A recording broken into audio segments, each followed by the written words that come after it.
From Hollywood, it's time now for... Johnny Dollar. Oh, hi, man. How's your stomach, Johnny? What? Rich food give you any trouble? Who is this? Why, your old buddy, Angie Orsatti. Oh, hi, Angie. Glad you got my message. Yeah. How about dinner tonight at Antoine's, Johnny? Shrimp gumbo, oysters, Rockefeller. Yeah, sounds fine. Only I've got to do some work first. Man, I thought you was here in New Orleans on vacation. Nope, little matter of fire insurance and the company's check for $16,000. Somebody trying to cheat him out of it, huh? You won't believe this, Angie. Somebody turned it down. What?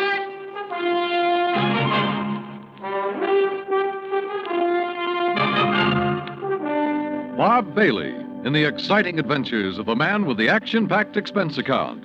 America's fabulous freelance insurance investigator. Yours truly, Johnny Dollar.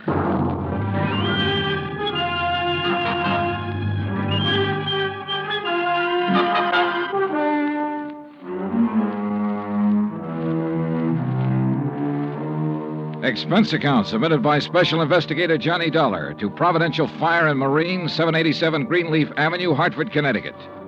The following is an account of expenses incurred during my investigation of the Royal Street matter.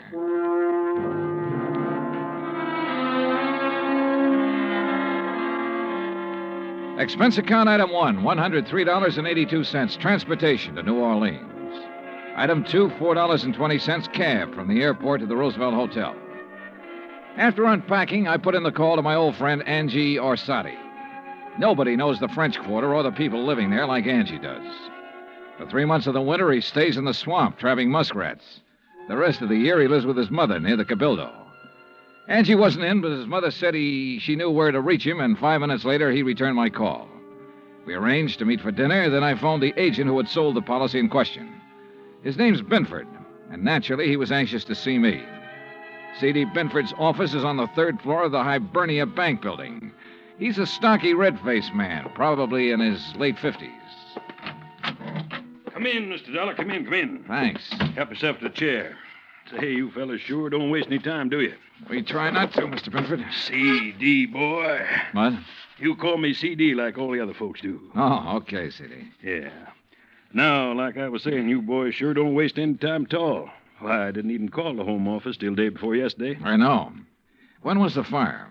Last week on Thursday night. What'd they tell you about it? Oh, not very much. Figured I'd get all the information from you. Well, it's a doozy. First time I've ever run across a policyholder who wasn't yelling for us to pay him yesterday for his loss today. You know what I mean? Yeah. Who is the insured, Mr. C.D.? Man named Dupas, Henry Dupas. Took out a policy for $48,000. That's full coverage on his antique shop down on Royal Street. How long ago? August, just 3 months back. I'd been after him for, maybe 5-6 months to buy some protection, but he kept saying didn't have the money. Didn't have the money? And one day I dropped in to see him about his car insurance, and right off he told me to write a policy giving him full fire coverage on the shop. Well, how do you arrange to pay it? Cash, in full, the day I delivered the policy. He tell you why he changed his mind? Yeah, not exactly. Bet he mentioned something about times being better. I reckon there must have been. Why'd he say that? Well, a few days later, he had the back part of his shop all painted and fixed up. That's the part that burned. And he hired himself a girl to work in the office. A real good looker, too. Well, what caused the fire? You know? I sure do. Antique kerosene lamp got knocked over accidental. According to what Dupas told the fireman, he was in the back of the shop with a customer showing him the lamp. Uh-huh. When it fell, the fire started. The two of them tried to put it out. Reckon that's why they didn't call the fire department right off. Uh-huh. And did Dupas tell you the same thing? Dupas? He didn't tell me nothing. Well, he reported the fire to you, didn't he? He did not. And that's what's got me so riled up. I wouldn't know about it now if I hadn't dropped in there the other day. Was Dupas there when you stopped in? Yes, sirree. And when I saw how the place looked, the whole back of the store gutted out and a slew of his antiques destroyed, I let him have both barrels, I tell you. Oh, what'd he say to that? Well, nothing too much. Just acted like he wasn't interested in whether we paid for it or not. Didn't even ask for a claim form. That's funny. Sure is. I thought maybe he was so upset over losing some of his valuable antiques, he didn't know what he was doing. So, after I checked with the fire department, got a copy of their report, I typed up a claim for him. You figured the damage at $16,000, right? Mm-hmm. I knew how much he spent fixing up the back. When I'd issued the policy, I'd gotten an estimate on most of the antiques. So what happened when you gave him the claim? He signed it? He did not. Said to forget about the fire. Huh? And when I kept after him, he called me a busybody and told me to get out of his shop and stay out. What do you think, C.D.? You have any idea why he didn't report it or sign that claim? If I had, boy, I wouldn't have sent for you. I left Binford's office and walked over to Canal Street. The sun had gone down and a cool breeze was coming in off the river, bringing with it the smell of coffee beans and fruit from the banana boats. I crossed Canal and turned onto Royal, heading into the French Quarter. When I reached Henry Dupin's antique shop, I stopped. There are a lot of antique shops on Royal. All of them look pretty much the same. The building's as old as the fine rosewood and mahogany pieces they shelter. There was nothing different about this one, at least from the outside. The fire had started and finished in the rear of the building. I tried the front door, but it was locked. I didn't think anyone would be there that late, but I knocked anyway.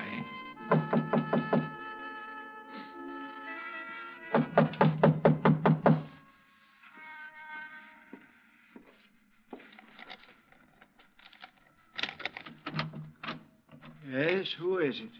Mr. Dupin? Who is it? My name's Dollar, Mr. Dupin. I represent the Providential Fire and Marine. Why do you people persist in annoying me? Well, we wouldn't if you'd tell us about the fire. There's nothing special about that fire, Mr. Dollar. It was an accident. Well, then why didn't you file a claim? You're entitled to enough money to cover your loss. Mr. Binford explained that to me quite carefully. If you haven't talked to him, Mr. Dollar, you should. Oh, I've talked to him. Well, then go away. Well, not until you answer a few questions. No, leave me alone, please. I'd noticed an alley next to the shop that ended where the rear door had been. I started back along it, not quite sure what I was looking for or what I expected to find. But I was sure of one thing. Dupin was a frightened man. It was too dark to see anything at the end of the alley, so I returned to the street. Item 3, $30.50, phone call, taxi, and dinner for two at Antoine's. Oh, man. Kind of nice, ain't it, Johnny? Oh, the way it never changes. Same waiter, same chef, same clientele. Yeah. Like another Cafe Royale, Ashy? No, thanks. Well, Johnny? Yeah? Well, when you gonna ask me? Ask you what? Oh, don't kid me, John. You had that old bloodhound look in your eye ever since we sat down. What's the question? Okay, Angie. What do you know about a man named Henry Dupin? Dupin's antique shop? That's right. Oh, not much. Seen him around some's all. Yeah, where?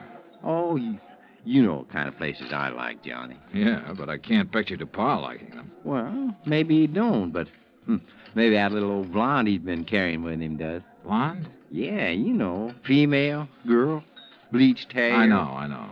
Yeah. How old? Oh, 24, 5.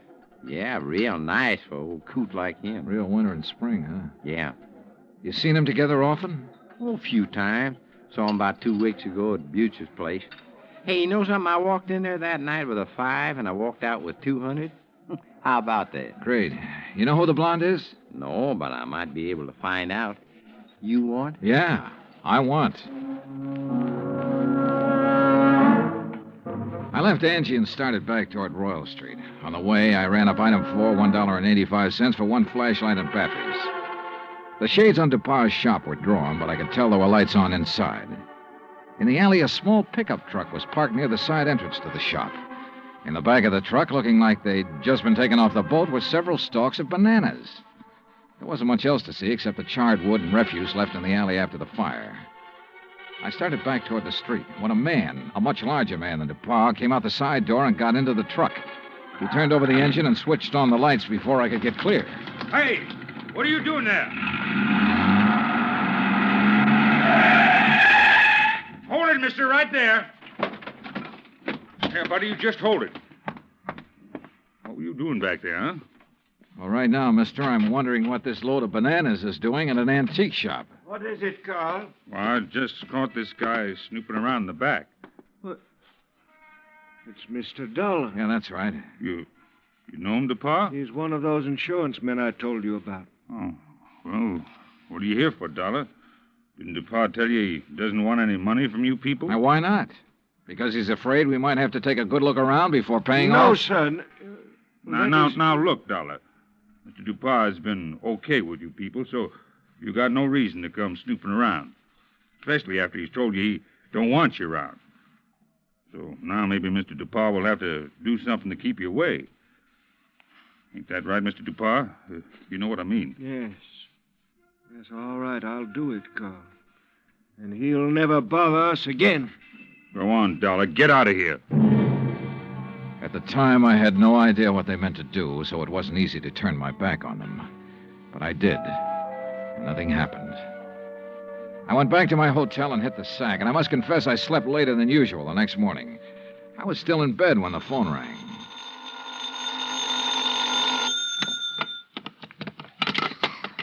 Johnny Dollar. Well, hey, now, where's my dynamic northern friend? Oh, he's off today. I'm taking his place. Well, in the news I got, well, I reckon it'll keep till tomorrow. Yeah. Well, so long. No, wait, Angie. Yeah? Did you find out anything about that blonde DuPont's been seeing? Sure, everybody around the French Market coffee shop used to know her. Used to, meaning up till she went to work for Mr. DuPont. She worked for DuPont? Yeah, in the office at his store. Started in there about 3 months ago. Well, come on. Well, since then, nobody sees her anymore. At least none of her old gang. You know where she lives? Yep. The Pont Alba Apartments. That is, unless she has moved. What's her name? Rose Ellen. What? Yeah, she used to be a dancer. That enough for you to go on? Yeah, Angie, thanks. That's plenty. Expense account item 5, $1.40 cab fare from my hotel to the Pontalba Apartments. The list of names on the register near the manager's office told me Rose Ellen's apartment was number 215. But when I got up there, the girl who opened the door wasn't a blonde. Yes? Oh, I'm looking for Miss Rose Ellen. She isn't in. Oh, she at work? Who are you? I mean, are you a friend of hers? My name's Dollar, Johnny Dollar. I'm an insurance investigator. Well, she hasn't done anything, has she? Well, not that I know of. Look, Miss... Garbo. Garbo? May Garbo. You're a dancer, aren't you? How'd you guess? Oh, I'm good at recognizing talent. Oh? Would you like to come in? I've got some coffee on. Well, that'll be just fine. Say, you've certainly got a nice view of the square from here. I suppose. Don't you think so? Oh, sure, if you like that sort of thing. Me, I just think the square's kind of square. Oh. Oh, that's good. That's very good. I brought it up the day we moved here. You and Rose move in here together? Uh-huh. Oh, sit down, Johnny. Make yourself at home. Well, thanks. Gee, you're so polite. You wait to be asked. Yeah. Look, tell me, what time do you think Rose will be home? Oh, I couldn't say. May, this is important. What time does she usually get home? Well, I don't know. I mean, after all, she's got her own life to live, you know, and I'm not her keeper. Okay. Sometimes she doesn't get home for days. Oh, I better get the coffee. She ever say anything to you about the fire? Yeah? What fire? The fire down at the antique shop. No, you want cream and sugar? No, thanks, just black. Good.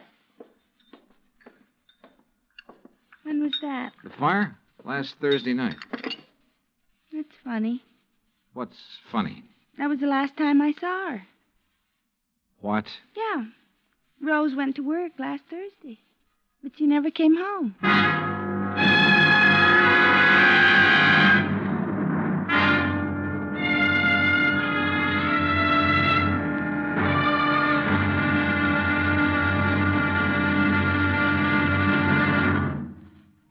Act Two of yours truly, Johnny Dollar, in just a moment. You don't have to be a special investigator to know that Americans don't take their civic responsibilities lightly. The Election Day turnout proved that, beyond any shadow of doubt. So now it's time for you to face up to another responsibility to the nation in just as straightforward a way. Our Ground Observer Corps needs volunteers. We at CBS Radio urge you to write or telephone your nearest Civil Defense Center to learn how you can help in this vast program that patrols our skies. Now, Act Two of Yours Truly, Johnny Dollar, and the Royal Street Matter.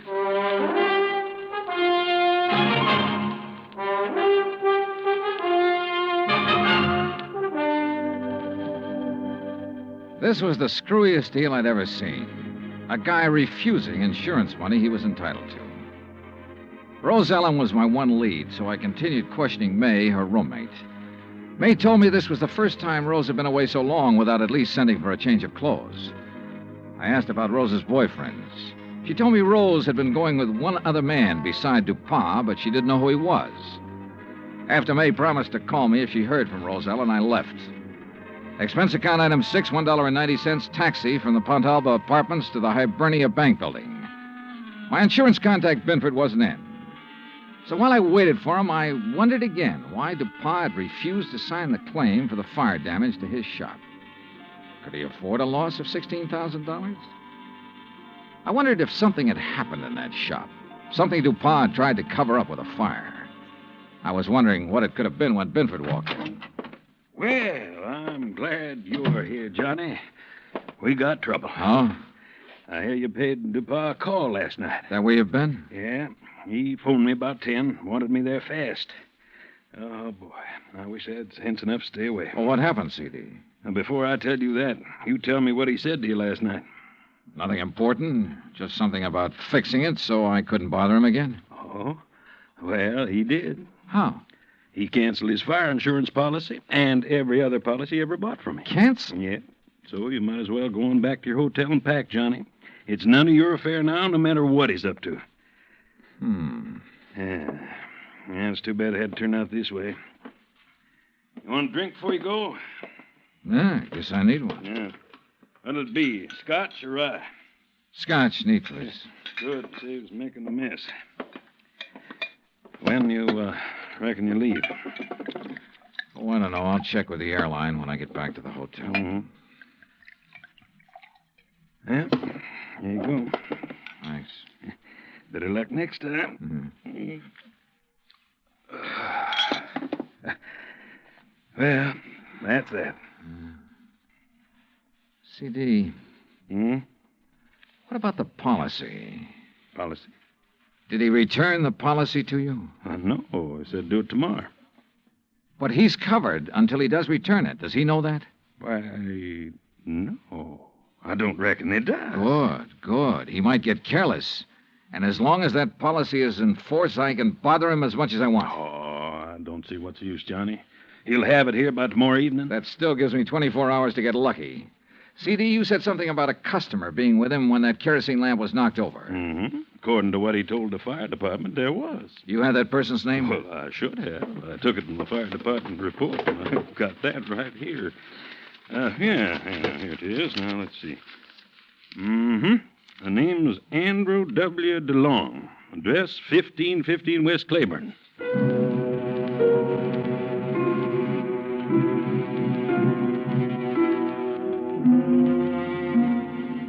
There wasn't any Andrew DeLong at that address. We checked the telephone book and the city directory, and the only Andrew W. DeLong we found was out in Metairie, in a mausoleum. So we drove back towards CD's office. Well, now what, Johnny? Dupont. What? Find out everything we can about Dupont and everybody who works for him. But ain't nobody but his secretary and his assistant. Fellow named Carl. Yeah, how long has Carl been working for him? Oh, about as long as she has. Does this Carl own a fruit stand? Well, not I know about. Why? Oh, I just wondered.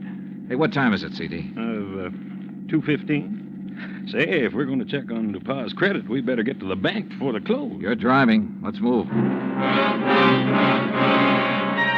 Expense account item 7, $22.80. Telephone calls and a couple of gratuities to obtain a lot of information about Dupont. I learned, among other things, that he'd banked almost $11,000 in the past 3 months. Before that, almost nothing. But there's no law against making money, so I still had nothing concrete to go on. At 5:30, I left Binford, went back to my hotel, and there found a message from May, Rose Ellen's roommate, asking me to go to her apartment immediately. So I did.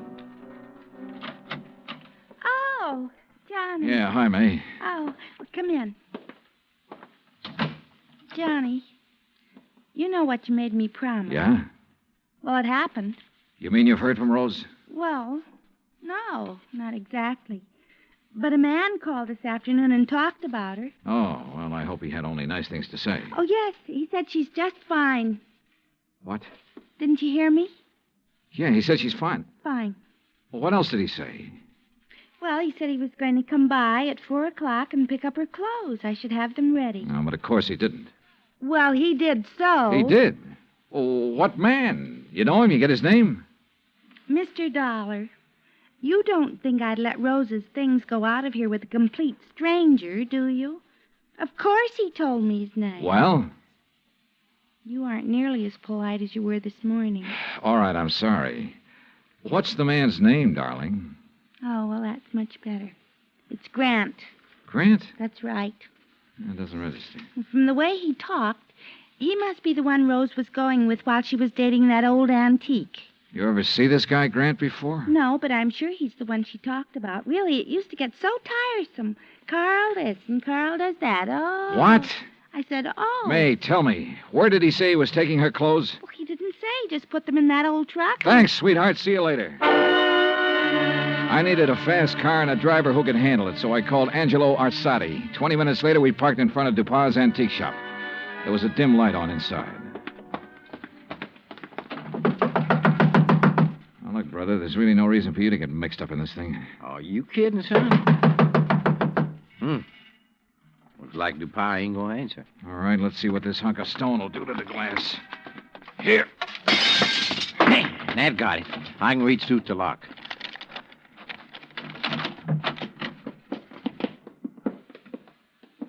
Looks like nobody here. Well. Hey, wait a minute. Yeah, I see him. Carl, what happened to you? Dollar. Angie, call an ambulance. Tell him a man's been stabbed here. Yeah, right, Johnny. Dollar. Get to her before he can. Dupas? Gonna kill Rose. You got to help her. Dupas wants to kill her? Why? She found out. Smuggling. Is that what Dupas's been up to? Smuggling in banana shipments. Rose found out. Where is she? He thought I'd killed her, but I love her. Yeah, well, look, tell me. You gotta get to her before he does. Where is she? Old Spanish fortress. Yeah? Out on Bayou Slidell. Old Spanish fortress on the Bayou Slidell. Yeah. You know where that is, Angie? Oh, sure. An old ruin out in the swamps north of town near the highway bridge that goes over to the Gulf Coast. Carl, how long ago did Dupas leave? 10 or 15 minutes. Yeah, well, we could beat him, Johnny, by cutting across the swamps. That is, if you could take it. What do you mean by that? Well, it's rugged. Like what? Johnny, did you ever ride a swamp buggy?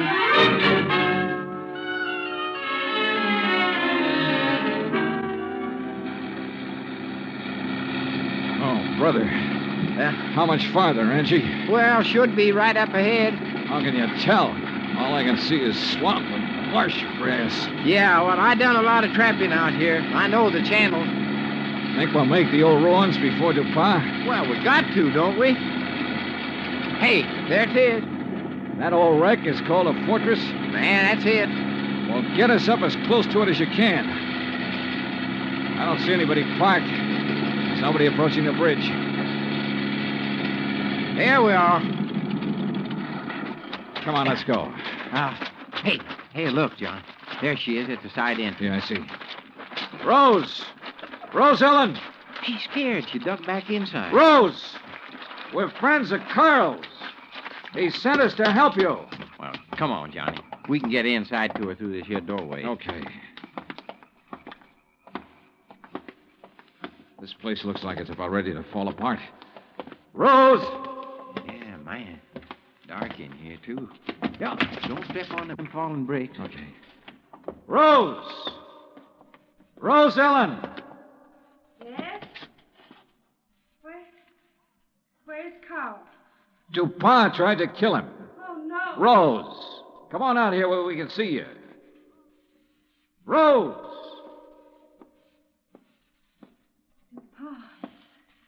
found out that Carl didn't kill me. Is that it? Yeah.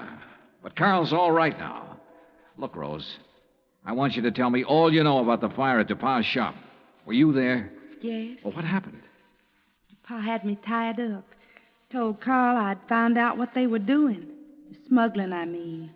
He told Carl to kill me. He didn't know Carl and I was going to be married. Go on. Carl argued with him. That's when the lamp got knocked over. They didn't stop arguing until DuPas said he'd kill us both. So finally, Carl told DuPas he'd take care of me.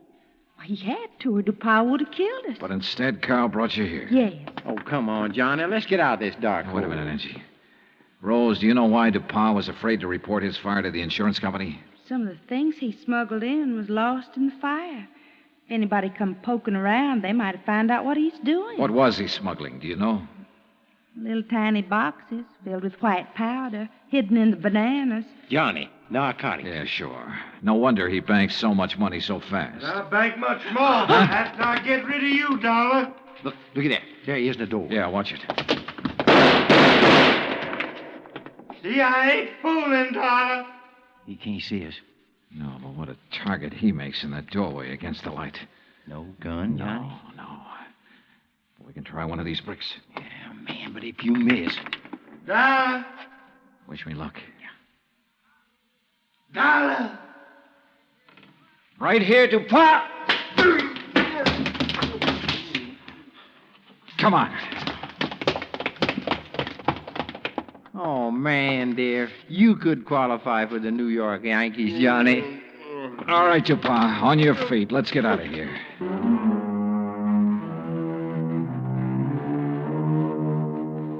Expense account total, including rental on the swamp buggy, incidentals and transportation back to Hartford, $517.20. Remarks? Well, where he's going, DuPas wouldn't have any use for the insurance money anyway. Carl Grant turned state's evidence and clinched the smuggling charges against him.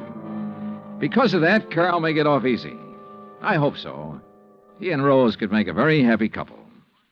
End of remarks, end of report. Yours truly, Johnny Dollar.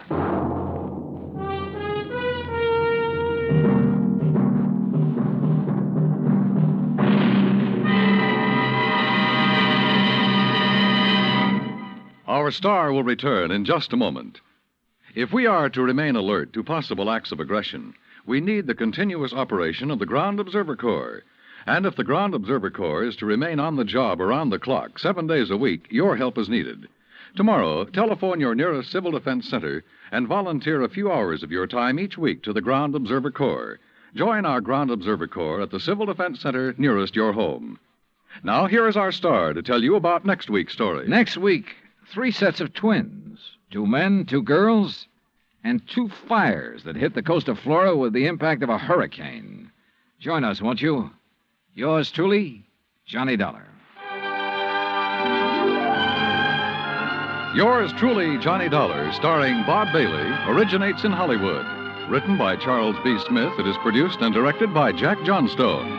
Heard in tonight's cast were Virginia Gregg, Forrest Lewis, Lou Merrill, Lawrence Dobkin, and Frank Gersel. Musical supervision is by Amerigo Marino and Carl Fortina. Be sure to join us next week, same time and station, for another exciting story of yours truly, Johnny Dollar. Dan Cubberly speaking.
From Hollywood, it's time now for Johnny Dollar. Hi, Johnny. Who dat? George Reed. Well, Merry Christmas, George. Is it?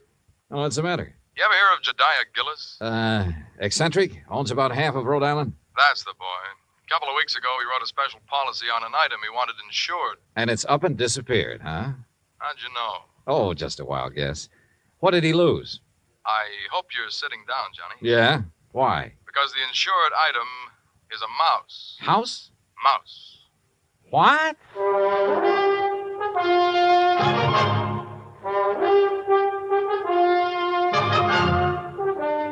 Bob Bailey in the exciting adventures of the man with the action-packed expense account. America's fabulous freelance insurance investigator. Yours truly, Johnny Dollar.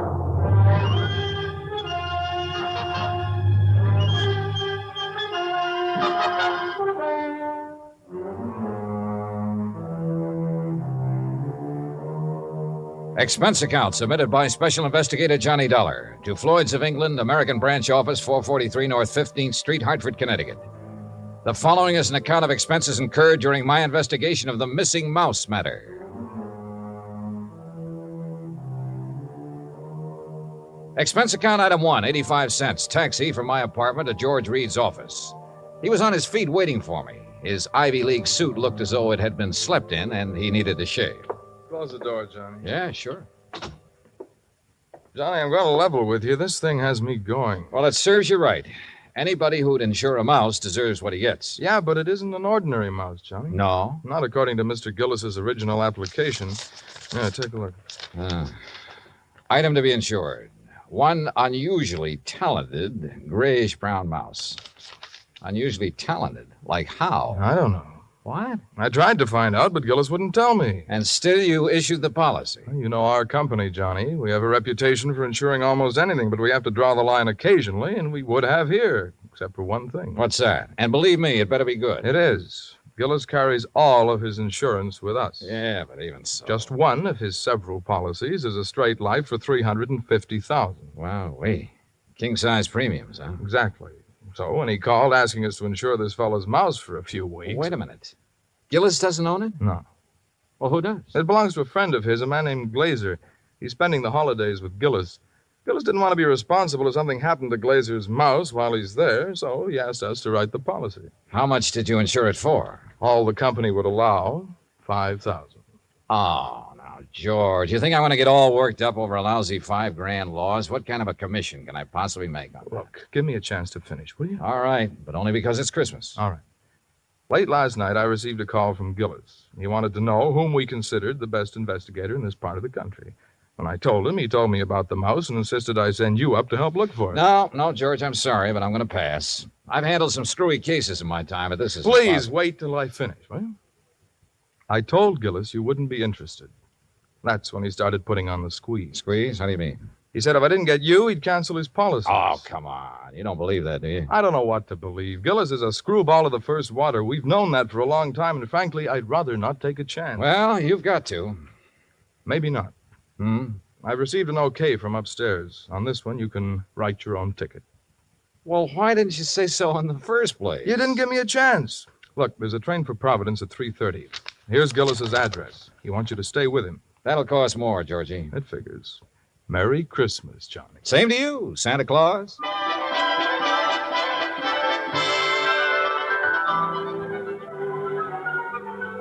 Expense account item 2, 85 cents, cab fare back to my apartment. I was intrigued by what George had told me and by what his company was going to add to my bank account, so I didn't really mind changing my plans for the holidays. Expense account item 3, $18.90, transportation, including a round-trip ticket, Hartford to Providence, and cab fare out to the Gillis residence. Palace would be a better word for it. It stood in the middle of a large wooded park. Must have been half a dozen acres, all of it surrounded by an old-fashioned iron fence. I dismissed the cab and had started toward the front door when it opened. And standing against the light, watching me, was a tall, beautiful girl. Careful of the steps. What? The steps, they're icy. Oh, thanks. We've been expecting you, Mr. Dollar. Hi. Well, hi. Mr. Glazer and Father are in the library. Would you like to meet them now or wait till after you're settled? I'm afraid I'd better see them right away, Miss Gillis. Marion, Johnny. Well, come along. You know, for the first time, I'm glad I came home for the holidays. Home from where? New York. Here we are. You'll have to come visit me, Johnny. Maybe I'll do something drastic, like losing a mouse to guarantee it. Marion, I told you to keep that door closed. Oh, Mr. Dollar's here, Father. Oh, well, have him come in. Yes, by all means, have him come in. See you later, Johnny. Well, Dollar, glad you finally got here. Yes, indeed. Thank you, sir. This is my friend and associate, Bert Glazer. Hi, Mr. Glazer. Bertie and his pals, Mr. Dollar. Beg pardon? My dog act. You investigators are supposed to have good memories. I hoped you might have caught us at some time or other. No, I'm afraid not. Oh, would you like to have a drink, Mr. Dollar? No, thanks. Now, suppose I got anything you want to drink. I got an eggnog, hot buttered rum. Well, maybe later. Right now, I'd like to hear the details of your loss. You mean that insurance agent didn't give you all the information? He didn't know it all, Mr. Gillis. All he did know was that a so-called talented mouse has disappeared. So-called. And he hasn't disappeared either, not at all. He's been kidnapped, that's what. Kidnapped, yes, sir, and we know who did it, too. And why. We know why, too. And it's your job to get him back, Dollar. Oh, now, wait a minute. And I'm not going to pay 1 red cent for ransom. Not 1 cent. Not 1 cent. Okay. But what makes you so sure the mouse was kidnapped? Well, I'm afraid I can't tell you that without Bert's permission. Well, Mr. Glazer? Well, if we tell you, we must have your solemn promise you won't repeat it to anybody until Christmas Day. Well, I'm not sure I can do that. If you can't, we don't open our mouths. Right. Well? Okay. Till Christmas Day. Good. Dollar, suppose I told you Gulliver was worth at least $50,000. Gulliver? The missing mouse. Oh. You'd be surprised if I said he was worth that much? Depends. You claim he's talented. Does that have something to do with this valuation you put on him? Something. Oh, it has everything to do with it. Yes, sir. Well, what does Gulliver do that other mice can't? Nothing. But it's how he does it that counts. How he does what? Sings. What? Can't you hear the man, Miss Della? Can't you hear him? Gulliver sings. He carries a tune. You know. With the clarity of a clarion, the fervor of a female opera star, and the tone of a tenor. That's how we plan to bill him. I see. But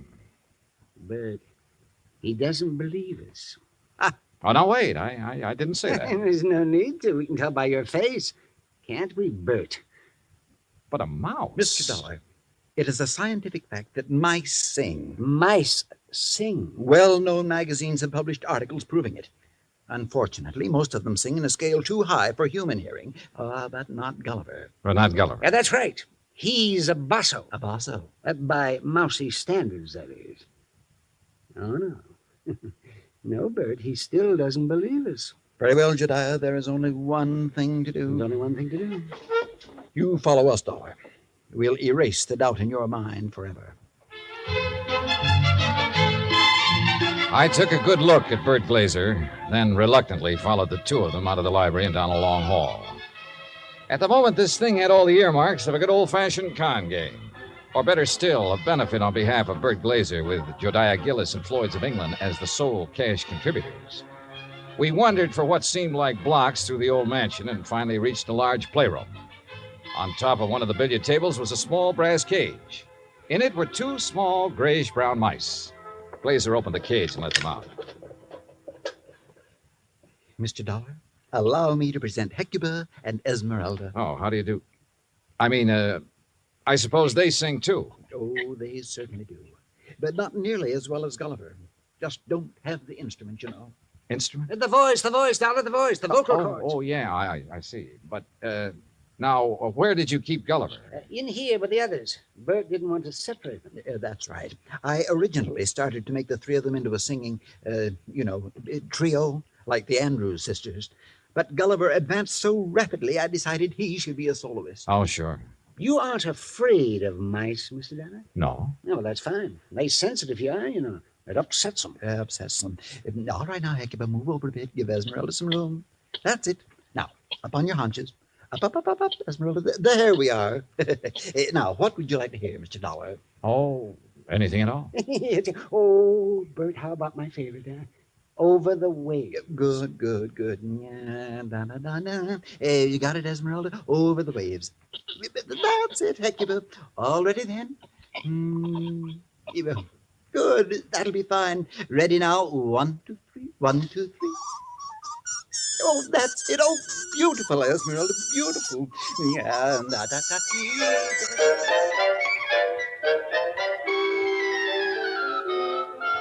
Well, I won't say I was convinced, but I won't say I wasn't. But I will say those mice were singing something, or giving a mighty good imitation of it.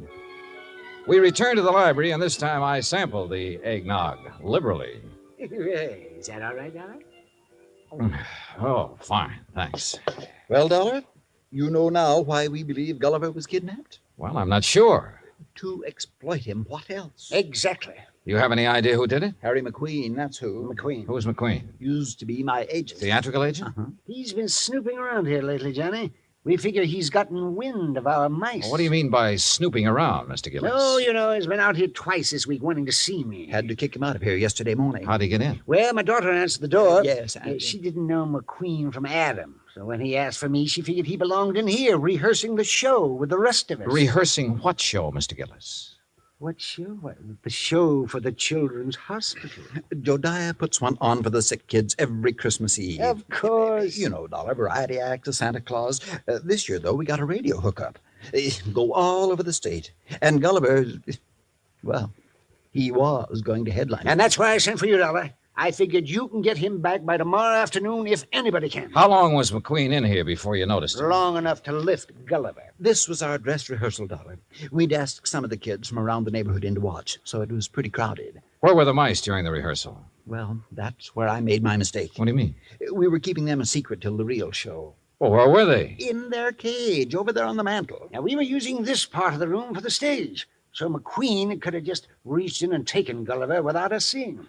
Now, what makes you so sure McQueen did it? We told you. Besides, who else would want him? Who else? And it was right after I kicked him out of here that I discovered Gulliver was missing. What'd you do then?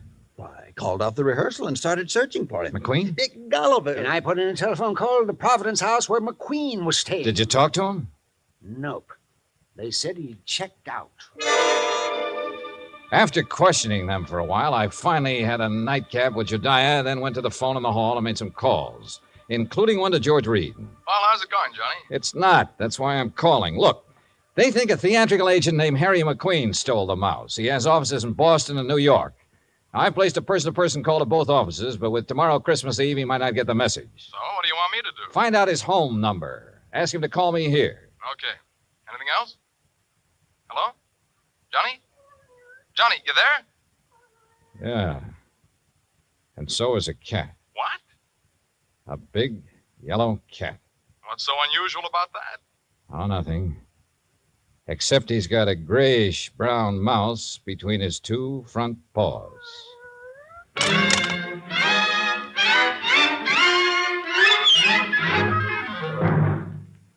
Act Two of yours truly, Johnny Dollar, in just a moment. You can't buy happiness by the pound or the yard, but you can have it by the hour with no strings attached every Monday through Friday evening and each Saturday in the daytime when the Robert Q. Lewis Show is on the air. Join him and his fun-loving gang 5 nights a week and Saturdays in the daytime on most of these same stations.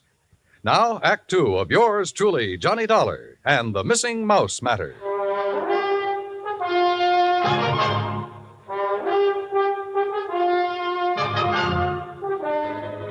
I was standing in the hall of Jediah Gillis's home looking at a big yellow cat that had a mouse between its two front paws. As far as I was concerned, a mouse is a mouse, and this one could be Gulliver. I cut short my phone conversation with George Reed, then started toward the cat. Here, kitty. Here, kitty, kitty. Nice, kitty. Pretty kitty. Mama, Here, kitty. Mama, where are you? Here, kitty, kitty. That's a good kitty. Now, kitty, let me have the little mouse. Mama, you naughty cat. Where?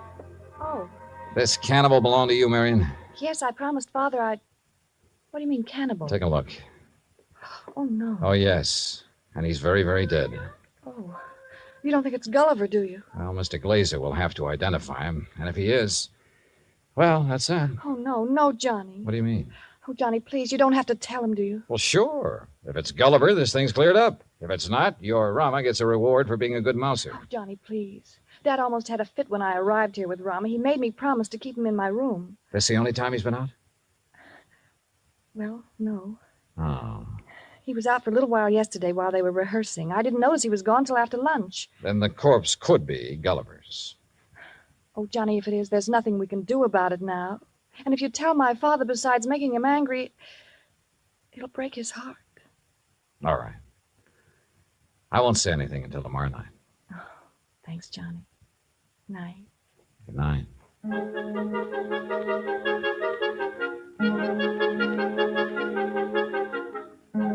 Christmas Eve morning came cold, crisp, and clear. The Gillis grounds were covered with new fallen snow, and the trees were heavy with icicles, giving the whole place the look of a winter wonderland. I dressed and went down to join Gillis and Bert Glazer at breakfast. I was on my third strawberry when the phone started to ring. Yeah. You expecting a call, Dollar? Yeah, matter of fact, I am. Yeah, and you'd better answer it.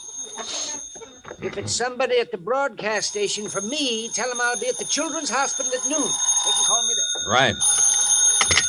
Hello? Johnny Dollar? Speaking. Look, I don't know what's going on down there or why you're going to pester me about it. Who is this? Harry McQueen. Who did you think? Well, I wasn't sure.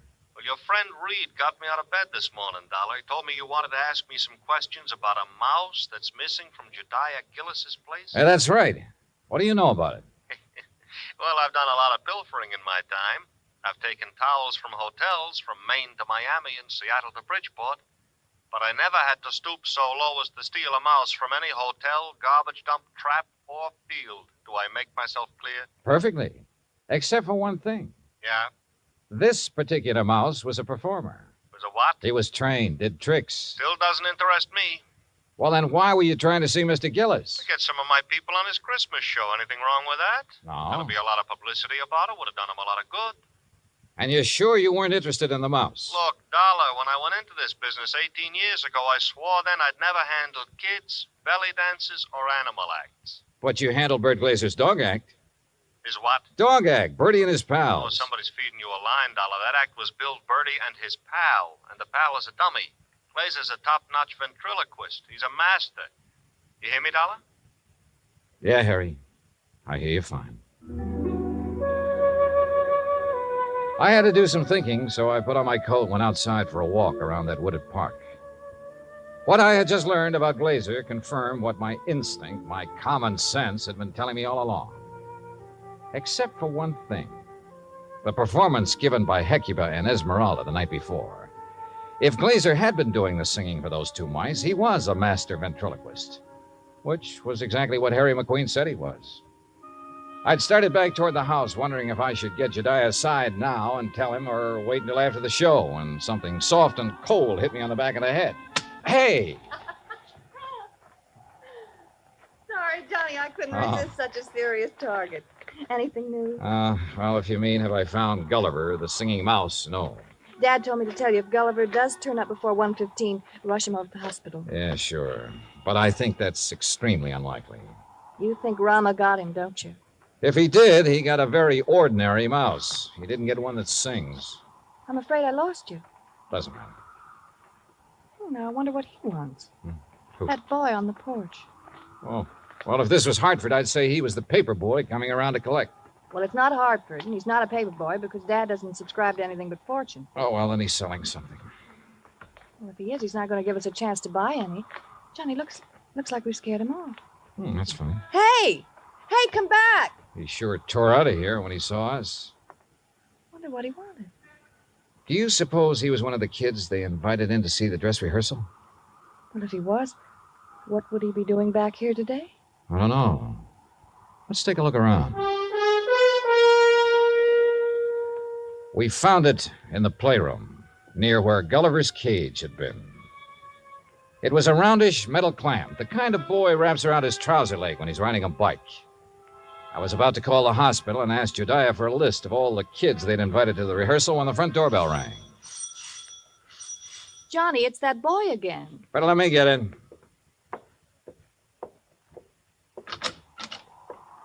Hi. Hi. I was over to see the show the other day. Oh? Yeah. You see it? No, I wasn't here then. Oh. Jeez. Sure is calling. Yeah, sure is. Oh, why don't you come in and get warm? Oh, no, that's okay. No, come on. Nobody's here. No? Oh, okay. Yeah, sure, come on. I don't want to bother nobody, I was just riding by and I thought I'd stop and tell old man Gillis what a swell show they put on. You really liked it, huh? Yeah. All except for that Santa Claus. Oh?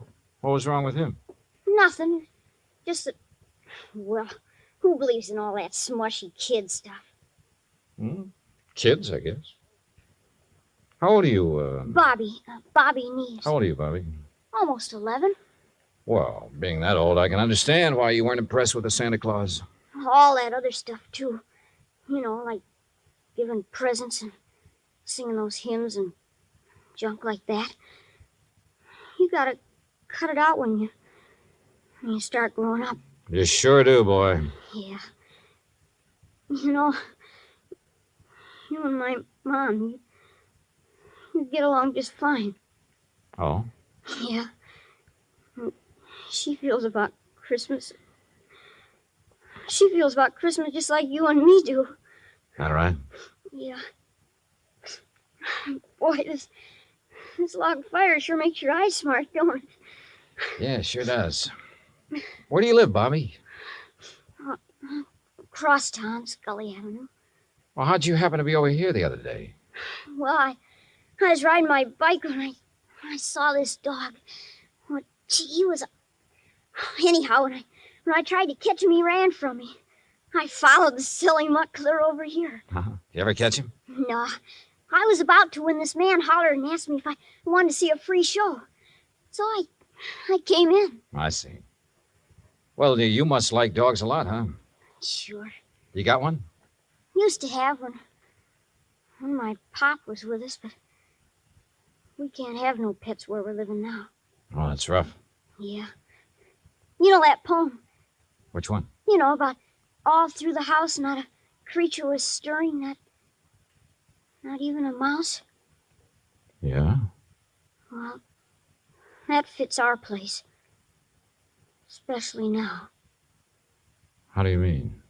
Well, I didn't think he'd miss it, man with a house as big as this one and all. So when I saw this cute little fella up in that cage, well, I didn't really mean to take him on holding me, but when he got under my sweater and was real quiet, like he liked me, well,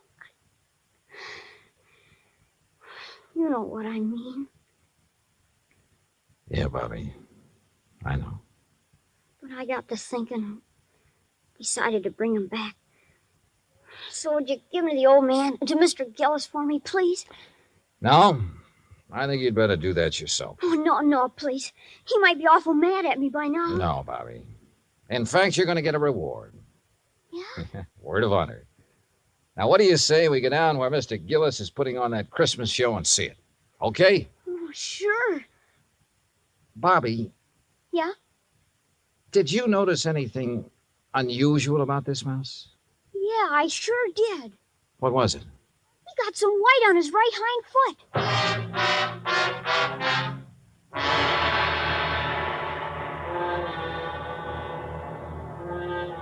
Expense account item 4, $1.60. Cab fare from the Gillis residence to the Children's Hospital for Marion, Bobby, and myself. Inside, we followed the sound of children laughing and reached the auditorium. Marion found a seat among the nurses, and I took Bobby backstage. When Jediah saw Gulliver, his face lit up like one of the trees he'd had delivered to the war. Gulliver! By golly. I knew if anybody could do it, you could, Dollar. I didn't do a thing, Mr. Gillis. All the credit goes to Bobby. Oh, to Bobby. Well, I'll speak to you after the show, young man. Yes, sir. Bert, look, he's back. So glad to go, my stout Gulliver. Oh, I do declare I have never been so glad to see a person before. You better hurry, Bert. He's scheduled to go on in just a minute. Oh, he will. Well, I'll go check on the microphone when everything be just so. Don't go away, Dollar. No, he won't. Bobby, why don't you sit over there where you can see the stage? Yes, sir. Bert, you think Gulliver will sing today? Think? I know he will. Oh, get ready, Gulliver. But that boy had Gulliver all day and all night, and he didn't sing once. Did the boy ask him to?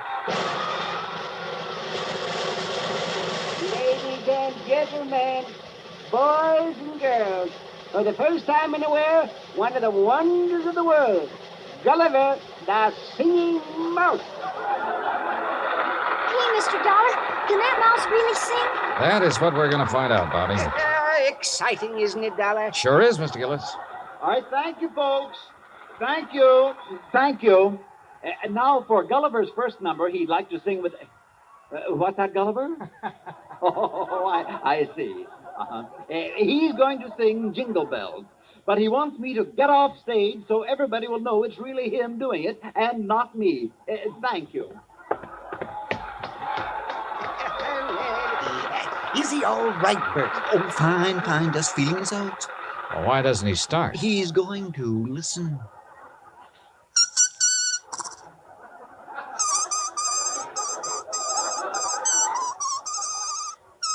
Well, Dollar. Now I have seen everything. Me too. Gee.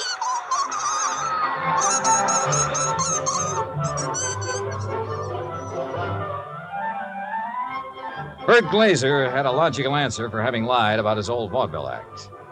He knew I wouldn't believe the mice could really sing if I'd known he was a ventriloquist. And you know, well, after all, yet sometimes... Expense account total, including cab fare, Hartford Station to my apartment, $38.20. As for my separate and additional fee, as agreed upon before I took this matter, well, there's a boy named Bobby Neves who lives on Scully Avenue over in Providence. See that he gets it, huh? Yours truly, Johnny Dollar.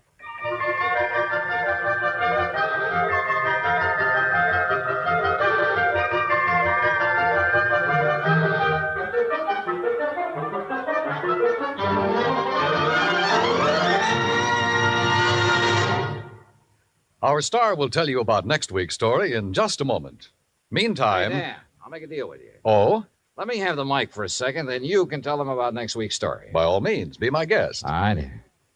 I just don't want to pass up a chance to do two things. First, well, Pam and Eric and Fran, Mr. and Mrs. Froelich, Helen, Will, Scotty, all the rest of you nice people who've written in to tell us how much you like the program. Thanks. I really appreciate hearing from you, and believe me, I'll answer your letters just as quickly as I can. Second, well, I'm sure you know what this is, and I want you to know it comes from the heart. Merry Christmas to you. God bless you. Now, next week. Next week, the case of a prize fighter who could win only by losing, because his life depended on it. Right. Join us, won't you? Yours truly, Johnny Dollar. Yours truly, Johnny Dollar, starring Bob Bailey, originates in Hollywood. It is written by Charles B. Smith and produced and directed by Jack Johnstone. Heard in our cast were Mary Jane Croft, Howard McNear, Parley Bear, G. Stanley Jones, Bill James, Lawrence Dobkin, and Richard Beals. Musical supervision is by Amerigo Marino. Be sure to join us next week, same time and station, for another exciting story of yours truly, Johnny Dollar. Dan Cubberly speaking.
From Hollywood, it's time now for...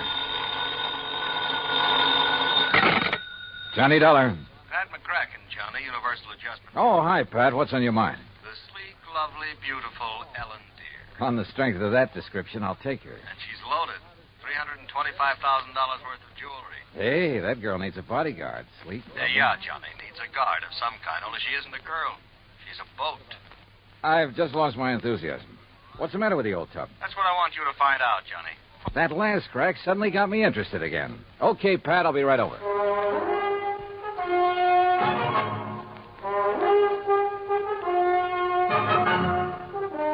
Bob Bailey in the exciting adventures of the man with the action-packed expense account. America's fabulous freelance insurance investigator. Yours truly, Johnny Dollar.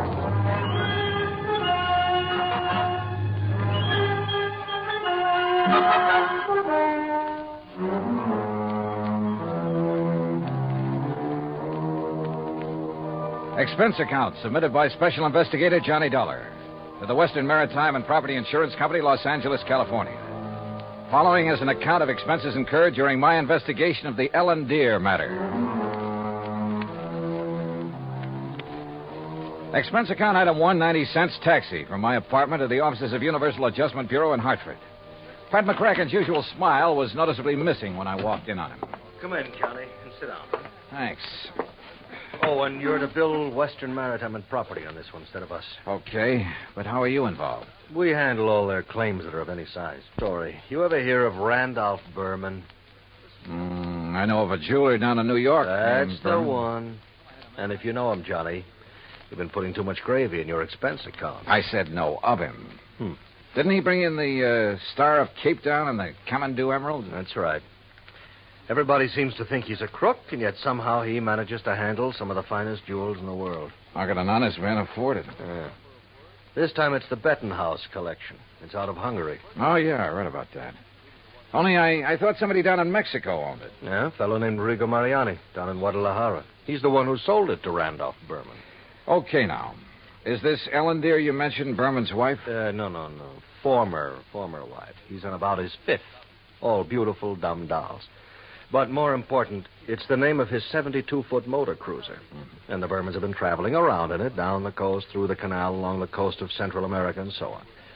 Anyhow, when he got word that the Bettenhouse collection could be had, he wasted no time in getting to Guadalajara. And that's where Western Maritime and Property comes in. Right. They had already written a policy on the boat for $52,000. Their main office in Los Angeles was close at hand, so he had them write the policy on the jewel. Is that where Berman is now, in Los Angeles? Oh, no. He's still in Mexico. Didn't want to move with those priceless rocks until he was certain of the insurance. And before Western would write it, of course, they wanted the collection appraised. Naturally. But who in Mexico? Jacques Jean-Pierre, the famous gemologist, was right there in Guadalajara, to look over the collection himself. So he made the appraisal. The policy has been issued. $325,000. I still don't see anything wrong with the whole deal, Pat. Well, there isn't anything wrong with it yet. But in spite of Berman's standing in the profession, his reputation, it isn't everything it might be. Yeah, come to think of it, wasn't there a killing or two involved in this acquisition of the Star of Cape Town? There have been several things like that. He's been involved in attempts to smuggle in some valuable pieces. He always managed somehow to come out smelling like a rose. Legally, perfectly clean, you understand? But you still don't trust him? Oh, no. And with his planning to carry that load of stuff around in his yacht. Yeah, I see what you mean. If anything happened to those rocks or the boat, over $300,000 right out the window. Exactly. Now, belatedly, Western is worried about it. And they'll pay good money to have you assuage their worries. You have a Mexican tourist guard? Sure, from my last fishing trip down there. And I think you better go down and guard that collection until Berman gets it safely up into the States. He's considered quite the host. He'll probably be perfectly willing to have you aboard. Now, this is the kind of assignment I like. Yachting in the Blue Pacific. But surely he hasn't got his boat parked in Guadalajara. That's over 100 miles inland. No, it's at Mazatlan. And from what I've been able to learn, it's surrounded by armed guards day and night while he has some engine work done. But as soon as that's finished, he'll head north to the States. So he says. Got a branch office in Los Angeles. He'll probably deliver the collection there. I just want to be sure he gets there, Johnny. Okay, Pat. You can wire the boys at Weston that I'm on my way. Item 2, $191.40, plane fare and incidentals, Hartford to Mazatlan via Los Angeles. The first leg of the flight to L.A. was uneventful, except for a good-looking young blonde from Santa Barbara, whom I promised to look up as soon as his cases... Well, that's not for the expense account. When we arrived at the Los Angeles International Airport, I learned that I'd have a three-quarter-hour wait for my plane to Mazatlan. So I grabbed a magazine, that's item 3, 35 cents, when I heard my name being called on the PA system. Johnny Dollar, report to Pan American Airways desk. With the thought in mind that perhaps my little friend from the plane might have decided to stay over in L.A. Her name was Rita, by the way. I lost no time in getting over to the Pan Am desk. Mr. Dollar? Yeah? Johnny Dollar? That's right. I'm Arthur, Western Maritime and Property Insurance Company. Oh, yeah, how do, Mr. Arthur? Planning to go on down to Mazatlan with me? No. But meet Monsieur Jacques Jean-Pierre. Monsieur Dollar, I am honored. How are you, Mr. Jean-Pierre? This is the gentleman who appraised the Bettenhouse collection for us. Oh, yes. I am an they could expert. issue the policy on it to Mr. Berman. Oh, yes. Yes, he's done this sort of thing for us many times. Oh, I don't know now, how I'm many. afraid that he's brought us rather bad news. Something's already happened to the collection? Well, not exactly. Not for the whole collection. No, not the whole... Please. That is, I'm not quite sure. What I mean is... Yeah, just what do you mean, Mr. Arthur? Perhaps I should explain to Monsieur Dollar, eh? Well, I think somebody better. Yes, you go ahead, Jacques. Yeah, very well. And while you're doing it, I'll cancel the rest of Mr. Dollar's reservation to Mazatlan. Yes, I'll do that. Oh, clerk... Oh, no, wait a minute. First, let me find out what this is all about. Oui. Oh, very well. Jacques here was in Guadalajara when the Bettenhouse collection became available for purchase. Yes, Monsieur Dollar. I had gone there in the hope that some of the pieces might be purchased separately. So? Alas, such was not the case. The Mariani firm decided to dispose of the collection only as a whole. I see. Well, what's this bad news you have? I am getting to yes, that. You see, it's this no, way. Please. Well, then go ahead, Jacques. Thank you. Monsieur Dollar, interested as I was, I looked over the collection very carefully, each individual piece. And you must believe me, to an expert like myself, every facet of every gem has a character all its own. A precious stone is like a face to me, always to be remembered. Yeah. Well, go on, please. I simply wish to make it clear to you, monsieur, that every item in the Bettenhouse collection is completely familiar to me. Oh, it is? As are many other important gems throughout the world. You know, each is like a friend. And each stone in them is like a face to you. Precisely. Always to be remembered. Yes. Look, well, the collection is purchased by Monsieur Randolph Berman. Yes, Mr. Berman. Please. He wishes to insure it in Monsieur Arthur's company. Yeah, I know all that. Well, Monsieur Arthur requests by telephone that I appraise it. $325,000. Then you know. I know. So I stay at Guadalajara a few days to wait Monsieur Arthur's check for my service. You want to be sure the check please. I visit some of my old friends among the jewel setters. And then, on the third day, what do you think happens? You tell me. Johnny, this is it. In the shop. No, please, Monsieur Arthur. I'm sorry. In the shop of my friend Garcia Hernandez, I watch him work on the mount for a beautiful diamond. And suddenly, I see that the stone is an old friend. One from the Bettenhouse collection? Oui. The caliber diamond that was supposedly in the possession of Monsieur Berman. You're sure of the identity of that stone, Mr. Jean-Pierre? Oh, please. As I told you, monsieur, a precious stone to me. Yeah, it's like a face to you. So what you figure, Arthur, is that you've insured a boatload of $300,000 worth of gems on the way to the USA, and maybe they're not on board. Exactly. Unless, of course... Mr. Jean-Pierre, did you tell Mr. Berman about this one stone? Oh, I went immediately to Mazatlan, where I knew he had his boat, the LMD. Well, what did he say? Alas, he had sailed away. Did you learn his destination? Oh, yes. Los Angeles, Johnny, right here. He has a branch office. Well, has he had time to get here yet? I don't think so. Have you tried radioing to his yacht? No, I've done nothing. You see, I didn't learn about this until Mr. Jean-Pierre arrived just a few hours ago. Yes, I came up on the aeroplane, the better to arrive and speak with Monsieur Arthur before Monsieur Berman would arrive. Do you know where Berman plans to dock his boat? Well, I'll tell you. Probably the port in San Pedro, if he is coming here. But who can be sure? Usually on vacation trips, he docks down the coast at Balboa, the yacht club. Or who knows, he might even... Yeah. He might have no intention of coming up to the States at all.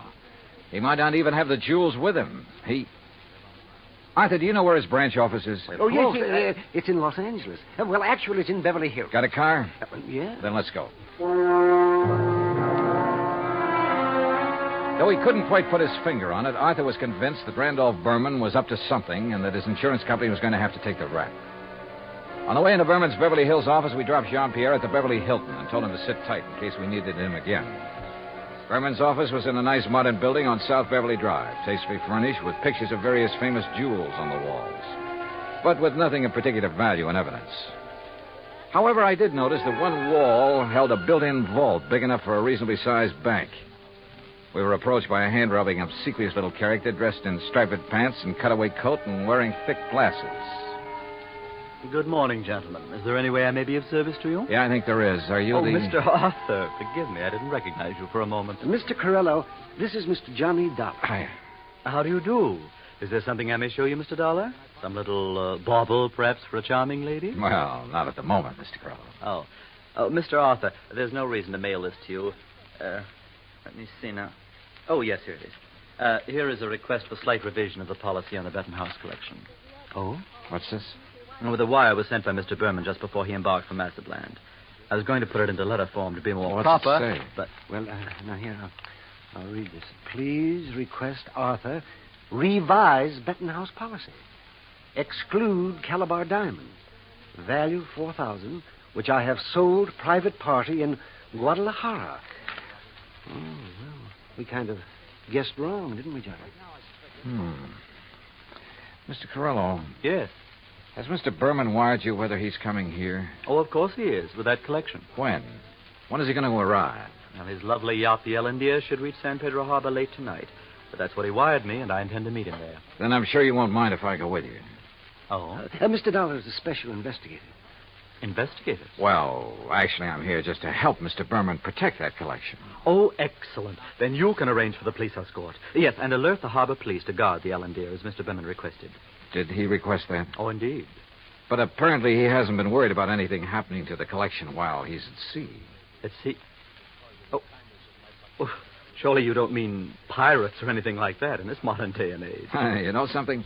At this point, I'm not quite sure what I mean, or even why I'm here. Well, of course. Well, of course, what, Arthur? Oh, excuse me while I answer that. Well, I mean... Berman Jewel. That is... What? Well, at least I'll feel better when the stuff is here in the vault. Wait a minute. Oh, no.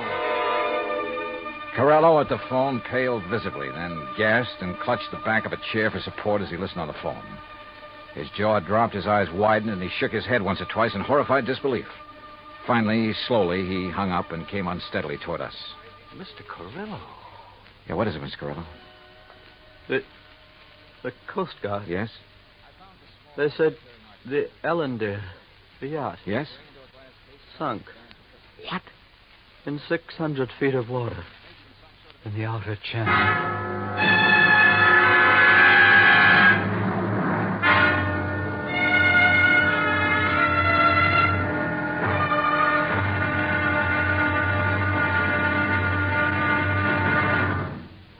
Act Two of yours truly, Johnny Dollar, in just a moment.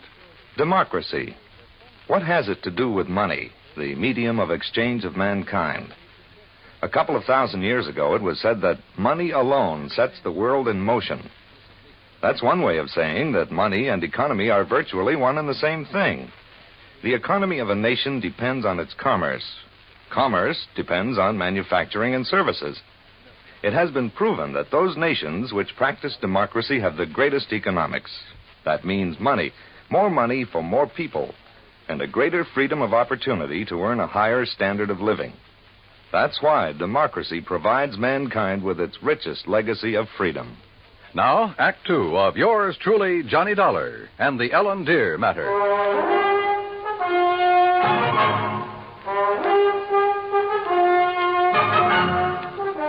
Expense account item 4, $7 even for a fast taxi ride to Coast Guard headquarters in San Pedro, which is really the port of Los Angeles. By dint of elbowing my way in, I got directly to Captain Barney Thorson. Afraid you got only half the story, Mr. Dollar. All I know, Captain, is that the Ellendeer went down in some 600 feet of water in the outer channel. Total loss. That's correct. However, what you don't know is that the passengers, Mr. and Mrs. Berman, and the crew were picked up and brought in here. Oh? Outside of a little soaking and a little scare, they were perfectly all right. You see, the Ellendeer had apparently had some engine trouble before she left Mazatlan. Yes, so I understand. Mexican authorities, with whom we fully cooperate, notified us we'd better keep an eye out for her. So when she reached the channel, we weren't surprised to get a radio call from her asking us to stand by that Universal joint was kicking up. Is that what happened? By the time one of our cutters got within hailing distance, she was on the way down. That propeller shaft had whipped loose, torn through the hull, and the Ellendeer was sinking fast. Ask me, that boat was overpowered, Dolly. How do you mean? Well, it must have been because sheer torque tore the whole engine loose from its mountings. And it plowed through the bottom along with everything else on board that was heavy. It was a big safe, for instance, anchored amidships. There was a what? A safe, a small, heavy steel vault. Yeah, I know. That went down, too? Yeah, with the engine. It was all our boys could do to keep the owner from diving over after it. It was crying like a baby. You'd think he'd had the crown jewels in it. Maybe you're not too wrong at that. What? Not the crown jewels, perhaps, but a collection worth something over $300,000. Now, what about salvage? Salvage operations in 600 feet of water in that channel? Oh, yeah. No, Dolly. Salvage, even if it were possible, would cost a couple of times the worth of that stuff at least. The only passengers were the Bermans, huh? That's right. Prove 3. And they weren't able to save anything? Nothing. Not of any consequence, that is. One of the crew didn't even have his shoes and shirt on. What about Berman and his wife? It's funny what people will do in an emergency sometimes. What do you mean? Well, you've heard about the man whose house catches fire. He gets panicky, throws all the china and the glassware out the window, and carries out the mattress. What are you getting at, Captain? The only thing that Berman saved in his excitement was 2 beat-up old hats and a fishing rod. Oh, yeah, I see what you mean. And all his wife brought along was a handful of nylon stockings. She was hanging on to them for dear life. Oh, yeah, a big hat box with an evening dress half hanging out of it. And that's all? That's all. Hey, you know, that Mrs. Berman's quite a dish. Not too bright, but a real looker. Where are they now, Captain? They're headed for Beverly Hills. Beverly, Wilshire was the hotel, I think. In any event, Dollar, I'm afraid your company is going to have a big, fat claim to pay. On the yacht, yes. What's that mean? What do you think? Item 5, 320, long-distance call to the police in Mazatlan. I wanted to be sure that the Bettenhouse collection had been on board the Ellendeer when she left port down there. Inspector Romulo assured me it had, that he'd checked the safe on the boat himself before allowing it to sail. Furthermore, he had insisted his own maritime service keep tabs on it up to the point where it made contact with the U.S. Coast Guard. In other words, the loot couldn't very well have been passed to someone else at sea. Item 6, 580 cab fare to Beverly Hills, where I dropped in at Berman's office. No, Mr. Dollar. He and Mrs. Berman are at the Beverly Wilshire. I'm sure you understand it's been necessary for them to buy a lot of clothes and things. Yeah, but he will come here. Oh, yes, indeed. From his last phone call, I'd say he'll be here within the hour. All right, then I'll come back. Please ask him to stick around and wait for me if he doesn't mind. Of course, Mr. Dollar, I shall be glad to. Oh, incidentally, he has had me phone Mr. Arthur and ask that claim forms for both the Bettenhouse collection and the loss of the cruiser be brought here to the office just as quickly as possible. Yeah, I'd figured as much.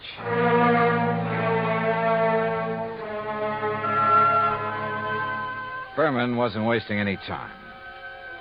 Oh, I know there still wasn't any concrete evidence that Berman was trying to pull a fast one. Ostensibly, the only reason for my trip out here was to watch over that fabulous jewel collection. A lot of good I'd been. He'd lost the collection and his boat, and the company'd have to pay.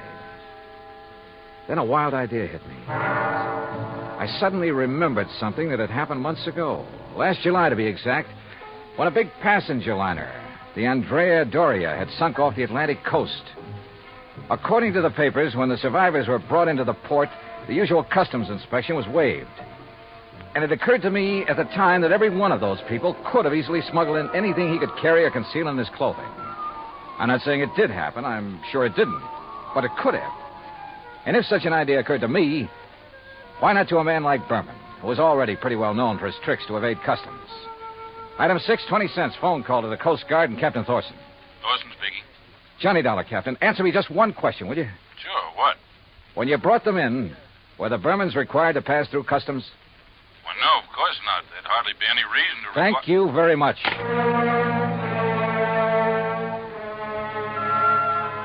Item 7, 10 cents, another call. This time to Arthur at Western Maritime and Property Insurance. You caught me in the nick of time, Johnny. I was just walking out the door. On your way to Berman's office? Why, yes. With a handful of claims forms? Yes. Now listen, get there as fast as you can. Get there ahead of him. What? So that you can see if he brings anything into the office, like the Bettenhouse collection. What? Though I doubt if he'd be that foolish. Foolish or not, how could he, Johnny? That collection, unfortunately, Is at the bottom of the ocean. Listen to me.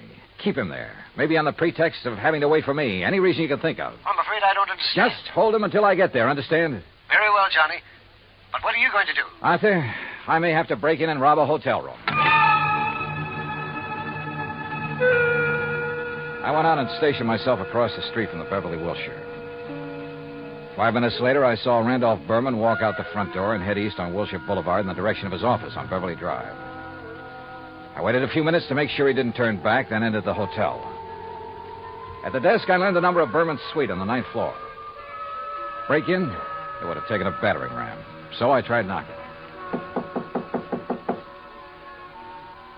All right. You don't have to bust down the door. What's the matter? You forget your key and... No. Get out of here, buddy. Randy said not to let anybody in. He's out buying us clothes. Oh, he'd tell you to let me in, baby. Hey, who are you? Hernandez sent me up here from Guadalajara. Oh, well, then come in. Oh, you are in? Yeah. Well, have a drink then. No, thanks. A girl's entitled to a couple of drinks after that dousing in the ocean, and you might as well... What about Hernandez? Your husband sold him the wrong stone from that collection. Sold? Oh, he gave it to him. Oh, then you know about it. Oh, sure. So he could make a legit-looking change in the insurance and convince everybody he was on the up and... You sure you're from Hernandez? You kidding? How else would I know about the whole deal? I don't know.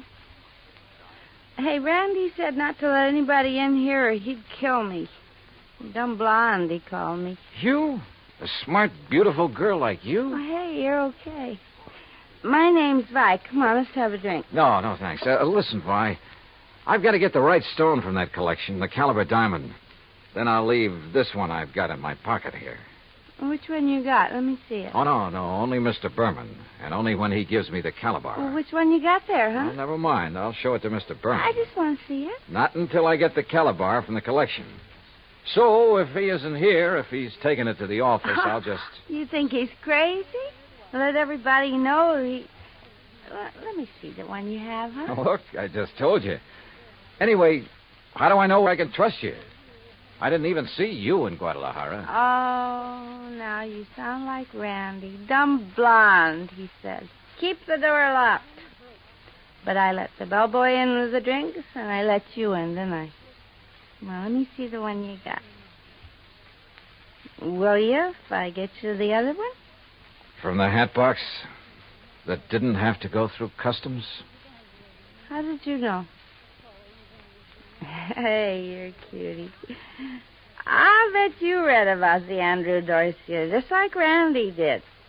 Come on, now let's have Where a is the look. hat box, Vi? Now, wait a minute. Maybe I am dumb. Who did you say you are? Where's the hat box? No, I won't tell you. You get out of here. Now, without the collection, Vi. No, you can't. Randy would kill me. He'd kill me if he even knew I let you in here.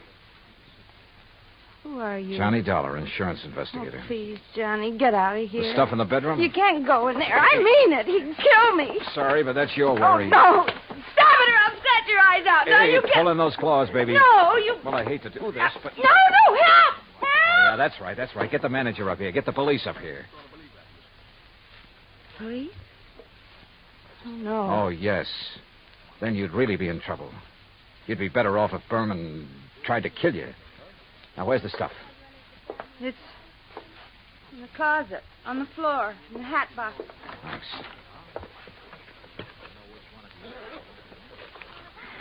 Well. Just a handful, but worth a fortune. Well. Oh, now, wait a minute, girl. Put down that bottle. I gotta stop you. He'd kill me, don't you understand? Just for letting you in here. You don't know him. Look, baby, you're in this thing deep enough as it is. Don't try to make it any worse for yourself. But when he finds out that I... He's come back. And I open up. Get my hands full. What'll I do? Where'll I go? Right here, behind this closet door. Quick. Ah! Johnny, Just stay there. Hang on to that bottle and think over what I told you about getting in deeper. Hi, where'd you get these drinks? You let somebody in here. Bellboy? Why, you half-witted bird brain, I told you. Who are you? The name is Dollar, Mr. Berman. Insurance Dick? I just dropped by to pick up the Bettenhouse collection. Put it down, Dollar. I'm a good shot with this thing. Yeah. And it wouldn't be the first time you killed over a handful of jewelry, would it? That's right. Won't be the last. But you'll never know about it. Now, where's Vi? How should I know? She let you in here? I'll murder that dizzy blonde. That dizzy blonde is a lot smarter than you think. Where is she? What do you mean? By helping me, she has a chance of getting out of this mess you've involved her in, of getting out clean. That dirty two-timing... Dollar, I'm going to kill you. You'd even like to involve her in that, too, wouldn't you? Thanks for the idea. I'll make it look like she killed you. Oh, no, you...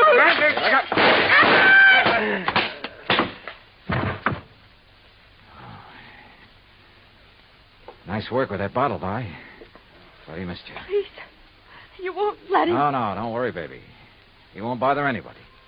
Not for a long, long time.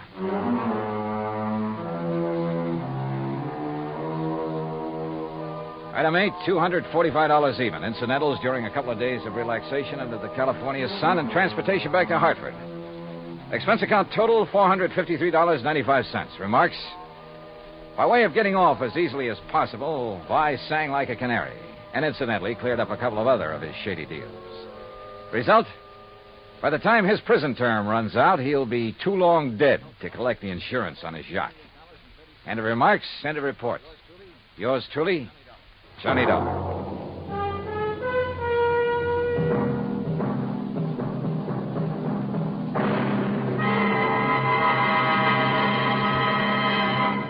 Now, here is our star to tell you about next week's story. Next week, the Baldero Matter. And I promise you a double-barrel thrill in it. Join us, won't you? Yours truly, Johnny Dollar. Yours truly, Johnny Dollar, starring Bob Bailey, originates in Hollywood.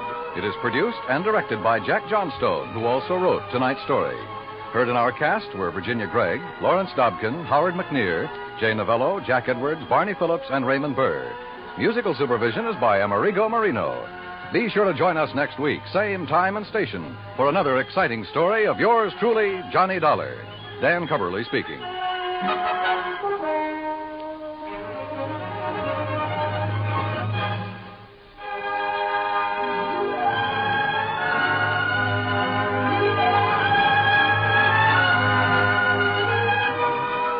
Johnny Dollar has come to you through the worldwide facilities of the United States Armed Forces Radio and Television Service.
From Hollywood, it's time now for...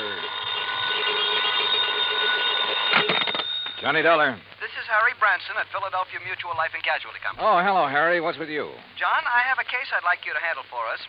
It's somewhat unusual. Have you ever handed me one that wasn't completely screwy? I said unusual. And I said screwy. So now that we understand each other, what's it all about? Well, absolutely nothing yet. But I'm very apprehensive about one of our clients. Oh, Harry, you're the biggest worrywart I ever knew. What was that? I said, who is this client? Oh, Dr. Walter Merrill. Merrill? The scientist? That's right. Nobel Prize winner? The man who worked out the molecular orbital contraction something or other? Yes, that's the one. As I say, John, I'm worried. Well, who wouldn't be about him? I'll be right down to see you.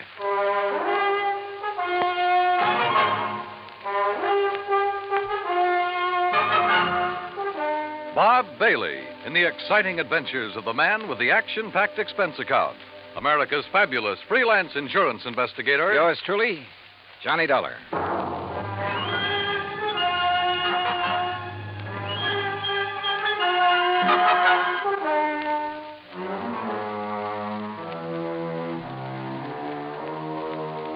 Expense account submitted by Special Investigator Johnny Dollar to the Philadelphia Mutual Life and Casualty Insurance Company in Philadelphia. Where else? Following is an account of expenses incurred during my investigation of the clever Chemist matter.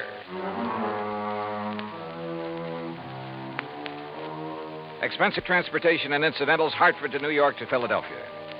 I didn't even stop to check my bag, but headed directly for the Philly Mutual building on Walnut Street. Harry Branson is a good insurance man, but a great worrier. Nonetheless, he'd given me some pretty important, too. And after all, what do we live for? There you are. Keep the change. Thanks, Doc.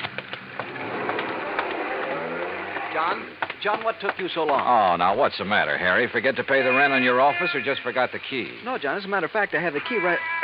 This is hardly the place for levity. Well, surely you haven't been waiting here on the sidewalk ever since you called me. No, I haven't, but by checking plane schedules, I was able to determine when you'd arrive almost to the minute, and not wanting to waste time taking you upstairs to the office. Pretty urgent matter, huh? For you should be here shortly. What?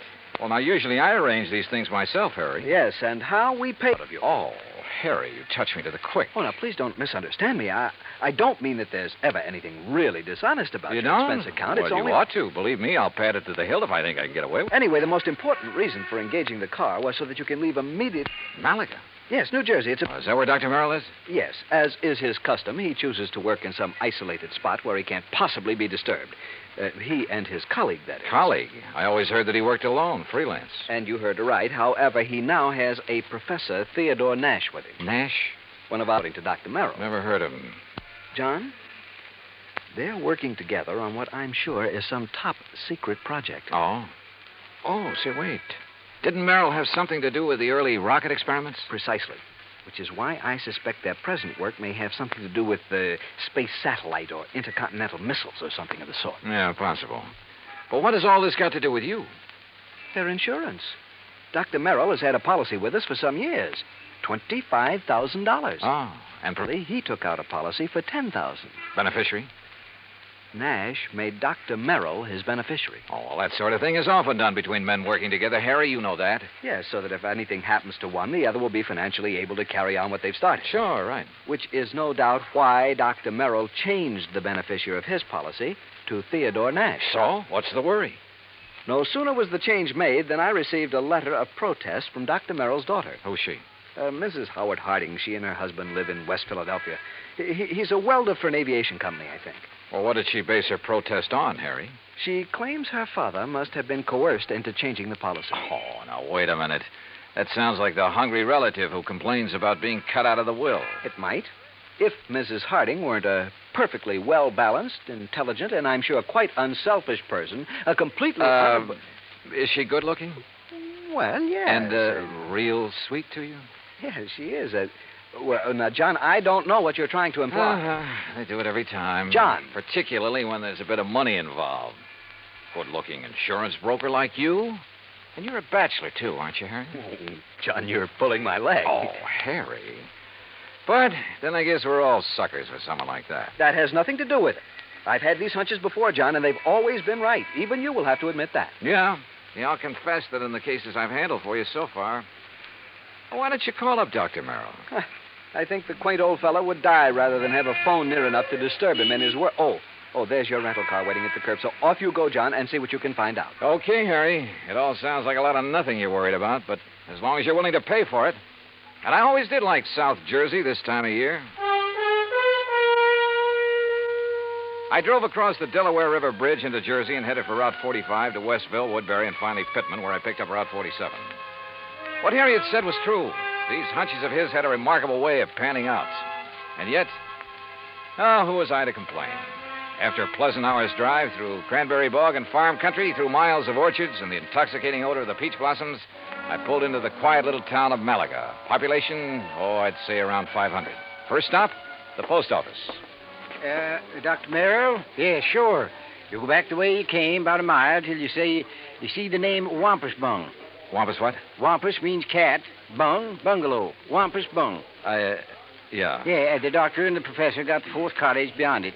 White one with a fence around it. Yeah, good, thanks. And if you don't mind, you can take their mail out to them. They haven't been in to pick it up 4 or 5 days now. Oh? Nothing wrong, is there? Well, who'd know? The way those two keep to themselves. Well, you'd think whatever they're working on was the atomic bomb. Yeah, well... Just to be sure, you let them know that you're at the gate now before you try to go through the fence. Oh, what's that supposed to mean? The professor sees you prowling around, he's liable to take a shot at you.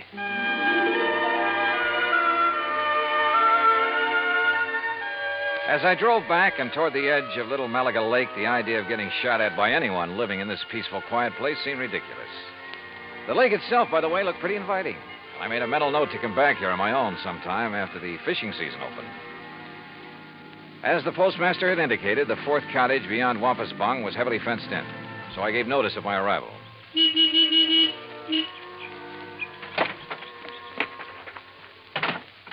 I'd barely left the car when the door of the little cottage opened. Yes? Who is it? Dr. Merrill? Oh, yes. My name is Dollar, sir. Johnny Dollar, insurance investigator. Harry Branson? Yes, sir, that's right. Harry Branson sent me down here to see you. Oh, come in. I'm most glad to see you. Please, come into the house. All right, thank you. Is, Professor Nash here? In the laboratory. But please, as come he spoke, into the sliding door on the garage at the side of the house opened. A rather swarthy man stepped out, quickly closed the door, and threw a heavy bolt on it. Then looked over toward us suspiciously. Yes, because it's better that you and I talk in private, alone. Doctor, who is that?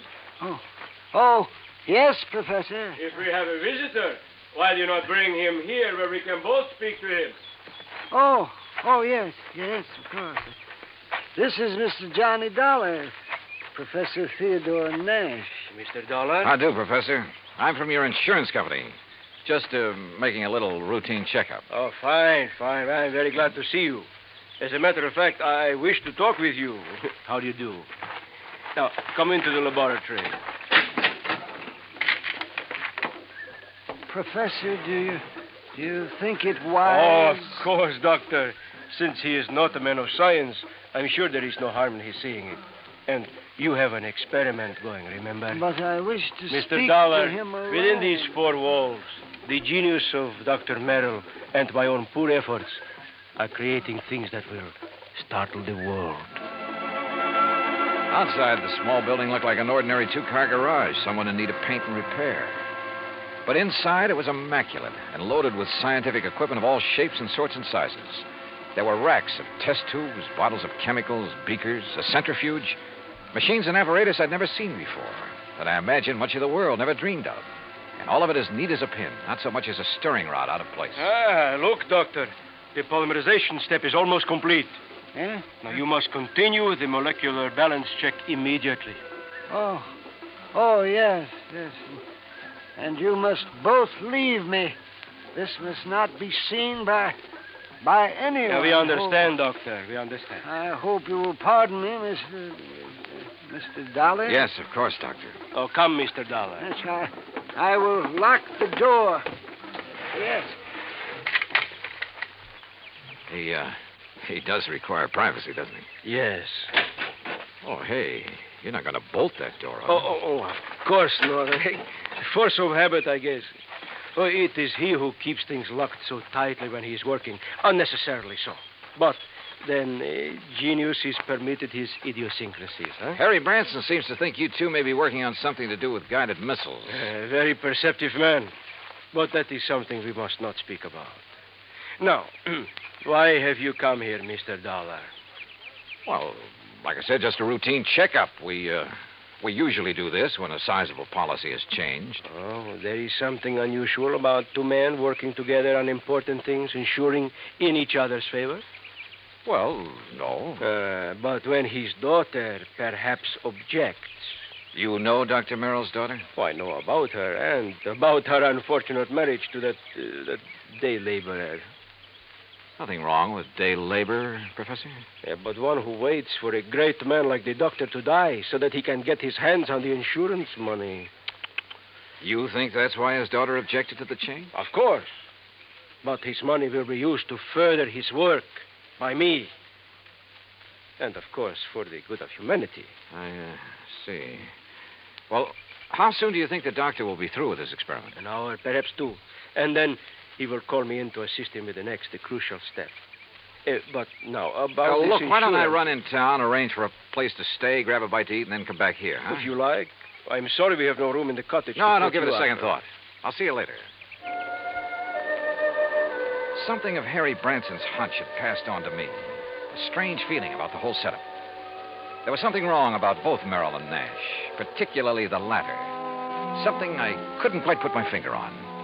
Was Dr. Merrill afraid of Nash? I don't know. Item 2, $1 even for a quick bite in a little cafe along the highway after I'd made arrangements for a room for the night in a private home. It was not much over an hour later when I drove back to the little cottage by the lake.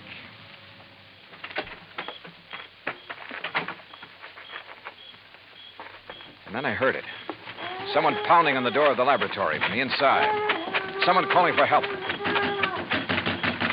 Professor!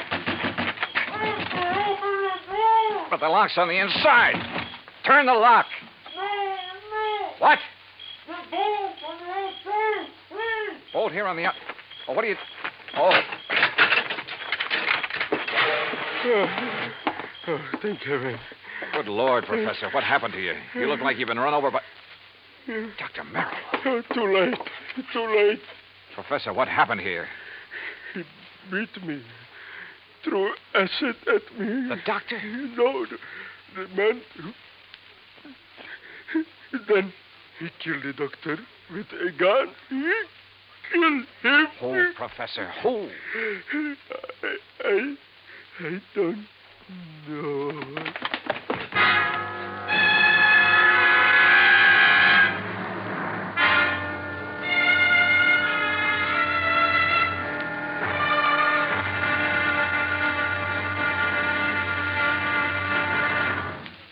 Act 2 of yours truly, Johnny Dollar, in just a moment. Democracy. To the many who have lived under tyranny, democracy comes as a guiding light, shining on a brighter future. That is because democracy stands for the establishment of government conceived from deep thought and free choice, rather than being based on accident and force. It is also normal that the free choice of a democratic government happens because people who choose their own government are directed by true interests in the welfare of mankind. Democracy has been proven to be mankind's greatest legacy of freedom. Now, Act 2 of yours truly, Johnny Dollar, and the clever Chemist Matter.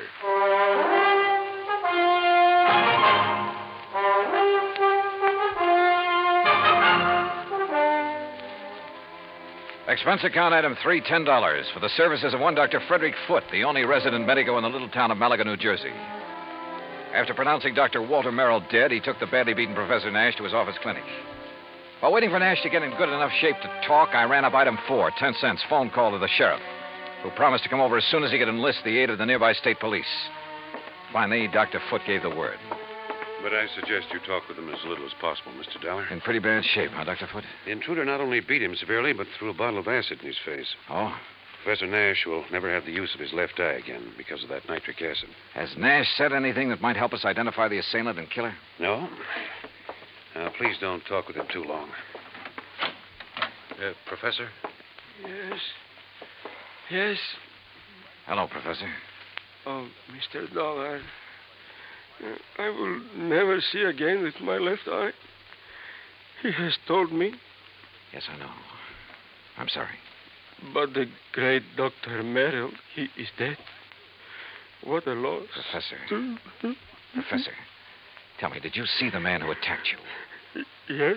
Can you describe him at all? Yes, young, not more than 30, 5 feet, 6 or 8, very heavy, yes, stocky, and black curly hair. Yeah? Hands like working man, laborer. Have you ever seen this man before? No, Oh, here. Some water. Thank you. Do you know why he came in and attacked you and Dr. Merrill? No. Was he after something there in the laboratory? No, only to kill Dr. Merrill.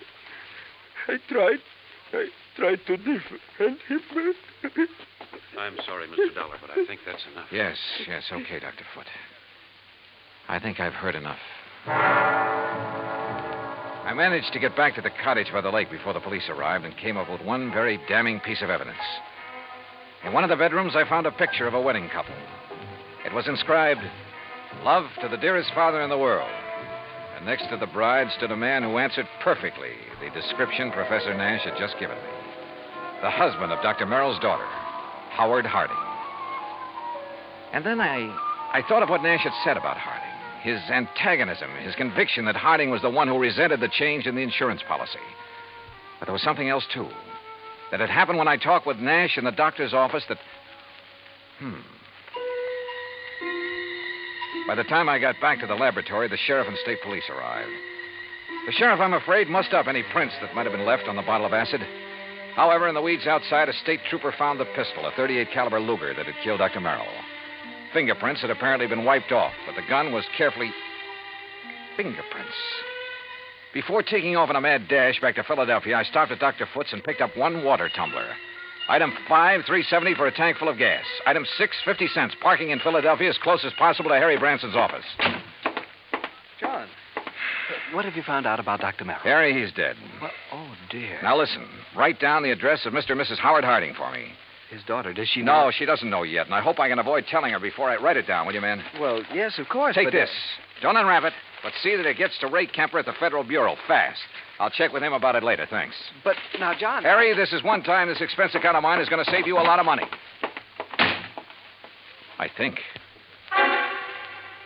I don't know how many red lights I skipped on the drive out to West Philadelphia, but I felt like a hound dog in a hot scent. The home of Mr. and Mrs. Howard Harding turned out to be in a nice, quiet residential area.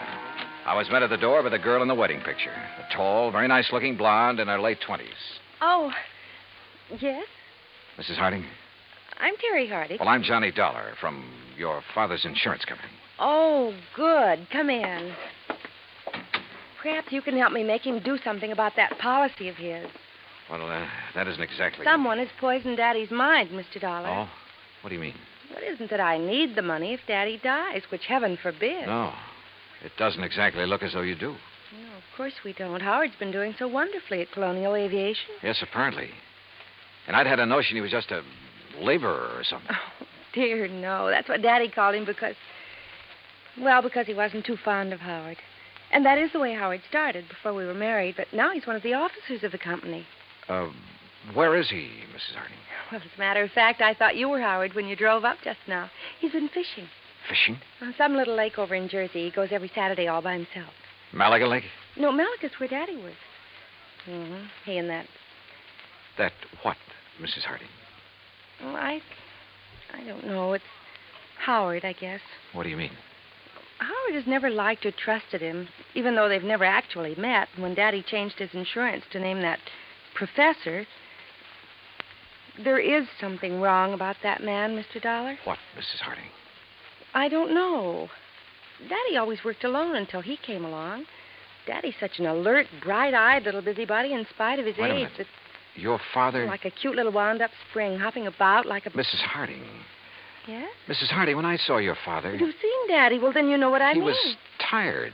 Almost in a daze. He spoke with difficulty. Oh, no. You're mistaken. He chatters away like a jaybird. What is it, Mr. Dollar? Well, he must have been doped. He looked as though... Hi, honey. Well, I'm just as lousy a fisherman as usual. Not a single... Oh, excuse me. Mr. Harding, just tell me one thing. Well, that depends. Who are you? Mr. Dollar's from the insurance company, darling. Not Johnny Dollar. Yeah, that's right. Well, I've certainly heard of you. Tell me... No, you tell me, Harding. Where have you been? Why, fishing. Where? Over in Jersey. Where in Jersey? Little private lake. Where? Over near Mount Holly. One place I know of where nobody else ever goes, where I can get rid of the cobwebs at my job. Hey, wait a minute, Dollar. What is this? Harding, you've been identified as the man who murdered Dr. Walter Merrill. What? I'm sorry, Mrs. Harding. I'm sorry, but it's true. No, What are you talking about, Dollar? You didn't know about it? Of course not. How could I? Where did it happen? How? At his place in Malaga. Oh. Professor Nash. I'll kill that man. You'll take it easy. You seem to forget that so far you're the only suspect in the case. You're out of your mind. If it was anybody, it was that Nash. Never have trusted that man. And the insurance policy. If anybody killed Dr. Merrill, it was that professor. Now listen to me. Nash was with Dr. Merrill when he was killed there in his laboratory. Of course he was. But Nash was attacked also, beaten, acid thrown at him. He lost the sight of one eye because of it. And I tell you...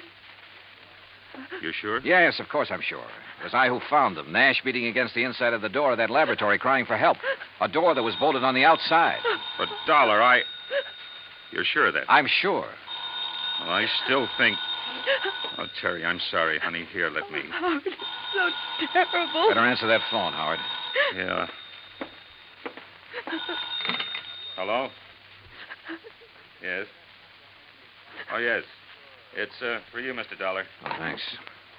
Terry, here, come on. You've got to pull yourself together. Johnny Dollar. Right. John, this is Harry Branson. I just received a call from Mr. Kemper at the Federal Bureau. Yes. He says he must see you immediately. Call him back, Harry. Tell him I'll be there in 15 minutes. Harding, just to keep things straight, I wouldn't leave this house if I were you. Well, now, wait a minute, Just Dollar. sit tight. I think you're in the clear. More red lights got passed up on my way into the Philadelphia offices of the Bureau. So Ray Kemper felt that whatever he'd found was important. If so, it would back up one of my suspicions. But in view of the circumstances, that bolted door in the laboratory, for instance, how could it? Important is putting it mildly, Johnny. The prints you found on the water glass, Ray. 3 sets. 1, yours. Yeah, well, naturally. 2, Dr. Frederick Foote, who is currently practicing medicine. I know, in the town of Malaga, New Jersey. That's where the glass came from. Oh, but the 3rd set of prints. Yes. I had to go into the international file for them. And Johnny... Nash? Theodore Nash? Nash. Nashevsky. What? Fyodor Nashevsky, chemist from one of our not-so-friendly countries. Huh? Expert on explosives. At one time, he was thought to have attempted to enter this country. That was in 1940. Ray, have you got any pictures on him? Plenty. From the time he was a kid. Here. Tell me how you picked up these prints. The beard in this picture. That looks like him, all right. Yeah, this too, with a shaved head. Almost as though he tried to keep changing his appearance. Johnny... Wait a sec. This picture of him as a youngster, this eye patch on his left eye. Our dossier is pretty complete. He was quite an athlete until he injured that eye. But it doesn't show in these other pictures, and he hasn't a glass eye. No, his eye always looked perfectly natural. But now, Johnny, if you have information... Ray, this has done it for me, thanks. Hey, now, just a minute. I'll see you. Hey, Johnny! This is Kemper. Give me a man to tail Johnny Dollar. All the way back to Malaga, New Jersey, I hoped my rental car would hold together. It did, in spite of the fact I pushed it all the way. International intrigue is a bit out of my line, but this time, so help me, I was beginning to feel like an FBI man. I stopped at state police headquarters along the way, and according to them, Nash was off the hook. Not only because of the acid thrown in his face, but even more important, because of my own testimony that I'd found them locked in that laboratory. I stopped again at the lab. Nothing. Then back to Dr. Foote's office. Very well, Mr. Dollar. When they arrive, I'll insist that they wait for you. All right, thanks, Doctor. Well, Professor, you're sitting up. Oh, have they found anything, Mr. Dollar? Have they found the man who attacked us and killed poor Dr. Merrill? Professor, I think I have. Oh? But tell me something. Yes, of course. Your government doesn't pay you very well, does it? Merrill and I were not working for the government, Mr. Dollar. Although, of course, the results of our work... I'm talking about your government, your own real boss. I do not understand. No doubt it's very much interested in anything this country develops in the line of guided missiles, that sort of thing. Mr. Dollar... Now, let me go on. Merrill was doing important work. Stuff that would be of great value to any country in the world. Of course. Your country would have paid you well for the results of his work. But, brother, they'll never get it. I do not know what you are talking Money, about. the loot from Merrill's insurance, sure. Sure, it was enough to get you out of here after you'd gained the knowledge you need of Merrill's work. See here, Dollar. After you'd killed him, before he could give to his country, the United States, what he'd invented. You are a fool. I was beaten, The poor old man put up a pretty stiff fight, didn't he? Do you think I would have done this to myself? You gave yourself away earlier when you reached out for a glass of water I handed you right here in this room. A man who'd lost his sight in one eye would have lost his aim until he got used to it. Funny, though, it didn't come to me until You later. are mad. You haven't seen out of that left eye since you were a kid. I tell you, you are mad. And a little acid burn to make it look like somebody had thrown it at you would be well worth the alibi it gave you. Fyodor. That's right, Fyodor Nashevsky. Listen to me. You were the one who found us locked in, the door bolted from the outside. You found us. Yeah. Also the cord, the string you used to pull the bolt to. That you looped over the bolt and pulled after you got inside. You couldn't have. I dropped it in a vat of acid. Yeah. Thanks. I was bluffing. But I made a lucky guess. What? Oh, what a brain. Nashevsky, I'm sure glad you're not working on our side.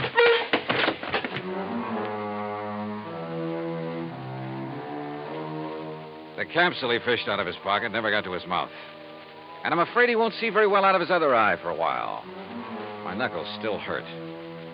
And it was lucky for him that the police arrived. I'm afraid I don't like guys like him.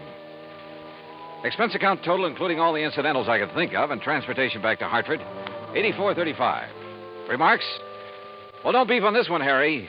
The criminal, in spite of being the named beneficiary, doesn't get paid. Yours truly, Johnny Dollar.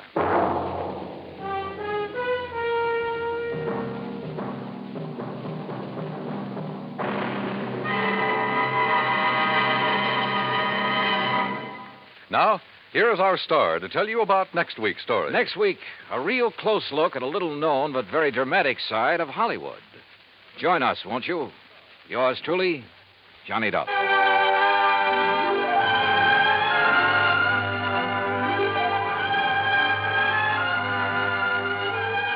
Yours truly, Johnny Dollar, starring Bob Bailey, originates in Hollywood. It is produced and directed by Jack Johnstone, who also wrote tonight's story. Heard in our cast were Virginia Gregg, Harry Bartell, Howard McNear, Forrest Lewis, Jack Crucian, Russell Thorson, Frank Gersel, and Bob Bruce. Musical supervision is by Amerigo Marino. Be sure to join us next week, same time and station, for another exciting story of yours truly, Johnny Dollar.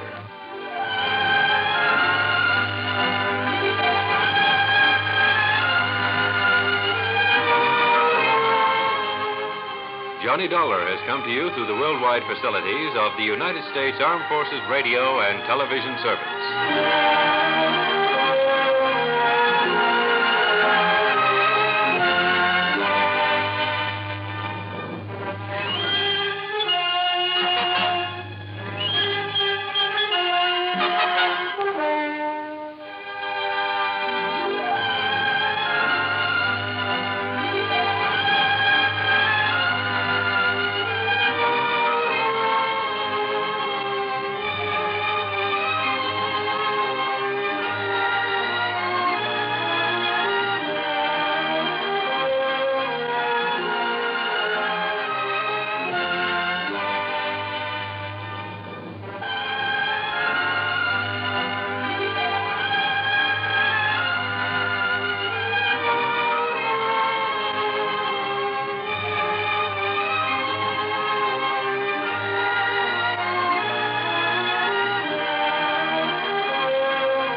From Hollywood, it's time now for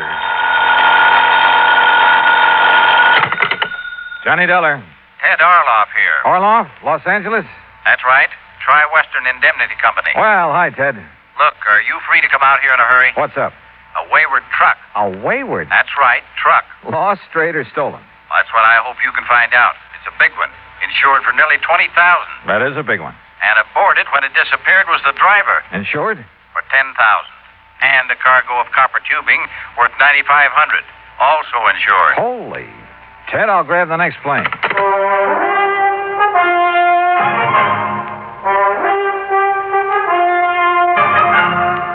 Bob Bailey in the exciting adventures of the man with the action-packed expense account. America's fabulous freelance insurance investigator. Yours truly, Johnny Dollar.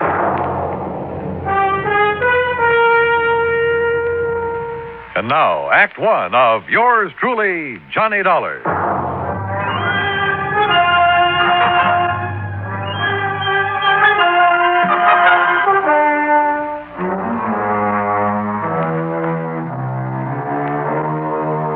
Expense account submitted by Special Investigator Johnny Dollar to the Tri-Western Indemnity Company, Los Angeles office. The following is an account of expenses incurred during my investigation of the Wayward truck matter.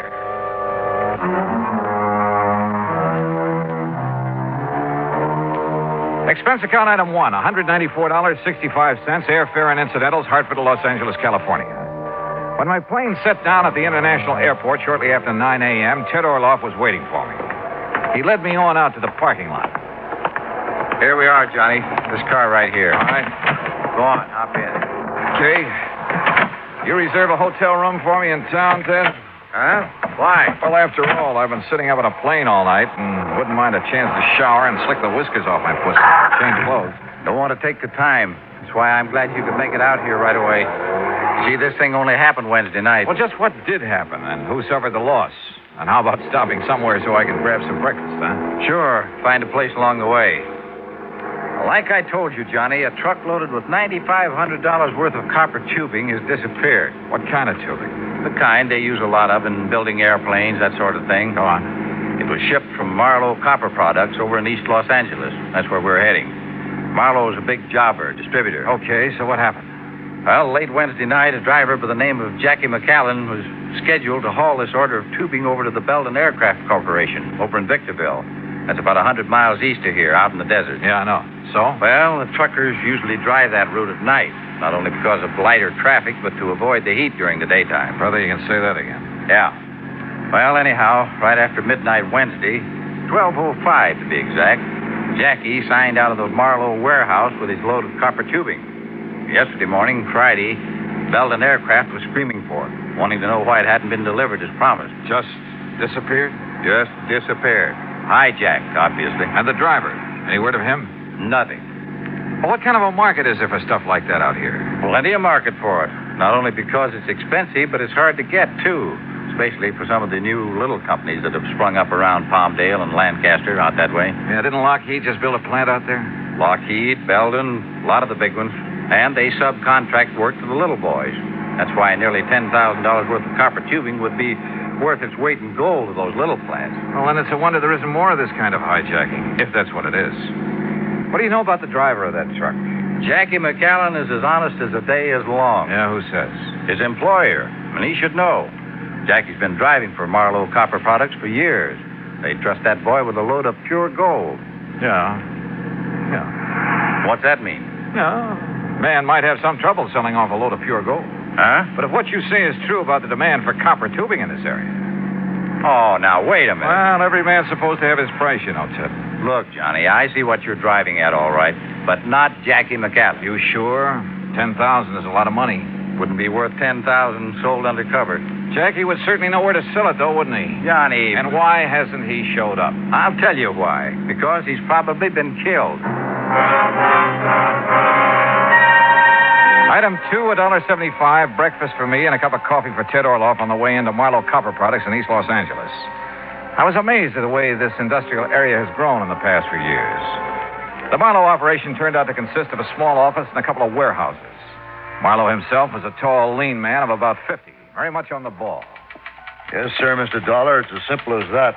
Now, Willie here is the night watchman. How do, sir? Hi, Willie. According to Willie's clock and the shipping order in the manifest, Jackie McAllen signed his load out at exactly 12:05. And that's the last we've seen of either of them. He took off alone with a load worth $10,000? $9,500, yes. Well, isn't that taking quite a chance? Well, he's done it many times. Mr. Marlowe, how much does this Jackie earn a week? Well, that would depend. Anywhere from 100 and... Oh, now, wait a minute. If you're thinking what I think you are, you're wrong, Dollar. Dead wrong. Just as I said, Johnny. Sure, why? I'd trust Jackie with my own life.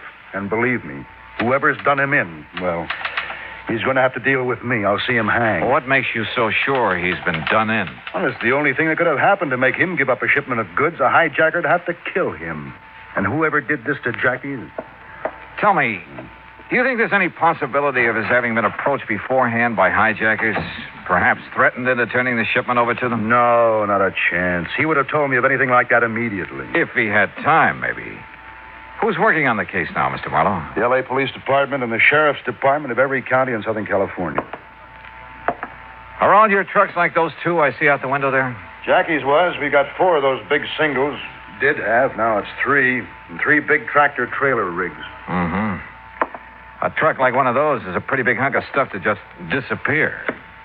Willie. Yes, sir. Were you on duty Wednesday? Yes, sir, I was. Did you notice anything unusual about Jackie that night? Why, no, sir. Not that I noticed. He came to pick up his truck alone, huh? I didn't see nobody else with him. Well, did he look worried, anything like that? Well, not that I could see, no, sir. And he didn't say anything that might have indicated things weren't as they should be? Not that I heard, no, sir. Just exactly what did he do? What the driver always does. Come in, signed up the manifest, putting down the time, and then drove off with his truck like always. Nothing unusual at all? Not that I saw, no, sir. Mr. Marlowe, where did Jackie live? Somewhere over on West 3rd Street. He lived alone. Naturally, the police looked for him there first thing. May I have that address, please? I'll have my secretary get it for you. You all through with me, boss? Yes, Willie. If you're going to work tonight, you better get some sleep going. Yes, sir. Thank you. And believe me, nothing's going to happen to anything this time. If I were you, Mr. Marlowe, I think I'd have more than that for a night watchman in a place like this. Just what were you thinking of, Mr. Dollar? Jackie's address, I mean. Look, if the police and sheriff's offices haven't been able to turn up anything, well, in spite of what you said, there's always the possibility of collusion in a case like this. Between Jackie and whoever stole that truck? Oh, no, sir. There's always the possibility, voluntary or otherwise, if Jackie was in with the hijackers, even against his will. I wouldn't believe it. But it's a possibility, whether you want to believe it or not. For one thing, how would the hijackers know when and how the shipment was to be made? From any one of a number of sources. The man who supervised the loading here, for instance. Oh. Red Kingsley, or almost anybody in the place, or just as easily anyone over at Belden Aviation in Victorville. Belden would know exact time of departure from this warehouse? Well, no. Close timing in a hijack operation is usually pretty important. But they knew the stuff was due at their plant early Friday morning. They've been hollering for it ever since. I'll lay my money on the tip-off coming from this end. Now, has the route between here and Victorville been thoroughly gone over? By the police. And they found no sign of either the truck or this fellow Jack? That's right. The truck, of course, could be disguised, new coat of paint, that sort of thing, often done. But no body, alive or otherwise? No. So how do you plan to proceed? Well, if Jackie was forced to participate... And I'm sure he wasn't. Then I don't know. Let me have that address, huh?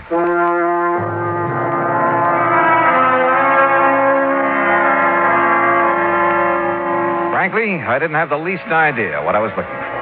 But I couldn't just stand around, so I borrowed a company car with a name and a number plastered all over the side and drove to the West 3rd Street address, hoping I'd have no trouble persuading the manager to let me in. Manager? Not in that old ramshackle frame house. The front door was wide open, and the mailbox had the number 4 opposite Jackie's name. That meant upstairs. As I reached the second floor, I could see that the door of number 4 was slightly ajar. And I could hear somebody moving about inside, opening closets and drawers. Quietly, I slipped close to the door. Inside, his back toward me, was a big, broad-shouldered brute, hastily emptying one of the bureau drawers. He was dressed in dirty work pants and wore a heavy, tattered blue sweater. Hey, what? Maybe you better let me ask the questions, huh? Oh, yeah? Now, look, buddy. What are you doing here? What are you putting into those handbags? None of your business. Now, you get out of here. Not until I find out what you're up to. I said get out. Didn't you hear me? Oh, take it easy. Oh, yeah? You want to play that way, huh? That's right. Brother, that was a big mistake. Oh, you asked for it. Oh, no, you don't. All right. Now, start talking. What were you doing here in Jackie's room? What was I doing here? Hey, look. Who do you think you are, the law or something, barging in here like this? That's right. Who are you? I said, who are you? I'm Big McCallion. What? That's right. Jackie McCallion.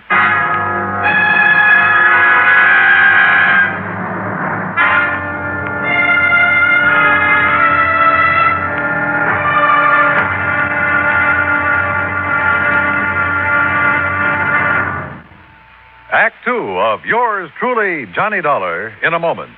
Our flag now numbers 50 stars, and behind each star there stands yet another flag representing one of the 50 states. New Jersey's flag was created at the direction of George Washington.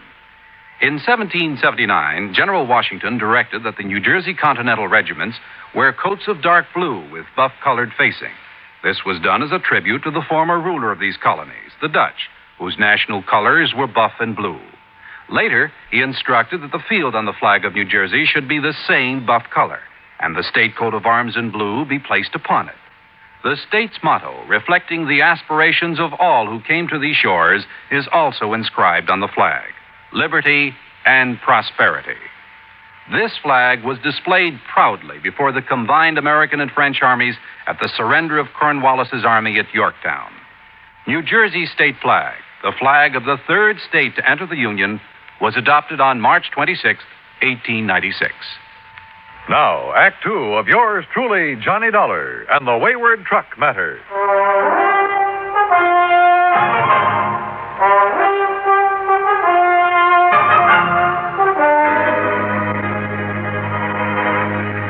Missing. A $20,000 truck from the Marlowe Copper Products Company of East Los Angeles. Also missing.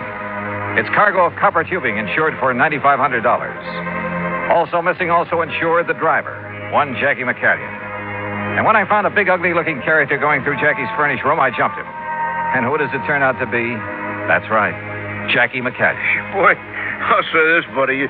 You're sure handy with your dukes for a skinny guy. Hey, who are you, anyway? Johnny Dollar, insurance investigator. And look, I'm sorry I must jump, Jackie. Insurance what? Well, I came here to find out what happened to you and that truckload of copper tubing that never got to Belden Aviation over in Victorville. What are you talking about? Of course it didn't. Of course not. Well, why? Because the shipment was called off, that's why. What? Well, sure. It was supposed to go out Wednesday night, right after midnight. And it did. At least it left the warehouse. Oh, that's where you're wrong. Because me and Betsy, we was going to take it. Betsy? Yeah, Betsy. You know, my truck. Only the order got canceled out. Who says so? The office. Who at the office? Well, how shall I know? All I know is I was here in my room getting ready to go over and pick up Betsy and the tubing. And the phone rung, and a girl from the office says the shipment is canceled out. What girl? Do you know? I don't know. Some girl says she was in the office or so. You know, one of the girls, like they always giving out the orders, you know. And she told me the boss says on account of there ain't no more trips for me this week, I can start my vacation right away instead of next week. But you don't know which girl in the office told you that. I told you. I don't know. I told her, tell Mr. Marlowe thanks, that's all. Why? Didn't she tell him? Where have you been since Wednesday night? Oh, down in San Diego, staying at my sister's and doing some yellowtail fishing while I was there. You know, out around San Clemente Island.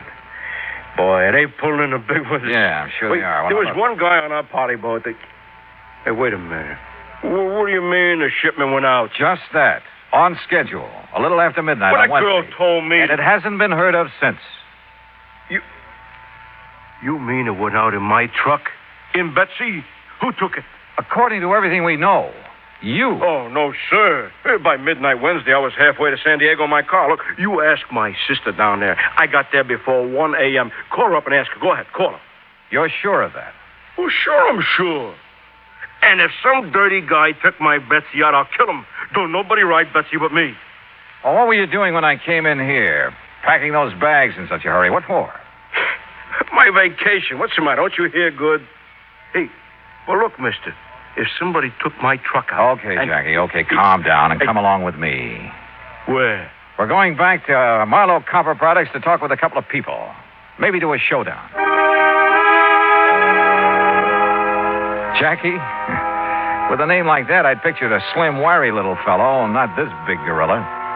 And from what he'd said and what he told me on the way back to the Marlowe warehouse, I was convinced he was telling the truth about his whereabouts the night of the robbery. But then, who could possibly have been a close enough double for Jackie to fool the watchman? Or had the watchman been trying to fool me and the police? And why? Or could Marlowe himself have somehow contrived to... But again, why? And if Marlowe was up to something, well, he'd have been smart enough to put or at least keep Jackie out of the way. Mr. Dollar, did you find... Jackie! Hi, boss. Hey, what's going on around Jackie, here? thank heaven, boy, you're all right. Oh, sure I'm all right. We thought you'd been killed or something. Oh, me, killed? Where'd you find him, Dollar? Where's the truck? Hey, boss, that's what I've been trying to find out. Only all this guy here does is ask me questions. Well, the important thing is you're all right. I didn't tell you this before, Dollar, but Jackie's as much a part of this business as I am. Ah, come on, You started out with me in the beginning when I didn't have a penny to my name. Worked 7 days a week, night and day, helping me build up this business. And you've kept him just a truck driver? What do you mean, just kept me a truck driver? That's the way I like it. Oh. Yeah, even the big retirement he made for me. I don't want that. I just want to keep on driving the truck, just like I am, and maybe go fishing now and then. That's what I like, and I'm happy. Thank God you're still all right. Hey, but what about Bessie? Yes, Dollar, what about the truck? Any ideas, any leads? Mr. Marlowe, I want to talk to that night watchman of yours again. Well, Willie? That's right. Let's just hope he hasn't skipped town. Skipped town? Would you see if you can locate him and get him down here? Well, of course. You think he was involved in the hijack operation? Well, let's get him in here, if we can, and we'll see.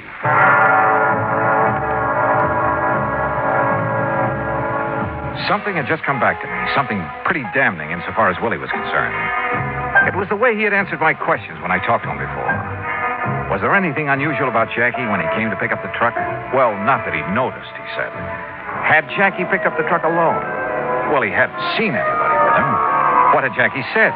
He hadn't heard anything. Not one really positive answer in the lot. Or to the other questions I'd asked him. Much to my surprise, Marlowe's phone call brought assurances from Willie that he'd come over to the plant right away. And I told him I'd get somebody else to fill in for him tonight because of the sleep he's having to miss. Yeah, well, tell me this. Do your watchmen carry a time clock? That's right. There are punch key boxes located in a dozen or so spots all over the warehouse and one in this office. They register on a paper dial on the time clock, Yeah, sir. that's right. That way there's a record of what time he reaches every station on his nightly round. Would you get me that record for Wednesday night, please? Well, of course. And while you're at it, I'd like a copy of the shipping order and the manifest for that truckload of copper tubing. I'll have my secretary get them for you. By the time his secretary dug the punch clock record out of the files, old Willie arrived, looking somewhat the worse from lack of sleep, but apparently willing to cooperate in any way he could. I took him out to the watchman's booth, which was just inside the warehouse gate. Yes, sir, Mr. Dollar. This here's my own private office every night. And this is where you were when Jackie McCanyon came to pick up his truck Wednesday night, huh? Well, now, where else would I be? Well, now, that answer is just as definite as the ones you gave me before, Willie, and it won't do.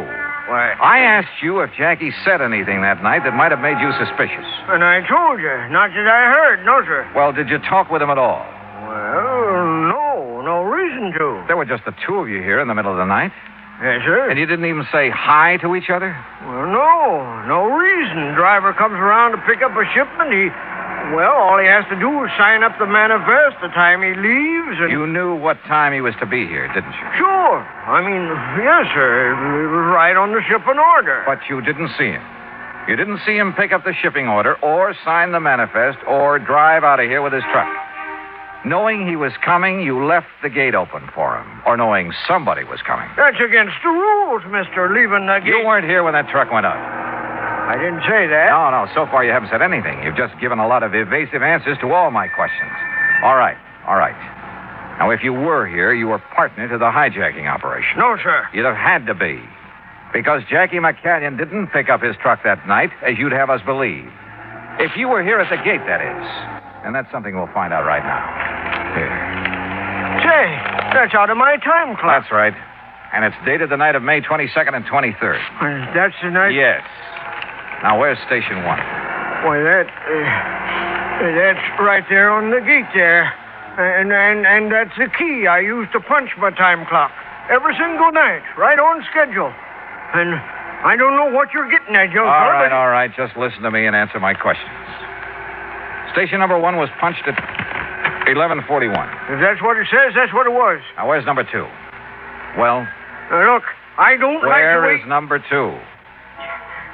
It's the big double doors back in the warehouse on the right. But now you look here. 11:47. You must walk pretty slowly. Well, of course I do. I look around. I make sure that everything's all right. Okay. Now, where's number 5? Come on, number 5. On the back gate, way around the other side of the warehouse. Yeah. A good quarter of a mile from here. And according to this time clock record, that's where you were at exactly 12:04 that night. And, brother, I'd like to see you do a quarter of a mile around these buildings in less than a minute to get back here at exactly 12:05 when you claim Jackie signed out that truck. Well? You're right, Mr. Dollar. Yeah? Which way am I right? I wasn't here. I left the gate open for him, like I often done when I wouldn't be right there for a night shipment. Like you often did? Don't you see? Nothing like this ever happened before.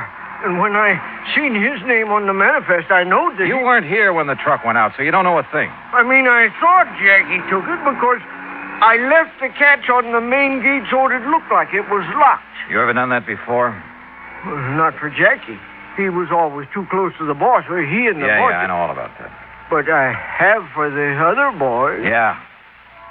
Yeah, you've left this whole place wide open for anybody who wanted to come in and take anything he could lay his hands on. And this time it was a $20,000 truck with a $10,000 cargo. Willie, you're in trouble. Plenty. I questioned him further and got nothing more than a few tears and a plea for mercy, and then I turned him over to Marlowe. Willie was his problem now. But my own was still far from solved. I wasn't any closer to the missing truck and its cargo than I'd been when I arrived. Expense account item 3, $220, lunch for Jackie McCallion and myself at a lunchroom around the corner. We were on our second cup of coffee. Good boy. That was a good donut. Oh, sir, Mr. Dollar.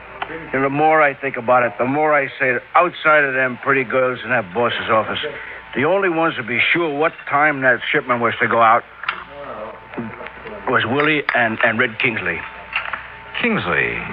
That's his car I used. Yeah, that's the guy. He's in charge of all the shipping. Well, how much do you know about him?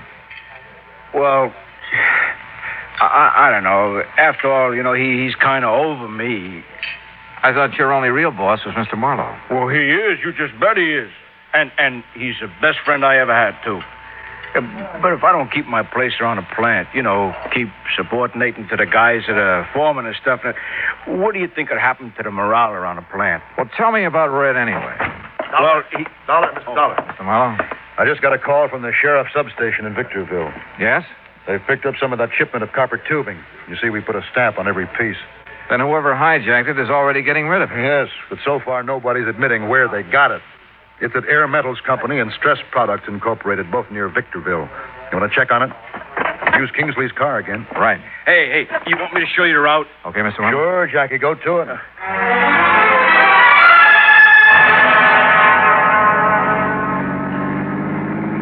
And believe me, we went. I don't know whether the police along the route have been alerted to let us by or not, but we earned more than one speeding ticket before we hit the cutoff around Victorville. The cutoff that would take us on past Edwards Air Force Base where the plants we were looking for were located.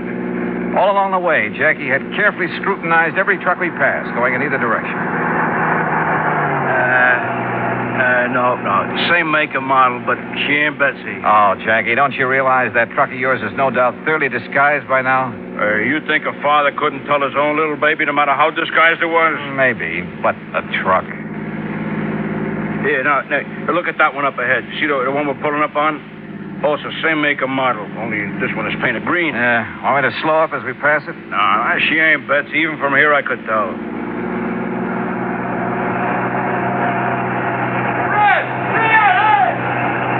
What did he say? Well, I didn't quite...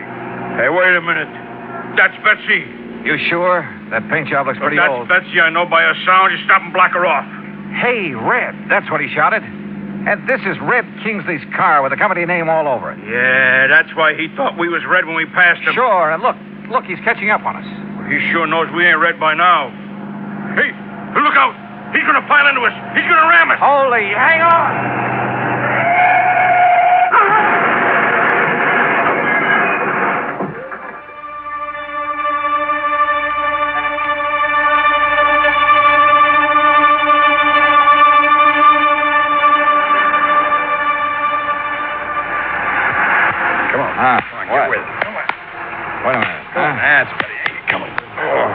Look, I hate to keep slapping you on the push this way, but come on. Oh, it's okay. It's okay.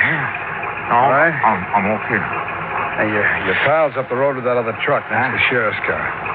Up there where a couple of thousand miles of copper pipe spread all over the countryside. Oh, yeah. I edged him off the highway and he flipped over. Well, why did you do that? Why? Well, to hear those cops talk, you'd think I was a hero or something. The guys in the green truck rammed you off the road, didn't they? That's right. Well, when the cops seen that happen, they tried to force the truck off. Mister, that takes something like Clarabelle here. Clarabelle? Yeah. That's what I call this tractor-trailer rig of mine. It's not the first time I've given the police a hand.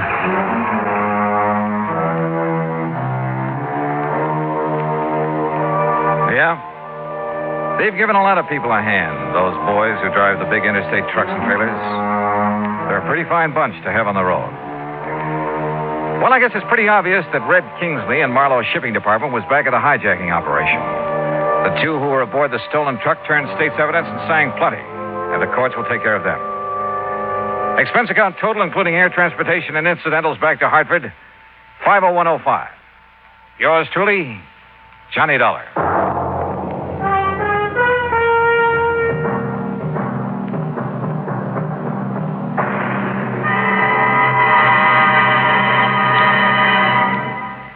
Now, here is our star to tell you about next week's story. Next week? Well, if you think a sudden case of complete amnesia is any fun, you're wrong. Because it happened to me. Join us, won't you? Yours truly, Johnny Dollar.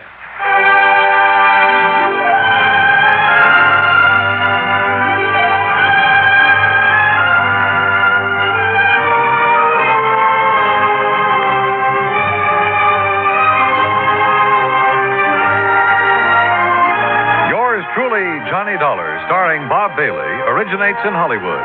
It is produced and directed by Jack Johnstone, who also wrote tonight's story. Heard in our cast were Forrest Lewis, John Daner, Junius Matthews, Stacey Heiress, and Jack Crucian. Musical supervision is by Amerigo Marino.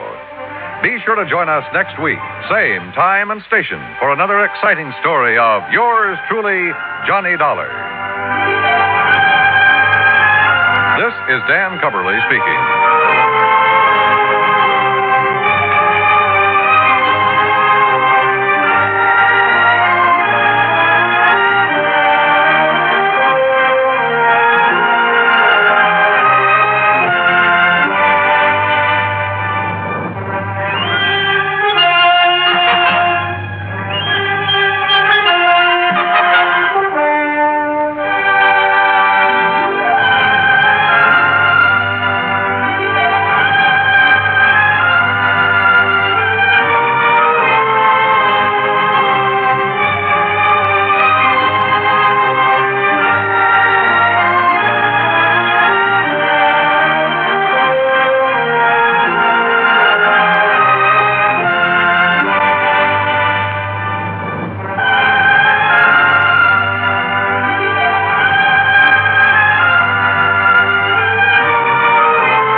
It's time now for... Johnny Dollar. Crutcher, Mr. Dollar. Lester Crutcher at Continental Insurance Company. Oh, how are you, Mr. Crutcher? Tell me, are you familiar with the Priest Expedition collection? Priest Expedition? Some of the relics, artifacts of considerable archaeological import that were excavated from the ruins of the city of Ur in the valley of the Euphrates. What? Findings from the temple erected to the god Belle, which proved of such historical value to students of the ancient Babylonian civilization. You know. I certainly don't know. But what about it? We carry some special insurance on that collection. And what's happened to it? Nothing yet. But I think you'd better come over and see me. Right away. Okay, Mr. Crutcher. Why not?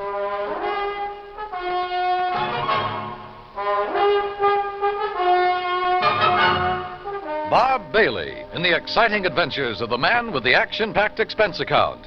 America's fabulous freelance insurance investigator. Yours truly, Johnny Dollar. And now, Act One of yours truly, Johnny Dollar.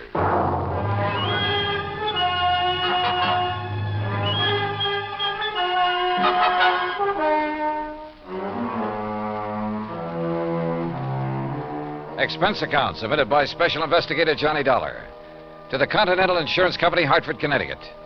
Following is an account of expenses incurred during my investigation of the loss of memory matter.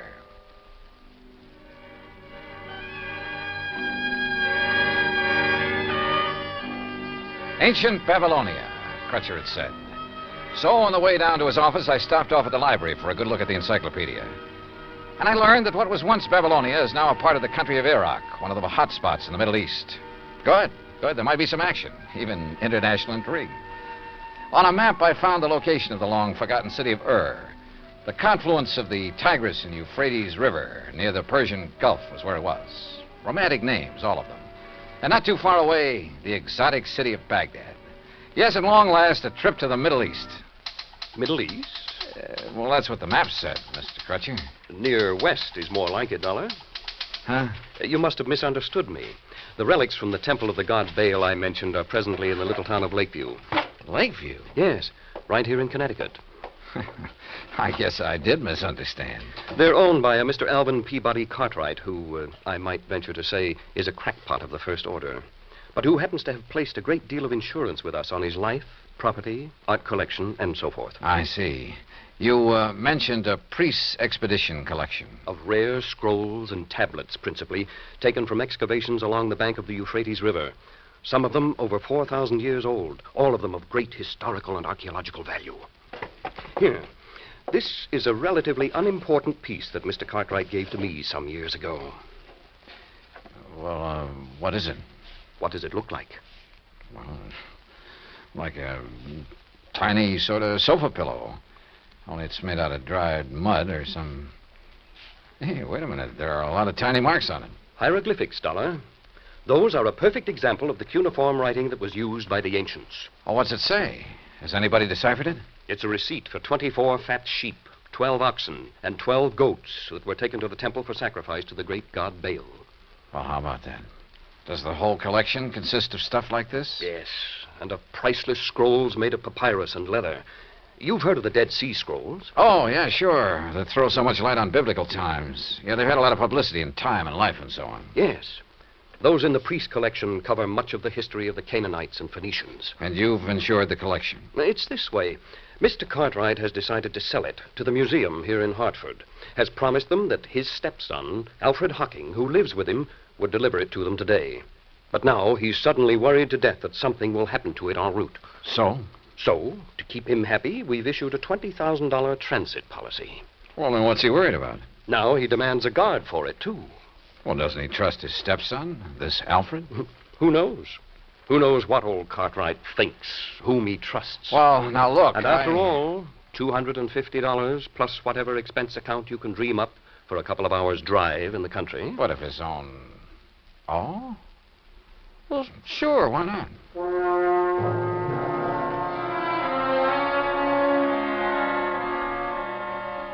Expense account item 2, $50 deposit on a rental car in which I promptly headed north and west on Highway 44. The 50-odd mile drive to Lakeview was easy and pleasant. Finding Cartwright's home was also easy. It sat prominently atop a hill on the outskirts of the little town with perhaps 2 acres of ground around it. All of it looking worth a lot of money, yet rather seedy and run down. Alvin Peabody Cartwright himself greeted me at the door. I take it you're Mr. Dollar. That's right. Mr. Cartwright? Let me see your credentials. Oh, well, yeah, sure. All right, here you are. Yes, all right, you can come in. This way, in my study. Right here. And there, Mr. Dollar, is the box containing the Babylonian relics. That one carton is all that's to be delivered to the museum in Hartford? That's all. Young man, the contents of that sealed carton are worth $21,000, and it's sealed, you understand, so that neither you nor that worthless stepson of mine can get your hands on any part of it. Alfred, this is Mr. Dollar. Alfred Hocking. Hi, Dollar. Oh, I'm sorry I didn't see you sitting back there. Yeah. Now let me finish this phone call that you interrupted. You still there, Mr. Waring? All right, now. Huh? Yes, he finally got here. Dollar's his name. That's right. Shall I sit down? Yeah, sure. Well, Just you be sure he identifies himself. Yes, and that he's accompanied by my stupid stepson, whose name's Alfred Hocking. Now, if only one of them appears, or if the seals on the carton are broken, you're not to accept it. Make him bring it back to me in a... No. Call the police. Yes, that's what I said. Call the police. Otherwise, give the money to Mr. Dollar. Not to that half-wit stepson of mine. I don't trust him. Now, they'll leave here shortly, and I know it's late, but Waring, just make sure that you're there waiting for them with the money. Goodbye. Mr. Cartwright. Yes? Well, what? If you're so concerned about it, I can't help wondering why you haven't asked the police to guard this shipment for you. Because I don't trust them. I don't trust them any more than I trust this numbskull Alfred. Thanks. I don't trust anybody. Oh, does that include me? Of course it does. Why do you suppose I'm having both of you take it over there? I'll tell you why, to keep an eye on each other. Now, get yourselves out of here and on the way to Hartford.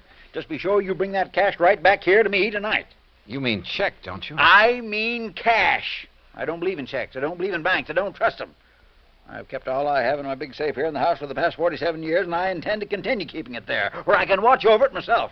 Now, go on, you and this dumb Alfred. Get out of here. Dumb, Alfred? I'm not so sure. On the other hand, as we drove back toward Hartford with Alfred at the wheel, he said he knew a backcountry shortcut. I decided he just wasn't as clever as he'd like to be. Hey, take it easy, Al. I'll give it to you straight, Dollar. I'd hoped the old buzzard would let me make this delivery alone.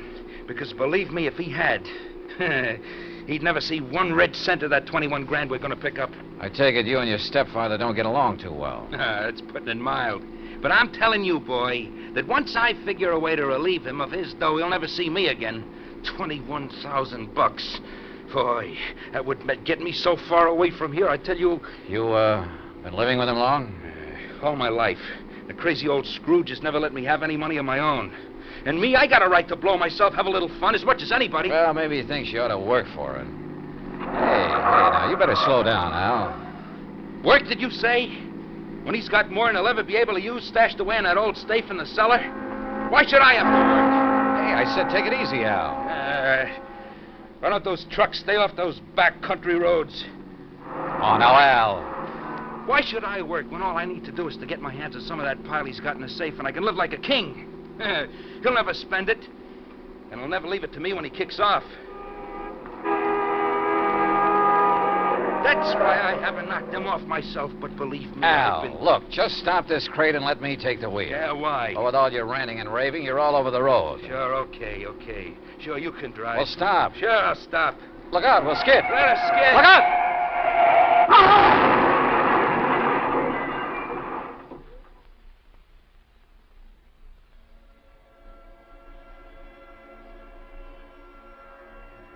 There was a long period of deep, dull blackness, without sound, without feeling. And then, slowly, hazily, the light came back, but it wasn't clear. Everything seemed very confusing, very vague. I was conscious of a terrible throbbing in my head, and then it slowly passed, leaving only a dull ache.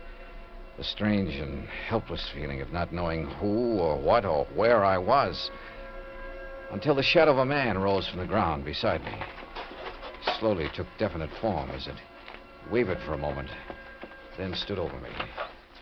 How about you, boy? Back to the world again? World? Yeah, you really hit that windshield frame. Here, let me help you sit up.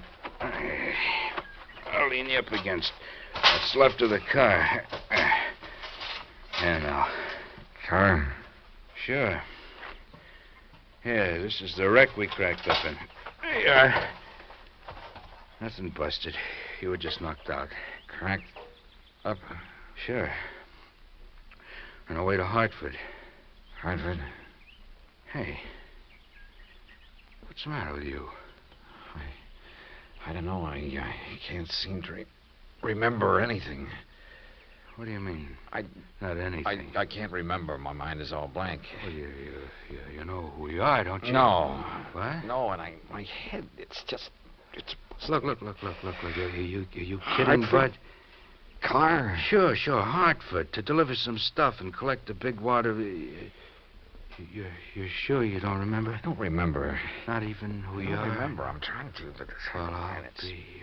Okay, now listen. Everything's going to be okay, real okay. You want to know who you are, huh? Yeah, who I am.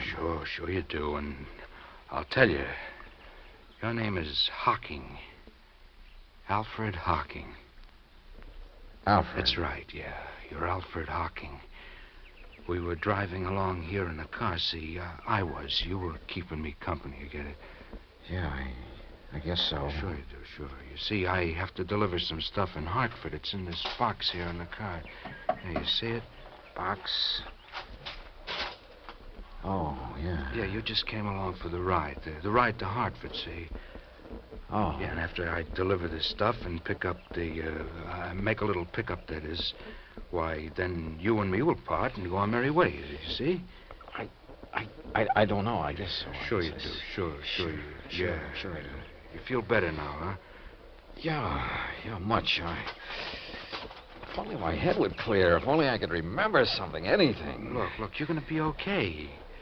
Al? Al. I'm Al. That's right. Yeah. But you... I can't remember. Huh? Who are you? Me? My name is Johnny Dollar. Dollar? Yeah, remember that. Johnny Dollar. That's right. Yeah.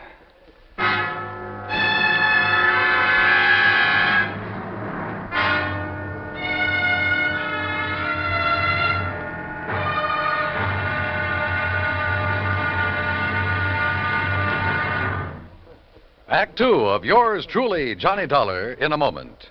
We sometimes wonder, what is the life of a human being really worth? Not too much? Or maybe a great deal? Does it depend on whose life it is? Whatever the answer, one thing is certain. Fred Hargesheimer, since World War II, has felt that his life is worth quite a lot of gratitude. During the war in the Pacific, about June of 1943, Lieutenant Hargesheimer had his P-38 fighter plane shot out of the sky. Badly wounded, he bailed out over a tiny island, New Britain. It looked pretty small from where he hit the silk, but he found it much bigger when he hit the ground. It was bigger, and in complete control of the enemy. But Hargesheimer was lucky. After a month of lonely hiding, he was found by a group of friendly natives from the village of Nantambu. They cared for him and successfully hid him from enemy patrols for the next 4 months at the risk of their own lives. Then Hargesheimer was able to make it back to civilization. For the next 17 years, Fred Hargesheimer thought about those wonderful people of Nantambu. 12,000 miles away in the United States of America, Hargesheimer put a great plan into effect. He made speeches, took up collections, sold jewelry belonging to his family, and worked out a way to bring a bit of civilization and happiness to the little village of Nantambu.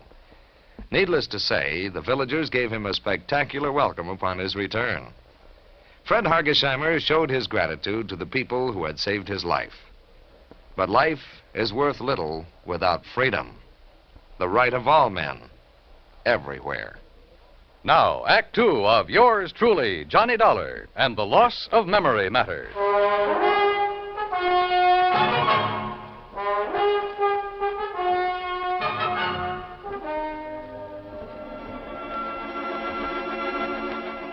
Amnesia. Sudden, complete amnesia. And all the feeling of utter helplessness that goes with it. The man who was with me told me of the crack-up of our car on the way to a place he called Hartford. Hartford meant nothing to me. Nor did I recognize anything of the countryside or the road where we sat waiting, hoping someone would pick us up. Names, places, I remembered nothing. Not even who I was, or who the man with me was. That's right. Dollar. I'm Johnny Dollar. I see. And your name is Hocking. Alfred Hocking. Hocking. Yeah. Yeah, you're feeling better, aren't you? Yeah, I think so. Well, look in the pocket of your coat. Pocket? Oh, isn't there a billfold there? Yeah, open it up. Yeah, here it is. Yeah, there's a name in it? Sure, see? Alfred P. Hocking. That's right, that's you. And I'm Johnny Dollar. Just remember that and everything will be all right. Now, why don't some truck come along and pick us up, or a car? What are we doing out here, Johnny? You see this box? Well, I've got orders to deliver it to the museum in Hartford. Museum, huh? What's in it? No, just some old relics. Then I'll collect the money for it, and that'll be that. You can be on your merry way, okay? Yeah. Yeah, I guess so. Sure. But how come I'm going with you, Johnny? Why, you live in Hartford, see? Oh, I see. You didn't even know that. You still don't remember anything. Only what's happened since I woke up here. Look now. Yeah? Why don't you take me home first, if we can get a ride, that is, and maybe if I rest, I'll feel better. No. Maybe my mind will clear up. No, first the museum. But, Johnny... All right, listen. The crazy old coot I'm delivering this stuff for, well, he phoned ahead that there'd be two of us, see, so you've got to come along to the museum. Museum? Yeah, the museum, the one in Hartford, like I told you. Oh, yes, Hartford. But once I get the money for it, I'll take care of you. Yeah, I'll take care of you. You've done pretty good as it is, I guess. Sure I have, Al. I've pulled you out of the wreck and all. Hey, look, here comes a big moving van, and if I know those boys, who'll pick us up.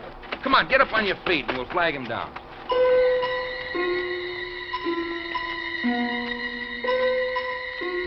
The helpful driver of the big cross-country truck picked us up and was all for getting me to a hospital before anything else.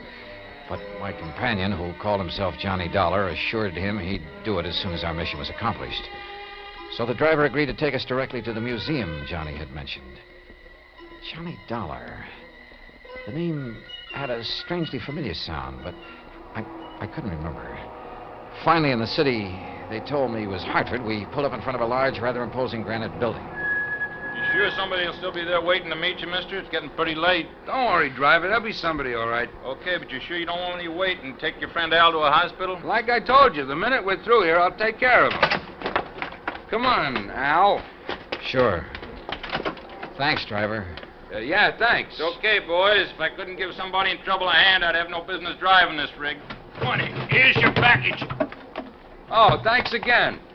Now, come on, Al. Okay, Johnny. I'll do all the talking, and you just remember who you are. Sure. Let me help you carry that. You just push the bell button there beside... Well, it's about time. Which of you is Mr. Dollar? That's me. Hi, Mr. Waring. Here's my credentials. Yes. Then you...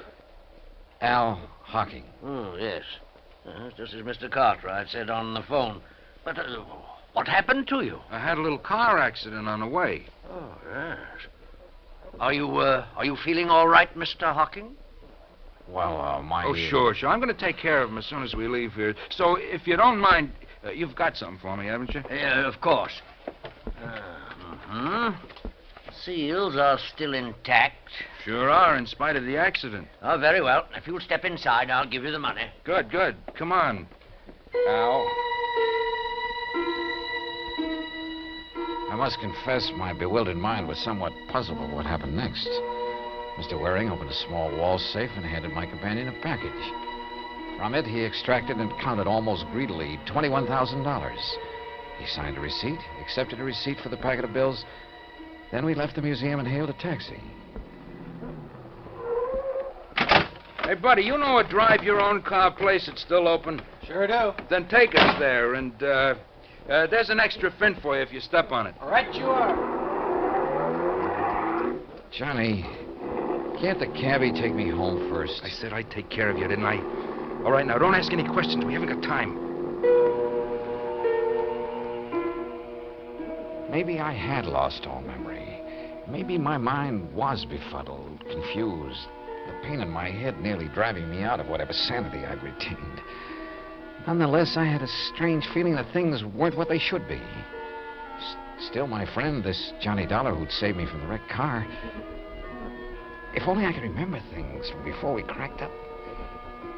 There was something strange, too, in the way he slowly, painstakingly signed the application for the drive your own car, looking carefully all the while at the license he pulled out of his pocket. Then a few minutes later, we were on the road again, and we were heading, according to the highway signs, out of town and toward a place called Danbury on Route 6. These rental cars could stand a little souping up. Look, Johnny, I thought you were going to take me home. I am. But you said I live in Hartford. Listen, if I know that stepfather of yours, the sooner we get out of the state. What? What were you going to say? Nothing. Now, listen. I got to get you to a hospital, see, and the best one I know is over the line in New York. You want to get your memory back, don't you? Yeah, sure, but now look, Al. Huh? What'd you say? It's funny. I called you Al. What's funny about it? Sure you aren't beginning to remember things, huh? How about it? I wish to heaven I could. But now, look, Johnny, there's something funny about all this. I may be a bit muddled after that crack-up we were in, but it seems... You are muddled. That's the reason you're getting crazy ideas, but don't. See? Just quit thinking and relax so you might do something you'd be sorry for. Yeah. Real sorry. This determination of his to get across the state line. Things were wrong, and I knew it. But I didn't know why. A man's judgment is based on his experience, so are his reasoning powers, based on things he's done or that have happened to him, or at the very least on things he's known about in the past. And all of my knowledge of the past was gone from me. Anything I might do or say at this point would probably be wrong. So how could I argue with this Johnny Dollar? What's more, he had a gun. I'd felt it in his pocket when he bumped against me. Perhaps if I had a gun, I could stop him. Demand an explanation. I felt that I should. Why? I didn't know why, but somehow. Johnny? Yeah? Why are you so anxious to get into another state? I told you to get you to a hospital. Now shut up. Oh, listen to me. Don't ask questions. Just leave everything to me. Well, why is driving all this distance, 50 or 60 miles now, better than if you'd taken me to a hospital or doctor back in Hartford? I told you to stop asking questions. Yeah. Johnny, why do you carry a gun? Why shouldn't I? Don't worry about it. Are you supposed to? Sure. I got a permit, so forget it. Let me see it. Hey, what is this? Later. Now. Later, I said. Then I don't believe you. All right, then here. Look in this card case. I looked. In Johnny Dollar's card case. His driver's license, business cards that said he was a freelance insurance investigator. And again, something vaguely familiar stirred in my cloudy mind. You find it yet? And then an identification card with thumbprint and snapshot. And the picture was not of the man beside me. Instinctively, I leaned over to look into the rear-view mirror, to look at myself. But he pulled the gun from his pocket, and before I could do it, he struck me hard across the head.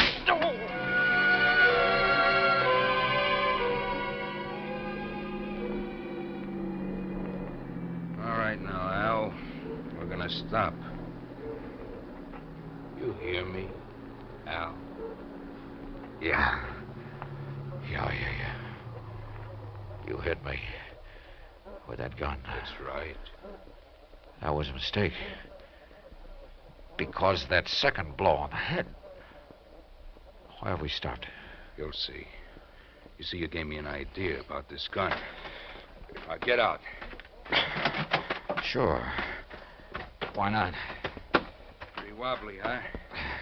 All right, now. Look down over the side of the road there. What about it? See that deep ravine down there? Why? Al? That's why. Because you called me Al. And this time you meant it. Yeah? I guess I did. Thanks to that poke on the head. So, you got some of your memory back, huh? But not your strength. No. So before you do... No, put that away. Oh, you're not going to... What's that?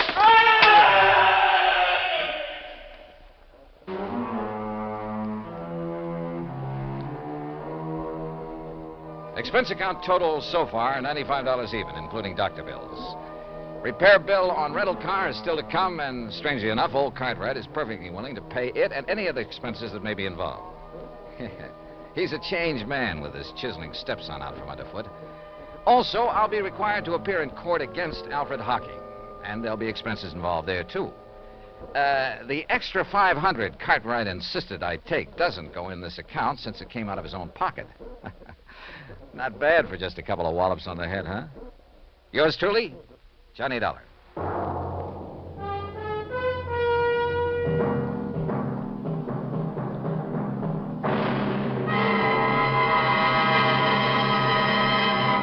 Now, here is our star to tell you about next week's story. Next week? Well, it's another case of mistaken identity, but believe me, a completely different affair. Join us, won't you? Yours truly, Johnny Dollar.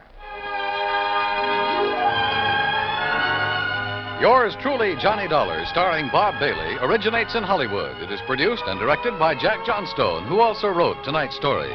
Heard in our cast were Les Tremaine, Parley Bear, Joseph Kearns, Barney Phillips, Tom Henley, and Shepard Menken. Musical supervision is by Amerigo Marino. Be sure to join us next week, same time and station, for another exciting story of yours truly, Johnny Dollar.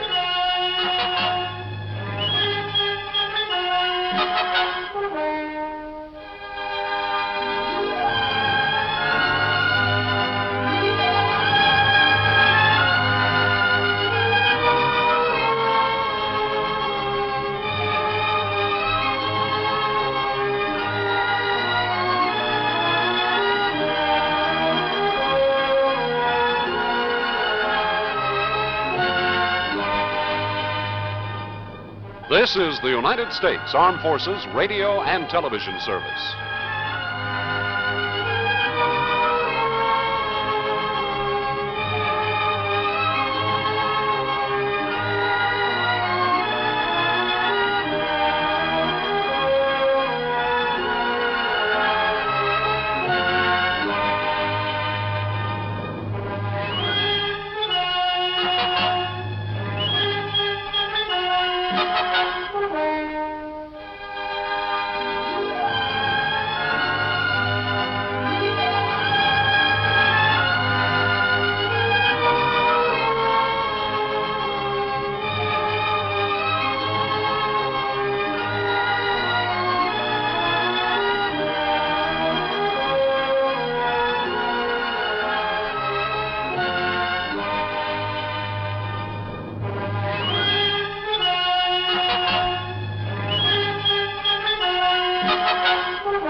From Hollywood, it's time now for...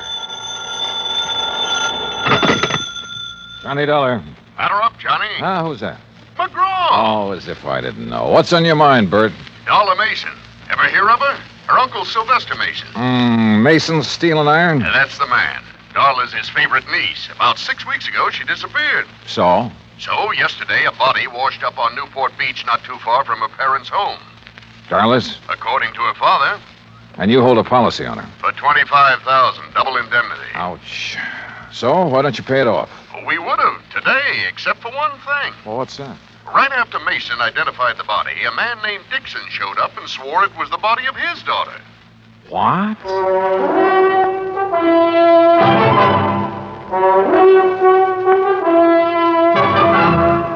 Bob Bailey in the exciting adventures of the man with the action-packed expense account. America's fabulous freelance insurance investigator. Yours truly, Johnny Dollar.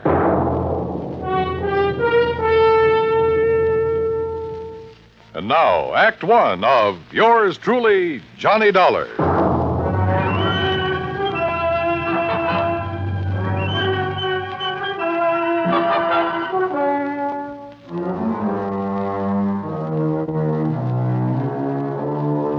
Expense account submitted by Special Investigator Johnny Dollar to the Providential Assurance Company, 393 Dewey Avenue, Hartford, Connecticut. The following is an account of expenses incurred during my investigation of the Mason-Dixon mismatch matter. Expense account item 1, $1.20, taxi from my apartment to the Providential Building. The walls of Bert McGraw's office are covered with pictures of sporting events. And as I entered, Bert was preparing to hang another one. Oh, Johnny. Well, come in, come in. You ever see this? Who is it? Who? Well, it's me, that's who. The day I pitched for the Valdosta Lions. Struck out 10 of the cherry pointers that afternoon. Yes, sir. You win the game for him? Huh? I said, did you win the game for him? Oh. No, cheating umpire. There. Well, Johnny boy, you ready to join our little team? I don't know. The body of a girl being found on a beach, Mason identifying it as his daughter, then somebody else showing up. Henry Dixon. Yeah, and saying the same thing. Can't the authorities identify her? Haven't been able to yet. Neither one of those girls had their fingerprints on record? Nope. Well, what about dental work? Nothing to go on there either. Oh, brother. It's not going to be an easy one, Johnny. How long had the body been in the ocean before it was washed up? Well, they figure about 6 weeks. You know what that means. Yeah. Hello? Oh, yes, sir. I see. Uh-huh. Well, if it isn't the Mason girl... Yes, sir. Yes, sir, that's right. Thanks for calling, Captain. That was Captain Miller of the Newport Police. They find out who she is? No.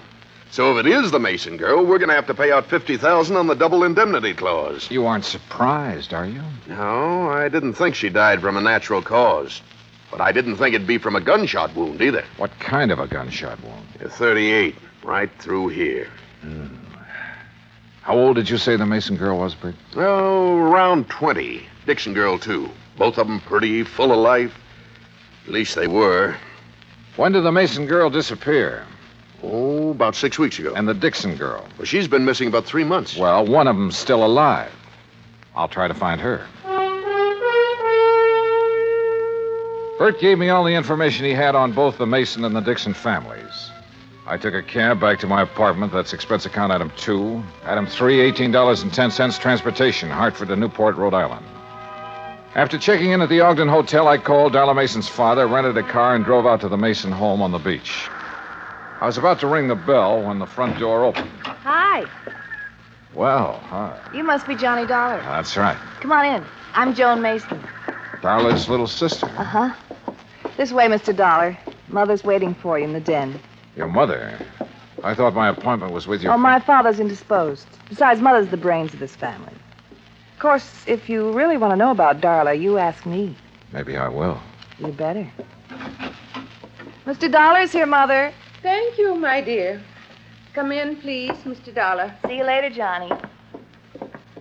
A dreadful mistake my husband made has upset him so. I thought it best to see you myself. Just what mistake are you referring to, Mrs. Mason? Well, we've released a statement to the newspapers. I thought you had heard. No, ma'am, I haven't. You've made a trip over here for nothing, then. Oh? Yes, you see, my husband erred when he identified that body as being our daughter's. It couldn't possibly have been.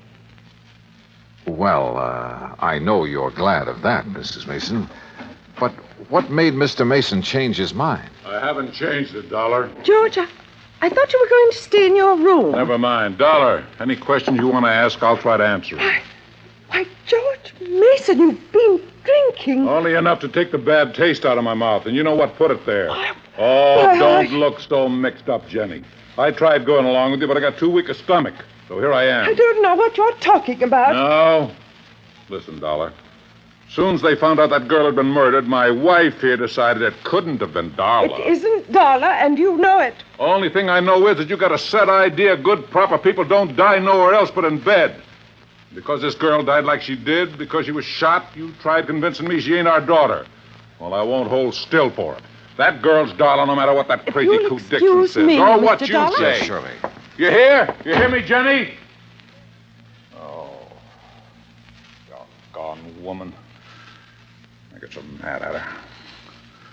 Oh, you want a drink, Dollar? No, thanks. A little early for me. Yeah, I guess I've had enough, too. Well, Dollar, no matter what way our girl died, she was a good girl. Never gave me a bit of trouble. Never lied, never ran around like some her age do. Oh, she was a real good girl. Mr. Mason, the police haven't been able to make a positive identification. I know that. Well, would you mind telling me why you're so certain that girl is your daughter? Oh, of course not. First thing, Darla had no reason to run off. She had everything I could give her. Charge accounts all over the place. Everything money could buy. So she had no reason to leave here like she did. Where was she last seen? At the Newport Yacht Club, at the bar. Younger daughter Joan saw Darla talking with a stranger. When she walked out of the club, it was the last anybody ever saw of her. Well, Mr. Mason, do you have a picture of your daughter that I could borrow for a few days? Yeah, I might be able to find you one. What do you want with it? I'm going to try to find her. You what? Dollar, you... Or find the Dixon girl. Oh, yeah, I see what you mean. Well, you might locate Ruth Dixon somewhere. Do you know the Dixons, Mr. Mason? No, I never heard of them before this happened. What about Ruth Dixon? Could Darla have known her? Oh, of course not. Are you sure? I mean, isn't it possible that in a small community like this one... No, it's not possible. Dollar, we're the Masons. Now, maybe that don't mean much to you or to me, but it means an awful lot to my wife. And for the time poor Darla was born, my wife drilled it into her. You understand? No, I'm not sure that I do. Well, Darla never mixed with people she thought were beneath her, any more than my wife ever has. I see. You don't believe it, you just ask around. I plan to, Mr. Mason.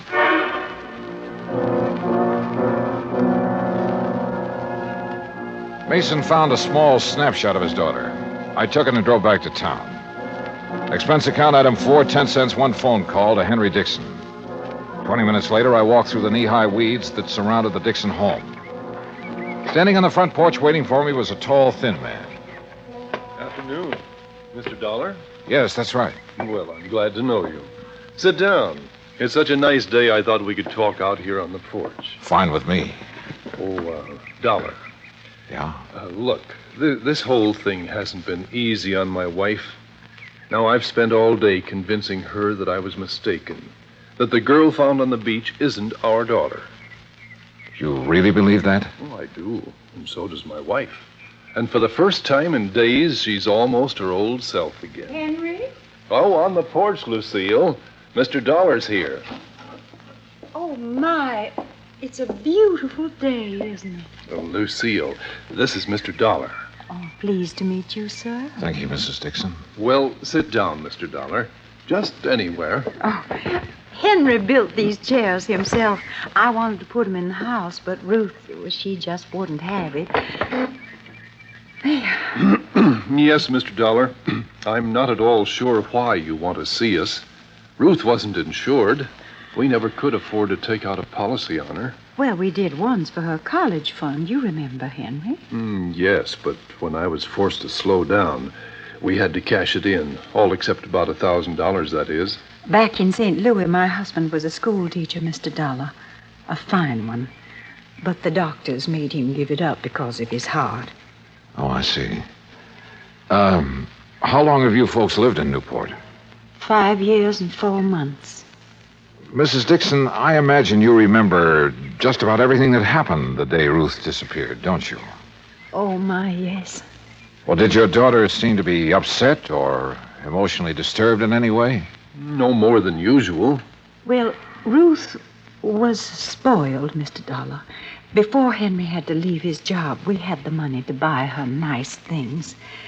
Then, when we didn't have it, well, Ruth just never could get used to seeing her friends in their pretty new dresses.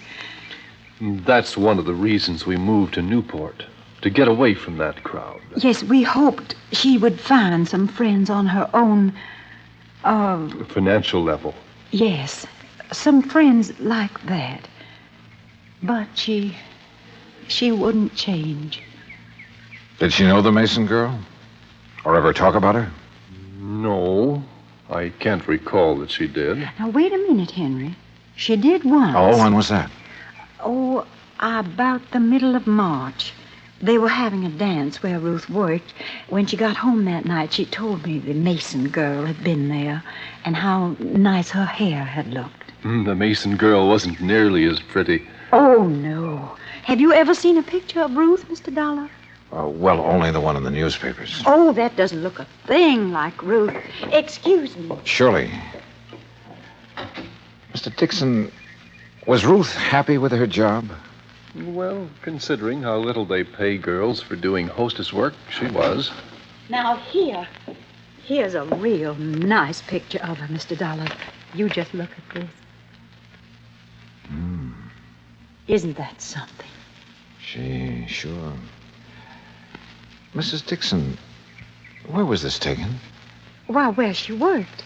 At the Newport Yacht Club. I borrowed the picture after promising to be careful with it. Then I went back to my hotel. At the desk, I stopped for my key and messages and found one from Captain Miller of the Newport Police. He wanted to see me in his office as soon as possible. It took me about 5 minutes to get there. Dollar, Yeah, that's right. in here. I'm Miller, Homicide Detail. I'm glad you could... Mr. Dollar, what wonderful good news. Jenny, leave the man alone. Well, I didn't expect to find you people here, Mrs. Mason. No, I'm sure you didn't. And Mr. Mason didn't expect to be here either. Oh, you just wouldn't hold the thought, would you, George? You just wouldn't have faith. Oh, You Jenny. had our girl dead and buried in her grave. For heaven's sake, never see anything so disgusting, Dollar. But she's not. No, sir. Oh, I'm so thankful, so very, Mrs. Mason, you mean you found her? They haven't found her yet, Dollar. As a matter We of fact... found proof that she's alive. What kind of proof? A slip. A what? A little sail.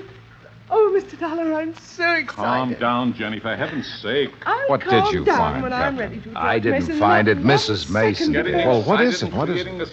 A bill from Kennedy's. That's a department store over in Providence. Oh, why don't you shut up, woman?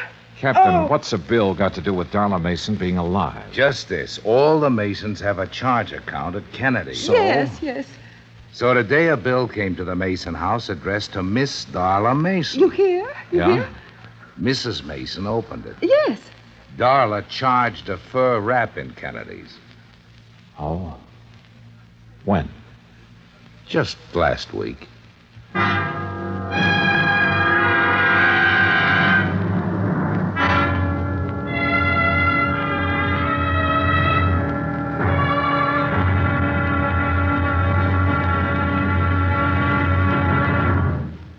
Act Two of yours truly, Johnny Dollar, in a moment. We often hear about people shooting the bull or throwing the bull. We often do it ourselves on occasion. But here's a story about a bull that threw the man instead of the other way around. When Air Force veterinarian Captain Tony Kamalacher was stationed in the Azores, he was asked by a Portuguese veterinarian to diagnose the wound of a young and promising bull that had been gored by another bull. It came from a long line of famous corrida bulls and was considered very valuable. But Captain Kamalacher's diagnosis was not favorable. An operation was needed, and there were no facilities for such a thing, just the young captain's bag of surgical instruments, a few strong field hands to hold the animal down, and Mrs. Kamalacher, who acted as nurse. The operating table was a rocky field under a penetrating drizzle of rain. But Captain Tony Kamalacher couldn't be stopped with mere inconveniences. After giving the bull a dose of tranquilizers and a shot of local anesthetic, he proceeded with surgery. Just as the operation was completed, the bull came to life. With a mighty lurch, it leaped to its feet, throwing the field hands aside like sticks, and, for thanks, immediately charged at the surgeon. But Kamalacher escaped over a nearby stone wall. The bull recovered, and its grateful owner renamed it Kamalacher for its debut in the ring, where, Portuguese style, it is against the law to kill the bull. That's how a simple act of kindness brought about new understanding, a step on the road to freedom, the right of all men, everywhere. Now, Act Two of yours truly, Johnny Dollar, and the Mason-Dixon Mismatch Matter.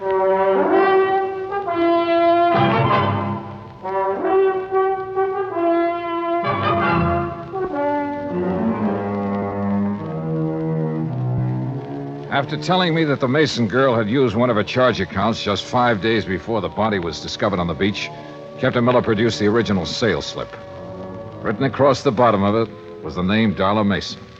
I wish to heaven I could be positive it's really her signature. You mean you think it's a forgery, Captain? I don't think anything yet. Mr. Dollar, you believe it's Darla's signature, don't you? Well, I haven't anything to compare the signature with, Mrs. Mason. Mrs. Mason, do you happen to have any of your daughter's legal documents at home, or her driver's license, or anything else that might contain her signature? No, I'm afraid I don't. You can order a copy from the Department of Motor Vehicles, Captain. Yeah, I will. What do you want it for, Captain? Well, it's just a matter of form, Mr. Mason. We have to be sure. But Darla's mother and me, we are sure. And we're the only ones that count. Well, that's not quite true, Mr. Mason. What? Have you forgotten about the Dixons? Oh, yeah, I guess I did for a minute. Well, you go ahead. Mrs. Mason and me will be at home. Yes, sir. You'll let us know as soon as you can, Captain. Yes, ma'am, I will. Thank you. Well, Darla, now what? How far is Providence, Captain? 40 miles. Why? Well, I don't know about that store over there, but where I came from, before a person could charge on an expensive item like a fur wrap, he'd have to produce some identification. Unless. Yeah? Unless the salesperson recognized him. Or her. What do you think? It's 3:10 now. If we hurry, we might have time to do a little shopping.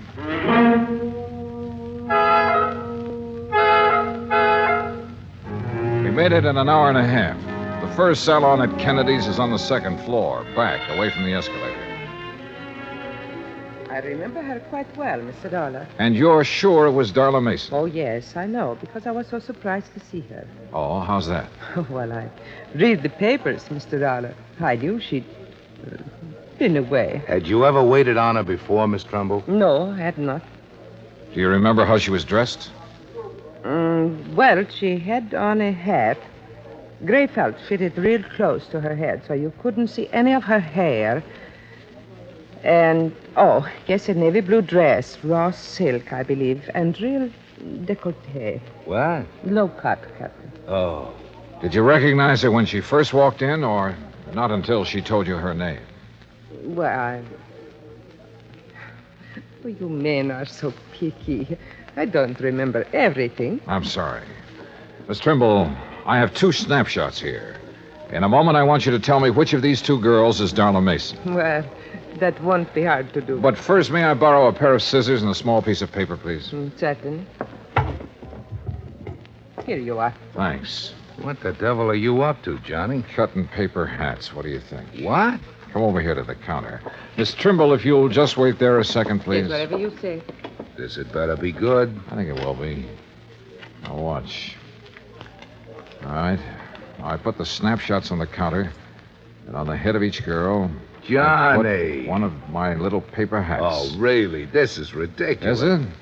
Take a look. But Well, I'll be...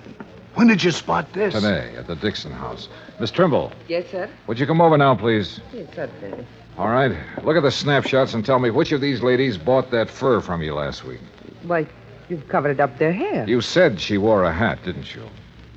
Yes, but, well... Which one of them was it, Miss Trimble? Well, I'm not sure. Uh-huh. They look so much alike with their hair covered like that. I'm just not sure. The Mason girl had worn her hair short in the Italian style. Ruth Dixon, who didn't have the money to spend on beauty parlors, had let hers grow long and full. But both girls had similar features, and apparently I was the only one who had noticed this. Or was I? Captain Miller and I went to the credit department where we compared the signature on the sales slip with Darla Mason's original credit application.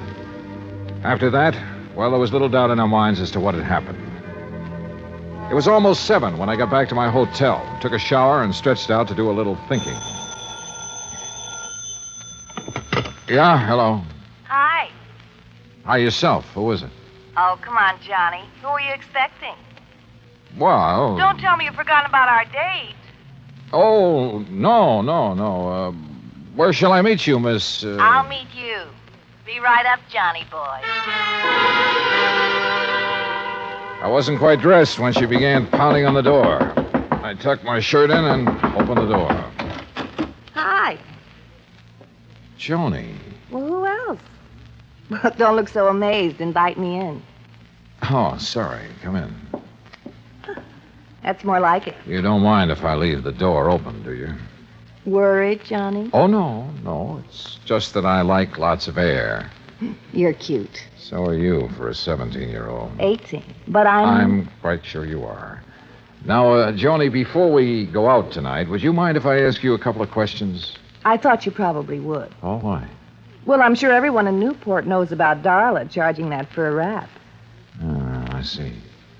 What do you want to ask me, Johnny? It's about the day Darla disappeared. Yes, Well, you said she was in the bar with a stranger, right? that's right. But you and I, we both know that every stranger who enters the yacht club has to sign a guest book. Correct? Well, he's given a temporary card. With the name of the member who invited him to the club also registered in the book. You're very clever, Mr. Dollar. Why did you lie to the police and your parents, Joni? Darla's my sister. I thought maybe someday she'd do the same for me. Will you tell me who the stranger was? Or shall I go over to the yacht club and start checking their guest book? I'll tell you. Yeah? Would you mind closing that door? Tell me first. His name's Peter Hansen. Who is he? My mother can answer that. Or my father. Who is he, Joni? A tutor. My mother hired him for Darla and me. He moved into our house about 3 months ago. Of course, he didn't stay long. Where was he from? I don't really know. But I know how you can find out. Yeah? Mother hires all her help from the Castelloni Employment Agency in Providence. If anyone has his home address, they will. I started calling the Castelloni agency at 8:30 the next morning. Hansen's last known address was in Providence, and half an hour later I was headed toward the highway.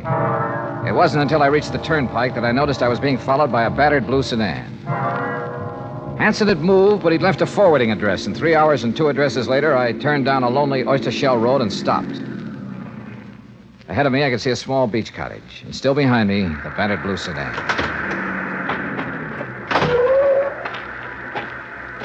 You make it real easy for a man to follow you, Mr. Dollar. If I had known it was you, sir, I wouldn't have. I hope you don't mind my tagging along like this. Mr. Dixon. Now, wait. I know what you're going to say. But let me say this first, Mr. Dollar. I've waited around, wondering if it was our girl you would find or the other one for so long. Well, I just couldn't anymore. I had to do something. You understand that, don't you? Yes, sir, I think I do. Good. Well, then, you go on about your business, and I won't bother you. You go on up to that house, and I'll wait right here. Go on now. Yes, sir.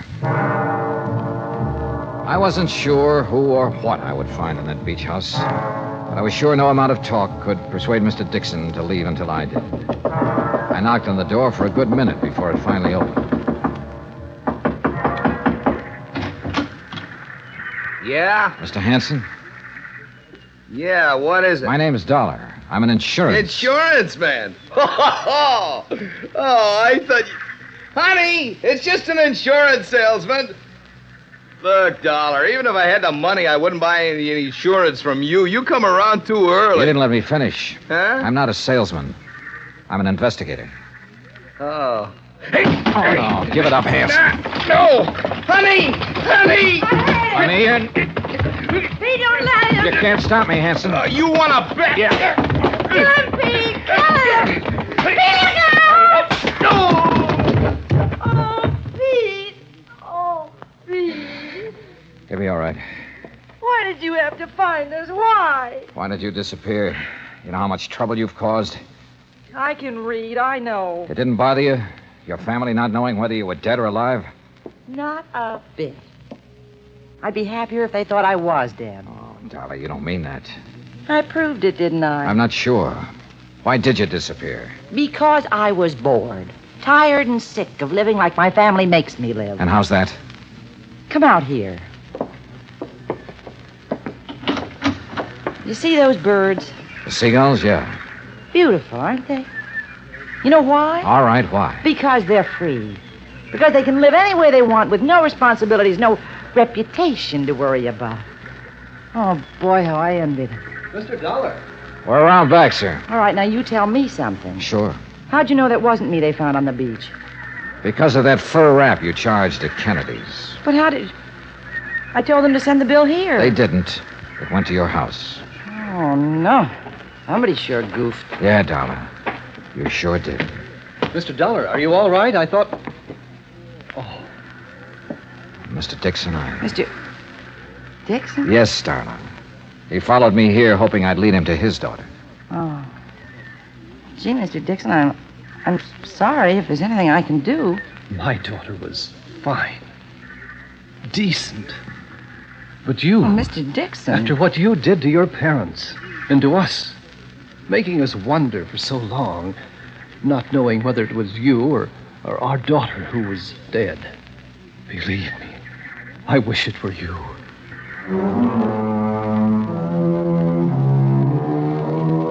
Like Bert McGraw told me a long time ago, somebody has to handle the rough ones. And for me, this was it. Henry Dixon was in no condition to drive his car, so he rode back with us. And on the way, well, Darla Mason will never forget the things he said to her. Neither will I.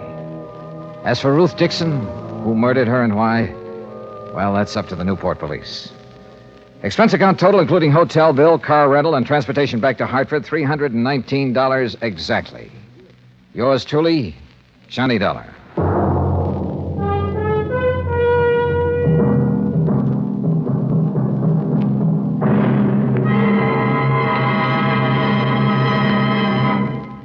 Now, here's our star to tell you about next week's story. Next week, well, I suddenly found out there was more to this case I just finished. More. The really tough part.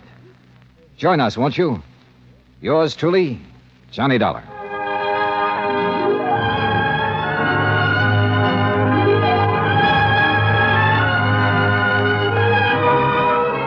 Yours truly, Johnny Dollar, starring Bob Bailey, originates in Hollywood. Written by Charles B. Smith, it is produced and directed by Jack Johnstone. Heard in our cast were Virginia Gregg, Mary Jane Croft, Jeanette Nolan, Gene Tatum, Frank Nelson, Will Wright, Austin Green, and Marvin Miller. Musical supervision is by Amerigo Marino. Be sure to join us next week, same time and station, for another exciting story of yours truly, Johnny Dollar.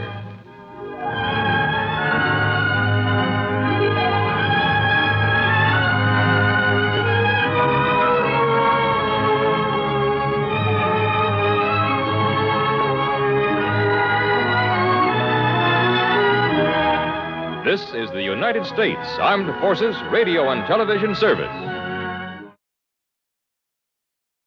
From Hollywood, it's time now for...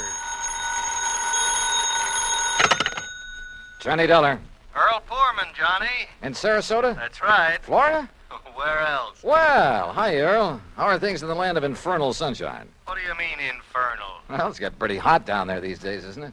Makes good fishing weather, Johnny. Yeah, but without a case to work on, what possible excuse would I have? Maybe I have one for you. Oh? Yeah. And maybe it's murder. Earl, I'll be down on the next plane.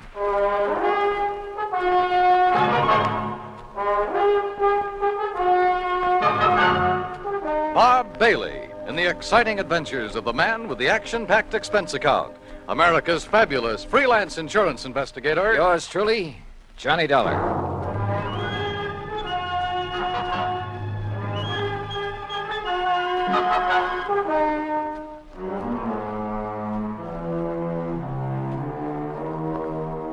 Expense account submitted by Special Investigator Johnny Dollar to Tri-State Life and Casualty Company Branch Office, Sarasota, Florida. Following is an account of expenses incurred during my investigation of the Parley Barron matter.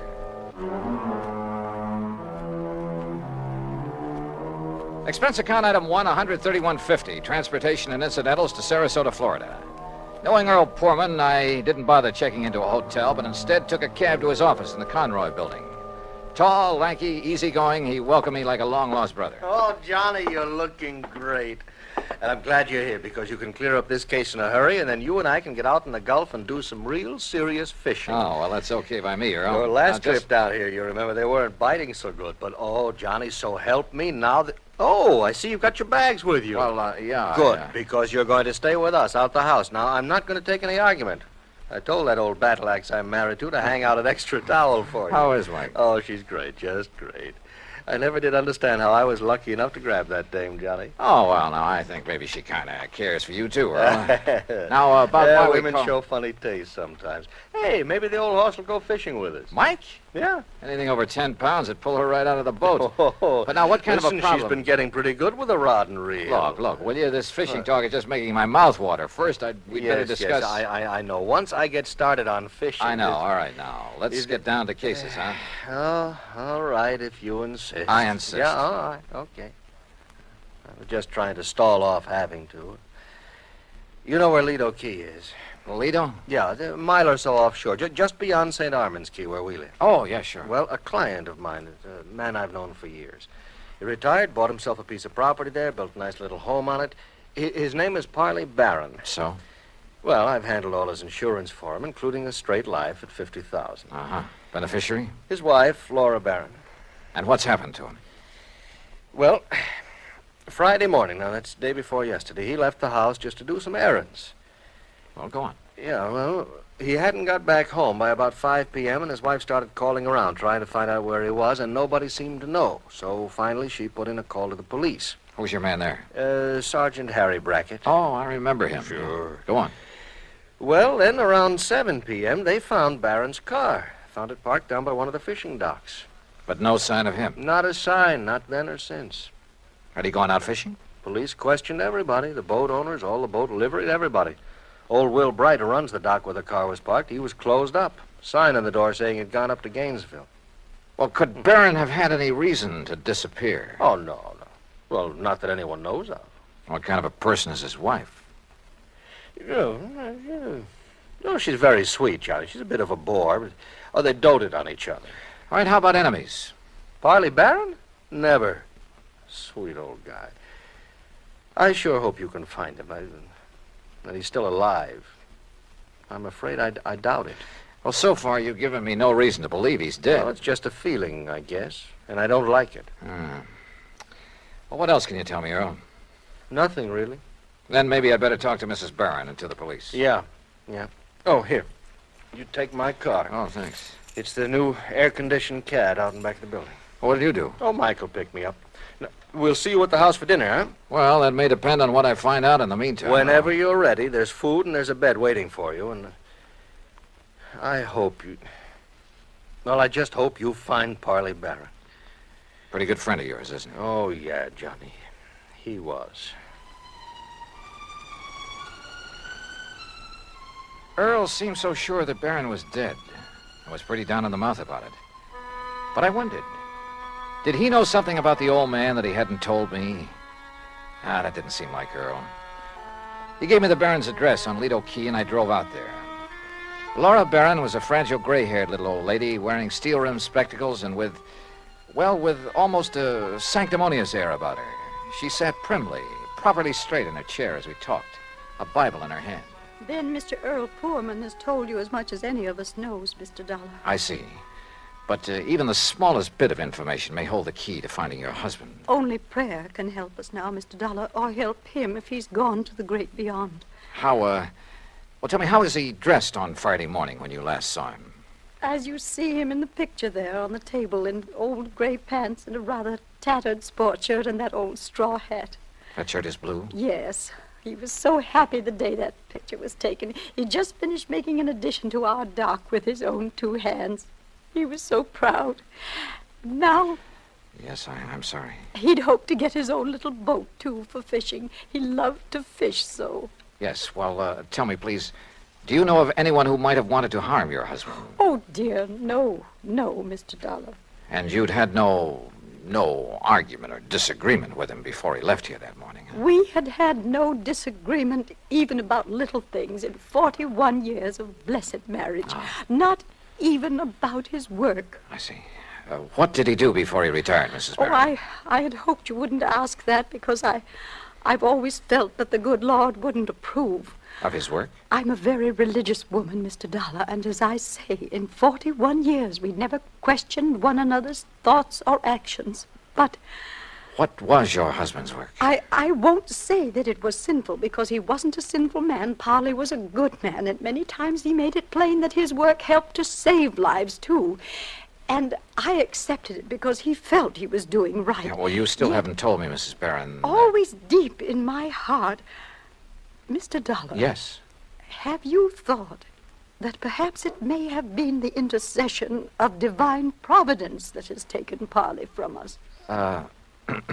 No. But you must consider it, mustn't you? Because the workings of the power that guides our destinies, our birth and our Mrs. death, Barron. they are sometimes too mysterious for us mortals fully to comprehend, much less question. Well. And so, if my beloved Parley has been taken from us for some divine purpose or for something he might have done unknowing that was not in accord with the supreme will. Mrs. Barron, I'm sorry, but I would like to know what your husband's work was. I know, and perhaps it was my humble mission on earth, the cross I had to bear to guide him away from it, to chemicals. He was a chemist, Mr. Dollar. Explosives. Explosives? Yes, heaven, please forgive me for not having led him into some other Where did he work? Tampa, Dufresne Chemical Corporation. Dufresne. Oh, yes, I've heard of it. Explosive things to kill in defiance of the Almighty's purpose that we love one another. Yeah, but now how long ago was this? He retired in 1951. And since then? Here in Sarasota. And to keep himself occupied? Oh, this lovely home of ours and his fishing. Though he never caught anything. Oh, I see. Never caught anything, Mr. Dollar. Do you suppose that was some retribution for the work he had done so long, for some error in his living or thinking? Well, well, who knows, of course. Yes, who knows? But we should consider it, shouldn't we? Where did he do his fishing? He never told me, but he left here almost every day to try his skill. And always he came home empty-handed. Yeah. Well, thanks, Mrs. Barron. I'm sorry to have had to ask you so many questions. It's all right, Mr. Dollar. My faith will sustain me through this ordeal. I'm sure it will. Thanks again. Here, you must take some of these pamphlets with them. Oh, read them. Any aid to piety of the mind is good for all of us. Yes, well, thanks. The inspired word may help us all. Oh, sure. Thanks. Thanks very much.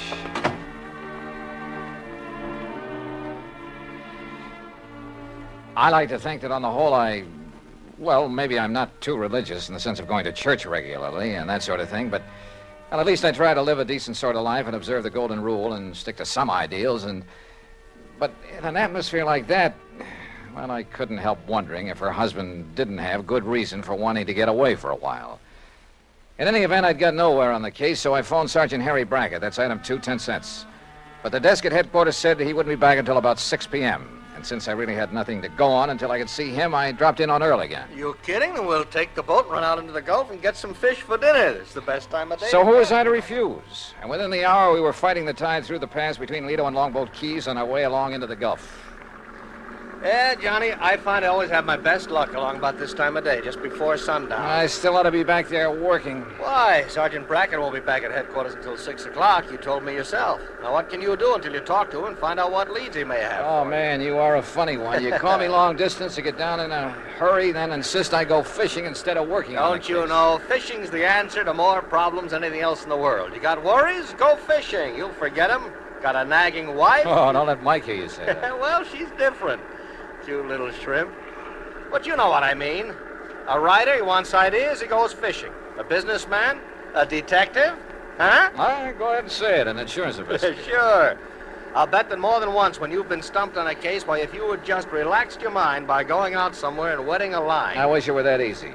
And so far as this matter is concerned, I haven't even got started on it yet. Well, relax anyway. Who knows? Maybe the answer to what's happened to poor old Parley Barron will just come to you. Oh, yeah, sure. Oh, sure. Instead of you chasing Earl. him. Huh? Yeah? Up ahead, just to the right there. Where? Oh, yeah. Somebody's old beat-up straw hat. Yeah, and a little further. You know something? The tide will carry that skimmer right smack into the Earl, sea pier. look. And if the fella that lost his Look, nose... further over to the right. Huh? What is that, floating there? I don't know. Well, it looks like... Oh, good Lord. Johnny. It's a body, Johnny. We'll drift over to it. It's a body, all right. And that straw hat. Looks exactly like one I saw in a picture this afternoon. Here. I got it. Can you reach him, Johnny? Yeah. Here we go now. Oh, good boy. All right, now let's see. Oh. Is it? Yeah. Are you sure, Earl? Oh, yeah. Yeah, Johnny, it's poor old Parley Barron.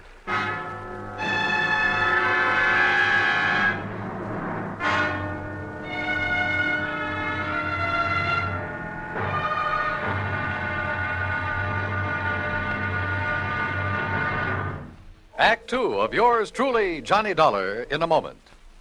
Everyone loves kids, and every kid loves candy. American servicemen have heard the tearful cries for candy in most parts of the world, in Europe and the Far East during World War II and after. And there's never seemed to be enough candy to go around.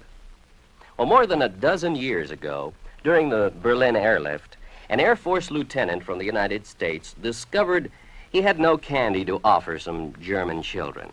However, he promised to drop them some candy the next day as he came in for a landing. Improvising a parachute out of his handkerchief, Lieutenant Gale Halverson dropped the candy bars the next day as he had promised. Well, this idea caught on among other Air Force men in the airlift, and that's how Operation Little Victuals began. The idea spread far and wide, and soon military personnel, civilians, business firms began to aid the Goodwill program by supplying candy and handkerchiefs. Time after time, as the sleek cargo planes of the United States Air Force swooped low over the landing field, a shower of little bundles of sweets dotted the sky as their tiny parachutes carried them safely to the ground. And the hungry German children gathered up these bundles of mercy, which the communists try to keep from them. The men of the United States Air Force did a great job satisfying a lot of appetites, but they did more. By a wonderful sense of understanding, they nourished the cause of freedom, the right of all men and children everywhere. And now, Act two of yours truly, Johnny Dollar, and the Parley Barron Matter.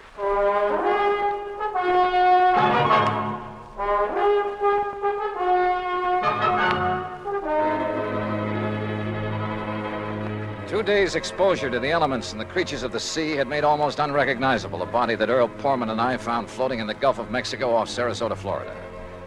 But Earl was certain it was the remains of old Parley Barron, who had disappeared 2 days before.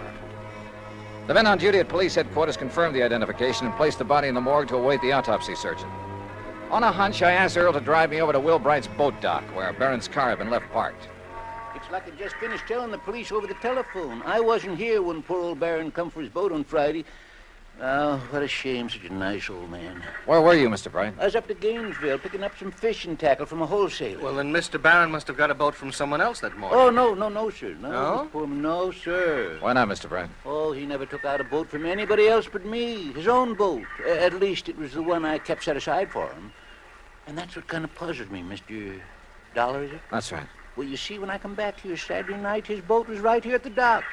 But it weren't tied up in its usual spot where I always tie it up.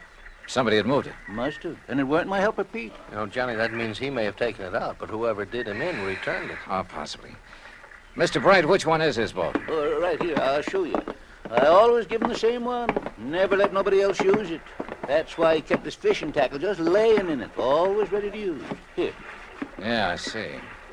I've heard he wasn't a very good fisherman. No, he never brought in a thing. Of course, maybe he was so soft-hearted he put back everything he caught. Or maybe his daily excursions were just to get away from his wife, Mr. Bright. Now, don't you say nothing against her, mister. Maybe she is a little touched on religion. Sure, she tries a different kind every couple of months. But she's a fine woman, just like he was a fine man. And everybody knows it. Yeah. The whole town is mourning him. Excuse me. What are you looking for, Johnny? Earl, I just noticed something about this tackle lying in the boat. Mm-hmm. Well? Come on.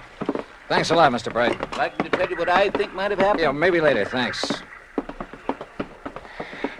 Well, what did you find there, Johnny? Earl, did Parley Barron ever go fishing with you? You were good friends. No, he always wanted to go out alone. Yeah, but not to fish. Huh?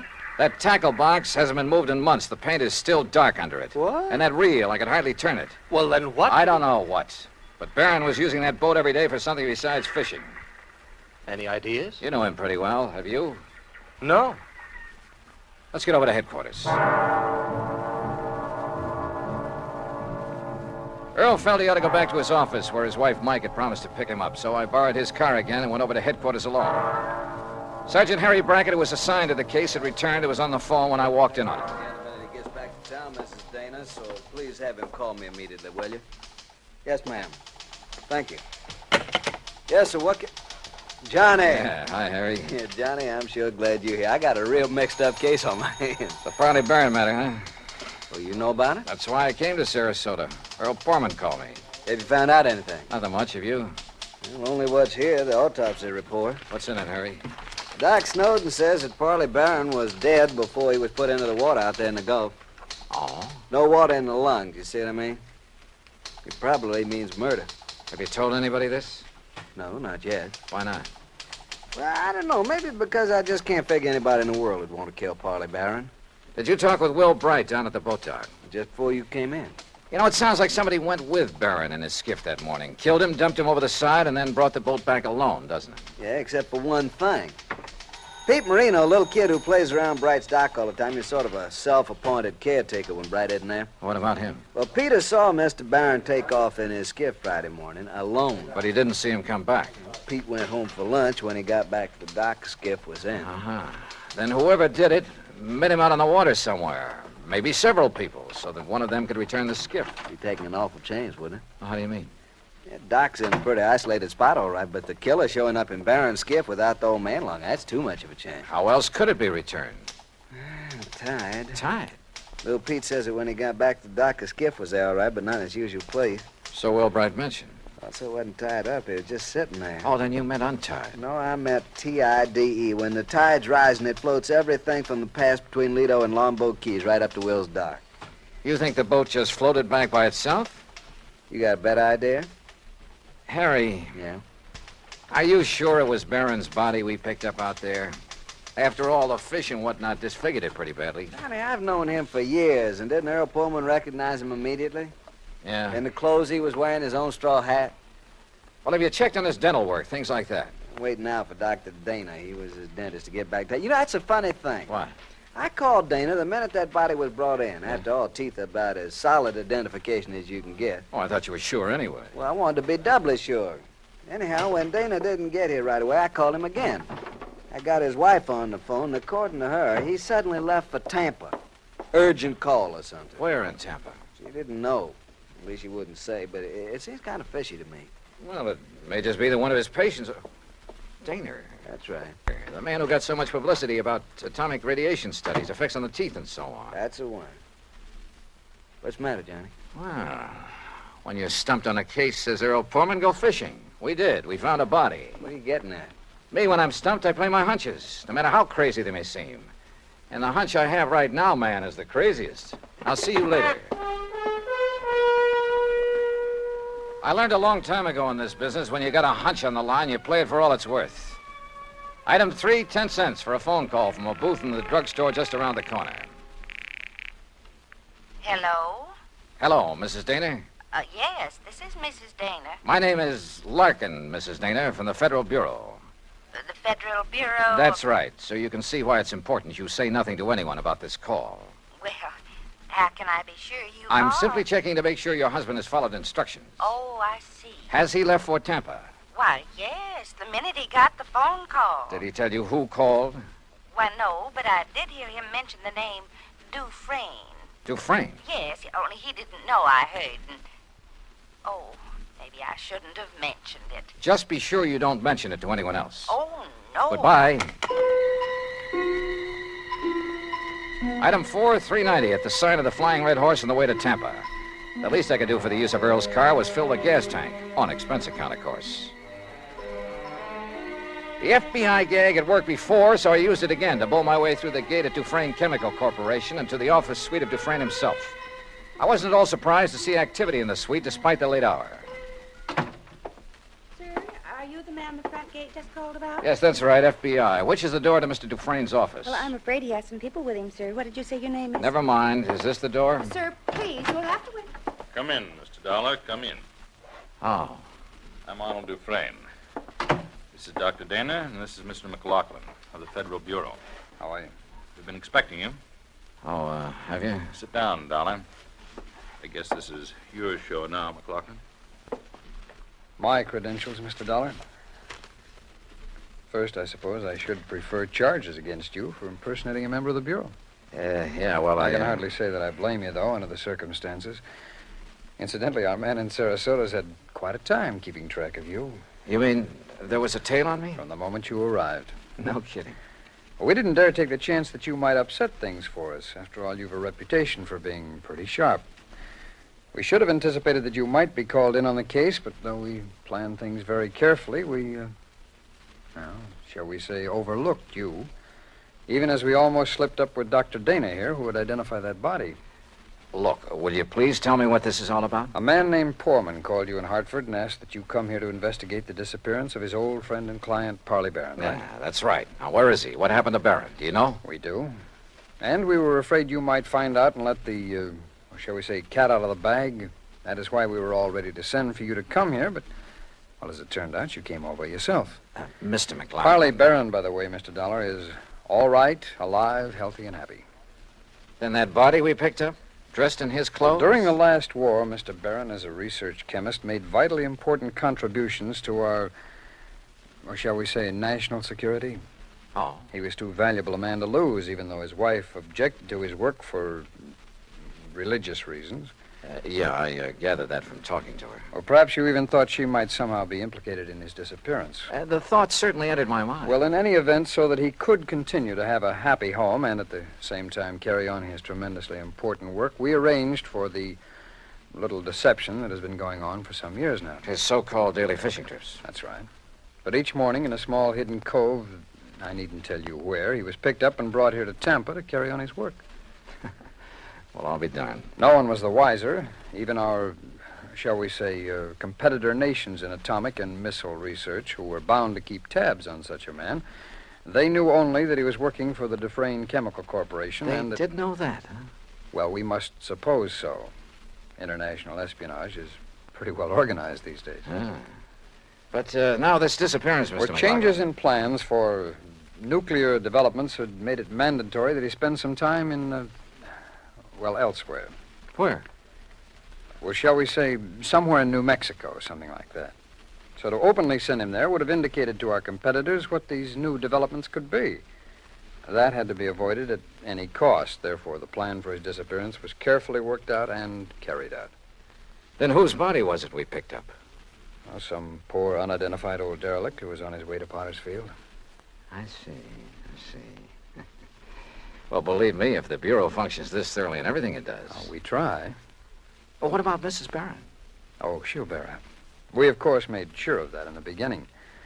And then when her dear husband does return... When will that be? When his work is finished. And, of course, that'll be too late for our friends across the sea to catch up with us, and we've worked out a completely plausible story to cover his absence. Oh, I'm sure you have. Now, Dr. Dana here will return to Sarasota in the morning. He will confirm identification of the body that was fished from the sea with only sufficient reservation to protect his professional reputation when Parley Barron reappears. All right. Now, when an insurance claim is filed on Barron... Well, I'm sure Mrs. Barron won't file for some time, unless urged to by your friend Poorman. Oh, I can prevent that without telling him anything. That's fine. What's more, with the penchant that some companies have for... shall we say, slow action on claims? Well, don't let them hear you say that. Well, Barron will be back before you need to worry about it. Now, is that okay with you, Mr. Dollar? Shall we say, okay. And once more, I tip my hat to the FBI.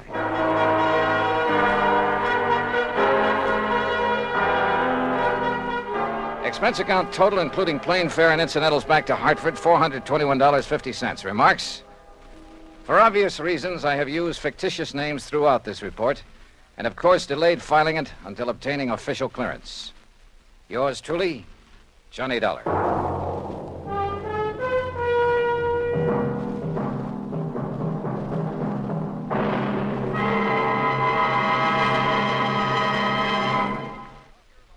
now here's our star to tell you about next week's story. Next week, a strange old character, the most beautiful girl I've ever met, and money all over the place. Counterfeit. Join us, won't you? Yours truly, Johnny Dollar.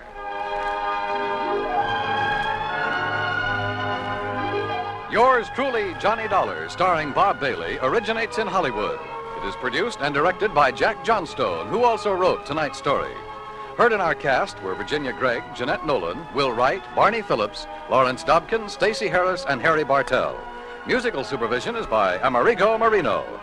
Be sure to join us next week, same time and station, for another exciting story of yours truly, Johnny Dollar. This is Dan Cubberly speaking.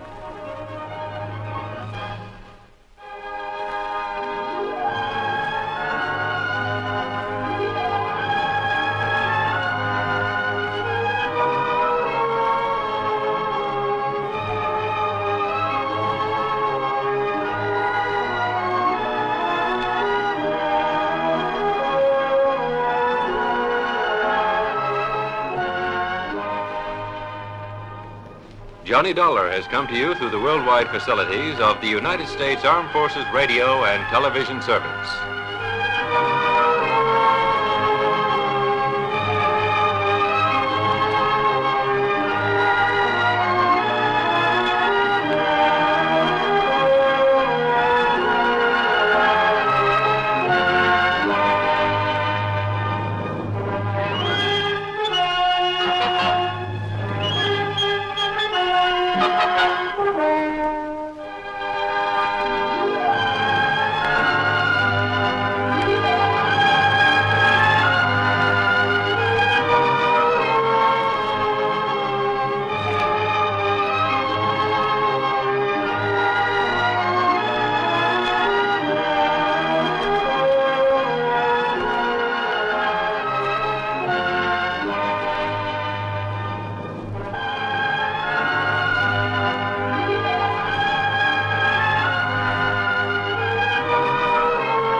From Hollywood, it's time now for Johnny Dollar. Ah, how weary, stale, flat, and unprofitable seem to me all the uses of this world. Who's that? Garrett Reynolds, Johnny. Reynolds in Trenton? That's right, New Jersey State Mutual Life. Well, what was the quote from Shakespeare about? Hamlet, wasn't it? Alas, I would a tale unfold whose lightest word would harrow up thy soul, freeze thy young blood, make thy two eyes like stars start from their sphere, Hey. thy knotted and confined Hey. lungs depart, Now, wait a minute, will you? particular hair to stand on end like quills upon the fretful porpentine. Garrett, have you gone off your rocker? Why don't you come on down here and see? Yeah, I think I'd better.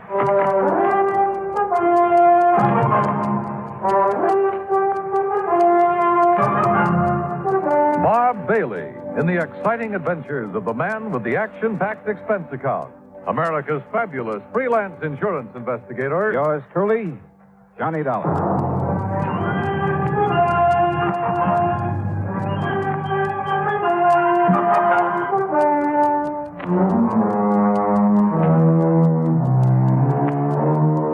Expense account submitted by Special Investigator Johnny Dollar to the New Jersey State Mutual Life Insurance Company, Trenton, New Jersey office. Following is an account of expenses incurred during my investigation of the Heatherstone Players matter.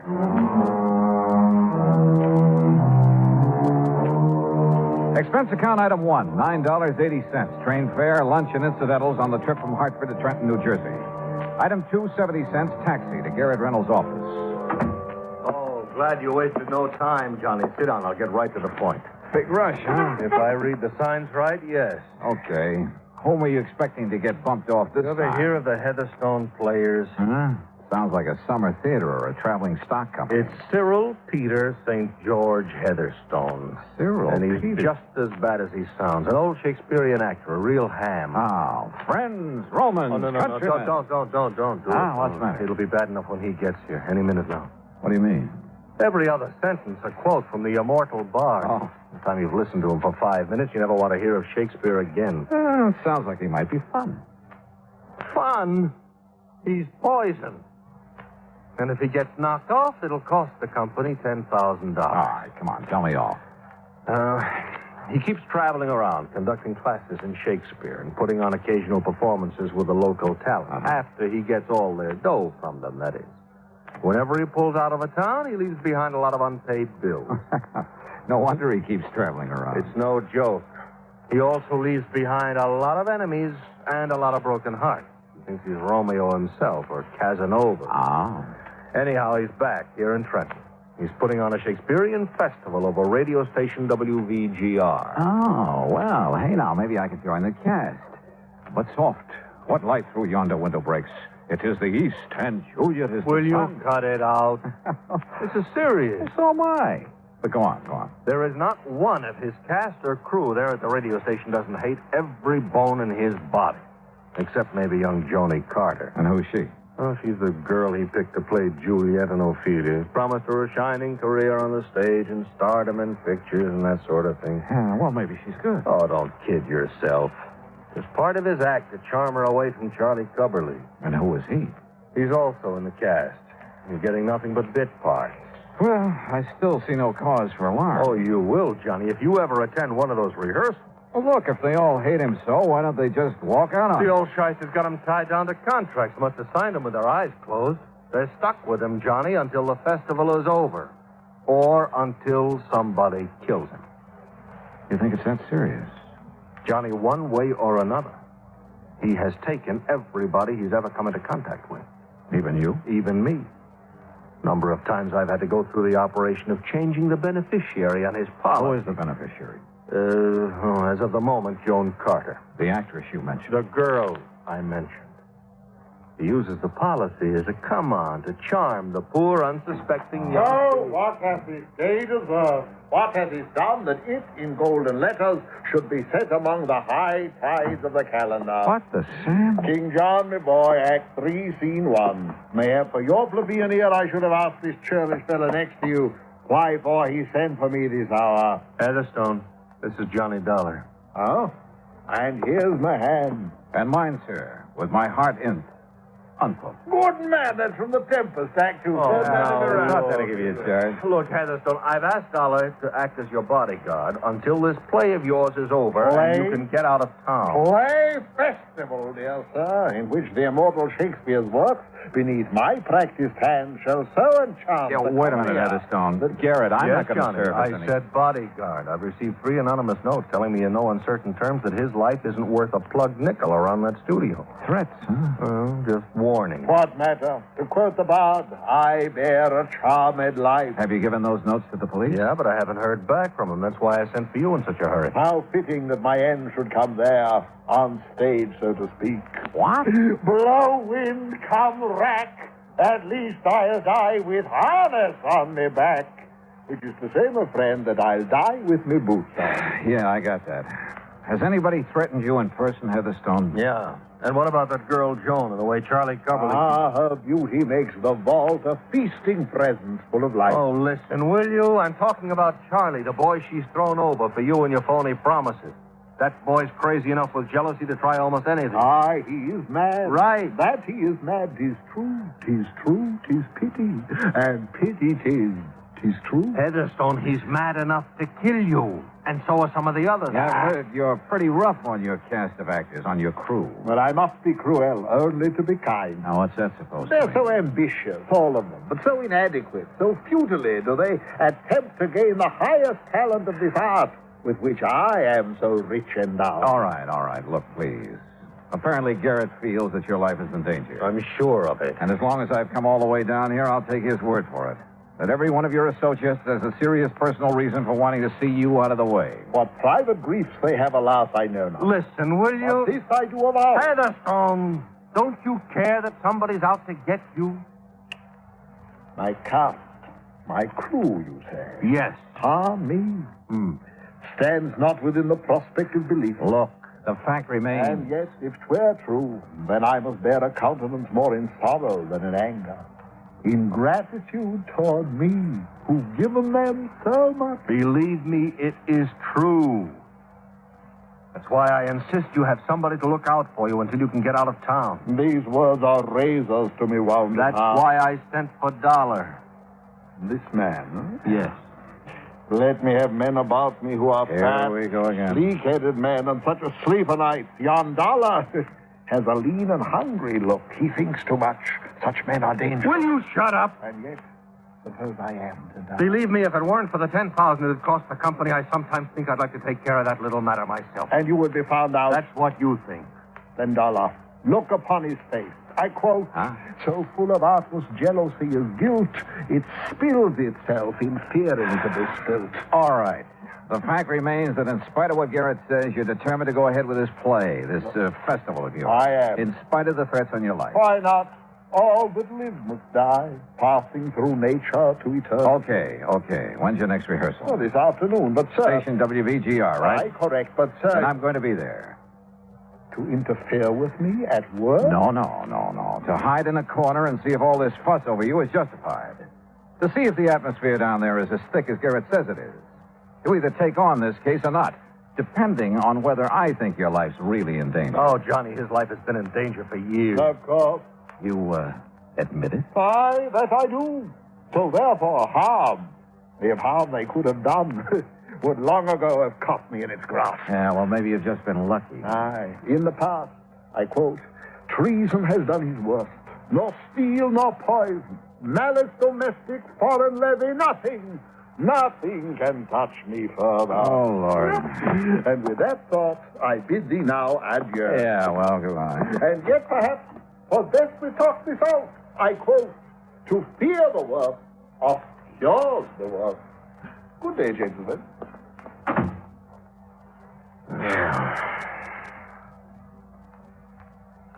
You want a drink? Garrett, that is the craziest clown I've ever met. But I still don't really see what you're worried about. That's because all you've seen is the amusing side of him. But I tell you, Johnny, look, did you mean that about going over to the studio? Yeah, sure. And frankly, more to see how a radio show is put together than anything else. Then I'll arrange for you to sit in the control room with the engineer, the fellow who keeps the voices and sound effects and music and things in balance. Great. I'll have a ball. Yeah? Well, you'll see why I sent for you. Why I'm so sure somebody's going to murder Heatherstone. Hey, if I didn't know you so well, Garrett, I'd think you were planning to do it yourself and call me in as a cover-up. You know something, Johnny? Well? I'll call the studio, make arrangements for you.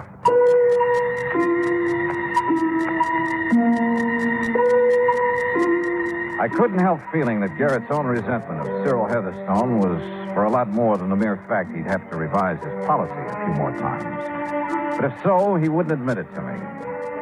Item 3, $1.25 taxi to the studios of WVGR. There I was escorted backstage, so to speak, to the control room.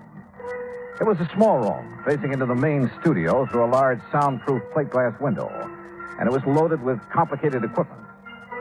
Before the control panel, with its knobs and keys and dials, sat Gordon Mitchell, the engineer, a nice-looking chap in his 30s. Through the window, we could see Heatherstone and the cast gathered around a table, working on the script.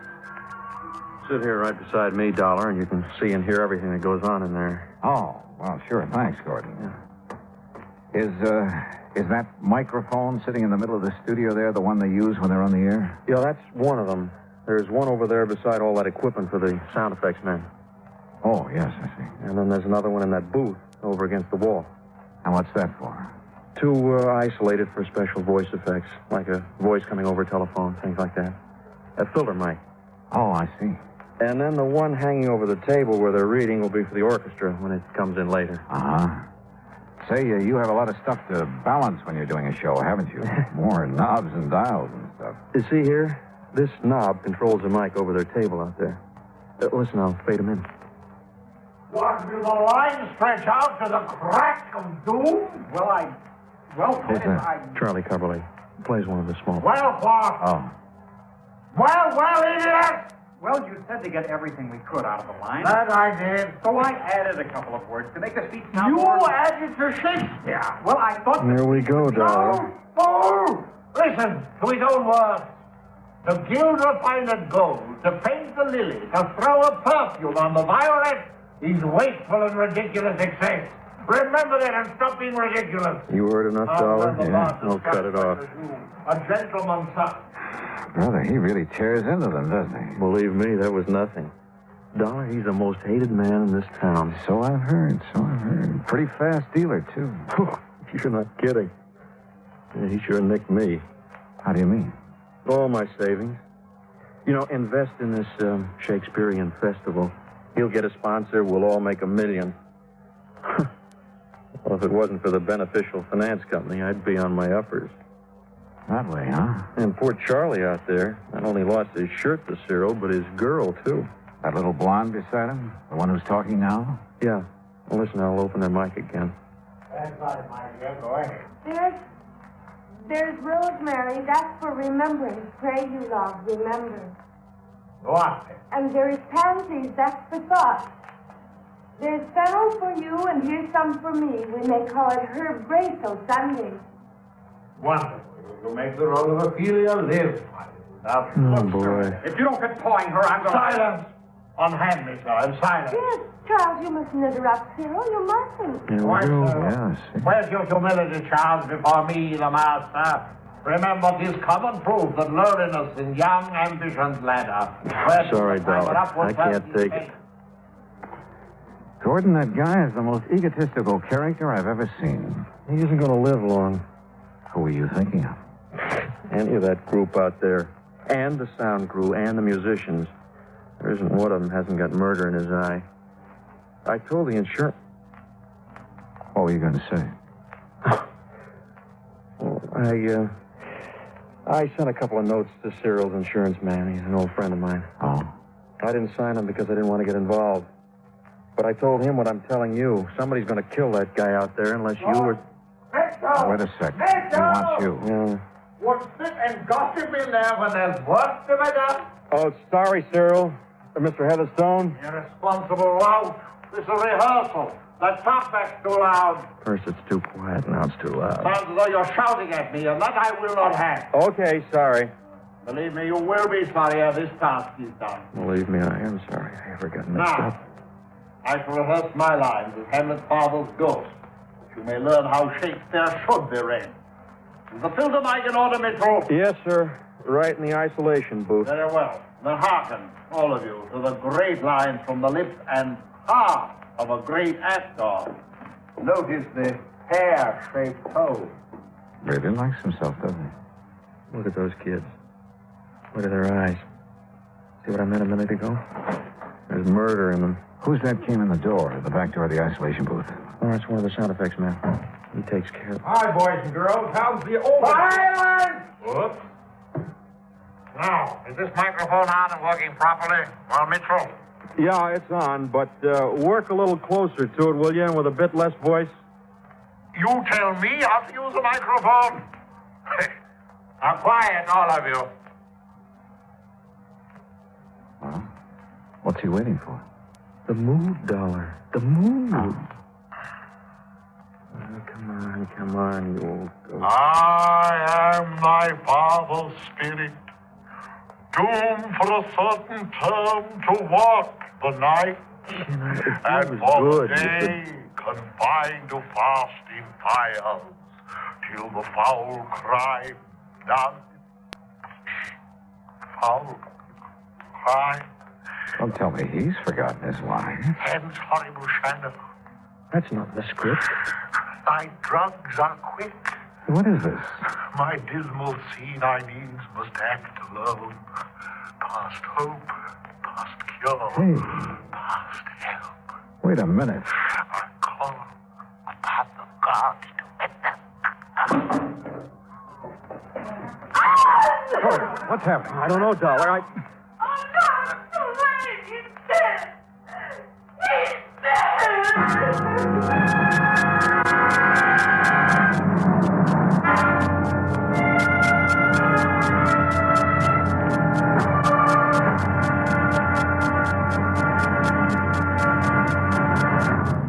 Act two of yours truly, Johnny Dollar, in a moment.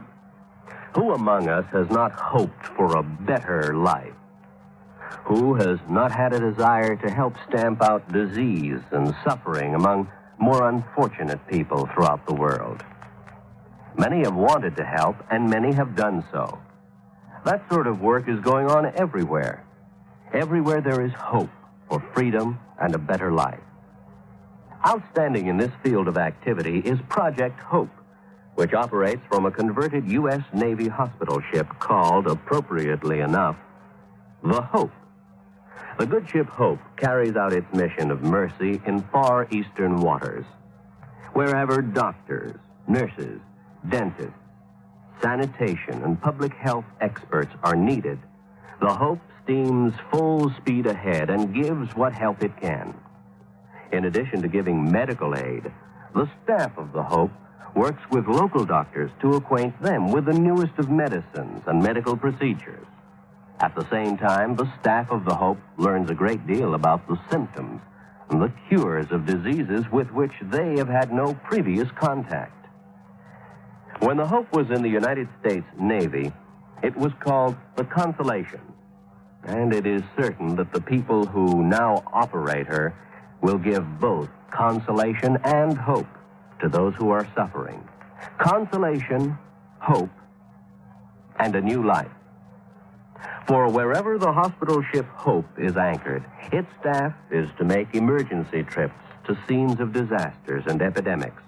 Their services include a wide variety of skills, from removing a tumor from a child's neck to putting a bandage on an old woman's cut finger. But most importantly, with the Hope comes friendship and understanding. Good medicine for healthy freedom, which is the right of all men everywhere. And now, Act Two of yours truly, Johnny Dollar and the Heatherstone Players Matter. Cyril Peter St. George Heatherstone was dead. There was no doubt about it. And the old Shakespearean actor had died muttering the words of the immortal bard there at radio station WVGR in Trenton, New Jersey. When he fell in the isolation booth at one side, I immediately rushed into the main studio, checked the dead man's body, his clothes. I searched every nook and cranny of the isolation booth and came up with nothing. He's dead. Cyril is dead. It's terrible. It's terrible. Is it? Well, I'm glad he's dead. He's had it coming for a long, long time. Oh, stop it, Joan. Stop it. But he was going to make me an actress. A great actress. A star. Oh, don't kid yourself, Joni. He was taking you like he took the rest of us. And me, I'm glad to see him lying there. Who are you? Huh? Oh, Don Ringo, sound effects man. I just came in time to... Hey, wait a minute. Who are you? Johnny Dollar, insurance investigator. Investigator? That's right. Gordon. Yeah, Dollar? That phone in the control room. Can you call outside on it? Sure. Then call headquarters. Get somebody from Homicide over here. Right you are. Don. Yes, sir? I want you to stay right here by this isolation booth. Make sure that nobody... Say, who, by the way, opened the door of this booth? Well, I did, Mr. Dollar. Did you touch his body? No. Oh, no. Well, I hope not, because... What's the matter, Mr. Dollar? Plenty. What is it, Mr. Dollar? Well, at least I know what killed him. Yeah? What? Don, you stay here. Okay. The rest of you, back to the rehearsal table. I want to talk to you. It was so faint I wasn't quite sure for a second. But there was no doubt about that odor that came from the isolation booth. Like peach blossoms, only more delicate and more deadly. It was the odor of potassium panthen. And I'm glad the trace of it was faint, because one good whiff at full strength would kill almost instantly. Had killed. I'd left Don Ringo there at the booth to watch him, to see if he made any move toward Heatherstone's body. But Don had been the last one near him before he died. All right, now. Officially, there's nothing I can do until the police get here. You said you know what killed him, Mr. Dollar. Yes. Potassium panthen, Charlie. Ever hear of it? Well, no, of course not. One tiny crystal, if swallowed, kills instantly. Or a single whiff of it when it's heated, vaporized. Same thing. You think maybe he committed suicide, Mr. Dollar? What do you think, Don? Well, what do you mean? Doesn't sound like Heatherstone to me, Dollar. Kill himself. All right, so he needed help from someone in this room. And, Don, you were the last one near him. Now, wait a minute. Okay. Charlie? Yes, sir? Can you think of anybody here who might have had a better motive for killing Heatherstone than you? No. No, I can't. Charlie. I wanted to see that phony, egotistical shyster dead more than anything else in the world. But I wouldn't have killed him. Well, I would, Charlie, gladly, and I make no bones about it. Police will be here any minute, Dollar. Good. How about your feelings in the matter, Don? Sure. I'm glad he's been knocked off. But don't accuse me of having done I'm not accusing anybody yet. But isn't it kind of funny? The only one who admits he would have killed Heatherstone is Gordon here. But he was in the control room with me, not only when it happened, but long before it happened. And potassium Pearton doesn't wait. The rest of you, though, were right here next to Heatherstone. Any one of you could have slipped the stuff to him before he walked into that isolation booth. Yeah, but how would we have made him take it? That's a good question. Did you find any of that potassium, whatever it is, in the booth? No, but I got a good whiff of it. Well, you said it had to be vaporized. For the Pearton gas to do its work, yes. Dollar, could a capsule of it have been tossed into the booth or maybe left in there for him to step on? Then where's the capsule? Gordon and I went over that booth with a fine-tooth comb. Joan, Yes, Mr. Dollar. are you the only one who touched him before I came in from the control room? I didn't touch him. I told But you were the only one who went into the booth, weren't you? Yes. The only one who could have removed any evidence of the means used to get that vaporized Pearton in there. Mr. Dollar, Look here, Dollar. If you're saying that Joni had anything to do with... What's the matter with you? Didn't you know that she was in love with that... All right, Charlie, all right, take it easy. I thought I loved him, Charles. Honey. I guess it took this to bring me to my senses. Joni, oh, Joni. All right, look, we've got a murder on our hands. And unless the police are able to come up with more than I have, well... But they weren't. The doctor who came along with Lieutenant Harper agreed with my conclusion that Heatherstone had died from a hefty whiff of Pearton gas. But neither of them could find any possible source of the gas, even after thorough inspection of the isolation booth, the studio, and every one of us in it. Nothing. Dead end. Finally, after some 4 hours of futile questioning. Well, it was murder, all right, Dollar. No question about it. Any suspects, Lieutenant? Any suspects? All of them, every one of them. Except maybe the guy who was in the control room with you. Lieutenant, that should make him number one in the list. You've been reading too many mystery stories. Oh, look, Lieutenant. How much longer are we going to have to stay around here? You anxious to get away? What's your name, Ringo? Well, I mean it after all, you know. Inspector, would there be any harm in putting my equipment away? What equipment? Oh, mics and mic cables, patch connections on the board in the control room, so on. You see any reason, Dollar? No. Go ahead, Gordon. Thanks. I'm a little tired of just standing around. What about us, Lieutenant? Is it doing any good to keep us here? Look, somebody in this place killed Heatherstone. Yeah, but you're not getting anywhere finding out who it was. Are we all under suspicion? Yeah, excuse me, Dollar. You're standing on this mic cable. Oh, sorry. I asked you a question, Lieutenant. The answer is yes. Yes, you're all under suspicion. But what good is keeping us here? You'd rather be locked up? Hey, excuse me again, Dollar. Now this cable. Oh, sure. Hey, now, wait a minute. That's the cable for the mic in that booth? Yeah, that's right. Hey, excuse me. Yeah, you go ahead and take it away. Gordon. Those mics all stay in the studio? Yes, sir. Oh, if you ever want to inspect them... Inspect them? What for? What? Oh, I didn't know. Maybe I know, Gordon. What?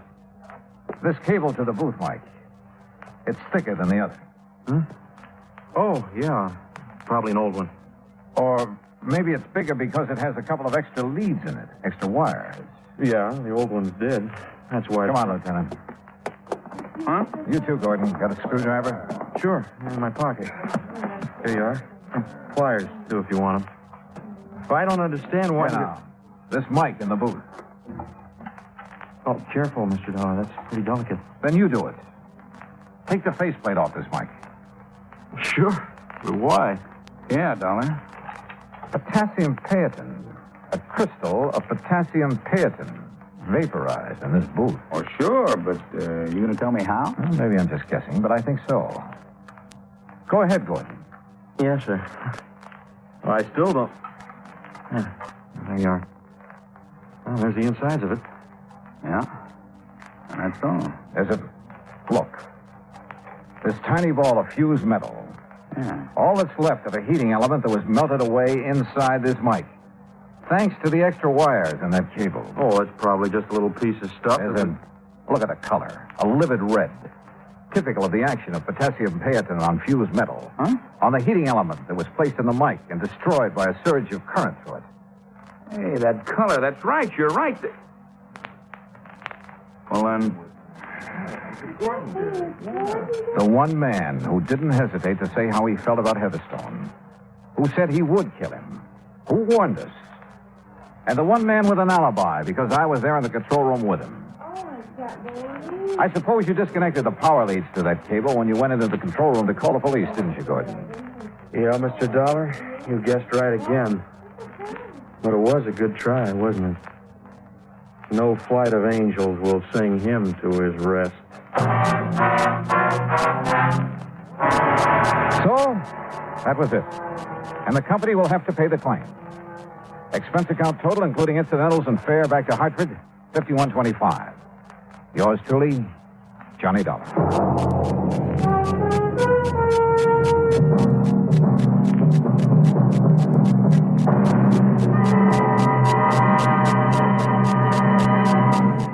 Now, here is our star to tell you about next week's story. Next week, the Yours Truly matter. And I give you one guess about the name of the victim. Join us, won't you?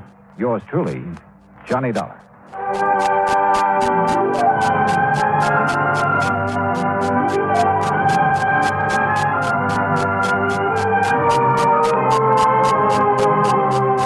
Yours truly, Johnny Dollar, starring Bob Bailey, originates in Hollywood. It is produced and directed by Jack Johnstone, who also wrote tonight's story. Heard in our cast were Virginia Gregg, Lawrence Dobkin, Dick Crenna, Sam Edwards, Frank Gerstle, Herb Vigran, and Hans Conried. Be sure to join us next week, same time and station, for another exciting story of Yours truly, Johnny Dollar.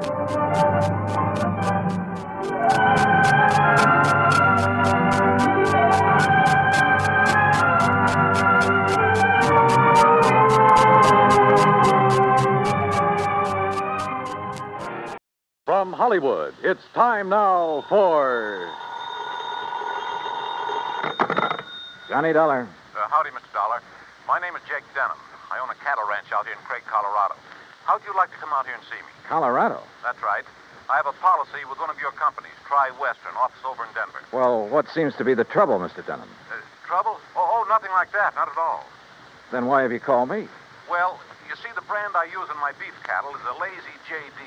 Yeah, you said your name is Jake Denham. That's right. But JD is your initials, too. Oh, yeah. Yeah. And the lazy part fits me to a T. But now, why have you called me? Well, you see, I listen to your radio program every week. All those insurance cases you handle all over the country. Glad to hear it. And I thought the Lazy JD being your initials, too, and all the local color out here, and, well, maybe you'd like to come and get some local atmosphere for one of your stories. Oh, now, wait a minute, Mr. Denham. If you have some insurance matter you'd like me to investigate... Well, no. I told you why I thought you ought to come. So can you, right away?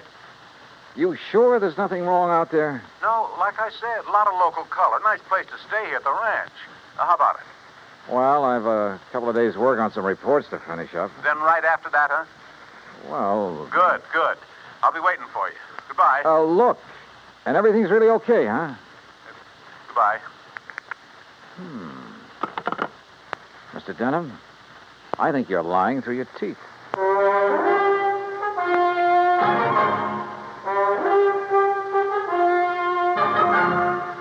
Bob Bailey in the exciting adventures of the man with the action-packed expense account, America's fabulous freelance insurance investigator. Yours truly, Johnny Dollar.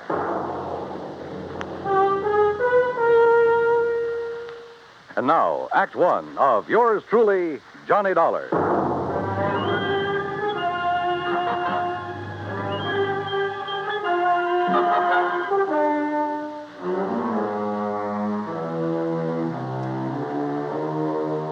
Expense account submitted by Special Investigator Johnny Dollar to the Tri-Western Life and Casualty Insurance Company, Home Office, Denver, Colorado. Following is an account of expenses incurred during my investigation of the bum steer matter.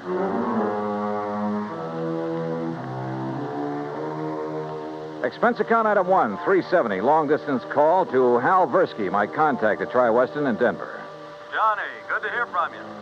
You out in this neighborhood? Nope, still in Hartford. Hal, I want you to okay an expense account for me. Well, now that depends. Listen, do you know a client of yours by the name of Jake Denham? Yes. As I recall, he owns a big cattle ranch over near the little town of Craig. Uh-huh. Carries a straight life for something like 40,000, 50,000. Well, look, I got a phone call from him begging me to come out there and see him. Oh? Something wrong? He says not, but I don't believe him. Well, have you any reason to think something is wrong? Well, only the half-baked excuse he gave me for wanting to see me. Look, Hal, I realize this is just a hunch, but... Certainly sounds like it to me. But my hunches have saved your company a lot of dough on occasion. So how about it? Okay. Put it this way. If you run into something out there and clear it up, we'll pay the freight. If not, well, you just go ahead and have yourself a vacation at your own expense, okay? Oh, now, why don't you relax that iron grip on the purse strings for a change, huh? Why? What would you do? Okay. But I warn you, Hal, if this does turn into a case for your company, my expense account is going to knock you right off your feet. Oh, now, wait a minute. Bye-bye. Johnny! It took me nearly 4 days to clear up the reports I had to finish. I wish now it hadn't, that I'd left Hartford immediately. Expense account item 2, $133. Plane fare and all the incidentals I could think of, Hartford to Denver. I got there shortly after 7 a.m.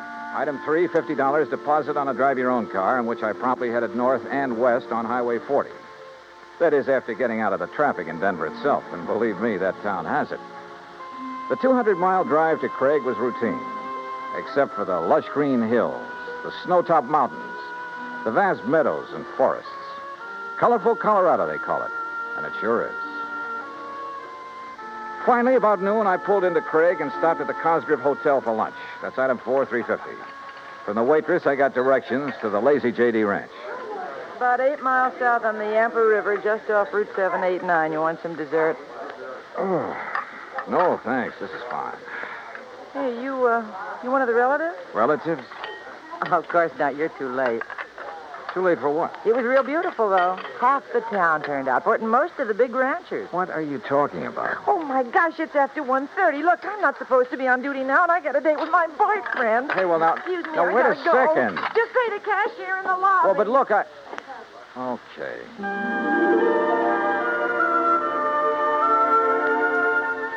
I paid my check to the cashier, went out to my car, climbed in, and headed for the Lazy J.D. There must have been several thousand acres to the ranch, all rich, green, healthy-looking pasture land, and Lord knows how many head of beef cattle. The main ranch house was a rather small but well-kept affair near the gate to the road from the highway.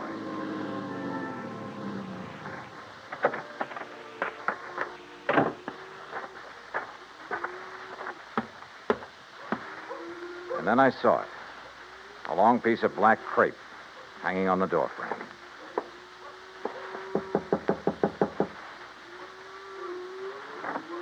Yes? How do you do? My name is Dollar, Johnny Dollar. Oh, Johnny Dollar. Why didn't you come before? What? He begged you to come, didn't he? To come right away? Mr. Denham? Yes, but I Then told him... why didn't you? You might have saved him. Saved him? Yes, saved him. We buried him this morning. And I think he was murdered.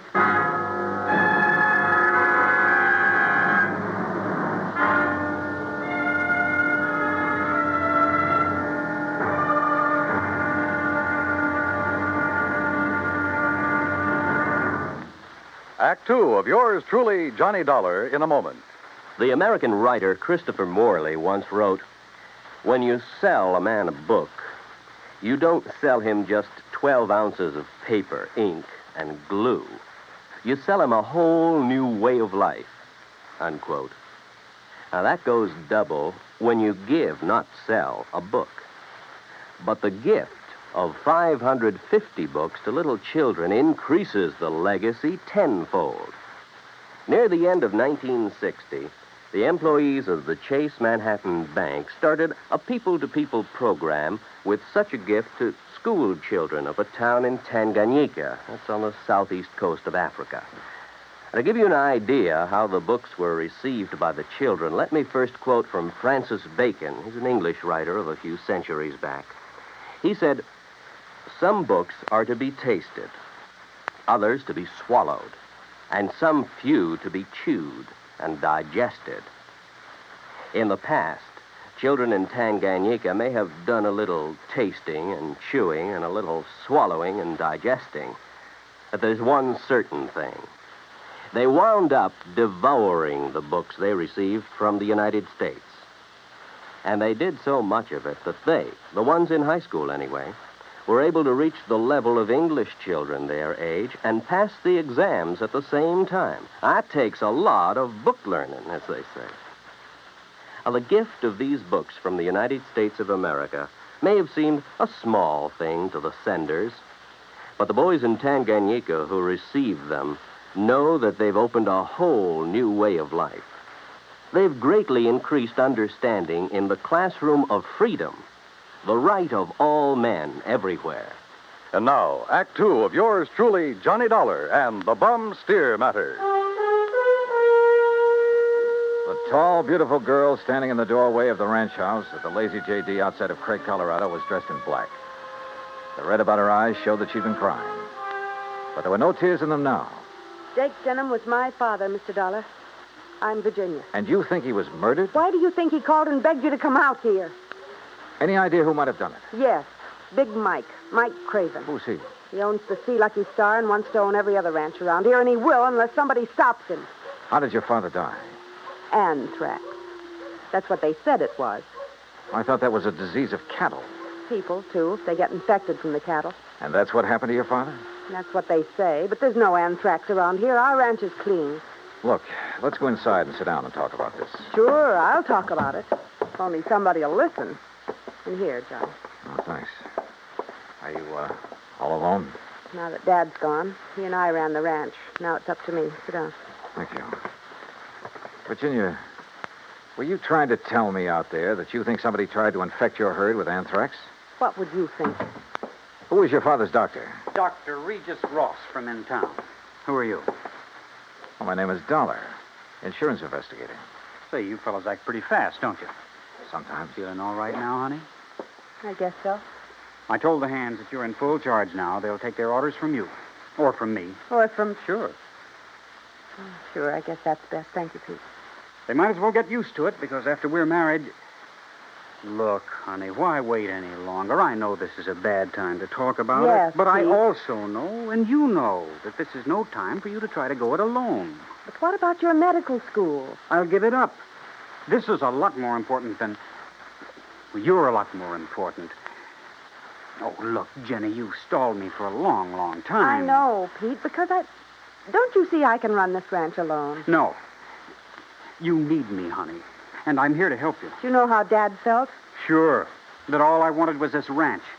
The same as he felt about anybody else who ever came here. Just who are you, Pete? This is Pete Kermer, Johnny. My fiancé, I guess. That's right. Didn't I see a Kermer ranch on the way out here, a small one? That's right. My pa's. He's Carl Kermer. Well, what do you think caused the death of Virginia's dad? Just what everybody says, Mr. Dollar. Galloping anthrax from that Hereford. Then why did he send for Mr. Dollar to come? I'm afraid we'll never know, honey. Well, I do. It's because he knew something was going to happen to him. Where is that steer now? Buried. On orders from the vet and the state inspector. Mr. Dollar. Yeah? You said investigator. Hadn't you better talk to Dr. Ross? Yeah, I guess so. Want to let me have his address? Sure. I'll write it down for you. And, while you're at it, tell me where I can find the veterinarian. And that state inspector, too. Huh? Sure. Why not? When I left them, a few minutes later, Pete was still making a quiet, but I must say effective pitch for Virginia's hand. Expense account item 5 cents for a phone call to the state inspector. He told me he'd never seen the infected steer on the Lazy J.D., that he was confined to his bed at the time. I called the vet's office, and he was expected back shortly. So I sat around the hotel lobby and glanced over some magazines. And then, in one of them, I found an article that made my eyes fairly pop out of my head. Item 6, I called the vet again. He was in. You caught me just in time, Mr. Dollar. I was about to drive over to the Sea Lucky Star Ranch for dinner. Mike Craven and I are old friends. That's so? Yes, ever since we roomed together at college. Oh, I see. I understand you're the man who spotted the anthrax out at the Lazy J.D. Yes, sir, that's right. Just that one Hereford. How it ever got to him, I'll never know. The rest of that herd is absolutely clean. That poor old Jake Denham, too. You think he became infected from that steer? Well, how else could it be? Galloping anthrax. just like that. Doctor, where is that steer buried? Do you know? Yes, I had it buried myself. It's some miles out in the far corner of the Lazy J.D. property. Then phone the Sea Lucky Star and call off your dinner date. You and I are going out to take a look at that carcass. Oh, no, just a minute, young Investigator, did you say you are? That's right. Uh-huh. I suppose you have some authority. What I don't have, I can get. Tell me, Doctor, is there some reason why you don't want me to see the carcass of that steer? No. Well, let's go. Along the way, we picked up two fellows who were handy with pick and shovel. It was almost dark now, so I bought a couple of powerful flashlights at one of the local hardware stores. That's item 7925. It took a couple of hours for the two men to dig down to the carcass of the steer, but they finally exposed one flank of the unfortunate animal. Yeah, so you sure planted this critter deep, Doc. But there's part of him. Give us a few more minutes, and we'll have it. No, wait. Huh? Mr. Dollar, come down here into the hole. Sure. Oh, what's the matter, Doc? The color of that carcass. I don't understand this. What are you talking about? Well, this doesn't make sense. The deterioration and putrefaction that always occurs, well, it simply isn't here. You mean it's possible it wasn't anthrax killed this steer? But I'm sure that all the symptoms, the swellings in the subcutaneous connective tissues, in the interstices of the muscles and lymphatic glands, and in the membranes of the mouth and tongue, they were all there, and they were edematous, too. Could some poison have possibly produced those symptoms? Poison? Yeah, look. I read in a magazine this afternoon that strychnia often produces symptoms very much like those of tetanus, lockjaw. Yes, that's true. But a poison that would... Good heavens. Yeah? Why, I haven't heard of it since my college days. Quintanogen sulfide. But why? Good question. No, Dollar. Because it wouldn't explain the death of old Jake Denham. If it was anthrax. What? Or was he poisoned, too? Good heavens, you mean you think that he... Wait a minute. Doctor, the brand on the rump of this animal. Well, that's Denham's own brand, the Lazy J.D. Yeah, but it looks to me like it was put on over another brand. Yes, you're right. Any way of finding out what the original brand was? No. Yes, Mr. Dollar. The other side, the inside of the hide might show it. Then, Doctor, you got a skinning job to do. All right, hand me my bag there, please. Okay, here you are. Go to it, Doc. Thank you. Oh. That poison, how much to infect a man? Well, even a small scratch on the skin could absorb enough to be fatal. No wonder the Dr. Ross... Ross was the one who treated Jake Denham. Yeah, no wonder we couldn't understand why death came so... Well? No. Can you see what the original brand was? Yes, I can. I'm afraid so. Let me hold the light a little. Oh, I see. But I can't believe it, Mr. Dollar. Pretty clear, though, isn't it? See Lucky Star. Act 3 of yours truly, Johnny Dollar, in a moment. A couple of 1,000 years ago, the ancient sage Diogenes remarked that all things are in common among friends. Well, he didn't mean that only material goods were in common among friends, but that they shared their troubles as well. For a long time, the United States Armed Forces have been a friend in time of need, during fires, floods, and pestilence all over the world. Many peoples of the earth have come to believe in the friendship which the U.S. military personnel have spread for so many years, and the calls for help they answer in time of personal emergency, a response which has always been immediate. Not long ago, a Korean Buddhist nun was suffering from beriberi, an advanced form of acute malnutrition. But she was living in an isolated monastery deep in the Korean hills and valleys. Her sister nuns contacted the nearest Army Signal Corps relay station, and wheels began turning. In no time, an Army helicopter landed at the station's helipad. American soldiers carried the stricken nun to the copter. She was flown to a waiting ambulance and whisked away to the hospital. Her recovery was rapid, thanks to the United States Army, her newfound friends. Army helicopter men helped in many other ways. Over the 108 islands of the Ryukyus that spread from southern Japan to northern Formosa, Army helicopters are constantly whirling their blades as they hop from one island to another on missions of mercy. They bring food donated by American women on Okinawa, or they bring vital medicine to save a life. They also bring friendship and understanding and freedom, the right of all men everywhere. And now, Act 3 of yours truly, Johnny Dollar and the Bum Steer Matter.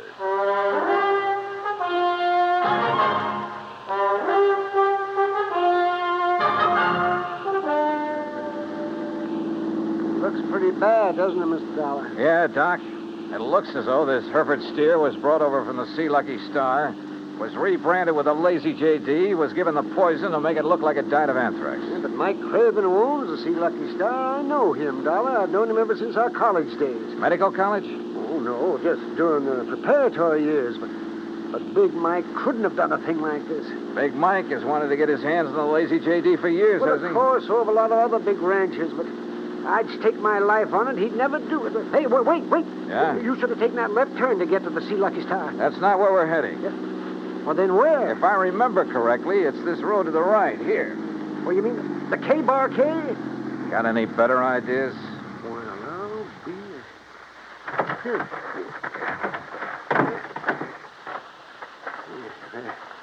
The ranch house is dark. It won't be for long. Would you call this a good ranch, Doc? No, old Carl has been just a hanger-on. He hasn't made the place pay for quite some... What's going on out there? Who is it? Johnny Dollar, Pete. Oh? I want to talk to you. Oh, sure. Door's open. I'll be right down. Come on, Doc.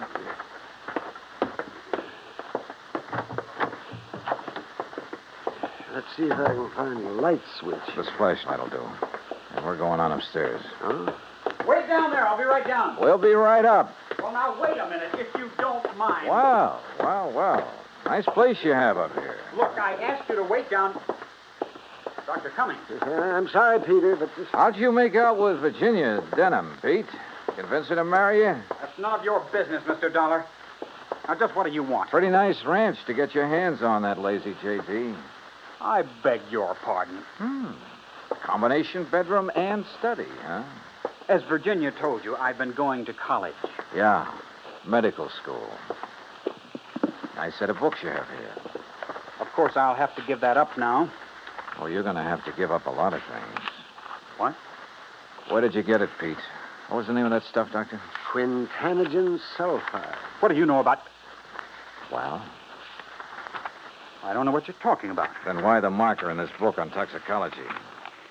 Marker? That was a foolish thing to do, Pete. A dead giveaway. Yeah, I told you. I don't know what you're talking about. Yep. Right here. Quintanogen sulfide. I never heard of it. You're lying, Pete. No. Giving it to that Hereford was probably a cinch. Listen, you... But how did you give it to Jake Denham? Dollar, that's something you'll never live to know. Oh, look, now wait a minute. Put the thing away. No. Now stand back. I said look out. You... Stop! Oh, thanks, Doc. I guess he'd forgotten all about you until you landed that chair on his head. Yes. Now, I suppose I'll have to patch this... patch him up a bit. Oh, absolutely. He'll have to look nice for the trial, won't he, Doc?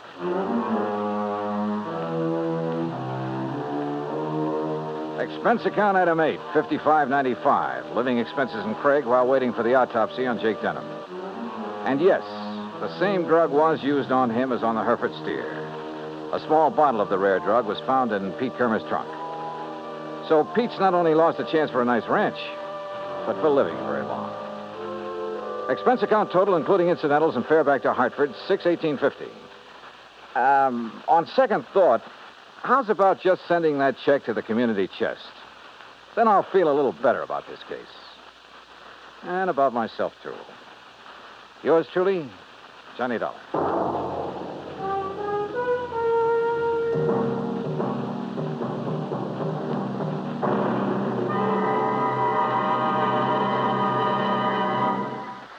And now, here is our star to tell you about next week's story. Next week, an old ghost town out in Montana. But one of the ghosts carries a .38 Colt. Join us, won't you? Yours truly, Johnny Dollar.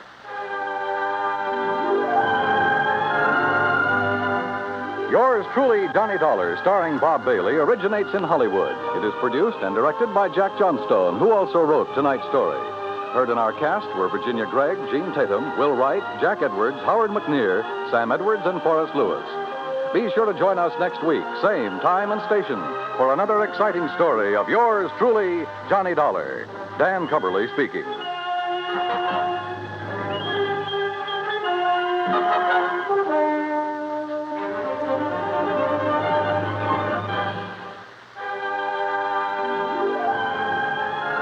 This is the United States Armed Forces Radio and Television Service.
From Hollywood, it's time now for...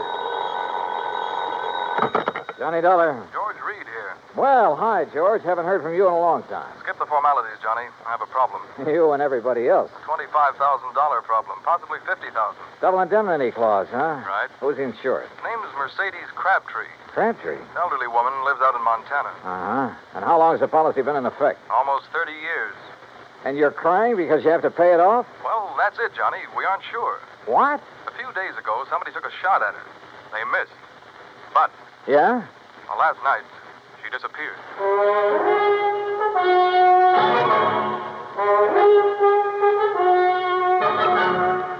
Bob Bailey in the exciting adventures of the man with the action-packed expense account. America's fabulous freelance insurance investigator. Yours truly, Johnny Dollar. And now, Act One of yours truly, Johnny Dollar.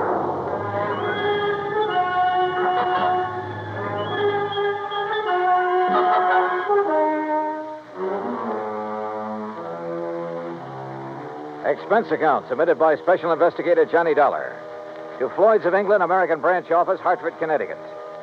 Following is an account of expenses incurred during my investigation of the Silver Belle matter, spelled B-E-L-L-E. Expense account item 185 cents, taxi from my apartment to George Reed's office. He was on his feet waiting for me. His suit looked like he'd slept in it. Close the door, Johnny. Yeah, sure. Johnny, I'm not going to mince words with you. This one's important, not only to me, but to Floyd. Oh, how come? Because Mrs. Crabtree was one of our first American clients, and because Murdoch Morton sold her that policy. Murdoch Morton? Who that?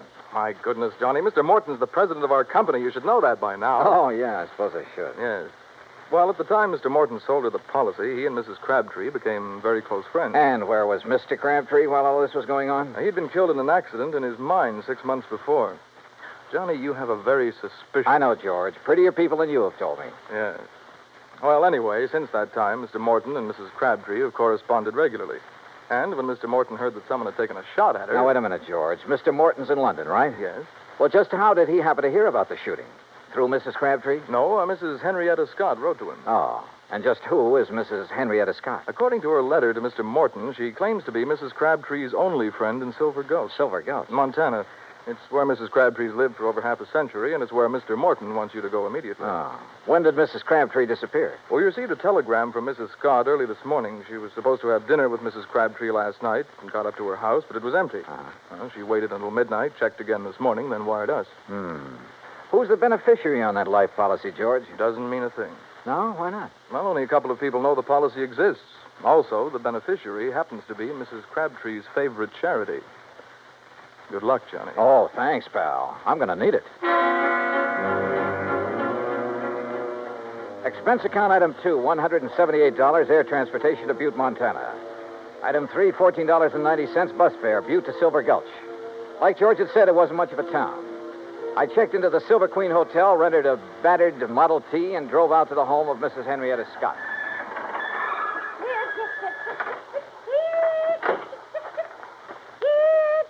Oh, you startled me out of a day's growth. I'm sorry. Mrs. Scott? Yes. Oh, you must be from Grandma's trunk, yes. Beg your pardon? Grandma's trunk. They sent you, didn't they? Well, come along with me. It's in the house. Mrs. Scott, wait a minute. I'm afraid you've made a mistake. You mean you're not from Grandma's trunk? I don't even know Grandma. It's an antique shop in Butte. They said they'd send a man out to offer me a price for my hand-carved rosewood headboard. You're not him, huh? No. My name's Johnny Dollar. I'm an insurance investigator. Well, why didn't you say so right off? Come on inside. I suppose you're here about poor Mercedes Crabtree. God rest her soul. Yes, that's right. Is she still missing? Rest her soul. Sit down anywhere. Oh. No, not there. Well, Mr. T. That's it. You comfortable now? Fine, thanks. The sheriff and a couple of men who work for Charlie Greenpaw were out looking for her most of yesterday. They're at it again today, but they won't find her. Leastwise, alive. Well, can you think of anyone who might have reason to kill her? Well, now that's hard to say. Most people in this town right now, they ain't got no use for her. They say she's stopping progress. Now, just what do you mean by stopping progress? Well, Charlie Greenpaw's busy getting some of the old buildings fixed up so they're livable again. He's planning on turning the whole town into a tourist attraction. Uh-huh. Well, Mercedes, she won't hold still for it. She won't let him set foot on any of her land. Won't sell none of it, neither. Does she own very much of the property around here? Little more than half of Main Street. And the thing that Charlie wants most, the Silver Belle. The Silver Belle? Richest silver mine in Nevada. Leastways, it was once. George Crabtree discovered it. Yes. When the vein ran out, he's killed trying to find it again. After that, the mine was closed. Mrs. Scott. Of course, the town closed down when the mine did. Mrs. Scott, were you with Mrs. Crabtree the day someone tried to shoot her? No. She was walking up toward her mine, alone. Thought it was just a stray bullet. Just where is this mine? Oh, you can see it from the window right behind you. It's about halfway up the hill yonder. Here, you come over here and take... Well, I'll be first cousin to a stink bug. Why? What is it? Up there on that hill going toward the mine. It's Charlie Greenpaw and Slim Richards, the sheriff's deputy. Now, I wonder if they think she's down inside that mine. A few minutes later, I caught up with Greenpaw and Richards. They'd stopped near a large, newly painted no trespassing sign about 20 yards from the mine's entrance. I introduced myself. Mr. Dollar, you see that sign says no trespassing? Yeah? Well, folks around here take the signs Mrs. Crabtree had put up mighty seriously. That right, Slim? Sure is. You mean you're not going in there, Greenpaw? Well, now, we didn't say we weren't going in. We just thought we'd better consider it before we did anything hasty. But she could be dying in there. Providing she's in there.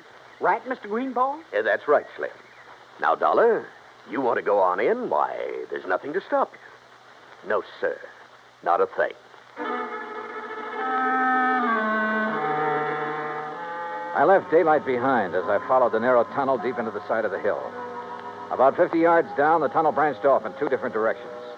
I stopped for a moment, then took the one to the right. I hadn't gone 10 feet when it happened. Holy jump.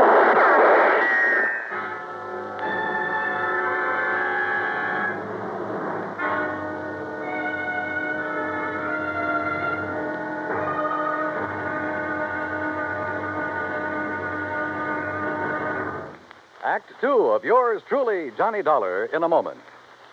It is a rare event when a young man decides to leave civilization behind and hide himself away in the steaming jungle, just so he can help his fellow humans in a remote corner of the world. The late Dr. Tom Dooley did just that when he left the United States to help the sick and starving jungle people in the little kingdom of Laos in Southeast Asia. Dr. Dooley's story is well known to nearly everyone. And all over the world, people talk of his little jungle hospital on stilts. That's where he treated the dread diseases of the jungle and trained native medical technicians so that they might help their own people. Dr. Dooley wrote and lectured to many people so that the work of his medical assistance program, Medico, might go on. It was not easy for someone so young and so talented to give up the bright lights of the city and plant himself down in an unknown jungle just for the purpose of helping unfortunate people he didn't even know. But through Medico, Dr. Tom Dooley wanted to help people. He wanted to help people to help themselves. Today, the work of Medico is going forward in a number of countries besides Laos. Young men are being sent to the United States to be schooled in medicine with the idea of returning to their own countries to help their own people. Hundreds of thousands of dollars worth of medical supplies have been donated by American businessmen and pharmaceutical companies. Today, Dr. Tom Dooley's work is being continued for him. It is helping to create better understanding. It is an injection of the spirit of freedom. The right of all men everywhere. And now, Act Two of yours truly, Johnny Dollar and the Silver Bell Matter.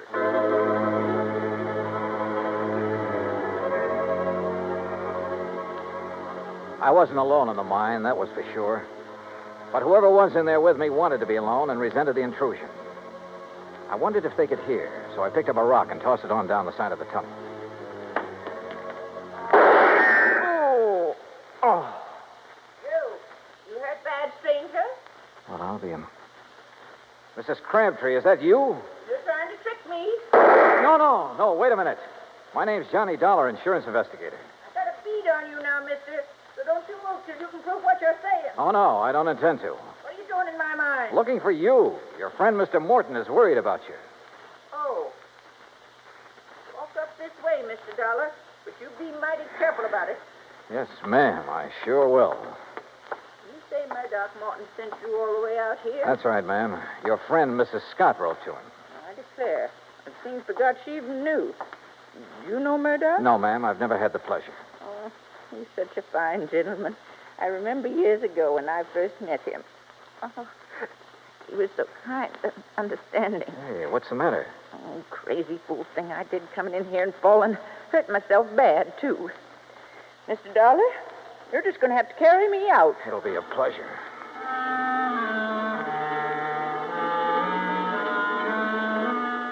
She couldn't have weighed more than 80 pounds, 6-shooter and all. I carried her out of the mine and down the hill to her cabin. I had just finished making her as comfortable as I could when Mrs. Scott arrived. Oh, dear. Oh, you poor old dear thing. You ever hear such thick garbage, Mr. Dollar? Woman, stop looking like you buried me yesterday and run and get the doctor to take care of my ankle. Your ankle? Well, what's the matter with it? Well, it's busted. Ooh. Now, why do you think Mr. Dollar had to carry me? Oh, dear. Is there a doctor in Silver Gulch? Doc Weaver, he's pretty old, Oh, but he he's... doctored me for almost 40 years. Go get him, Henrietta, before I get mad at you for tattling to Mr. Morton. Yes, dear, yes. Yes, I'll do it. I'll do it right now. Now then, Mr. Dollar, you come over and sit by me. Keep company till the doc gets here. Yeah, sure. Hey, you know, you really ought to rest. Why don't you start asking me questions, Mr. Dollar? Came all the way out here to do that, now, didn't you? Well, there are a few things I'm curious about. Like what? Well, for one thing, why you took those shots at me in the mine. What, you might be one of Charlie Greenpaw's friends. Oh, he's the man who's trying to buy your mine, isn't he? But I ain't going to sell it. No, sir. No matter how much he offers. You believe the mine could be worked again someday? Might be. Somebody could find the vein again. But that ain't why I won't sell. It's because my husband, he's buried in there, Mr. Dollar. Him and the others that were caught in that cave-in. Oh, I see. I've told them all.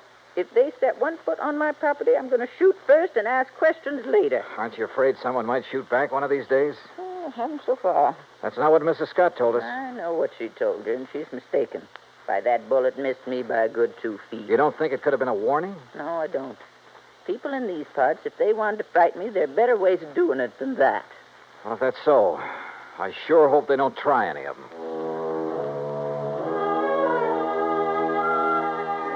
No one, at least so far as she knew, had reason enough to try killing her.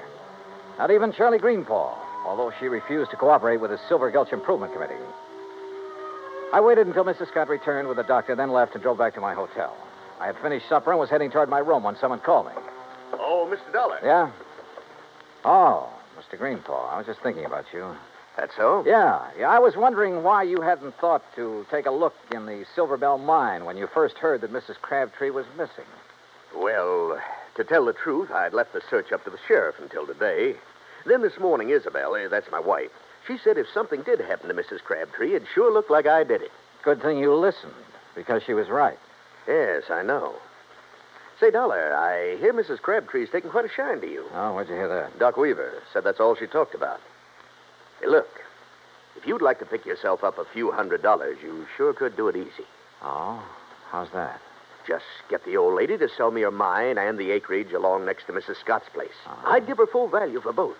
And that'd come to enough money for her to live on the rest of her life real comfortable. Now, you do that, Dollar, and I'll give you $1,000 cash. You know something, Greenpaw? What's that? I could have been mistaken about you. You want that mine and the land around it real bad, don't you? Sure. I spent a good deal of money fixing up the old buildings here in town. If I can get the Silver Bell and enough land out there to put a dude ranch on, why, this town will be able to make Virginia City look second-rate. Now, what do you say? I don't know. I'll relay your proposition to Mrs. Crabtree. The rest is... What's all the excitement out there? Oh, it sounds Miss like... Greenpaw! Miss Greenpaw! What is it, Slim? What's going on? Fire! Miss Crabtree's cabin. It's blazing like fury.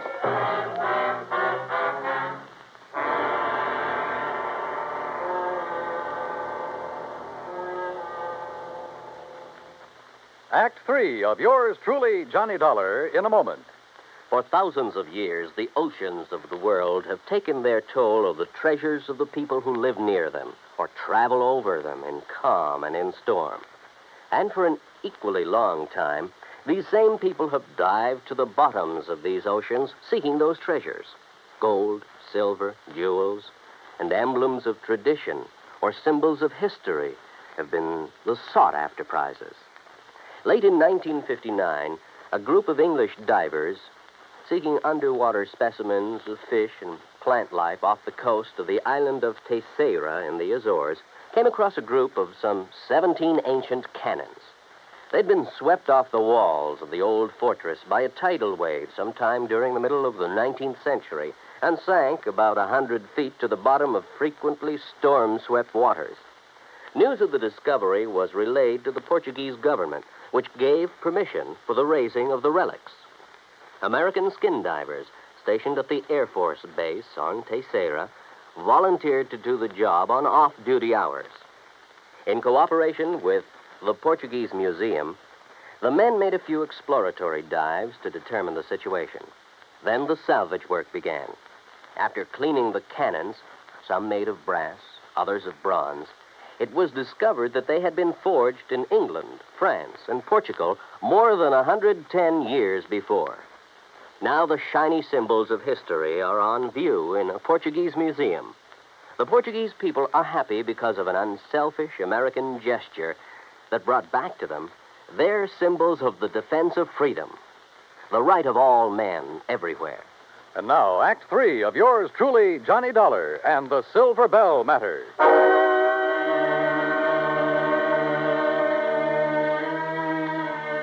By the time we reached the cabin, it was all over. For a moment, I was afraid Mrs. Crabtree hadn't managed to escape. Then I saw her on the ground near the sheriff's car, wrapped in blankets. Hey, you! Get back over there! It's all right, Sheriff. This is Mr. Dollar. Oh, I heard you're in town, Mr. Dollar. This is Sheriff Wilkins, Johnny. Sheriff, do you have any idea how this fire started? Not yet, I don't. I asked her, but... I'd rather not talk about it now, Johnny. Maybe some other time. Whatever you say. She's pretty done in. Johnny? Yeah? You tell Mr. Greenpaw. tell him I'll sell. Will you do that for me? Well, look, I'll talk to you about it in the morning. No. I want to sell now. Nothing to stay here for. Nothing. We'd better get her down to Mrs. Scott's place. Doc Weaver's given us some morphine. You go ahead, Sheriff. I'm going on back to town. Sure. See you later, Dollar. Oh, Mr. Dollar, is she going to be all right? Yeah, I think so. Greenpaw, do you have a map of this area, including all the land you're planning on buying? Not on me. It's down at the office. You want to see it tonight? Yeah, I sure do.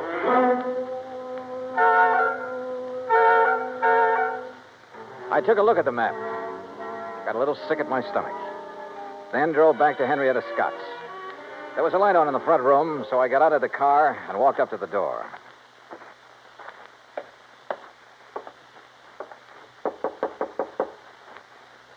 Yes, who is it? Johnny Dollar, Mrs. Scott. Oh?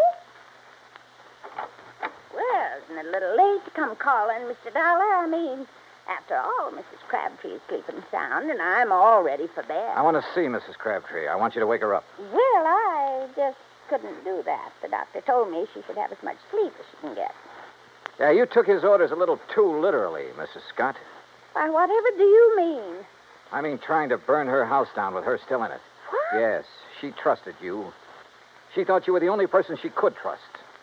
Then when she found out different, she decided to sell her land and get away from here. Why, that's a pack of the biggest lies I ever did hear. Now, what reason would I have for wanting to hurt the poor old dear? Money. Money? You own most of the land adjoining the Crabtree property, including that around the Silver Bell. Greenpaw wouldn't buy your land unless he could buy Mrs. Crabtree's. When she refused to sell, you decided to see that property changed hands the hard way. If that's so, why would I be so concerned about her? Now, why would I write Mr. Morton telling him she'd been shot at and then wiring when she disappeared? Why? To protect yourself. You purposely missed her that day. You had to set up your alibi. You got no proof. No, you're right. I haven't. But Mrs. Crabtree has.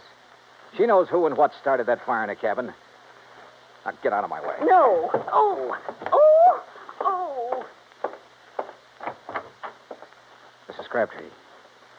Mrs. Crabtree. Huh? What is it? All right, Mr. Dollar. You move away from her. Not until I find Move out. away now, or I'll shoot. Oh, well, when you put it that way, Mrs. Scott, I'll have to. You were right about me missing her on purpose. Anybody's lived up here long as I have, they don't miss with a rifle good as this one. Mr. Dollar? Mr. Dollar, she started the fire. Mercedes, you shut up. You try and make me. Maybe I will, like I should have before. You see that... Oh, no, you don't. No. Give me that rifle, lady. No. Why? Why did you have to ruin it? Why? Somebody had to. You okay, Mrs. Crabtree? Yes. Did I do good getting her attention? You did just fine.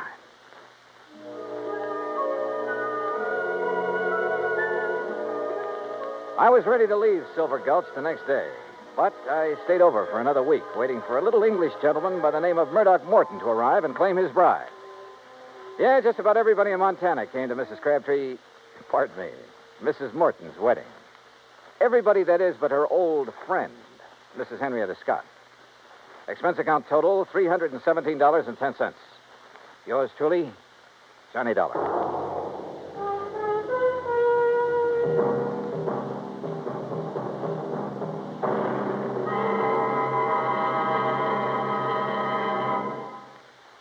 And now here is our star to tell you about next week's story. Next week, a beautiful girl is killed. And with her goes a big part of my own heart. It's one of those things that... Well, join us, won't you? Yours truly, Johnny Dollar.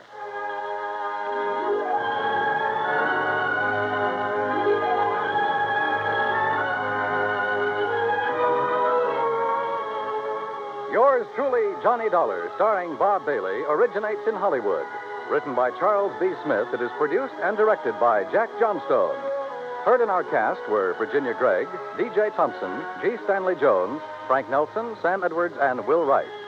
Be sure to join us next week, same time and station, for another exciting story of yours truly, Johnny Dollar. This is Dan Coverly speaking.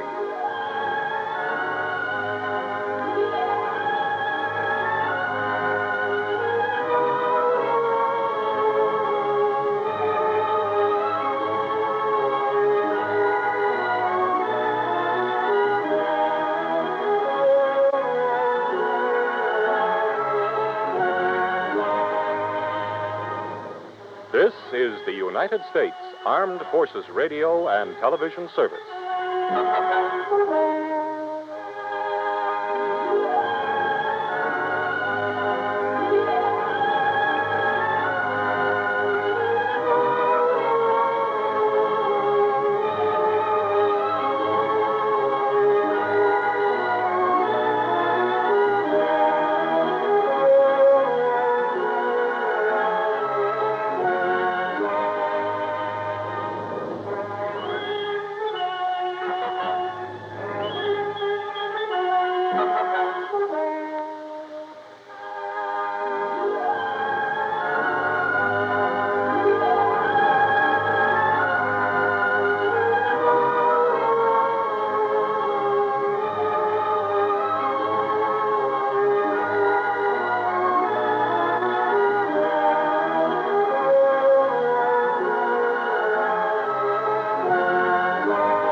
Johnny Dollar. Pat McCracken, Johnny. How's the weather in Palm Springs? A blonde in a bikini just melted past my poolside window. Goodbye now. Oh, don't hang up.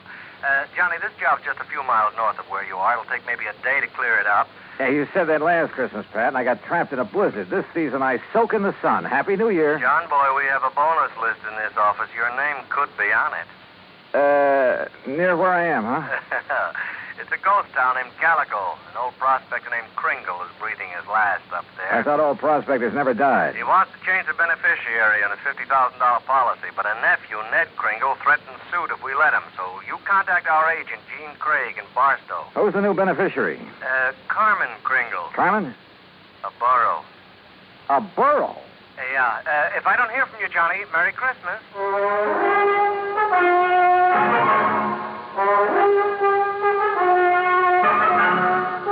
Bob Bailey in the exciting adventures of the man with the action-packed expense account, America's fabulous freelance insurance investigator. Yours truly, Johnny Dollar.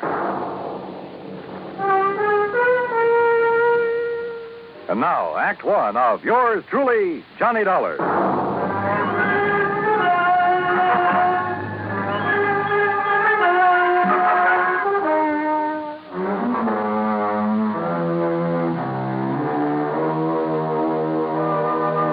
Expense account submitted by Special Investigator Johnny Dollar to the Home Office, Universal Adjustment Bureau, Hartford, Connecticut. Following is an account of expenses incurred during my investigation of the Carmen Kringle matter. Expense account item 1, $1.40. Telegram to Gene Craig in Barstow telling him where and when to meet me. Item 2, $50 even to Al Sterner for his charter plane to the ghost town of Calico. The guidebook says there's something about desert country that's good for the soul. And in spite of the air bumps, I got a panoramic view of the great Mojave that took my breath away. The sun's setting rays hit the weird mineral stratas of the Calico Range and turned them into a patchwork of beauty. Night comes quickly in this country, and I turned to Al when a Christmas tree cluster of blinking lights appeared under our wings. By way of answer, he put the plane into a glide and set us down on the smooth surface of a dry lake bed.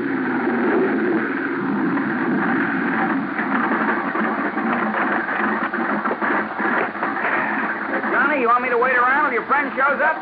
No, thanks. Well, there seems to be plenty of company. That's just an old coyote. Don't stand too long or you'll freeze to the spot. Okay. Good luck. Call me when you want to be picked up.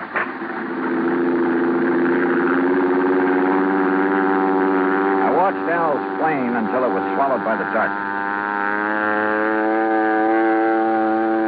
Then suddenly I got that feeling in the hair on the back of my neck that I wasn't alone. The moon was up enough to make out shadows, and silhouetted in a circle around me was a strange collection of figures. One of the pack moved toward me. And for a crazy second, I thought I bumped into Santa Claus's reindeer. Then a car without lights came rushing at me. The headlights slammed on, and I got a glimpse of a donkey herd scattering into the night.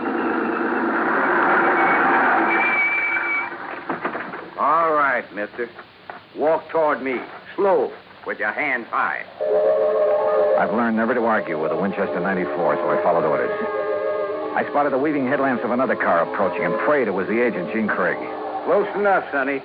I can pop the rattlers off a sidewind at 60 yards, so don't you make no sudden move. He was maybe 60 with gray sideburns and a frosty goatee. A marshal's badge was pinned to his leather jacket. All right, now, mister. Marshal, that's all right. That's Mr. Dollar. Huh? I'm supposed to meet him earlier. I'm awfully sorry, Mr. Dollar. I'm Jean Craig. Huh? I couldn't get here until I drove Doc Spangler up to Chris. He's had another setback, Marshal. Yeah, some darn fool let down a rail on his corral, and Chris Kringle's whole herd got loose. He don't give a chuck for most of them, though, except Carmen. Now he's fretting because she's running wild. Almost had him tracked down when this here fella showed up. If you vouch for him, huh, Gene? You are Johnny Dollar, aren't you? Well, a frozen facsimile. Come on, I'll drive you into Calico. You tell Chris that I'll have his Carmen back in the corral before the moon's full. And, Gene. Yeah, Marshal. Tell the old sourdough to stay alive, will you? We need him around here. Sorry about mistaking you, Mr. Dollar.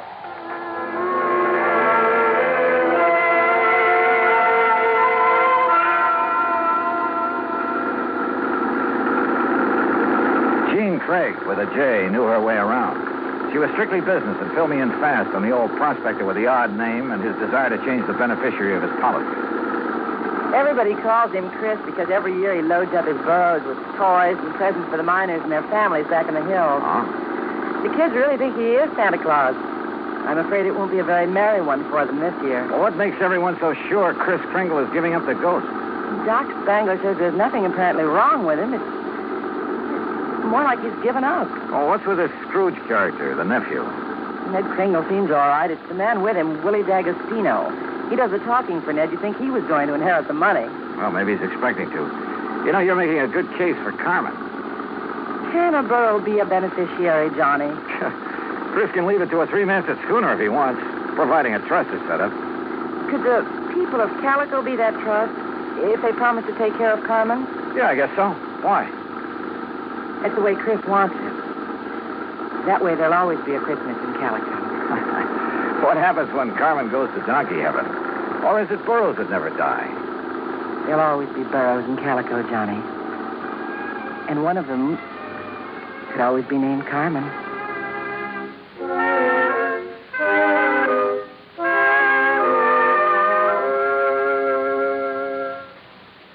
Act two of yours truly, Johnny Dollar, in a moment. Act two of yours truly, Johnny Dollar, and the Carmen Kringle Matter.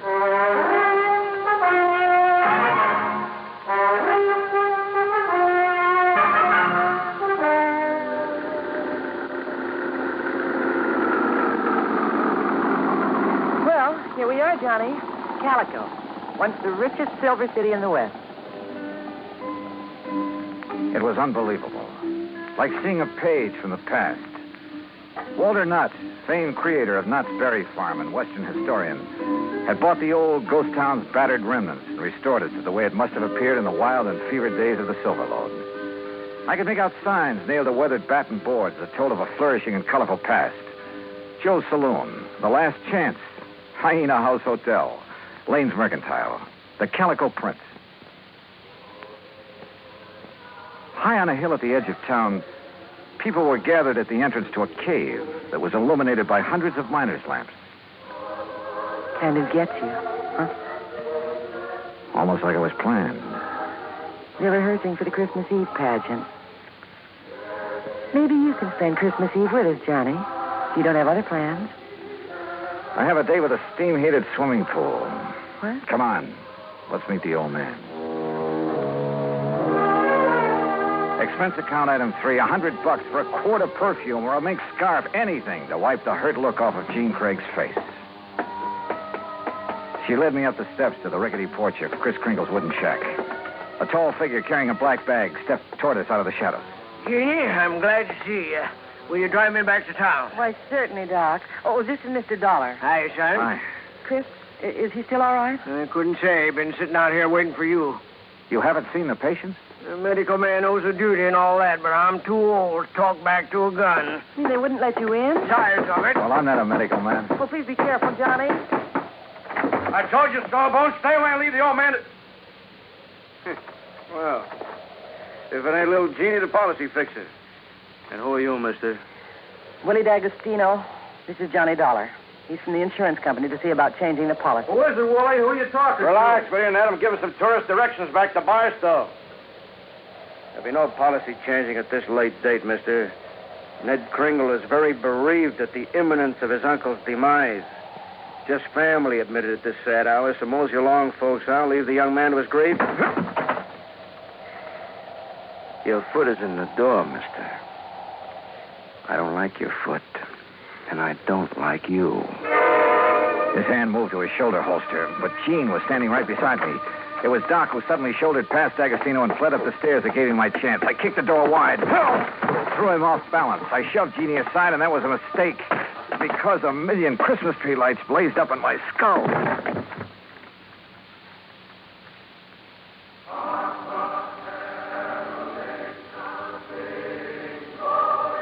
Then slowly the tree lights faded away, and I saw Jeannie fussing over me and looking worried. A young, nice-looking fellow was seated next to a marble-top table. D'Agostino leaned against the stone fireplace and dangled his gun, smiling like he had a stacked deck. He's all right, Doc? A nasty cut, but no fracture. I know how to pull my punches, Doc. The old man. How is he? No better, no worse. Just lying up there staring at the ceiling. I want to see Chris. I have a right to, Ned. I'm an old friend. Wooly, wouldn't it be okay if Jean just went up? No, let him die in peace. He's past carrot hoe season. Wooly, these people have a right. I said no. I'll get a hero boy on his feet and shove off.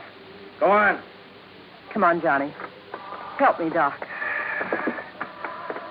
How's it going to feel, Ned? Sharing blood money with a hoodlum. Your uncle paid for that policy with a pick and a shovel. It took a lot of years, a lot of sweat. And he's had your name on that policy ever since you were born. Old man Kringle never saw pay dirt in his life. Ned here give him money to live on, paid the premiums on his policy. Chris was always tapping the kid, claiming he had a new find. He was going to mine $1 million. Boy, shut up. The old man's dying. Tell him, Ned. Tell him how the old phony was always taking the bows, making like Santa Claus with the money you give him. Willie, haven't you got a... Tell him who owed you the money. I know he's been waiting a long time for this. Me. Willie D'Agostino, that's who. Is that true, Ned? Yeah. I thought my uncle would make a strike someday. I honestly thought he'd strike it rich. I know he tried. He did strike it rich, Ned. When he dies, every man, woman, and child in this town will mourn him. He'll live in their hearts. What will people remember about you, Mr. D'Agostino? All right, get out, and stay out before I... Willie, this rifle will make a hole in your belly big enough to pass a borax steam through. So you just drop that gun. Well, I don't know what the shouting's about, but you're guilty of carrying sidearms. You're threatening violence, Mr. D'Agostino. And ain't nobody does that in Calico, as long as I'm the marshal. Now, you better get. Ed Noller, I love you. Oh, so let Gladys hear that. Well, I'll see how Chris is. Doc, you tell the old buzzard that I got his Carmen back in the corral. Jingle bells and all. Yeah, nice work, Ed. Now, what's holding you, mister? Okay. All right, let's go, Ned. Let the squares have a round, huh? I'm going to stay here, Willie. I want to be here when Chris... Hey, that's a good idea. That way, no fooling around with the will, huh? Smart kid, that Ned. See you at the funeral, huh? I'll go up now. You were wonderful, Marshal. And you too, Johnny. Oh, yeah, sure. I take a nice sock on the head. Say, you folks better come up, too. Chris wants to say something. Oh, wait a second. I figured on this. The corral. Come on.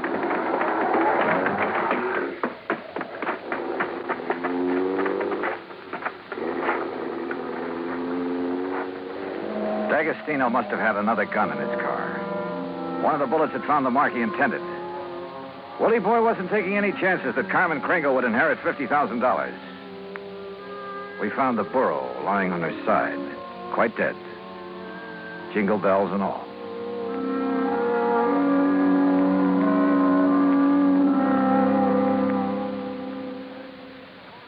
Act 3 of yours truly, Johnny Dollar, in a moment. Oh, Act 3 of yours truly, Johnny Dollar, and the Carmen Kringle Matter.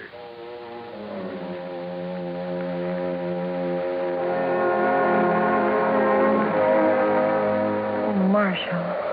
Johnny, how could he have been so cruel? Carmen dead. It's just not right. Yeah, I figured D'Agostino might be mean enough to try killing Chris's pet burro. We can't tell him about it. It would kill him for sure. You'll have to know the truth, Gene. You'll have to decide about the will. Yeah, truth is always the best. And easy this time. Easy? Huh? Yeah. I'll just take these bells off of this poor little feller, and I'll put them where they belong. Carmen? What? Carmen? Oh. Mosey over here now. Well, you pulled a switch. You put these bells on another burro. Yeah. I didn't trust that greasy character, and I was right. And nice girl, Carmen. I'll be. Now, you folks going up and see old Chris. I'll keep an eye on this here $50,000 jackass.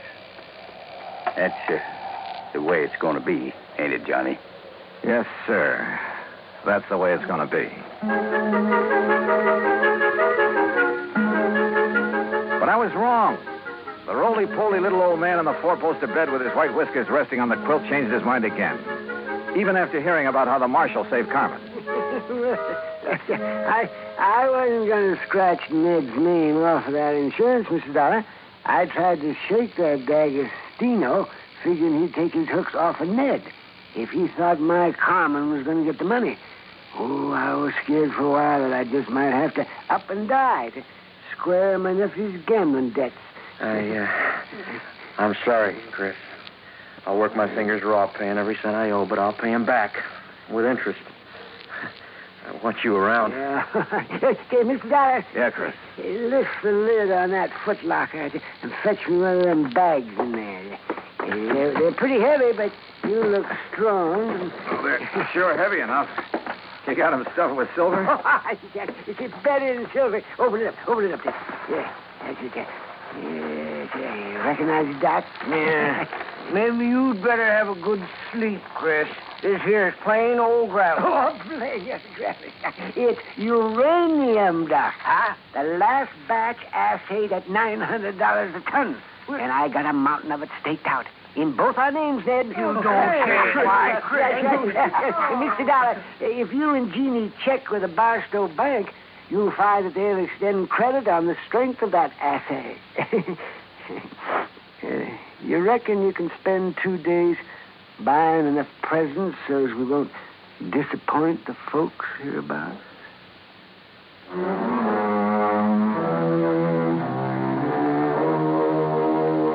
Expense account item 4, $68 even. Telephone calls to 5 principal cities where I thought Willie D'Agostino might be remembered. The police departments had a long list of reasons why they remembered Willie. That was my Christmas present to them. Expense account item 5, another $50. Truck rental to haul the presents we bought for Ned to give away come Christmas morning.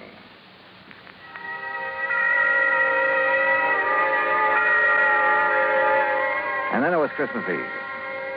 We sat on the Kringle's porch and watched the procession up to the Maggie mine. The flickering lights from the miners' lamps reflecting on the faces of the happy children. Old Chris was bundled up in blankets, his little eyes twinkling, chuckling to himself like he knew all the answers to the universe. Jean was there, too. Kind of nice. Isn't it, Johnny? Kind of nice. Marshal Ed Noller was one of the wise men in the procession. I recognized the sideburns. And Doc Spangler couldn't hide his height. Oh, he wore an awful beard. Ned Kringle led the burro that carried the Blessed Mother. Yeah, you guessed it. The burro was Carmen Kringle. Expense account total, including return to Palm Springs and incidentals, $229.75. But forget it, Pat. This is the best holiday I ever had. And I was only cold at the start. From all of us to all of you, May this be your very merriest Christmas ever. Yours truly, Johnny Dollar.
From Hollywood, it's time now for...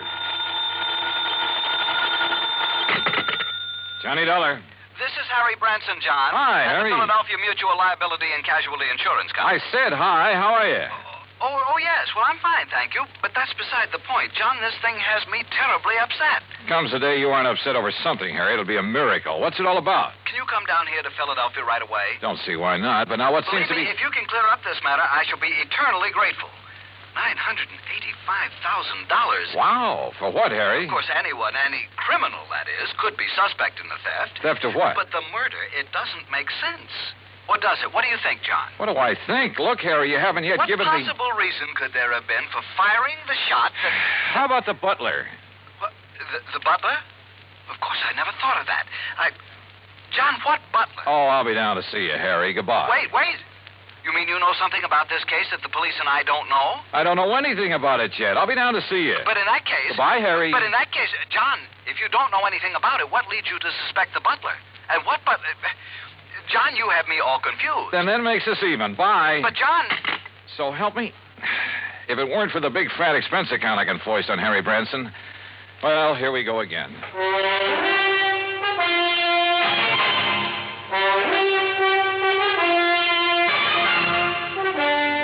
Bob Bailey in the exciting adventures of the man with the action-packed expense account. America's fabulous freelance insurance investigator. Yours truly, Johnny Dollar.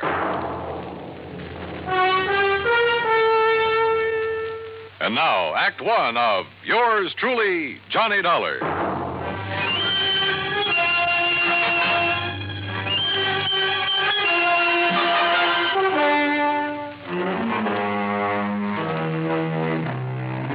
Expense account submitted by Special Investigator Johnny Dollar to the Philadelphia Mutual Liability and Casualty Insurance Company, Philadelphia, Pennsylvania. Following is an account of expenses incurred during my investigation of the Ingenuous jeweler matter.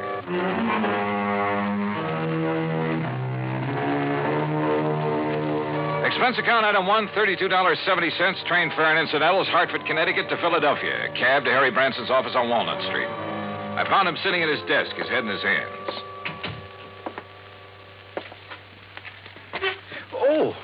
Oh, John, I'm glad you've come. Yeah. Well, how's your good health, Harry? My health? Wait, as a matter of fact, it's fine, although I did have a touch of laryngitis last week. I could hardly speak about it. John, why do you always try to take my mind away from matters at hand? I simply asked Particularly something as important as this. All right. As what? The Beaufort collection, of course. Beaufort? Oh, yeah. Seems to me I've heard about that. Jewelry? One of the most important small collections in the world. Why, when His Grace the Duke de Beaufort lost them to the Germans back during the First World War. Yeah, I'm sure. But now let's get to the point. They've been stolen. And we'd insured them for nearly $1 million. Stolen from where? The jeweler who owned them, J. Harold Whipsett. Oh, hey, I've heard of him, too. Isn't he the fellow who was tagged by the Customs Department a few years ago for trying to smuggle in a lot of stuff? Yes, the same one. But his reputation since that incident has been quite all right, completely unsullied. Oh, I must admit that I had some misgivings about issuing a policy to a man with his past record. But since he's in the clear again, and considering the premiums involved, and John, I had a long discussion with a psychiatrist about the man, about what would motivate him Look, Harry, before you go rattling off on another tack. John, I resent that. Look, you said something about murder at the time of the theft? Oh, yes. So far, however, it's only attempted murder, you see? Of this man Whipsit? His secretary, Miss Winkle. Winkle? Perry Winkle. Oh, now, wait. Is that some kind of a gag? It certainly is not. At first, when they arrived, the police thought she was dead. Well, where did all this happen? At the Whipsit office. It's on Chestnut Street. When did it happen? Just last night. Oh, dear, $985,000. And maybe a human life. Well, yes, of course. Now, tell me all you know about it, Harry. Well, the Beaufort collection contains several diamond and emerald brooches that date back to, let me see. Forget the dates. What I want to know is... the fact that all the stones were rather small and of conventional cut means that once they're remounted, no one could ever identify them. Well, what's that got to do with the date of the collection? Well, as I started to say... let's go over to the Whipsit's office. Oh, very well. Now, as I started to say, the date of the Duc de Beaufort's acquisition of these jewels... you say this Perry Winkle was badly hurt. How? She was shot by the robber. Now, as I started to say, the date at which the Duc de Beaufort... Tell me this. Was Whipsit himself shot or shot at? No, and I'm sure he'll tell you all about that when you see him at his office. He's certain to be in this morning. As I started to say, John... John, going down, gentlemen. Yeah, thanks. Come on, Harry. Step in, please. Harry! As I started to say, John... John? Whether I want it or not, during the 9-block taxi ride up Chestnut Street, I got the whole history of the Duc de Beaufort's jewels, from the time of the French Revolution to the present. That cab, by the way, is item 2, $1 even. What I did want to know was more about J. Harold Whipsit. After all, a man who'd once attempted fraud against U.S. Customs. Anyhow, we finally reached his office in the Prosser building. Present was Police Lieutenant Bart Stanley, with whom I'd worked a case 2 years ago. Glad to see you, Johnny. Yeah, same here, Bart. Well, what do you make of it? So far, blanco. Is Whipsit here? One of the boys took him down for some coffee. He needs it after what happened to him last night. The Beaufort jewels, huh? Yeah. Yes, I told Mr. Dollar all about them, Lieutenant. How the robber took nothing else, how the jewels themselves came into being, how back in the 80s... we've got work to do here. Well, after all... Now, look, Bart, this man Whipsit, his reputation in the past... I know exactly what you're going to say. I might have thought the same thing, Johnny, if I hadn't seen exactly what happened. Tell me what did happen. Lieutenant, you look very tired. Yes, Mr. Branson, I am. After all, having been up all night on this thing, suppose I bring Mr. Dollar up to date. Well, sure. Oh, no, you don't. I want to find out now, not next week. John. Go ahead, Bart. Well, Whipsit and his secretary, Perry Winkle... Isn't that a name? Yeah, sure is. Where is she, by the way? Jefferson Hospital. Anyhow, they were here very late last night working on the books. Came a knock on the door. Whipsit opened it. This man barged in with a gun and demanded the Beaufort collection. And? Well, Whipsit argued with him, finally gave in when the guy threatened to shoot him. But Miss Winkle made a dash for the door. The intruder let her have it, held the gun on Whipsit, tore out the telephone line, then locked him in and disappeared. And that's it. Wait a minute. How could he lock Whipsit in his own office? This lock opens from the inside. With this, Johnny. What? This little rubber doorstop? That's right. But I don't see... I'll tell you how he did it, and why this little rubber wedge is absolute proof that Whipsit couldn't possibly have rigged this whole deal.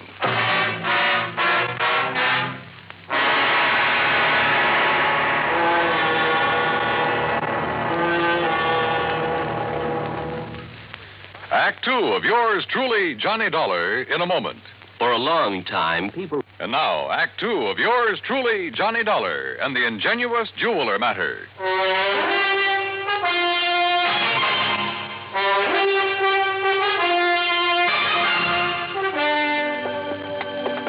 Look here, Johnny. This door. What about it, Bart? Oh, this is a real old building. All the office doors open outward into the corridors. See? So? All right. After the robber made Mr. Whipsit hand over the jewelry, he shot the secretary, Miss Winkle. Then he yanked out the telephone, beat it, and slammed the door on Whipsit. But you said locked him in, and I don't see how... Look, with this little rubber wedge. The door opens outward, right? Don't you see, John? Oh, wait a minute. Sure. Of course I see, Bart. Sure. He simply jammed the doorstop under the edge of the door from the outside. Sure. So the harder Whipsit pushed against the door, the tighter it jammed. The telephone knocked out. All he could do was bang on the door and holler out the window. That's what tipped you off? The policeman on the beat down on Chestnut Street heard the shot and then the yelling. By a stroke of luck, I pulled up in a prowl car just about then. I see. We came tearing up here and found out how somebody locked Whipsit in his own office. Whoever did it, Johnny, must have cased the joint to know about the doors opening outward. Yeah. Makes any suspicion of Whipsit himself. Well. Yeah, it makes it look a little silly. Anyhow, he was pretty much beside himself, more upset over the girl lying there with a slug in her than he was over losing the collection. Any idea what kind of a gun was used on her? The hospital sent the bullet over to the lab. It was a .38 special. And she was in pretty bad shape, huh? Well, we thought at first she was dead. So did Whipsit. Could he give you a description of the assailant? Yeah, but it's not much help. Could apply to 500,000 men in this big city. What about fingerprints? None. Guy wore gloves. Has the girl been able to tell you anything at all? She was unconscious, Johnny. Has been ever since. I'm afraid it's going to be curtains for her. Oh, too bad. She's over at Jefferson, you say? Yeah, but there's no point in going over there. Even if she came to for only a couple of minutes, she might be able to give us something to go on. What could she tell us that Whipsit hasn't already told us? Well, we're back, Lieutenant. You want Mr. Whipsit to stick around? No, I guess not, Conroy. I took him over to a place I know on Pine Street and poured a couple of stiff drinks in him. He needed them. And you too, Conroy? Oh, now, Lieutenant. Mr. Whipsit, this is Johnny Dollar, insurance investigator. Mr. Dollar. How are you? You know Mr. Branson, I guess. Oh, yes. Oh, yes, indeed. And may I tell you, Mr. Whipsit, how dismayed I am by what's happened here. Thank you, Mr. Branson. It's been a terrible. It certainly has. $985,000. I was speaking of poor Miss Winkle, sir. Oh, yes, of course. Yes. Mr. Whipsit, this girl, Miss Periwinkle, she was your secretary. She was more than that, Mr. Dollar. I loved her. How is she, Lieutenant? Has there been any word from the hospital? Well, yes, Mr. Whipsit, there has. And it's proof that modern medicine is a very wonderful thing. What do you mean, sir? Yes, John. It may take time, of course, a long time. Yes? As a matter of fact, she hasn't even regained consciousness yet. I see. But it looks as though she'll fully recover. Oh, I see. Well, I hardly need tell you how I feel about that. How glad I am. I told that little white lie to see what, if any, reaction I'd get. And I had a strange feeling that his words, "how glad I am," were not quite true. Fortunately, neither Harry Branson nor the lieutenant questioned my apparent knowledge of the condition of the girl. Even better, the lieutenant rose to the occasion. Well, as I see it, there's really nothing further we can do here. You look like you could use some sleep, Mr. Whipsit. And Conroy and I'd better get back to headquarters, see if the boys have run down anybody who fits that description you gave us. Yeah, good idea. Let's go, huh? And, Mr. Whipsit, you close up and go on home and get some rest. Yes, I will. Thank you. Thank you very, very much. You have no idea what a terrible shock this has been for me. Of course, you'll keep yourself available if we need you further. Oh, of course, Lieutenant.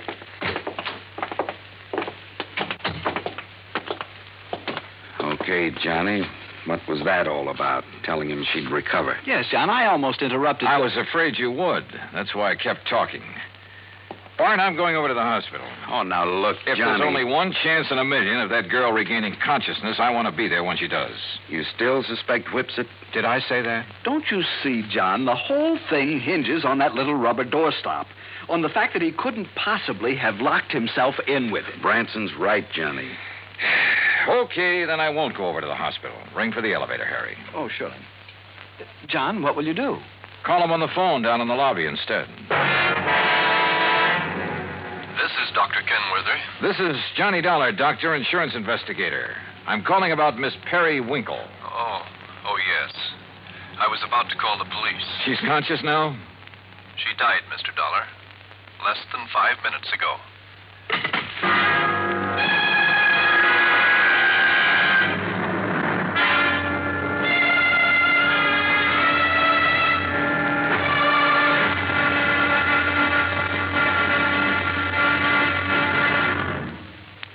3 of yours truly, Johnny Dollar, in a moment. Our flag, heaven. And now, Act 3 of yours truly, Johnny Dollar, and the Ingenuous Jeweler Matter.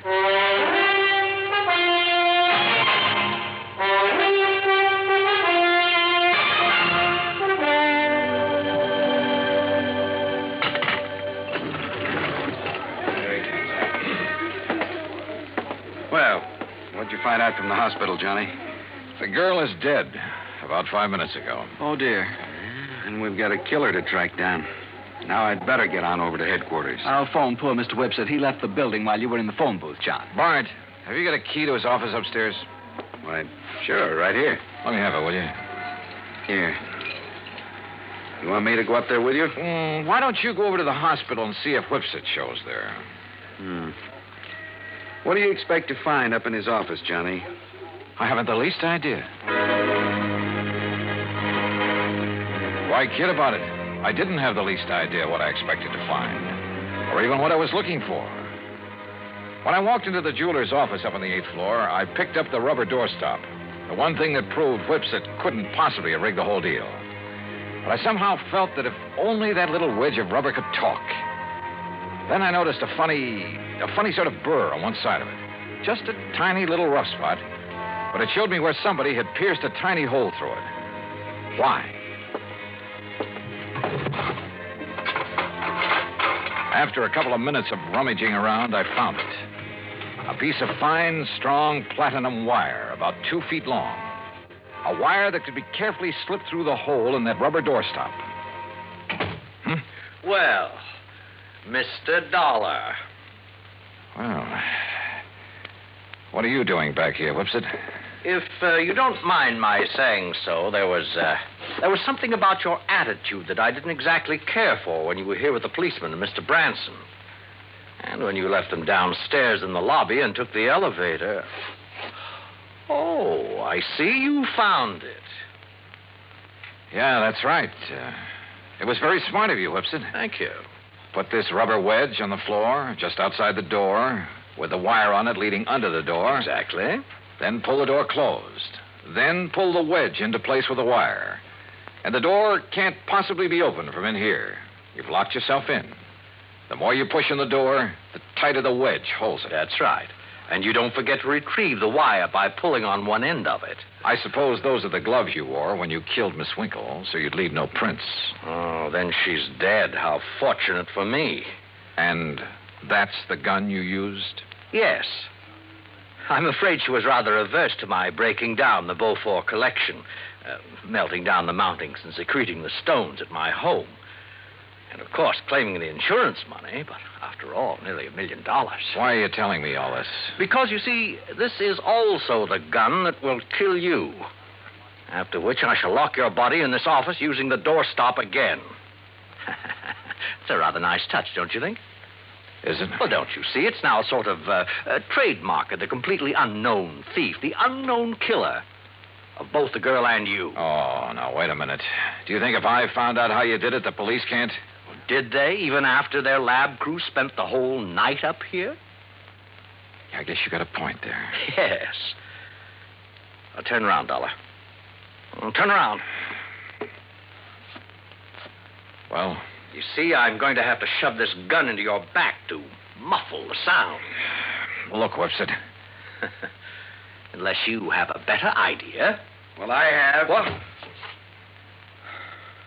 Oh, me.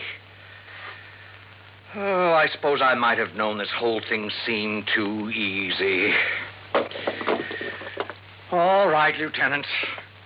All right, Conroy, wrap him up. Right, Lieutenant. Hands out, Whipset. Johnny, I knew you had something up your sleeve when you came back up here. Just wouldn't let me work it out alone, would you, Bart?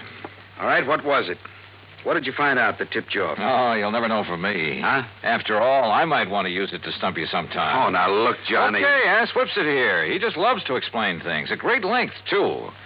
At least it was long enough for you boys to get up here. I know something he's not going to explain his way out of. Let's go, Whipset.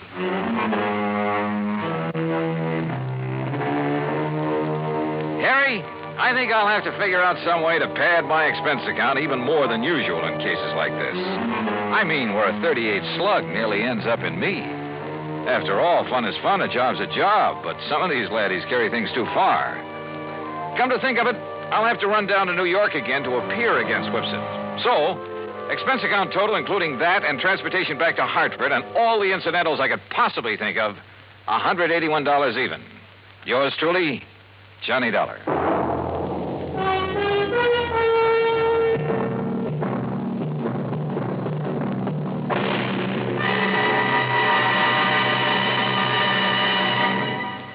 Our star will return in just a moment. With the bigger, more everywhere. Now, here is our star to tell you about next week's story. Next week, an inventor with a device that can either save or wreck our country. Join us, won't you? Yours truly, Johnny Dollar.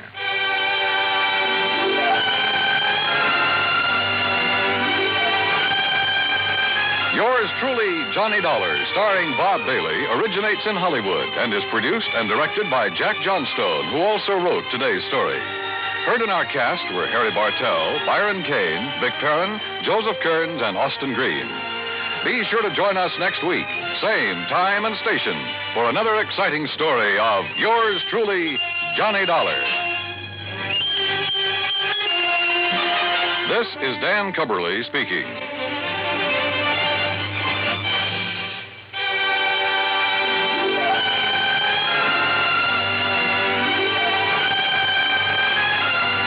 Johnny Dollar. George Reed, Johnny, at Floyd's of England. George, every time I hear your voice on the phone, I shudder. Well, I guess I have asked you to handle some rather out-of-the-ordinary matters for us. George, they have been so wild, crazy, impossible, I sometimes wonder if you ever issue a normal-type policy. Well, it's a very normal-type policy that I'm concerned about now, Johnny. It's the insured himself who has me worried. Okay, tell me all. His name is Joseph, spelled with an F. Joseph Hentler. He's an inventor, among other things. His invention is what we've insured.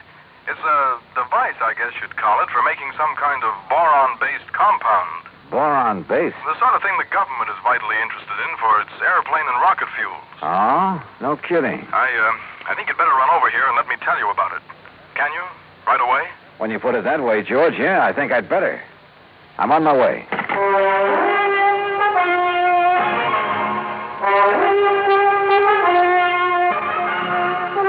Bob Bailey in the exciting adventures of the man with the action-packed expense account, America's fabulous freelance insurance investigator. Yours truly, Johnny Dollar.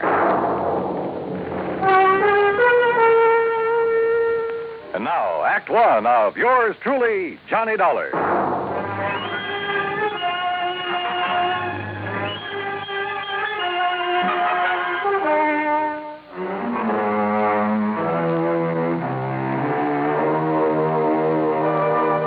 Expense account submitted by Special Investigator Johnny Dollar to Floyd's of England, American Office, Hartford, Connecticut. Following is an account of expenses incurred during my investigation of the Boron 112 matter.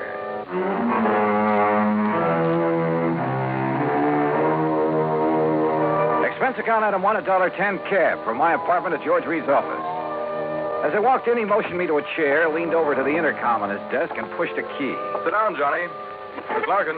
Yes, Mr. Reed. Mr. Dollar is here. Would you come in, please? Oh, yes, sir. Well, George, what's it about this time? Glad to see you, Johnny. I gave you most of the story over the phone. Well, you only told me you've issued a policy to this man, Hantler, was it? That's right, Joseph Hentler. Yeah, and that you've insured some invention of his for, how much did you insure it for? $20,000. It's a piece of apparatus, Johnny, that he has spent over 7 years developing.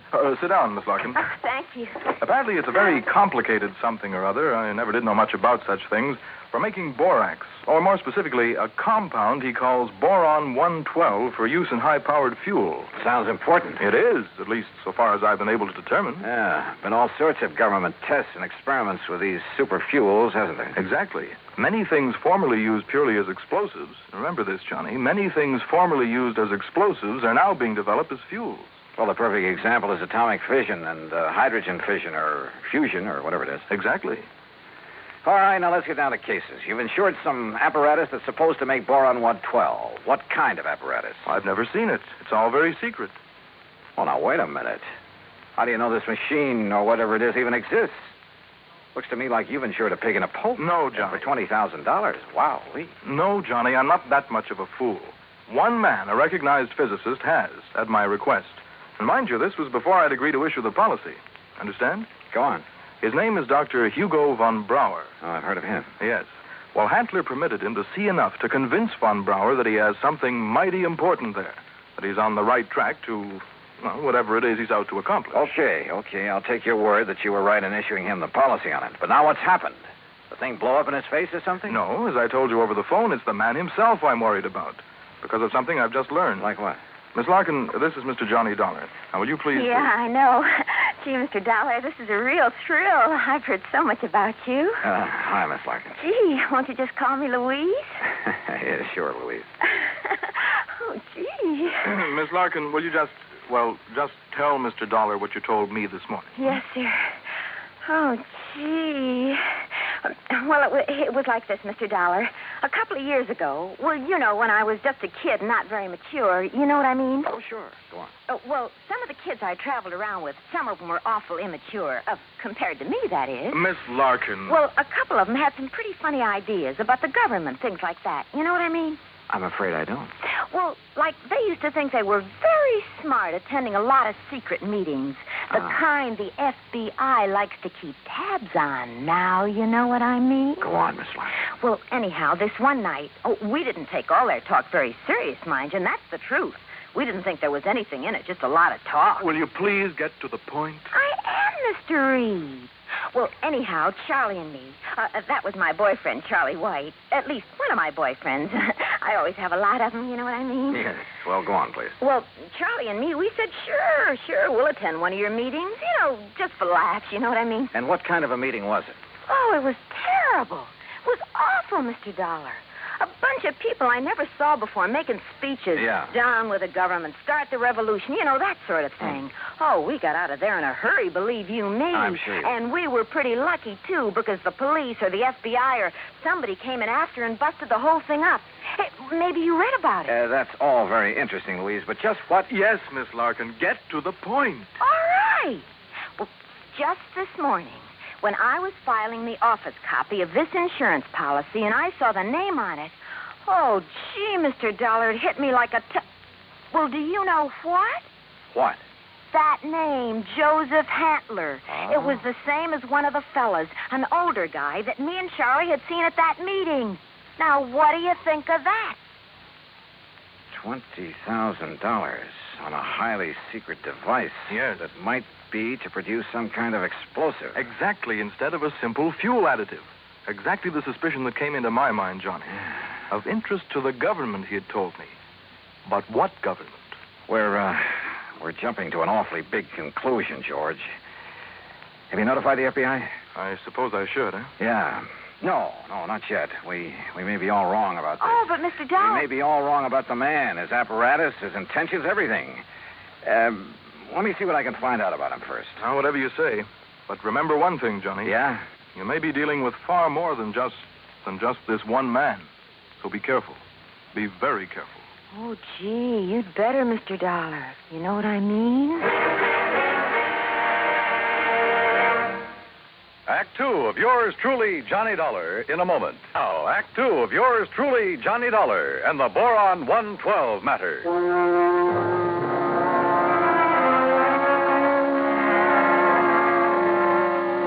Louise Larkin, secretary to George Reed at Floyd's of England, was certain she would recognize Joseph Hantler, the inventor who had ensured a secret process for making Boron 112. If, that is, he were the same Joseph Hantler she'd met at one time at a meeting of a subversive group. Expense account item 2, $50, deposit on a rental car.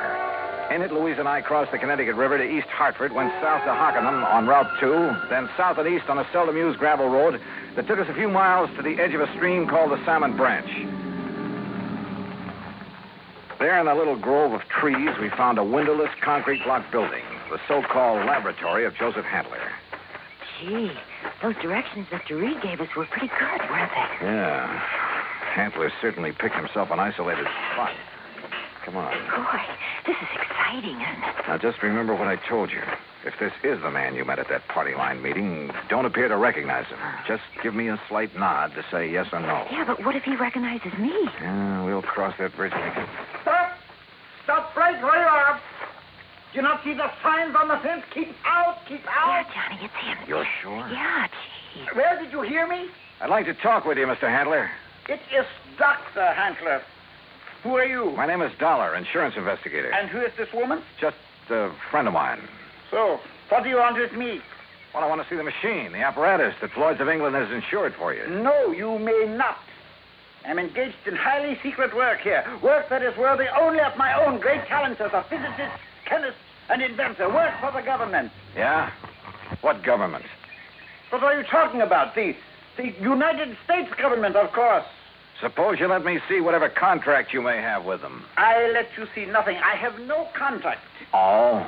And I do not have any patent on my converter. And why? Because either one would reveal the secret of this amazing device before I can turn it over to the government of this fine and glorious country. Yeah, sure. So that is also why I will not permit either you or anyone else to see inside of my laboratory. So leave. Immediately. Go, get out of here. Dr. Handler, if you'll just let us... No. Do you understand me now? Mr. Dollar. Oh, hey, now, wait a minute. What's that thing for? You are trespassing on my private property. If I shoot you, I am within my rights. Now leave. Now! Do you hear me? Come on, Louise. Gee, yeah. And do not come back here. Do you hear me? Never! Same man, huh? Oh, he sure is. Gee, that gun he pulled on you, I was scared, you know what I mean? Yeah, I know what you mean. Well, what are you going to do, Mr. Dollar? You know something, Louise? I'm not sure. But I was sure by the time we get back to Hartford. I took Louise back to George Reed's office. George was out to lunch, but I stopped long enough to telephone an old friend of mine, Lee Houck, at the local office of the FBI. Asked him to meet me for a bite to eat. Sure, Johnny. How about the Hearthstone? Anywhere you say. 1 o'clock? I'll be there. Well. Yeah, I know what I'd do, Johnny. What, Louise? I'd tell the FBI. That's exact. Yeah, well, we'll see. I know what Charlie would do, too. Charlie? My boyfriend, I told you, Charlie White. Oh, yeah. Well, I'd better be on my way. He'd go out there and he'd kill that crazy old Well, Johnny, he just hates those people who are conspired to overthrow the government. Hey, look, tell George when he gets back to the Ever office. since we got drugged into that awful meeting of those awful people, why, he hasn't even seen those guys that persuaded he and I to go there that night. Louise. He says if he ever does see any of them, boy, what he'll do to them. Yeah, I'm sure. Now, look, I got to keep a luncheon date. Tell George Reed when he comes back that I'll see him later, huh? Then I'll see you again, Johnny, huh? Hadn't you better answer that phone? Huh? Oh, yeah. Oh, goodbye, Johnny. See you. Floyd's in England. Oh, Charlie. Hey, Charlie, what do you think's happening? Who I've been talking to? My dream man. Item 3, 7:20, lunch for Lee Houck and myself. No, Johnny, you're off on the wrong tack. I'll bet on it. What do you mean by that, Lee? And Joseph Handler is just an old crackpot who thinks the world has done him wrong by failing to recognize his fabulous talents as a chemist, physicist, engineer, inventor, anything else he's claimed to be. But if he was attending meetings of a subversive group... A meeting. We know all about that. A lot of innocent people have been sucked in on that sort of thing at one time or another. It doesn't mean that they belong or ever have. You can't blame me for being suspicious, though. Isn't George Reed your contact at Floyd's of England? Yeah. Okay. Even his kind of dumb little secretary, name's Louise Larkin. I know the girl. Even she was at one of those meetings before we cleaned him out of town. Not much gets by you boys. With one of her boyfriends, Charlie somebody or other. He's the kind you have to watch out for, Johnny. Young hothead. An easy recruit for a group like that, huh? More important, the kind who's liable to take the law into his own hands when it comes to fighting back at him. But you're sure old Handler is harmless? Sure. He's an erratic old coot, liable to blow your head off if he thinks you're interfering with one of his crazy projects. He'd probably rob a bank if he thought he could get away with it to further one of his crackpot inventions, and would feel entirely justified. But believe me, he'd have no part of subversive activity. Hey, you said crackpot inventions. George Reed tells me Dr. Hugo von Brauer okayed this present project. It's a real sad one, isn't it? Huh? Von Brauer. One of the best mines in the country. Until that breakdown last fall. You mean that he's no longer...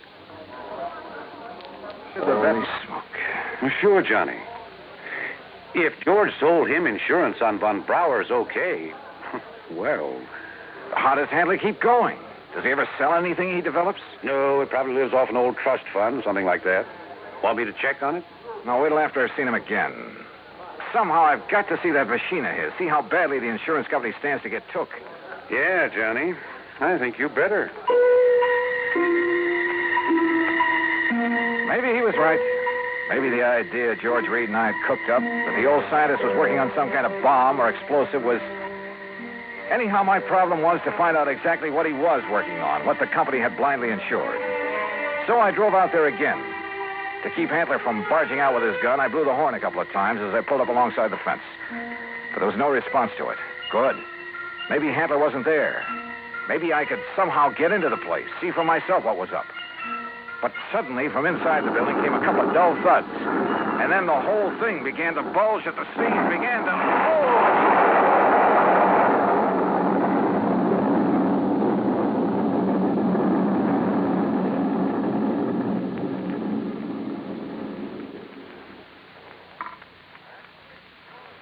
Act 3 of yours truly, Johnny Dollar, in a moment.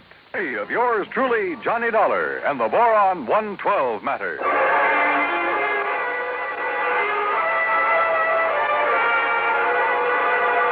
Carefully, I dragged myself out from under what was left of my rental car, where the explosion of the laboratory building had blown me, pushing aside a few chunks of concrete, bits of lumber that had landed on me. And I saw them coming down the road toward me from a car parked in the trees at the side. Louise Larkin, a big, husky football player type who looked as though he could stand a good bath and a shave. Well, served him right. That's all I got to say, Louise. Any guy plotting against the United States, murder's too good for him. Oh, gee, Charlie, it sure looks like he's done for now. He must have went up with the building. Yeah, and it served him right. Oh, gee, there's not a thing left of this lap. Oh. Hello, Louise. Just your dollar. Yeah, that's right. And I take it you're Charlie. Yeah. Hiya, Dollar. What do you think of that? You did a pretty good job, didn't you? What? Yes, sirree. Huh? What are you talking about? Was he still inside? Did you murder Dr. Handler, too? Johnny! Now, wait a minute. You think I done that? Oh, no, Johnny. We just got here. Oh, sure. Honest. Charlie was going to have a showdown with him. He was going to drag him out of that place and hand him over to the FBI. Sure. What'd you think? Gee, I was worried about the old man's gun, remember? I remember. But if you think a lousy gun was going to stop me from handing a subversion guy like him over to the... Now, look, you don't mean you think I done this. What would you think? No, I did it. Oh, was it not wonderful? Dr. Handler. Yes, Mr. Dollar, and I want you to meet... So you're still alive, huh? You're okay. I beg your pardon? Well, you won't be for long because I'm going to take you in. I'm going to... Quiet. Mr. Dollar, my good friend, Mr. Dollar. Huh? I want you to meet this gentleman from the commission in Washington. Commission? D.C., Washington. Dr. Bernard Steiner. The Dr. Steiner? Yeah, but of course. I've heard of you, and now it's nice to meet you, Mr. Dollar. This final test, it was proof. It was final, all right. Yes, it was all the proof I need. We observed the buildup of the explosion from the top of yonder hill. The proof of what? That Dr. Handler has finally come up with a controlled power source in his boron compound of inestimable value to the country's rocket program. So, I am a great man at last. Oh, why he calls it Boron 112, I'll never know. Well, because it was experiment number 112 with my wonderful converter process. What else? Hey, if you're from Washington, mister, I am, young man, and I assure you the government will take over Dr. Handler's process immediately. Well, I'll be doggone. I don't get this. Neither do I, honey. Well, what about the converter, as you call it? Did that go up with the building? Yeah, but of course. And now I can build for the government a big one. Big enough to serve this glorious country of ours. Yeah, sure. But you'll expect the insurance company to pay for the one you deliberately blew up. Me? Dr. Joseph Handler? No, never. I am a great man now. I am above such petty things. I tear up that policy. I do not want their money because now Now I am a great man.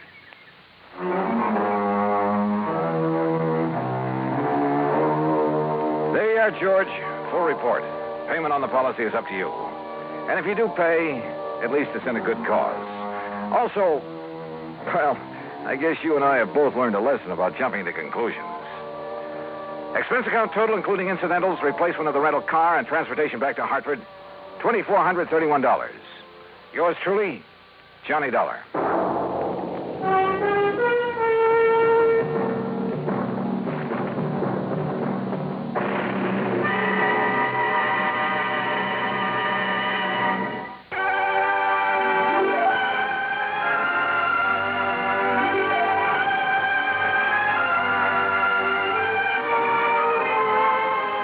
Truly, Johnny Dollar, starring Bob Bailey, originates in Hollywood and is produced and directed by Jack Johnstone, who also wrote today's story. Heard in our cast were Shirley Mitchell, G. Stanley Jones, Parley Bear, Russell Thorson, Frank Gersel, and Lou Merrill. Be sure to join us next week, same time and station, for another exciting story of yours truly, Johnny Dollar. This is Dan Cubberly speaking.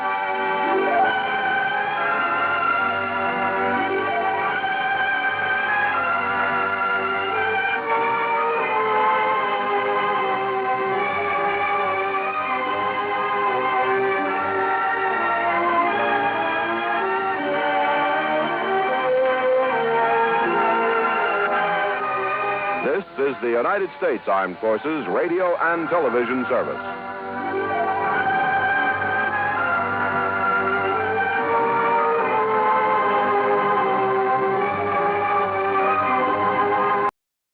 From Hollywood, it's time now for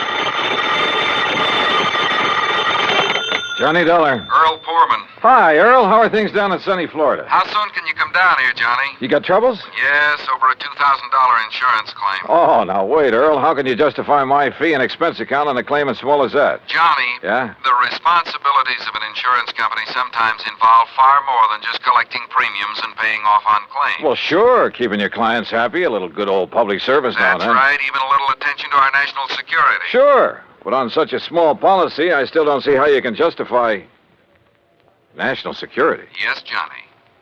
I'll grab the first plane.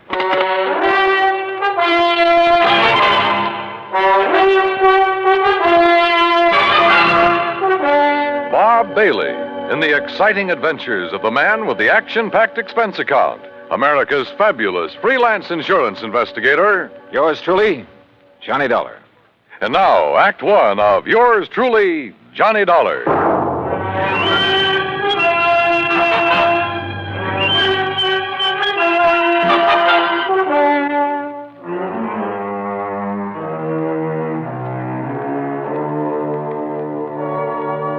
Expense account submitted by Special Investigator Johnny Dollar to Tri-State Life and Casualty Insurance Company, Sarasota, Florida. Following is an account of expenses incurred during my investigation of the Wayward Moth matter.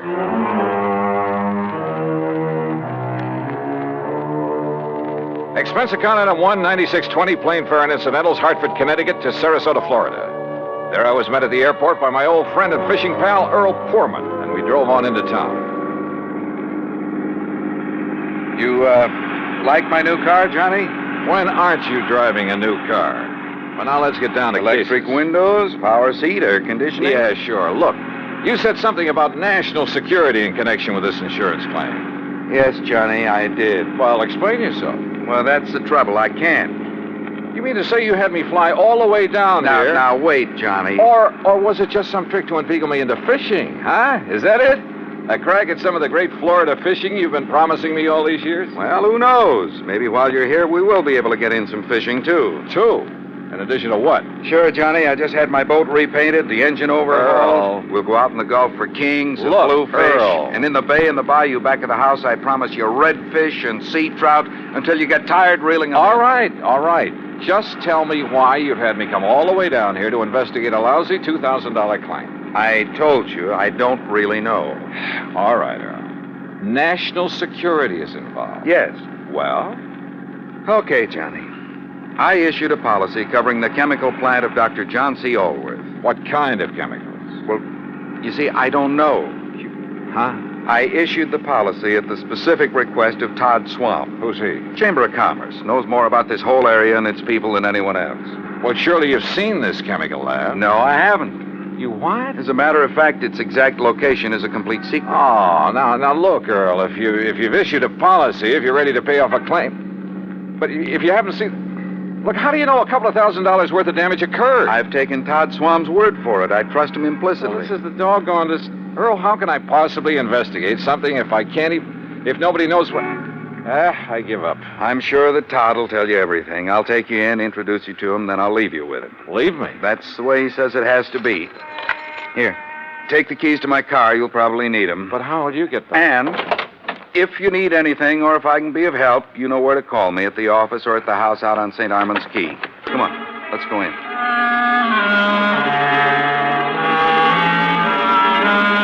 Todd Swam is a young, pleasant, aggressive sort of chap. Serious, alert, perceptive.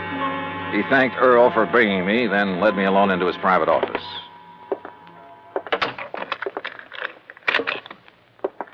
Sit down, Johnny, and I'll get right to the point. Thanks. I know all about you, at least all I need to know. Not only from Earl Poorman, but from a lot of the cases you've handled. Well, then you went up on me. I also know that on occasion you've handled security matters, worked hand in glove with the FBI, and so on. So? All right. My job here is not only to promote Sarasota, tell the world what a nice place it is to live, nice people, good homes, ideal climate. Great fishing. Yes, fishing, boating, just about everything. Okay, I'm sold. But what about this Dr. John Allworth? My job is also to be of whatever service I can to the people of the city. All right. Dr. Allworth has lived here for years. Chemist, retired. Until recently, that is. Well, go on. Now, in his small laboratory, carefully hidden in the swamps of the Everglades, for security reasons, Dr. Allworth is producing an important rocket-fuel ingredient. Oh? For use at one of the testing centers here in Florida. Cape Canaveral?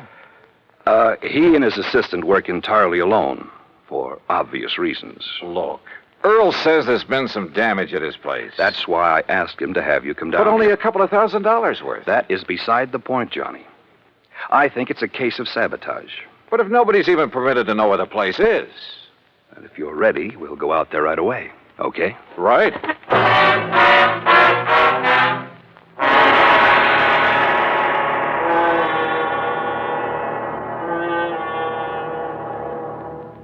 Act Two of yours truly, Johnny Dollar, in a moment. And now, Act Two of yours truly, Johnny Dollar, and the Wayward Moth Matter.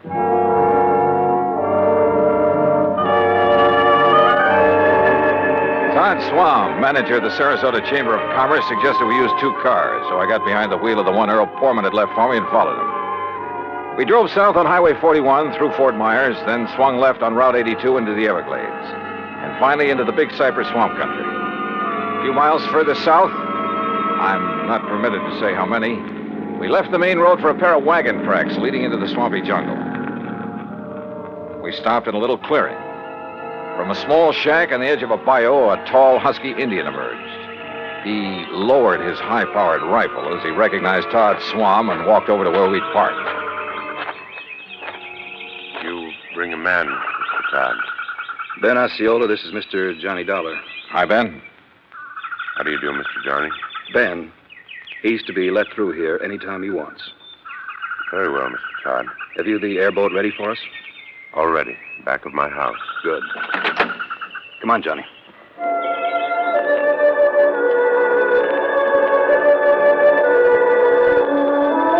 The airboat, parked on the edge of a bayou back of Ben Osceola's shack, was an aluminum hull about 12 foot long, square across the bow instead of pointed. 2 high seats were built up on it. At the back was a powerful motor with a propeller of the airplane type. Todd Swam and I climbed onto the precarious little seats, and we took off. And brother, I mean took off. What a ride. The airboat half planed, half skipped over the shallow water of the bayou. Perched up over the hull itself, I kept waiting for us to flip. After a quarter mile or so, we came on a vast plain of soggy, grassy marshland, splotched here and there with patches of clear water. Now and then, on half-submerged logs, big turtles quickly drew in their heads as we approached. More than once, a huge alligator gave us the beady eye, then quietly sank below the surface of a shallow pool. Plenty of rattlers and cottonmouths around here, too. Thanks a lot. Finally, we pulled up to an acre or so of brush and trees that looked almost like an island in the middle of the swamp. On it sat a long, low building made of concrete block. This is the place, Johnny. Unless you'd like to ride around a bit more. No, thanks.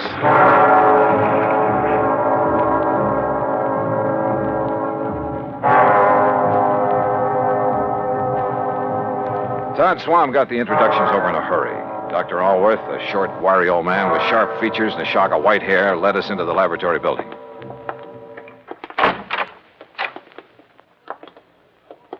No, Mr. Dollar, not in there. Oh. No one is permitted in the laboratory except myself and my assistant. Oh, I'm sorry, Doctor. You lead the way. About your assistant, Dr. Allworth. It was in the vault that the accident occurred. It was an accident. Of course it was. Who would possibly want to... Plenty of people, Doctor, and you know it. It may sound corny, but this whole country has enough enemy agents. You speak as though we were at war, Todd. Well, we're certainly in a Cold War. And speaking of agents... A moment, please, gentlemen, while I work the combination of this lock. This vault looks big enough for a bank. In it, I keep two things, Mr. Dollar. The finished rocket fuel component. Yeah? And the delicate apparatus with which I complete the final secret stage of its production. Apparatus no one but myself has ever seen. And you're letting us see it? Well, the accident has rendered it completely unrecognizable. I still haven't learned what happened here, you know. Matter of fact, I haven't either, Johnny. But I certainly have my suspicions. Doctor. There we are. No, don't go in. Well, The substance on the floor is so corrosive that... Well, look. You can see how the legs of that heavy metal table have completely corroded. Left nothing but a pile of splintered metal and rust. The rocket fuel did that? Now, there, in the corner at your left, are the rotting, tangled remains of the apparatus I mentioned. The apparatus the insurance money will replace so I can make up for valuable time lost. Doctor, I tell you, it was no accident. What happened, Mr. Dollar, is that the heavy glass flagon containing the finished rocket fuel additive... Glass, Doctor? A very special glass, over an inch thick. The flagon containing about 5 liters of it was on that marble slab there in the middle of the floor, ready to be crated and shipped to its destination. I see. I had completed processing it night before last.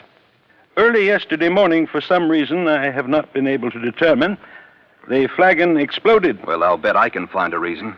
Where's that assistant of yours? Leon? Yes, Leon Salkoff. Salkoff? Yes, Johnny. A man doing secret work for the rocket missile project hires an assistant with a name like that. No, Todd. Leon Salkoff. Doctor, there was a famous, well, I should say infamous character by the name of Salkoff during the last war, a young chemist. Yes, Mr. Dollar. Mixed up in a couple of industrial bomb plots.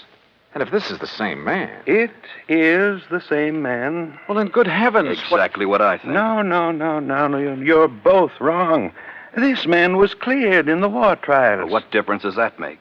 I say a leopard can't change his spots. But don't you see that not even he knows the combination to this vault? Some other way to get in? Those little windows up there? 8 inches square and 2 inches thick. And you're sure there's nothing in your process that would cause the bottle to explode? Oh, I have checked and rechecked it. Where was Leon Salkoff when it happened, and where is he now? Well, he went to Fort Myers for supplies early this morning. He should be back. My guess is that he kept right on going. Yeah, Todd, I'm inclined to agree with you. Because, Doctor, if what you've told us is true, well, somehow, someone must have got to this stuff. How high are those little windows above the ground outside? Oh, about 5 feet. Then a gun, perhaps, aimed in through a window. But they are all in place and unbroken. Well, any reason why one of them couldn't be removed from the outside, then replaced? Well, I don't know. I'm going to see. I'll be right back.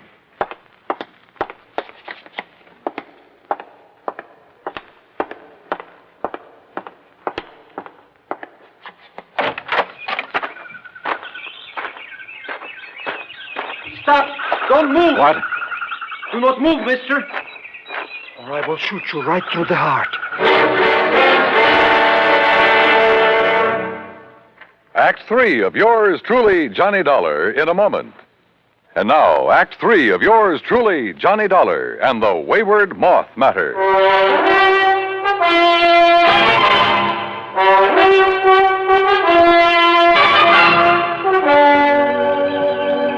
Put your hands above your head, mister. Now, wait. One move and I will pull this trigger. Who are you? I will ask the questions. What are you doing here? Where is Dr. Aylworth? Answer me. Or so help me, I will shoot you down. Mr. Dollar! Mr. Dollar, did you find anything? Doctor! Stay there, Doctor. There's a man out here with a gun. What's that? No, don't come out here. Leon, no, that's Mr. Dollar. What? Johnny Dollar, insurance investigator, to arrange the payment of our claim. You're sure, Doctor? Of course I'm sure. Well, I recognized him at the Swan's car at this shack of the Indian.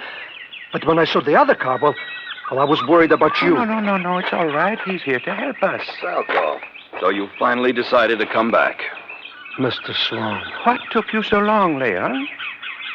All the way into Fort Myers this morning, I puzzled over how the flagon could possibly have exploded in the vault. You found the answer?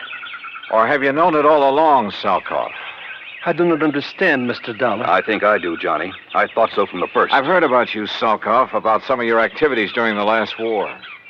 I pray that heaven will forgive me for what I have forced to do in that conflict, Mr. Dollar. Forced? It is my hope that by serving this wonderful country that has given me refuge, in some way I can make up for the terrible things I was compelled to do for the men who sought to rule the world. Now, that's a very pretty speech. Oh, it's true, Mr. Dollar. You've only to consult the records of the war trials. I may take a look at those records before I'm through with this case. I humbly beg you to do so. You still haven't told us where you've been all day, Leon. I tried to figure out how the explosion could possibly have occurred. So I telephoned one of our contacts. Contacts? The glass company that has furnished us with the heavy flagons. But there is no way the additive could have caused them to disintegrate. Disintegrate? No, Doctor. Where the flagon had stood, we found a pile of granulated glass. The flagon had completely crystallized. Oh, but even so, Wait. Of course. Of course. By some means, a critical... Exactly. A critical... The formula for the glass that I obtained from the glassworks indicated the possibility. Would you gentlemen mind telling us what this is all about? Mr. Dollar, I believe Leon has found the answer. Well, if he has, I'll take back a lot of the things I've said and thought about him. Of course, we can't be sure until we've proved it. It means waiting until morning. Oh, great. Meantime, we have a lot of work to do.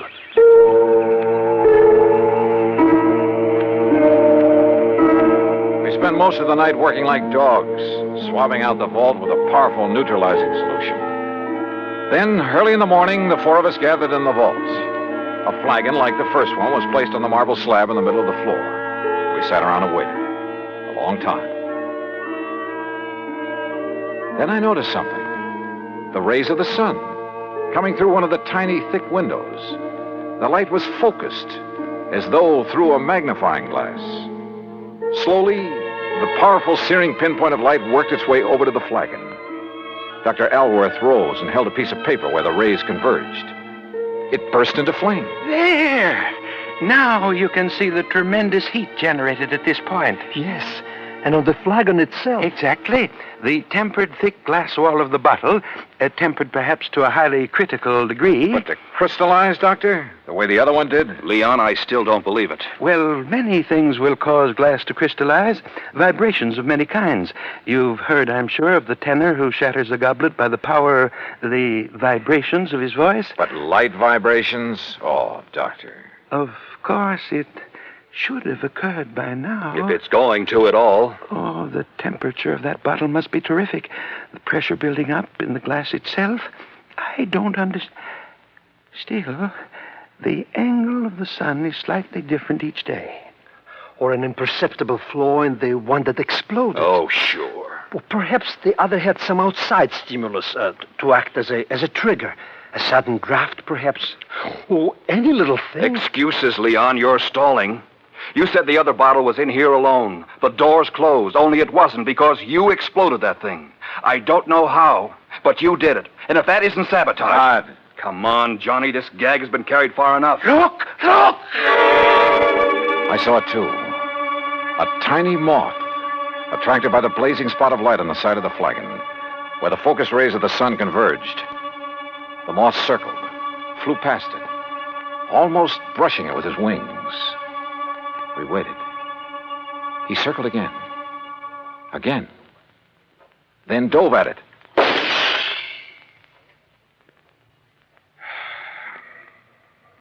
Well, Todd.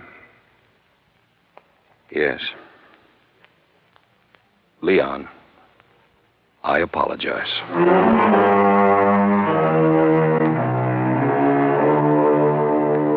Yeah.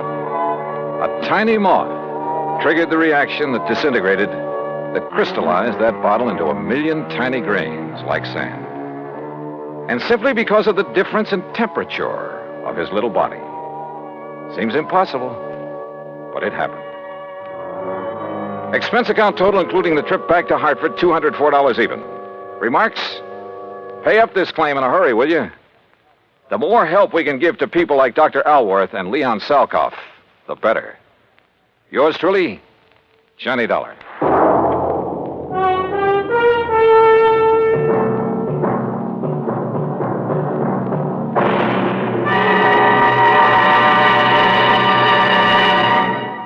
Our star will return in just a moment.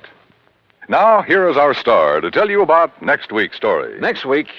Well, I thought my job in Florida was all done. Far from it. It had just begun. Join us, won't you? Yours truly, Johnny Dollar.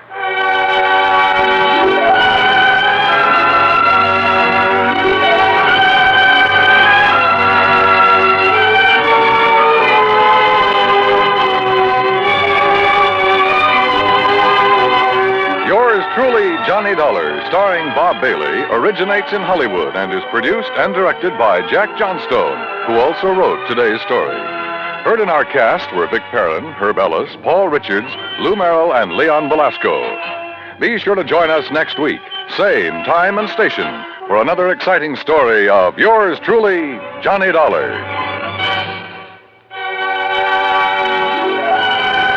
This is Dan Cubberly speaking.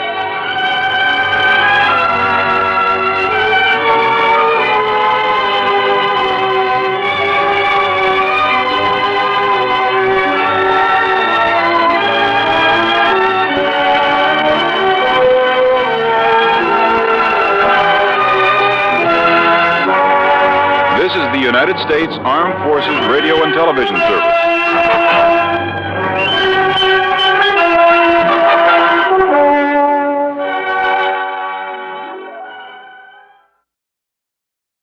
From Hollywood, it's time now for Johnny Dollar. Ralph Single, Johnny. At Mono Guarantee Insurance Company. Oh, hi, Rip. How's Hollywood's most eligible bachelor? Listen, do you know who Hildegard Ransom is? Are you kidding? That gal's coming out party hit the society column of every newspaper in the country. Yeah, I know. So, how'd you like to have a date with her? Hey, wait a minute. Weren't you dating the luscious Hildy Ransom a while back? Yeah, I was, but I threw her over. Oh, Rip, you just don't appreciate the finer things of life. Oh, no? Well, if you had to put up with some of her wild ideas or crazy antics... So what? What difference does it make? All that beauty, all that money? Look, I asked you. You want a date with her? At company expense. Well, why not? Then grab the first plane you can and fly on out here. Okay, I'm on my... what's the catch, Rip? I'll, meet you at the Los Angeles International Airport. Yeah, fine, but suppose you give me some Bye. idea...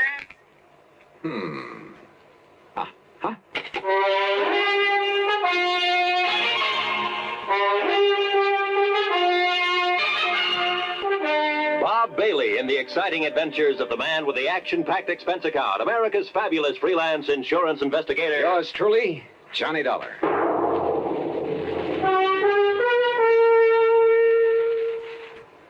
And now, Act One of yours truly, Johnny Dollar.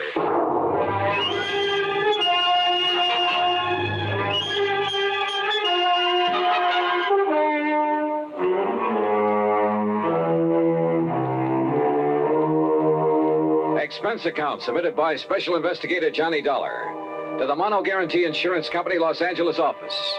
Following is an account of expenses incurred during my investigation of the Delectable Damsel matter.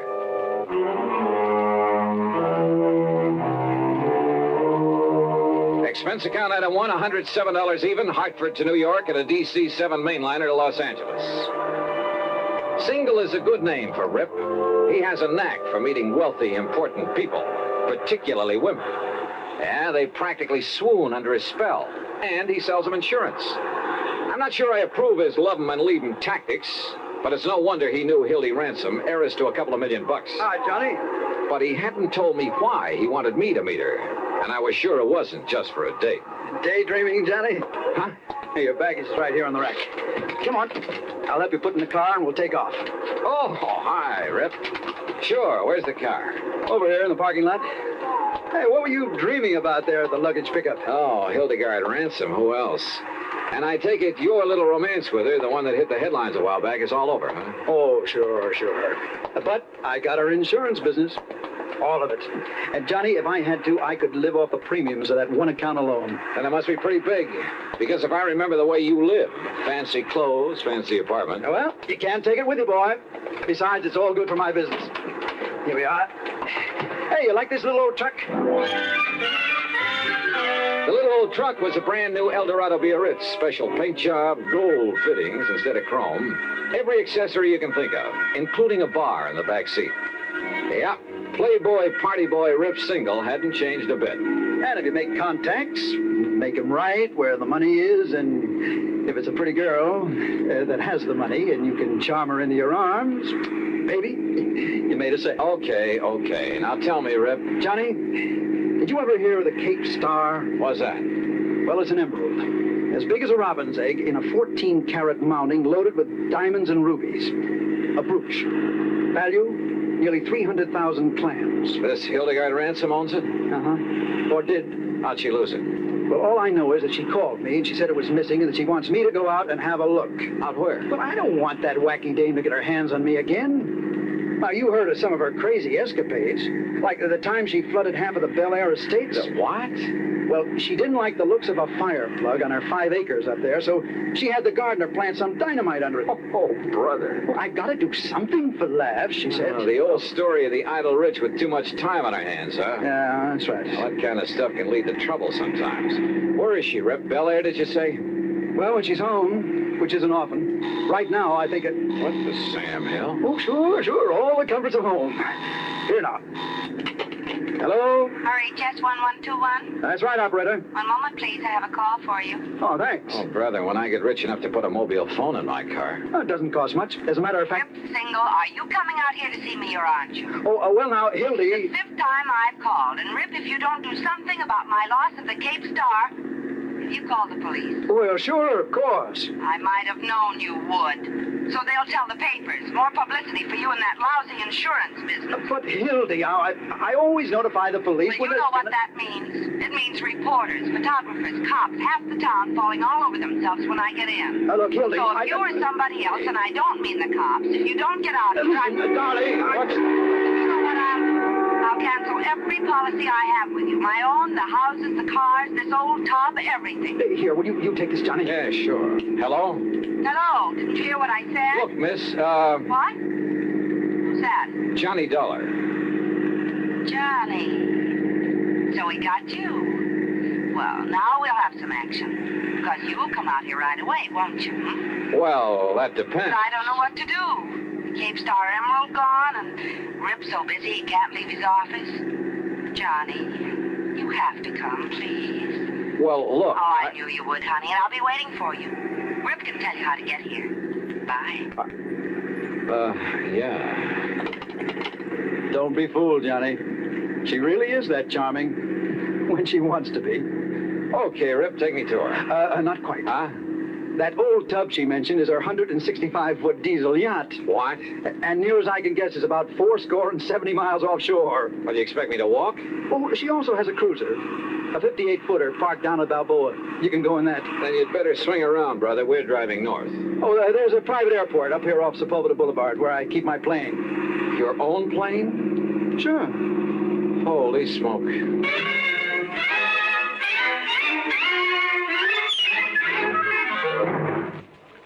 Act 2 of yours truly, Johnny Dollar, in a moment. And now for another episode in the life of Sergeant Donald Bellwether, my husband.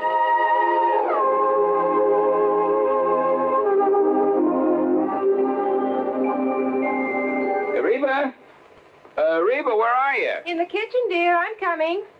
Donald, what are you doing home so early? Are you sick? No, I'm not sick. I came home early to get some work done, but you're going to have to help me. Help you with what? Well, you got me into this. You're going to have to help me get out. Donald, you're not making sense. What did I get you into? Well, it all started this morning. I walked into the lieutenant's office and I started bragging about how well my wife delivered her speech on safety at the PTA meeting. Aw, that was sweet of you. Yeah, sweet, but the lieutenant was quite impressed. In fact, he was so impressed he assigned me to give a talk on safety tomorrow at the enlisted men's meeting. Well, good for you, Sergeant. You can do it. Well, gee, I don't know, Reba. What'll I say? Well, just say that, well, wait a minute.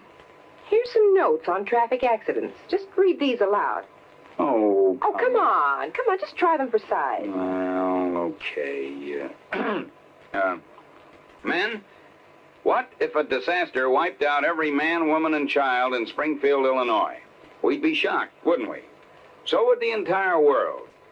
Yet, a total of 95,000 accidental deaths occurred 2 years ago in the United States. That's about 10,000 more than the population of Springfield, the capital of Illinois. Attaboy, you're doing fine. Now, go on. And don't think the men in uniform are exempt from accidents. In one branch of the service alone, 600 were killed and 5,000 injured in a 12-month period. On many, many days during the Korean conflict, more servicemen lost their lives on the highway than on the battlefield. Hey, wait a minute, Reba. These aren't notes. This is a full speech, all typed and ready. That's right, dear. I wrote it for you this morning. Well, how did you know? Well, your lieutenant and his wife were at the PTA meeting, dear. Put up job. I see it all now. I only hope I can do this fine speech justice. Oh, you will, darling. Well, I'll try. Oh, that's my Donald. That's my doll.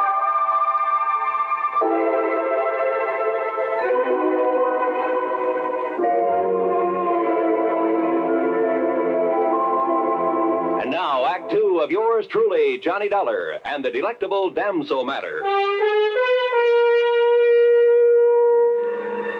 During the ride from Los Angeles to Balboa in Rip Single's private plane, he admitted to me that he hadn't made all his money in the insurance business. Seems a rich uncle had conveniently died some years before.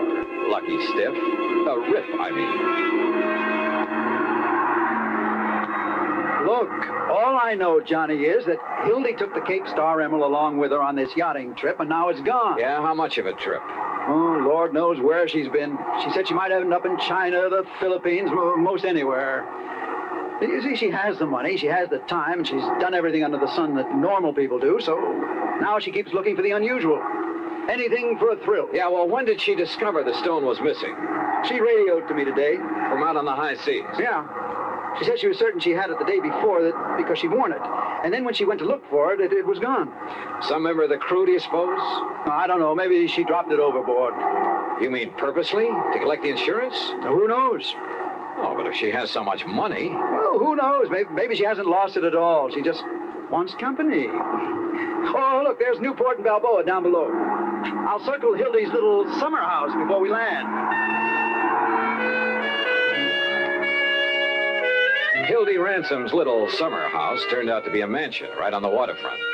And tied up to the long dock was not only the cruiser, but a snappy little speedboat, a small sailboat, and a couple of outboards. All very nice. Not so the skipper of the cruiser. No, my orders the last time I spoke to the Hilda Moral were to take you out to her, Mr. Single, nobody else. Look, we just talked to Miss Ransom by radio, and she wants you to take Mr. Dollar out there. And I tell you, my last orders Well, forget your last orders. Hey, look. Hey, wait a minute, please. Skipper, have you got a radio on this cruiser? Of course. All right, then. Make contact with the Hilda Mora. Find out for yourself. Okay, I'll do it. At the same time, you can get her position, okay? We'll see. Well, give dear Hildy my love, or whatever else you can think of. Anything that'll keep her from switching her insurance to somebody else. You are a louse, aren't you? You don't like me, do you? No. Were you ever really serious with her, Rip? Yeah, sure, but I'm just not the marrying kind. So, Johnny, the field is clear for you. Huh? And if you want to latch on to a few $1,000,000, she's really mighty sweet, attractive gal. Well, let me know how you make out, Johnny. Oh, and please, find that emerald. I beg your pardon, sir. Yeah? We're ready to sail whenever the gentleman's ready.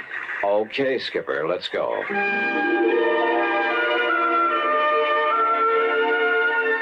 The cruiser turned out to be a dilly, luxury from stem to stern. And the trip out to the Hildemora took much longer than I'd expected. In spite of the powerful engines that sent us through the water at over 18 knots, it was well after dawn the next morning when we hove to alongside the Hildemora. And that 165-foot diesel yacht made the cruiser look like a broken-down rowboat. As for Hildy Ransom, 5'6" or 7", she was blonde and she was beautiful, with quick blue eyes that had fun and laughter sparkling in them, and a figure. Well, come on, Johnny, come aboard. And Marty, you keep the cruiser around in case Mr. Dollar wants to go ashore again. Hi, sir, Miss Matt. Hi, Johnny. Welcome aboard the old tub. You call this floating palace a tub? Well, after the holes that got shot into it, it's a wonder we're still afloat. You've been shot at? Off Formosa on the China coast. We had a ball. For a while, I thought some of the red aircraft were going to strafe us one night. Oh. But it got too dark for them, and the captain, the old fuddy-duddy, turned off all our running lights, and we headed out to sea again. What under the sun were you doing off the China coast, Miss Ransom? No, it's Hildy. Oh, just finding out what goes on in the world. You know what I really wanted to do? What? Pay a visit to Joe and Lai. The Red General? Why not? But they wouldn't let us ashore long enough without a lot of fuss and bother, so... Now, let's go into my quarters and talk about the Cape Star. Yeah, okay. I could kill that Rip Single for not coming out here, but I'm so glad you could. You're even better looking than I'd heard. Huh? Are you as much of a wolf as Rip says you are? Oh, well, now, wait a minute. Okay. I'll find out for myself. It might be fun finding out. Johnny? For a minute, I began to wonder. Maybe Rip wasn't the only one in this affair who turned on the charm to further his own ends. Hildy Ransom, let's face it, was a wealthy ne'er-do-well who'd do anything for a thrill. Couple her with a character like Rip Single. Yeah, I wondered. But then, walking along the deck with her, I saw something that suddenly changed my mind. One of the crew who ducked into a doorway when he spotted me. Who, I wasn't sure. But I had a sudden mental image of his eyes, somewhere in the past, looking at me over the sights of a gun. Act 3 of yours truly, Johnny Dollar, in a moment. Do you know who said, "That man is free who is protected from injury"? Those words came from Daniel Webster, one of the most eloquent orators in American history. Webster knew that a man could not be free unless he lived in a country which recognized his right to freedom and created laws to protect that freedom. A slave state may say that its citizens are free, but as long as a single citizen can be harmed by the whim of a country's rulers, true freedom does not exist. A man is free only if his rights to freedom are protected. Remember the words of Daniel Webster. They are part of your American heritage. The free man must be protected from injury. And now, Act 3 of yours truly, Johnny Dollar, and the delectable Damsel Matter.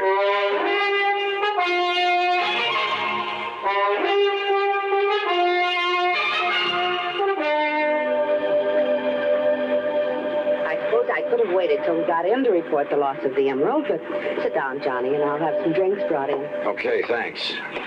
Now listen. Because of where we've been on this trip, we'll have to go through customs, and there'll be the police and the reporters and so on. And whoever took the Cape Star might have a chance to... What's the matter? That drawer where I kept it. I'm sure I left that closed after I'd hunted for it, and... Excuse me. Johnny. Yeah? Look, it's here. The Cape Star, it's back. You're sure? Yes, of course. Here, look at it.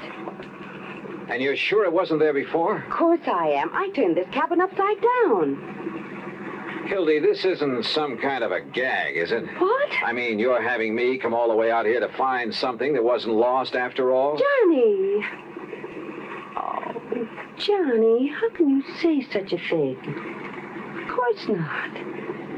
But now that you are here, and the star is safe and sound, I think we'll have fun together, huh? Hildy. I've got so tired of the other guests I have on board.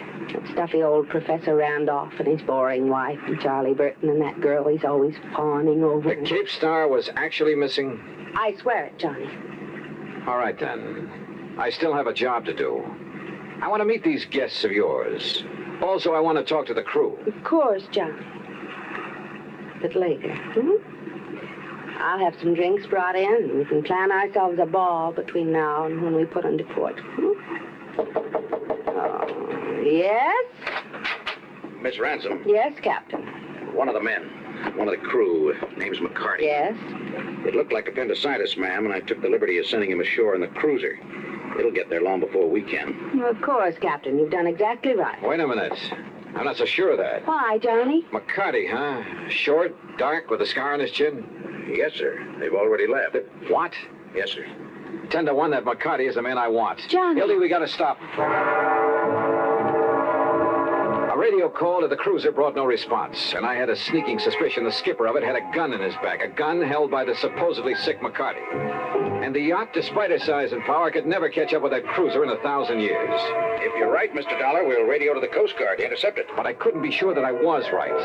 And then I noticed the speedboat slung between davits on the yacht's afterdeck. Of course, Johnny. And I'll go after them with you. Oh, no, you won't. Just for kicks, huh? Please. No.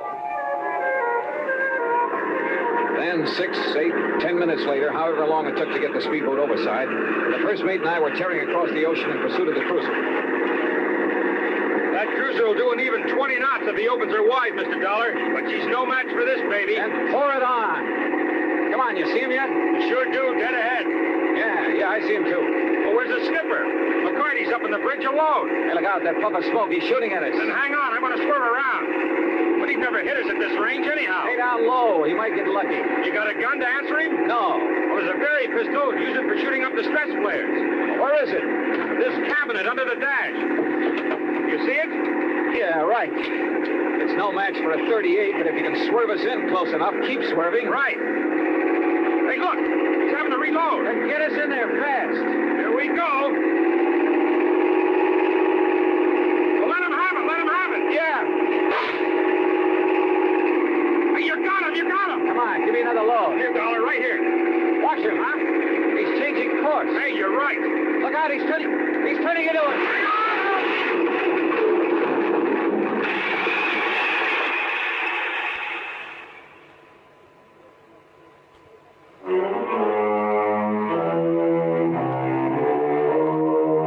I kind of pieced things together after the yacht, the Hildemora, picked us up. By sheer luck, my shot with a flare gun had struck McCarty full on. He was badly burned. And after the smash-up, the mate had pulled me out of the drink. By then, the yacht caught up with us. And do you know what he was doing, Johnny? That man who called himself McCarty? Hi, Hildy. Smuggling. Narcotics that he picked up in China. Yeah? He knew we'd never get through customs when we came to port, so he stole the Cape Star. Just long enough to make sure the cruiser would come out to us. He knew I'd sent for somebody. Oh, yeah, I get it. Then he played sick to go back on the cruiser. That way he'd avoid customs and the police. Yes, honey. Where is he now? Below, locked up. And after the way you hit him with that flare. Well, now he is sick. Darn it. Darn it. We didn't have to get him into a doctor. Gee, Johnny, you and I could cruise around and... Well, it will be 2 or 3 days before we get to port.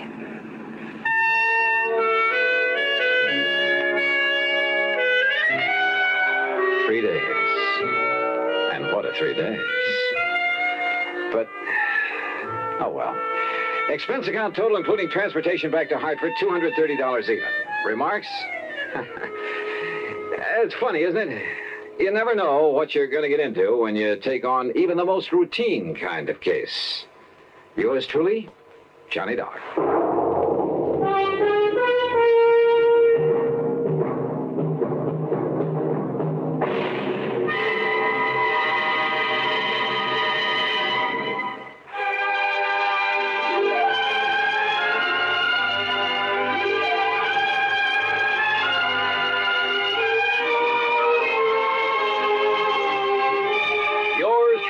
Johnny Dollar, starring Bob Bailey, originates in Hollywood and is produced and directed by Jack Johnstone, who also wrote today's story. Heard in our cast were Virginia Gregg, Chet Stratton, Barney Phillips, Jack Moyles, and Frank Gerstle. Be sure to join us next week, same time and station, for another exciting story of yours truly, Johnny Dollar.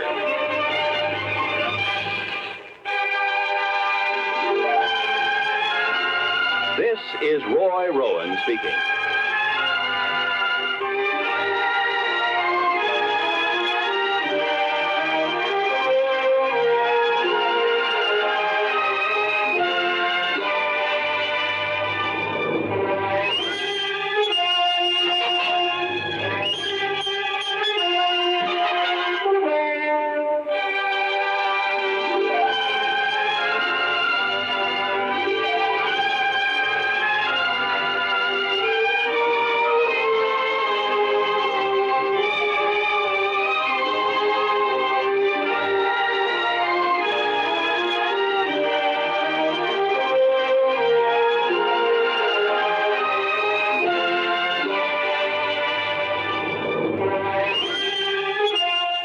Johnny Dollar has come to you through the worldwide facilities of the United States Armed Forces Radio and Television Service.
From Hollywood, it's time now for... Johnny Dollar. Fred Wills, Assurity Mutual Limited, Johnny. Oh, hi, Fred. What's on your mind? At the moment, San Francisco. Oh, nice town to have on your mind. What's new out there? That's what I hope you're going to tell me. What do you mean? Johnny, there's an importer out there named Andrew Foreman. We're carrying a $50,000 policy on his life. So? So have you ever heard of an importer getting exported? I don't get you, Fred. I'm afraid that's what's happened to Foreman. Last night he disappeared. I'm on my way.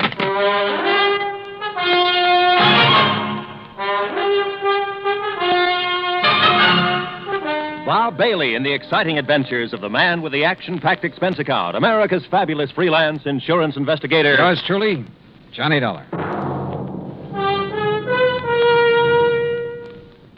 And now, Act One of yours truly, Johnny Dollar.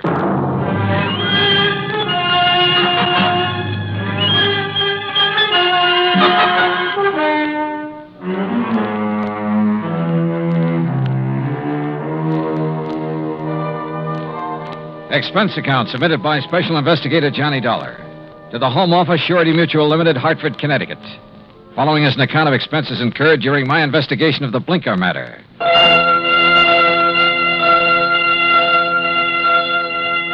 Expense account item 1, $178.50, transportation and incidentals to San Francisco. On the flight out, I studied the dope Fred Wills had sent me. Andrew Foreman, age 51. Occupation, importer. Health, good. Judging from the hefty premium he had to pay, his importing business must be okay. Wife, Marcia Foreman, age 35. 16 years younger than her husband. And Marcia was the sole beneficiary. My plane landed about 8 in the morning. An hour later, I was at the Foreman's apartment. It was spacious, modern, with a lot of glass, and the kind of view of the bay that you had to pay plenty for. Yeah, there was money written all over the place, and Marcia Foreman looked right at home. I'm just having coffee on the terrace, Mr. Dollar. Won't you join me? Oh, thanks. I could use some. Out here. Oh, you've sure got a beautiful view here. Yes. I never get tired of watching the bay, the ships. There's always something going on. Oh, here you are. Thanks. What is it, Mr. Dollar? Oh, I'm just looking up the bay. Alcatraz? Yeah. Such a grim-looking place. Yeah, it's a real exclusive club. But I managed to get a couple of new members into it. I don't think I care for the kind of job you have, Mr. Dollar. Trouble wherever you go. Suppose we talk about your troubles. All right. I told the police all I know when I filled out the missing persons report. But I'll go over it again for you. If you don't mind. Your husband disappeared the night before last. Yes, that's right. What time? I'm not sure. Oh? Around 9 o'clock that night, somebody came to see him. A strange sort of man. How do you mean strange? Well, he was dressed in rough clothes, a seaman's jacket. He said he was an old friend of my husband's. Did he give you his name, Mrs. Foreman? Only Blinker. Blinker? Yes, he said that's what everybody called him. I guess because he kept blinking his eyes very rapidly. I see. Well, I showed this Blinker person into the den where my husband was and left the two of them together. Uh-huh. A few minutes later, my husband came out and told me he was going to drive Blinker downtown and find him a hotel room. So I went to bed. I was tired and went right to sleep. And? Well, my husband and I have adjoining bedrooms. When I went in to call him yesterday morning, he was gone. The bed, it hadn't been slept in. I called his office thinking he might have decided to work late, but they hadn't seen him. Then you called the police. Yes. Mrs. Foreman, had your husband ever mentioned this man Blinker before? No, I'm quite certain he hadn't. Can you describe him? Well, he wasn't above medium height. Age, maybe in the 40s. A scar on his right cheek, a thin nose, and dark, rather beady eyes. I'm afraid that's the best I can do. Well, considering that you only got a brief look at him, I'd say that was a pretty complete description. Mr. Dollar, do you think this person Blinker could have done anything to my husband? I don't know, but I'm sure the police are looking for him. Just one more question, Mrs. Foreman. Suppose Blinker had nothing to do with your husband's disappearance. I'm afraid I don't follow you. Oh, well, what I mean is, can you think of any reason at all, why your husband might want to disappear? No, Mr. Dollar. Absolutely not.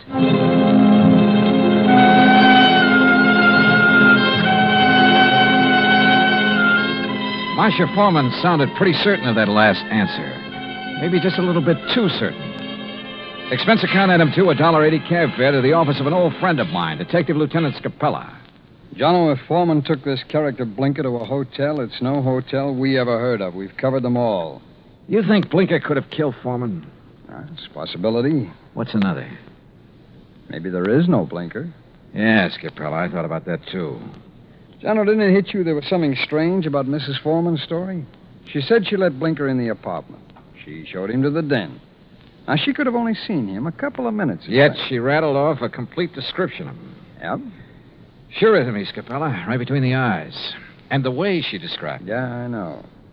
Seaman's jacket, beady, blinking eyes, scar on the right cheek. Oh, he sounds real distinctive. Real distinctive. Or real faked. Well, the trouble is, smelling a fake's one thing. Proving it's another. What have we got for a motive? For one thing, $50,000.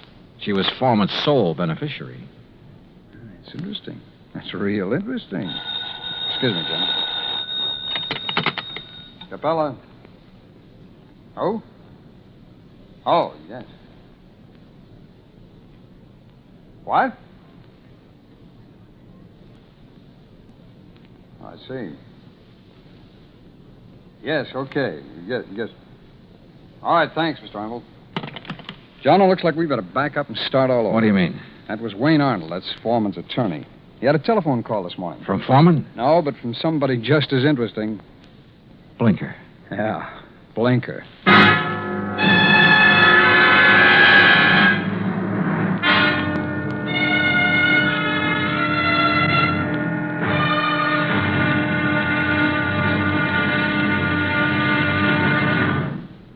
Act 2 of yours truly, Johnny Dollar, in a moment. And now, Act 2 of yours truly, Johnny Dollar, and the Blinker Matter. Like Scapella said, we had to back up and start all over again. Just when we talked ourselves into thinking Marcia Foreman's story about Blinker was phony, her missing husband's lawyer phoned and told us he'd just heard from Blinker. Item 3, $1.70, cab fare to the office of Wayne Arnold, Foreman's attorney. I met him just coming out his door. Did you wish to see me? Mr. Arnold? Yes. I'm Johnny Dollar. Oh, yes, the insurance investigator. Mrs. Foreman told me you'd been questioning her. Look, I'm sorry, but I'm in rather a hurry. I have an appointment, and I'm late for it. Sorry, but this will only take a minute or two. I was in Lieutenant Scapella's office when you phoned a while ago about this man Blinker, Mr. Arnold. Oh, yes. When did you hear from him? Just a little while ago. I called Marcia Foreman right away, and she thought I ought to call Scapella. What did Blinker say on the phone? It was a strange conversation. He sounded nervous, excited, almost out of breath. Said he wanted money, $10,000. If he didn't get it, he'd... And that's as far as he got. He stopped suddenly, said he'd contact me later, then hung up. What do you make of it, Mr. Dollar? I don't know. Could be he's holding Foreman for ransom. That's what it sounded like to me. I take it you don't know this Blinker. I never heard of him until Marcia told me about him showing up night before last. Okay. Just one more thing, Mr. Arnold. How long have you been Foreman's attorney? 3, 4 years. Why? Any reason you know of why he might want to disappear? None that I can think of. Another woman, maybe? I doubt it very much. How about his importing business? As far as I know, it's in excellent shape. Okay. Thanks, Mr. Arnold. Mr. Dollar. Yeah? This man Blinker, why would he have it in for Andrew Foreman? Good question, Arnold. Sorry I don't have an answer to it. I went down the elevator and outside. I stopped at the corner to get some cigarettes, and that was my first lucky break. Because just as I was leaving the counter, I saw Arnold come outside. And the way he looked up and down the street made it plain he wanted to see if anybody was watching him. He got into his car and drove off. I grabbed a taxi, that's item 4, and trailed him. He drove into Golden Gate Park and stopped. I got out down the road and worked my way toward him behind some bushes. Pretty soon, a woman came over and got into his car. I couldn't hear what they were saying, but I didn't need to. Because when I saw the kiss, I got the message. The woman was Marcia Foreman. I went back into town and waited for Marcia outside her apartment door. She showed up about half an hour later. What? Why, Mr. Dollar. What is it? Is something wrong? Yeah, something's real wrong, Mrs. Foreman. I want to talk to you. All right. Come in. But I've already told you all I know. The story you told me about this man, Blinker, there's no such person, is there? What? You and Arnold made it up. No, that's not true. What about you and Arnold, Mrs. Foreman? I don't know what you're talking about. Well, then tell me, did you enjoy your visit with him in Golden Gate Park an hour ago? Oh, that. Yeah. Well, all right, Mr. Dollar. Wayne Arnold and I have... Well, we've been in love for some time. Did your husband know? I'm not sure. We were trying to find the right time to tell him. I don't think he'd really have cared very much. Oh. My husband and I haven't gotten along very well the last year or two. I guess I really didn't know him when I married him. Mr. Dollar, this has nothing to do with my husband's disappearance. You must believe that. That's so. I didn't make up the story about Blinker. I didn't kill my husband, if that's what you're thinking. Has he been killed? I don't know. You've got me confused. If you didn't do it, how about Arnold? No. He'd have no reason. Besides, he wasn't even in town the night before last. I can check that. I know you can. Mrs. Foreman, maybe you're telling me the truth and maybe you're not. Sooner or later, I'm going to find out which. I am telling you the truth. Then can you give me any reason at all why your husband has disappeared? There's one possibility, Mr. Dollar. It might have something to do with his importing business. What's that mean? My husband, well, he seems to have made a lot of money out of his importing business. More than the kind of thing he usually imports would warrant. What does he import? Oh, trinkets, curios. From the Orient, mostly. Have you a key to your husband's office? Yes. Let me have it. I want to take a look around. I went over the papers in Foreman's office and found out his last shipment had come in 3 days ago on the Indian Princess. Mrs. Foreman had said Blinker was wearing a seaman's jacket. I headed for the waterfront, but the ship was gone. Near the pier was a beat-up eating place called Gus's Cafe. A woman with an apron came over. She was about 6 feet tall and almost that wide. What can I do for you, buddy? I want to talk to the owner, Gus. That's me. You're Gus? Short for Gussie. What's on your mind, buddy? Johnny Dollar. I want some information. You a cop, buddy? No, I'm not a cop. You look like a cop. Now listen, that freighter that shoved off from this pier, the Indian Princess. Docks there regular. You know any of the sailors from her? Just about all of them. They all come in here. Hey, look, Gussie. Gus. Okay, Gus. You ever happen to hear of a sailor named Blinker? Sure. You know him? Sure. About medium height, scar on the right cheek, blinks his eyes all the time? I said I know him. What do you want, an affidavit? Oh, Gussie, you're the most beautiful thing that's happened to me all day. That's what they all tell me, buddy. But flattery don't get 'em a thing. Might help you, though. You're kind of cute. Yeah. Look, did Blinker sail on the Indian Princess? Nope. Then where is he? Fact is, I don't know. Blinker's disappeared. Act 3 of yours truly, Johnny Dollar, in a moment. And now, Act 3 of yours truly, Johnny Dollar and the Blinker Matter. Then you don't have any idea where Blinker is now, Gus? Not the slightest, buddy. Oh, great. Then I'm right back where I started from. Blinker was mixed up in something, all right. What do you mean?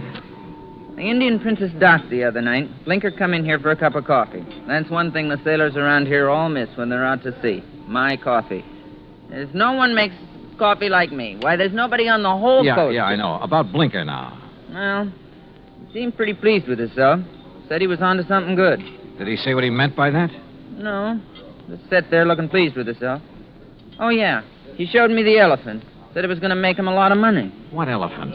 He had a carved elephant about 6 inches high. Must have picked it up somewhere. Maybe he was going to sell it. I don't know. Foreman imported curios from the Orient. His last shipment came in on the Indian Princess. That elephant could have been part of it. Foreman? Who's he? Never mind. Well, I wonder where I go from here. I wonder what I'm going to do with all Blinker's stuff if he don't show up for it. Maybe I'm... What did you say about Blinker's stuff? What stuff? I got a back room where I let the boys keep their gear when they're ashore. You've got Blinker's things there now? Sure have. Why didn't you tell me? You never asked me. In the back room, I went through Blinker's sea bag. Near the bottom, I found a carved elephant. An ordinary-looking elephant, until I twisted one of the legs loose. It was hollow, and inside a little paper packet full of white powder.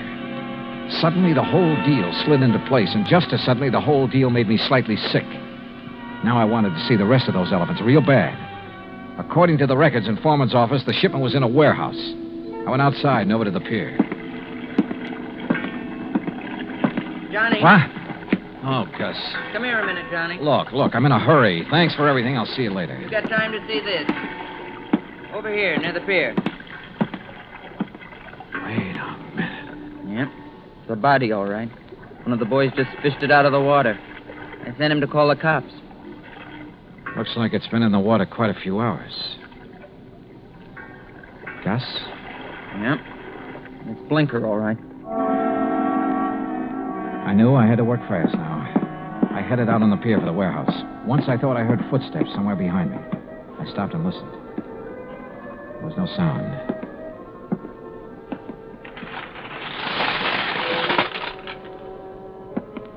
It was dark inside the warehouse, but with the help of matches, I located Foreman's shipment. I took a crowbar and opened one of the crates. It was full of carved elephants. I picked up one of them. Yeah, it had a hollow leg. And the hollow leg was full of the same white powder. I hit the floor fast. The shot had come from over near the door. I eased my gun out and waited. 5, 10 minutes went by. I kept quiet. Then suddenly a shadow loomed up near the crates. We saw each other at the same time.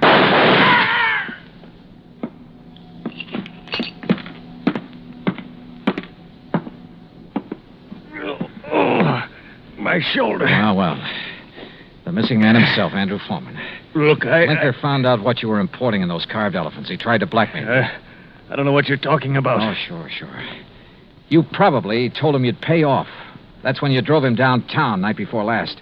Then you tried to kill him, but he must have got away. I tell you... You called your lawyer, tried to put the squeeze on through him. But he had to hang up in a hurry. You were probably getting close. You finally caught up with him, didn't you, Foreman? Look, you've got no proof of anything. Why should Blinker try to blackmail me? Like I say, he found out about the narcotics in those hollow elephants. It was put there without my knowledge. You have no proof I was involved. You know, Foreman, it doesn't much matter.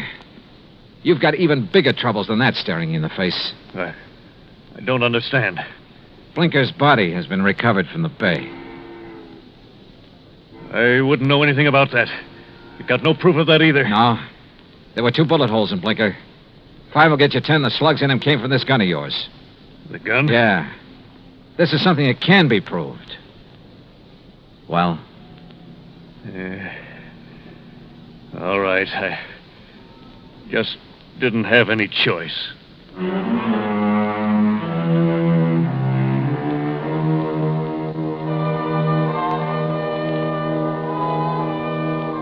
Item 5, $183 even, transportation and incidentals home. Expense account total, $434.50. Remarks?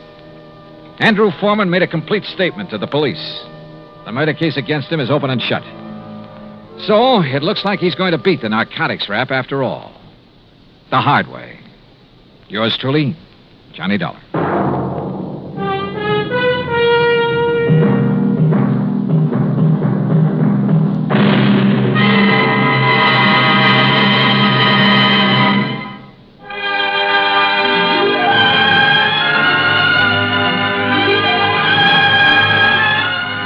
Truly, Johnny Dollar, starring Bob Bailey, originates in Hollywood and is produced and directed by Jack Johnstone. Today's story was written by Robert Stanley. Heard in our cast were Paula Winslow, D.J. Thompson, Harry Bartell, Stacey Heiress, Vic Perrin, and Bob Bruce. Be sure to join us next week, same time and station, for another exciting story of yours truly, Johnny Dollar. This is Roy Rowan speaking.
Johnny Dollar has come to you through the worldwide facilities of the United States Armed Forces Radio and Television Service.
From Hollywood, it's time now for... Johnny Dollar. Earl Foreman, Johnny. Hi, Earl. How are things in sunny Florida? I think I'll move to California. What? I mean, get away from this crazy insurance business as far as I can. You sound like you have a problem. I sure have, a real wild one, trying to get rid of $65,000. That's a problem? It's insurance on a policy bought and paid for by one Albert Schuyler Kingdom. Well? He died and left the money to his only child, his son Henry. Well, what's the matter? Can't you find him? Find him? That's just the trouble, Johnny. I found 2 of them.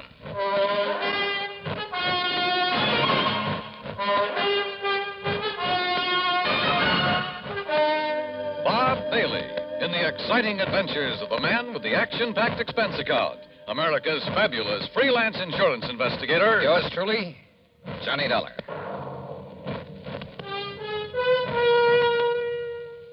And now, Act One of yours truly, Johnny Dollar.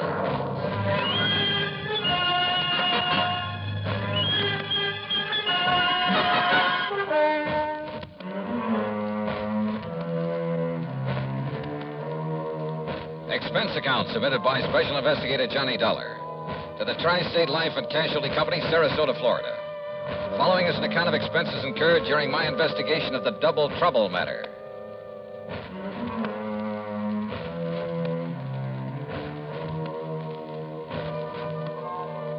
Expense account item 1, 8320, plane fare and incidentals, Hartford to Tampa to Sarasota, Florida. Item 2, $1.75 for a cab to Earl Poorman's office in the Conroy building.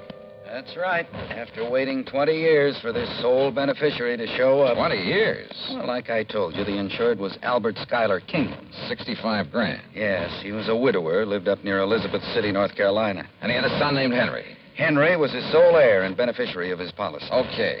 And you say that Kingman died 20 years ago? Yes, during that big hurricane back in 38. Remember it? Did about $40 million damage up and down the coast. Earl, I was a mere child at the time. Oh, sure. How old was Henry? Well, he was 10, just a kid. Anyhow, it was several days before the old man's body was found. And the boy? No trace of him. Disappeared.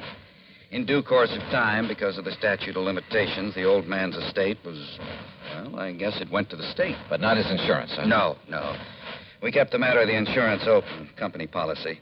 Requires a lot of legal finagling, but in the company's history, they've turned up beneficiaries as much as 15, 18 years after death. How? By advertising. And that's what accounts for the sudden appearance of 2 Henry Kingmans, each claiming to be the beneficiary of Albert Kingman's policy, and each having a logical, legitimate story. Each saying he didn't know about the insurance until he saw the ad. Where are these boys, Earl? Right here in Sarasota. They arrived yesterday. They arrived together? No, a couple of hours apart, unknown to each other, they say. I hope you made it perfectly plain that one of them has to be a phony and that when he's found out it's going to go pretty rough with him. Naturally. But, Johnny, I can't find anything wrong with either of their stories. You know, their background, where they've been, and so on. Where are they staying, Earl? A couple of dingy little motels on the edge of town. Now, look. Here's the file on them, or rather on the old man. Well, I don't know that that's going to be much help. There's information about not only Kingman, but his wife, who died before him. There's a lot of miscellaneous information about the boys. The boy, where he went to school and Sunday school, who his teachers were, the names of some of his friends. There's a lot of stuff here. Well, then, maybe I'd better go through it. Sure. Now, look, it's getting late. You're going to stay with Gertrude and me, as usual. Oh, that isn't necessary, Earl. Well, she'd kill me if I didn't bring you home.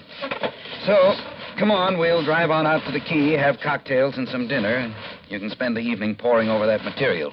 Come on.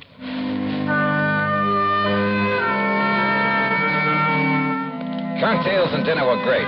They always are with the Poormans. Only poor man is a misnomer. That home of theirs on St. Armand's Key is not only big and new, but beautiful. They have their own private dock and speedboat on the bayou directly back of the house. Yeah, they own a couple of spanking new fancy air-conditioned cars. I decided that if I ever get enough to retire, this will be the kind of a setup for me. It was nearly 10 o'clock by the time I got around to the folder on Henry Kingman. But by 2 a.m., so help me, I knew more about him than he himself could. Yes, I was all set to expose one of these claimants as a phony, a fraud. Had the whole situation right in the palm of my hand, I thought. But, brother, I had no idea of what was coming. Believe me.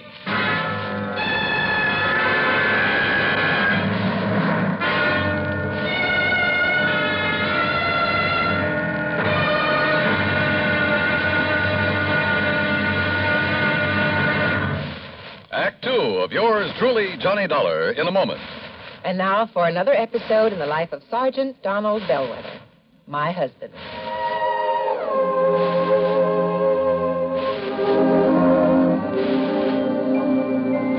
Reba! Reba! What is it, Donald? Confounded Reba, I can't find the fountain pen. I've looked all through this desk. Here it is, dear. You must have used it as a marker when you were reading this book. Let's see. This great literary classic, Six Gulch. All right, never mind about my reading habits. Just look at the coverage we're going to get with this new auto accident policy. Let's see. Yeah. Collision. $50 deductible. Fire, theft, public liability, property damage, medical benefits. In other words, we have complete coverage. That's right. Of course, it's going to cost us money. I'm sending the company a check right now. Gee, it's too bad we don't live in Rhode Island.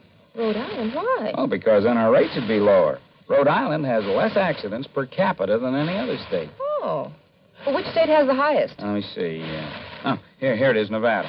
No, by golly, Nevada's second highest. Alaska has the most. Really? I didn't know that. Mm-hmm. You know, it's just too bad we can't eliminate traffic accidents completely. Not only would it save life and limb, but it'd be a lot less strain on the pocketbook. Yeah, that's for sure.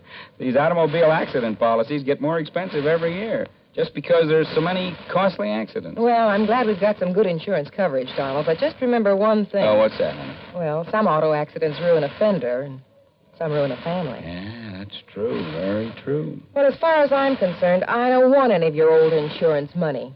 I want you here at home, safe and sound. You'll always drive carefully, won't you? Yes, I will, dear. That's my Donald. That's my doll.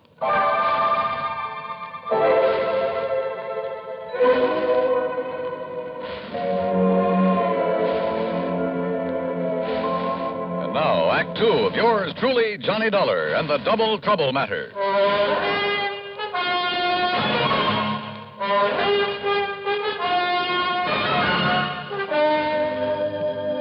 9:30 the next morning at a cheap little motel on the north edge of Sarasota, I'd spent nearly an hour carefully questioning Henry Kingman, number one.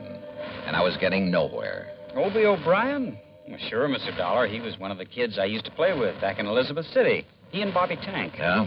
You see the scar on my arm right here? That's where Obie hit me with a stick one time when we were playing caddy.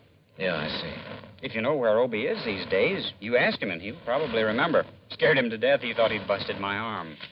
Now, let's see. How about Miss Albertus? Albertus? Yes. Gee, I don't remember any Miss Albertus. Your Sunday school teacher there in Elizabeth City. Listen, I was only 10 years old then, but I remember my Sunday school teacher real good. Her name was Miss Griswold, and she was, Look, are you trying to trick me or something? Yes, I am. Because Henry... Why don't you call me Hank? Everybody else does. The fact remains, Hank, that one of you two claimants to the insurance is a phony. Well, believe me, it's not me. Everything you've told me about your childhood checks perfectly with the information I have. Well, of course, Mr. Dollar. Almost too perfectly. Listen, where did you live and go to school after the hurricane? Well, I'll be honest. I didn't have much schooling. Where did you live? Mr. Dollar, I wandered around more than little Orphan Annie. All over North Carolina, then up north. Did you live anywhere long enough to be, well, really be recognized as Henry Kingman? No, I'm afraid I was just a bum. And all anybody ever knew me by was Hank. You saw the ad about the unclaimed insurance in New York? Yes, sir. I was working on the dock, stevedoring. Saw that ad in the Times. And I decided that if I had that much money coming to me and I could get a hold of it, why, maybe I could amount to something. Get an education, maybe, or, well... Hank, all the insurance company has to go on is your memory, or what you say is your memory of your childhood. What I've told you is true, sir. But if the other claimant comes up with the same kind of a story... But he can't. Because, don't you see, sir, I'm really Henry Kingman. I've told you all about my father and the house and the hurricane and the people I knew, about what's happened to me since... Yeah, I know. It's because I am Henry Kingman. Uh-huh. We'll see.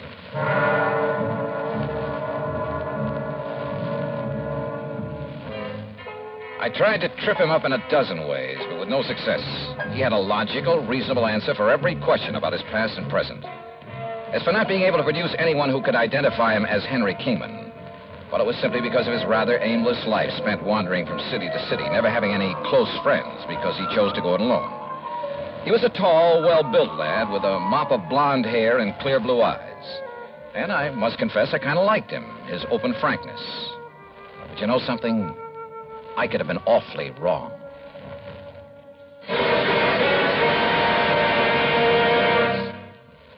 Although most men by nature don't feel in a combat mood much of the time, there are some who just can't get enough of a good fight, particularly if there is good, sound reason for it.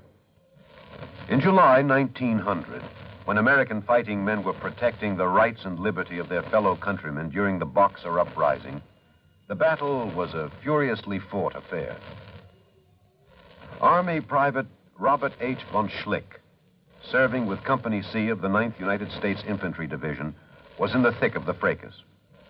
Although he had been wounded previously while carrying a wounded comrade to a place of safety, he rejoined his command, which partly occupied an exposed position on a dike.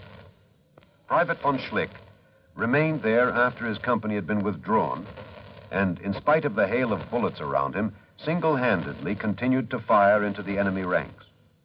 Oblivious to the fact that he was a conspicuous target, he refused to leave the fight until he was literally shot off his position by the enemy. Private Robert von Schlick earned the Medal of Honor for valiant devotion to duty and added heroic background to the code of conduct of American fighting men. And now, Act 3 of yours truly, Johnny Dollar.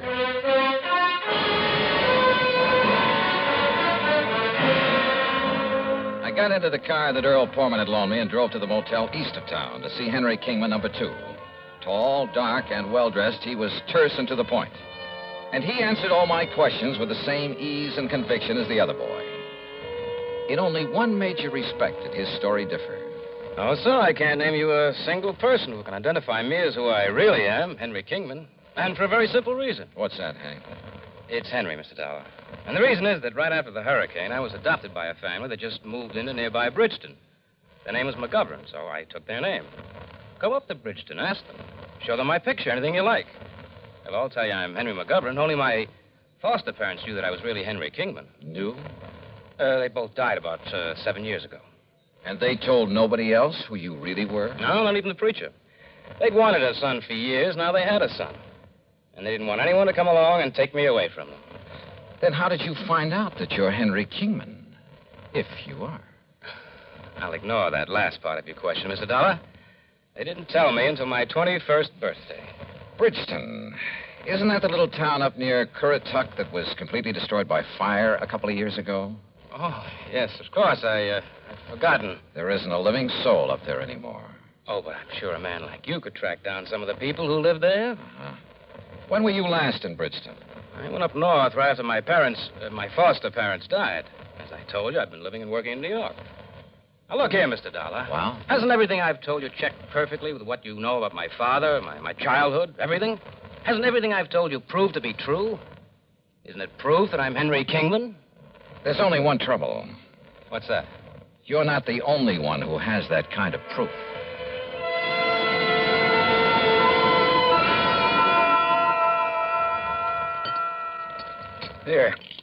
Here, Johnny. Have some more of this baked sea trout. No thanks, sir.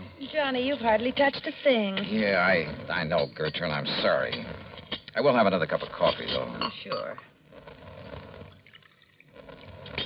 So you haven't gotten very far in your investigation? No, I'm afraid not. I told you, Johnny, the stories of those two boys check out perfectly. Unless the information the company's been collecting for the last 20 years is all wrong. But both of them can't be Henry Kingman. So one of them must be lying. But which one? Well, suppose, just for example, that the blonde is Henry. Yeah?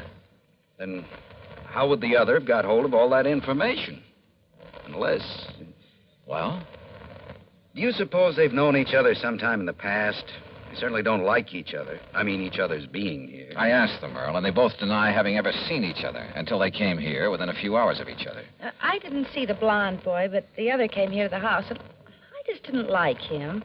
The dark-haired one, I mean. Hey, wait a minute. Yeah? What is it, Johnny? The description of the father in that folder. Excuse me. Can I help you? No, thanks. I got it right here.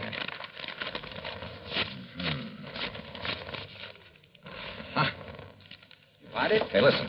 Does Dr. Crutcher still live up the street? Well, sure. Do you want me to drive you over? No, thanks. I'll walk. Johnny, what'd you find in that I'll see folder? you later. Walking out that street, and there was no moon, turned out to be a big, fat mistake. In the first place, I almost bumped into a palm tree in front of the house. In the second place, I didn't see what stepped out from behind the next palm tree until it was too late. Huh? What do you want? Oh!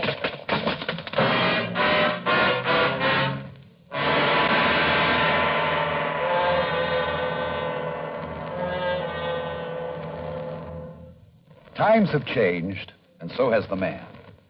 Through the ages, man has advanced both physically and mentally. Prehistoric man's concept of war and living was like that of an animal. His implements were crude, his knowledge simple. It was survival of the fittest. From his club and stones to bows and arrows and spears, from muskets and sabers to atomic rifles and missiles, man has progressed in the art of attack and defense. With each new phase, man's knowledge has developed. Today, the warrior, if he can be called such, is not a stone thrower, a bowman, or a swordsman. He's a technician who needs knowledge of all that science has developed. He's a sonar man, a radar man, a rifle man, or a torpedo man, a missile man, or a pilot. But whatever his job, he needs the skill and the technical know-how to do the job and do it well. Yes, times have changed, and so has the man.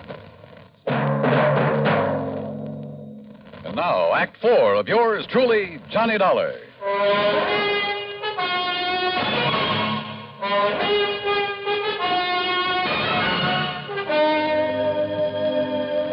Decided maybe I'd better drive him over anyway, Doc. And that's when I found him lying out there by the palm tree. Well, it's lucky you did, Earl, but I think these smelling salts will bring him around. Whoever attacked him must have seen you coming and... Hold it. What's It's okay, Johnny. Yeah, then what's Doc Crutcher? Who socked me? You don't know, Johnny? I sure don't. Oh, but, brother, I have a suspicion. A couple of them. Here, Earl, I brought him a cup of good hot tea. Tea? Sure. Get him a slug of brandy. Oh, well, sure. Only make it scotch. Good man, Doc.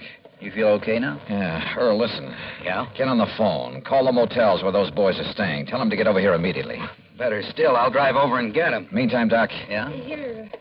Here's your scotch, Johnny. Thanks. And if you want some more... Just a minute, woman. Where's mine?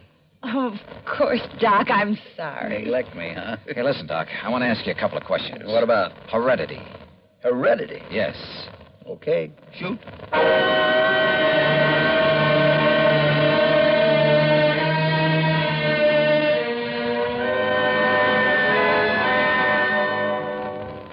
All right. Just to keep things straight, I'll call you Hank. Sure, Mr. Dollar. And you I'll call Henry. Well, it does happen to be my name. Now, Earl tells me he found you both in Hank's motel just now. That's right, sir. Comparing notes? I went over there to tell him that he's a phony. But if he doesn't get out of town... Oh, sure. Hank, let me see your hands. Huh? Oh, sure. Here, sir. What about them? Look, Doc. By golly, you're right. Right about what, sir? How did you bruise these knuckles? Well, it was kind of clumsy, but my hand slipped trying to open one of the windows in that cheap motel. Don't you believe it, Johnny. He's the one who Wait a minute. This one has a bruised knuckle, too. Oh? Now, what's your excuse, Henry? Well, you can believe it or not, suit yourself, but exactly the same thing happened to me. What? If you ask me, Johnny, they both attacked you. On the other hand, Earl, they may both be telling the truth about this. Of course it's the truth, sir. What did you mean about this? I mean that at least one of you was lying about being the son of Albert Schuyler Kingman. Well, of course you did. I told you. All right. Just pipe down for a minute. I suddenly realized that the laws of heredity could solve this case a lot quicker than detective work. What's heredity? So I checked with Dr. Crutcher to make sure I was right. Then I checked descriptions of Henry Kingman's father and mother. Did you, sir? Both of them had brown hair and brown eyes. So what? Where both parents have identical color hair and eyes, any offspring will have the same. Hank, your hair is so blonde it's almost white, and your eyes are blue. Now, Mr. Henry, Dollar. your hair is almost black. Your eyes are also blue. Now, Henry, Dollar. you crazy fool. I told you this wouldn't work. Crazy fool, huh? If you'd let me come here alone... Yeah? Then you'd never have cut me in. Of course, I got suspicious. If you kept out of the way, I got here first, didn't I? Well, how was I to know you were coming? Why didn't All you right, get up? boys, all right. No, it isn't all right, Dollar. Come on, now, put that thing You down. make one move and I'll kill you. Come on, Hank. No. Go ahead and kill him. If you got... No. Get back. Get back.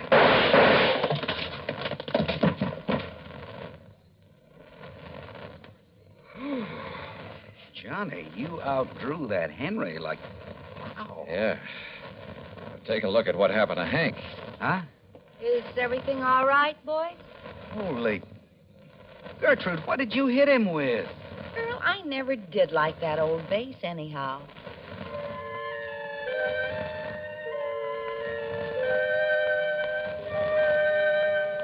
Yeah, my heredity gag was just that, a gag.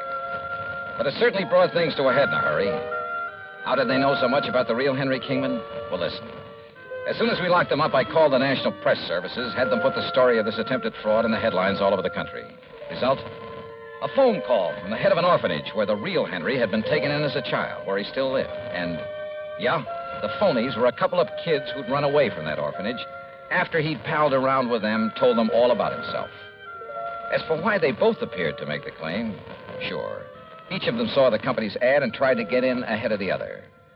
Well, they're in all right. For a long time.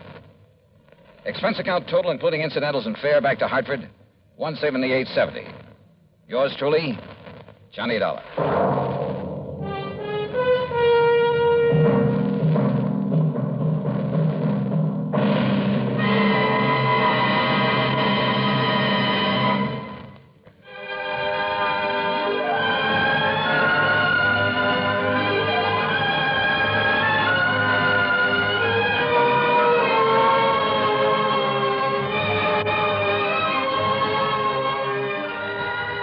Truly, Johnny Dollar, starring Bob Bailey, originates in Hollywood and is written, produced, and directed by Jack Johnstone. Heard in our cast were Virginia Gregg, Vic Perrin, Sam Edwards, James McCallion, and Parley Bear.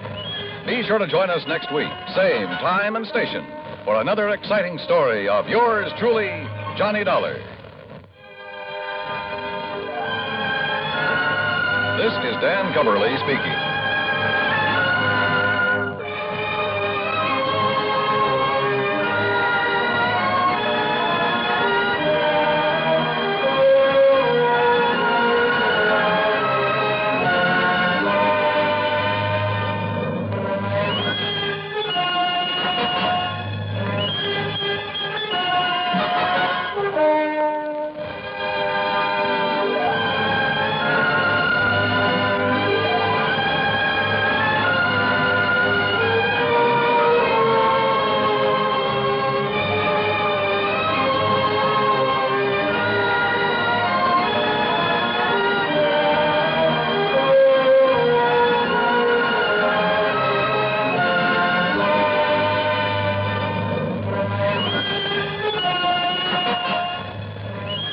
Yours truly, Johnny Dollar, has been a presentation of the United States Armed Forces Radio and Television Service. Time now for Johnny Dollar. I have your call to Universal Adjustment Bureau in Hartford. Oh, thank you, operator. Hello. Pat McCracken. Johnny Dollar, Pat. Oh, Johnny, I've been trying to reach you. Yeah, I'm in Sarasota, Florida. Oh? Been down here the better part of a week and just thought I'd check to see... Johnny, I'm glad you called. Can you grab a plane out to the West Coast? Don't see why not. Good. Your contact will be Arthur at Western Maritime and Property, office in Beverly Hills. Got it. What's it all about, Pat? Piracy, according to him. What was that? You heard me. Now, for a second there, I thought you said piracy. Maybe you'd better go out there and see him, huh? Yeah, but I still don't believe it.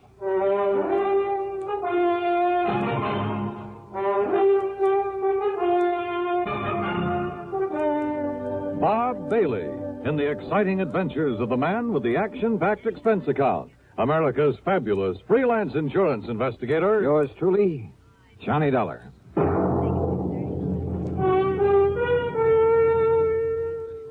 Welcome, William Bendix. Nobody can act up to par with a nasty cold. I check my cold distress the fast way with 4-way cold tablets. Yes, tests of 4 leading cold tablets proved 4-way fastest acting of all. Amazing 4-way starts in minutes to relieve aches, pains, headache, reduce fever, calm upset stomach, also overcomes irregularity. 4-way's the fast way to relieve those cold miseries. Then you feel better quickly. 4-way cold tablets, only 29 and 59 cents. Now, a word about another fine product of Grove Laboratories. Does dandruff dull your hair, leave scalp itchy? Get Fitch Dandruff Remover Shampoo and get rid of unsightly dandruff in 3 minutes. 3 minutes with Fitch regularly is guaranteed to keep embarrassing dandruff away forever. Apply Fitch before wetting hair, rub in 1 minute. Add water, lather 1 minute. Rinse 1 minute. Every trace of dandruff goes down the drain. 3 minutes with Fitch, unsightly dandruff's gone. Fitch can also leave your hair up to 35% brighter. Fitch Dandruff Remover Shampoo. And now, Act One of yours truly, Johnny Dollar.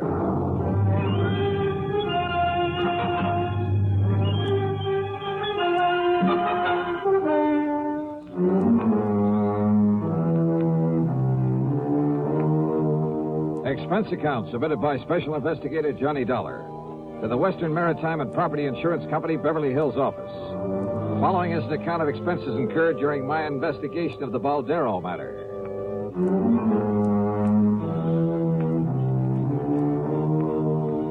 Expense account item 1, $146.85, plane ticket to Los Angeles. Earl Poorman, with whom I just finished working on a case, drove me from Sarasota to the International Airport in Tampa.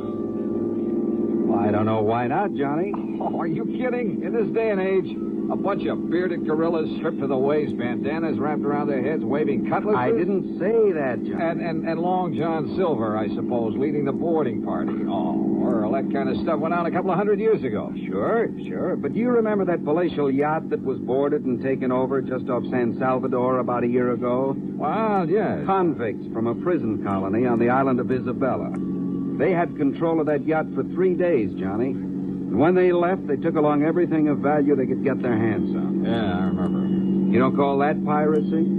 Well, maybe so. You think that's what happened in this case? There's only one way to find out. The flight to Los Angeles was uneventful. Thanks to the time zone differential, it was only 4:30 p.m. when I arrived. Item 2, $6 even for a cab to the Beverly Hilton, where I parked my bags. Item 3, 10 cents for a phone call to Arthur, who, if I remembered correctly, was quite a character. Good insurance man, but, a character. Item 4, 75 cents for a cab to his office on Wilshire Boulevard. Yes, it all happened somewhere off the coast of Mexico. Mr. Baldstein and his party were just cruising around. They were just taking life easy. Baldeston is the owner of the yacht? H.V. Baldeston. Oh, he's a big stockbroker. He lives here in Beverly Hills at 3124 North Roxbury Drive. And what's the name of his yacht? The Baldero. Oh, it is a tremendous thing. It's over 100 feet from stem to stern. Wow. It's 100 Where is it now? feet long. Arthur, where does he keep it now? Where does he keep it? Oh, at his dock. He's down there in Balboa. Oh, you know where Balboa is. Yes, I know. Oh, one of the nicest places by the ocean in all of California. Yes. Now, Johnny, if I ever wanted to retire, that who would were the guests on board?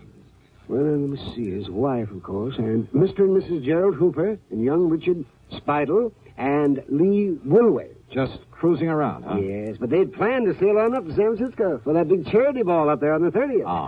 That's why they all had their finest clothes and most expensive jewelry with them. Oh? Yes, sir. $394,000 worth of jewelry. Stolen. Oh. Yes, plus a few other things, too. Mostly silverware, things like that.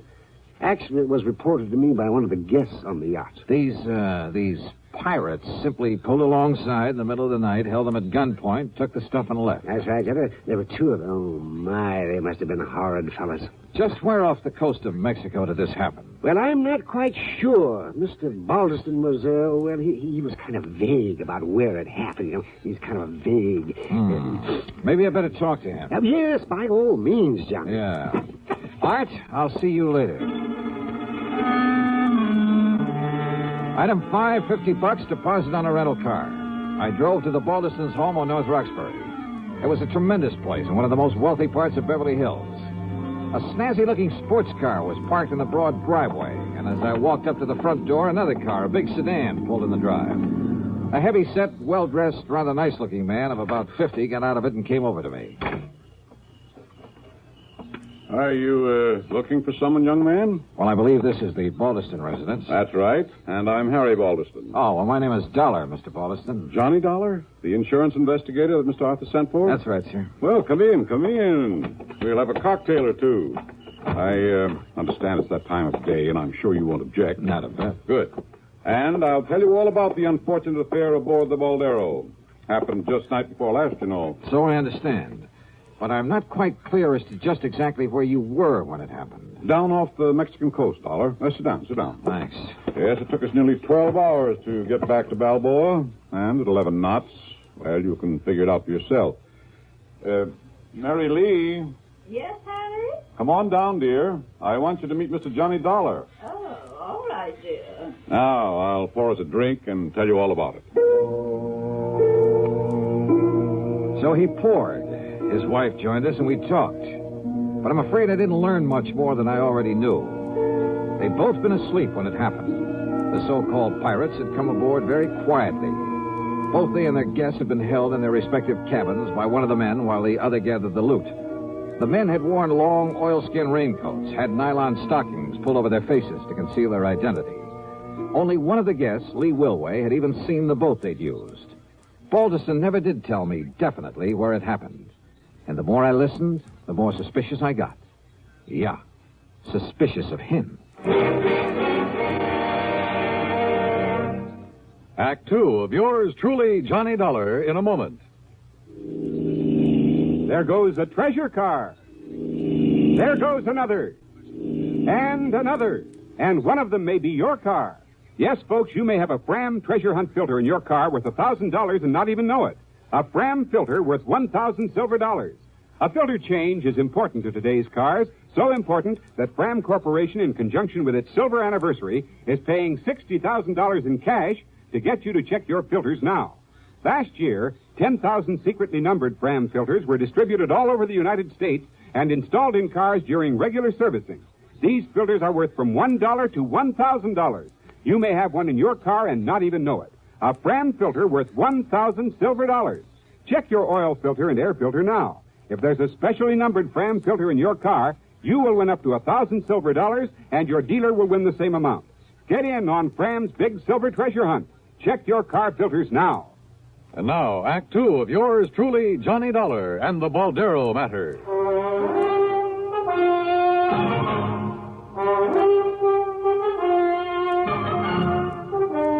Well, Dollar, it was hard to tell just where we were. I keep an engineer on board, and he'd been at the wheel most of the day. But you were anchored for the night. Yeah, that's right. You see, we were just killing time until it was time to head north to San Francisco and that charity ball the ladies wanted to go to. Yes, the charity ball. And after waiting 2 months. Now I suppose we'll just have to forget it with all our jewelry gone. Didn't you check your position to find your way back to Balboa? Just headed east, then followed the shoreline. You say that one of your guests... Incidentally, I want to check with them. Oh, by all means. I'll give you their addresses. Yes, there may have been details that we've forgotten, overlooked. After all, we were a bit upset over what had happened, and probably more than a little confused. Well, I know I was. You said that one of your friends got a look at the boat these men used. Yes. Lee Wilway ran up on deck. Of course, it was dark, and there was some fog, but Lee said it was a black boat. Well, now you can't... A long black speedboat. Maybe. By the time the rest of us got up there, it had completely disappeared. Then I had Beacon start the diesels, and we made the run back to Balboa. You notified the Coast Guard, of course. Not until we got in. What? Well, Lee had been fooling with the radio earlier. The rest of us were in the main cabin playing cards. And, when we tried to send out a call, the transmitter wouldn't work. Where'll I find this Lee Wilway? Here, I've written down the address for you. And our other guests, too. Mr. and Mrs. Hooper and Richard Spidel. Thank you. Now, Mr. Dollar... Mr. Balderston... Yes? I'll see you later. Yeah, there was something very funny about this whole thing. But I wasn't quite sure just what. I checked with Mr. and Mrs. Hooper. Elderly, very quiet and dignified. Their story was the same as the Balderstons, except in one thing. They weren't at all sure it had taken them any 12 hours to get back to port. I drove to the address of Lee Wilway. It was a small apartment below Wilshire. After all, if Lee was the only one awake and alert enough to have taken a good look at the pirates in their boat. Yeah, and what about the yacht's radio that wouldn't work after Lee had spent the evening fooling with it? Yes? Oh, I beg... Well, that is, I'm looking for Lee Wilway. I'm Lee. Who are you? Believe me, Charles of the Ritz would have been proud of this one. A living doll. 23 or 4, she was tall, slim, and her pretty face topped with red hair that looked oh so carefully disarranged. Yeah, she was a beauty. And yet, as we talked, I couldn't quite picture this gal on a yachting trip with the Balderstons. Gee, no, I haven't the least idea where we were when it happened, Johnny. It could have been 1,000,000 miles out to sea, but if Baldy... Mr. Balderston says it took us 12 hours to get back. It must have taken us 12 hours. And you're sure you didn't recognize either of the men who boarded the yacht, Lee, huh? No, I certainly didn't. But I saw the boat they had. It was a long black one. Solid black? Solid black. Did anyone else on board see that boat? No. At least, I don't think so. What did you do after they left? Went up to the bridge, to the radio. Didn't they tell you? To call the Coast Guard? Well, yeah, sure, only... They said you were at the radio earlier. Yes, just listening. But after it was over and I tried to call the Coast Guard, well, it just wouldn't work. Like another drink, Johnny? The Balderstons and Hoopers were playing bridge earlier. Yes. Look, Johnny, have you had dinner yet? Where were the other guests? Dickie boy? Yes, Dick Spidle. No, I don't know. And what did he do after you were boarded and robbed? He was probably down in his cabin with his head under the covers, scared to death. If he had any nerve, he could have stopped them, too. What do you mean? Well, his was the one cabin they didn't go into. They didn't bother him. And he knew there was a rifle they used for shooting sharks. He knew it was on the rack just outside his door. And if he'd come up shooting with it, why, those pirates would have jumped overboard and run for home. I'll just bet they would. Apparently you don't think much of this Dick Spidle. Would you? Acting like that? Doing nothing when he could have? Incidentally, when I stopped at the Balderstons, I saw a sports car outside. Oh, yeah. Isn't that a dreamboat? It's Larry's. Who's Larry? Larry Balderston. He's my... Oh, gee, Johnny, I'm getting hungry. Why don't we have another drink and then have some dinner? Sorry, but I'm afraid I can't. I'm not used to being turned down, Johnny. Well, I'm sorry, but there are a couple of people I've got to see. Oh, like who? Your friend Dick Spidle, among others. Oh. I'll see you later, Lee. I'll be here, Johnny. I guess I'm not as familiar with the streets of Los Angeles as I thought. It took me over half an hour to find Spidle's apartment. It was one of those ultra-swank affairs just off Sweetser Avenue below the famous Sunset Strip. I parked under a big palm tree. Then, as I backed out of my car, another one roared up and stopped behind me. The glare of the headlights partly blinded me. Just a minute, you. Huh? Johnny Dollar, huh? That's right. Who are you? Here. Oh!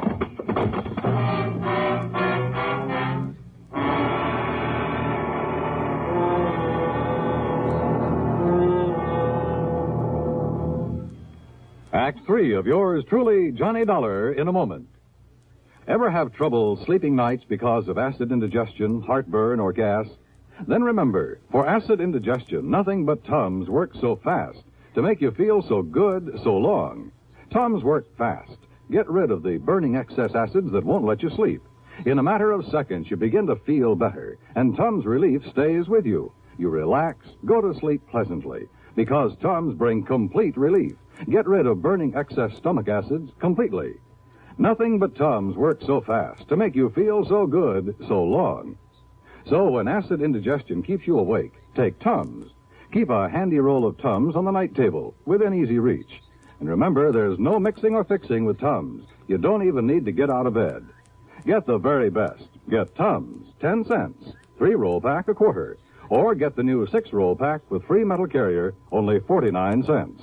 Always carry Tums, T-U-M-S. Keep your tummy under Tums control. And now, Act 3 of yours truly, Johnny Dollar. The headlights of my attacker's car had partly blinded me, but I'd seen enough of it to know it was the same one I'd seen at the home of Mr. Balderston. Yeah, his son Larry's. But I came to find myself parked behind the wheel of my own car.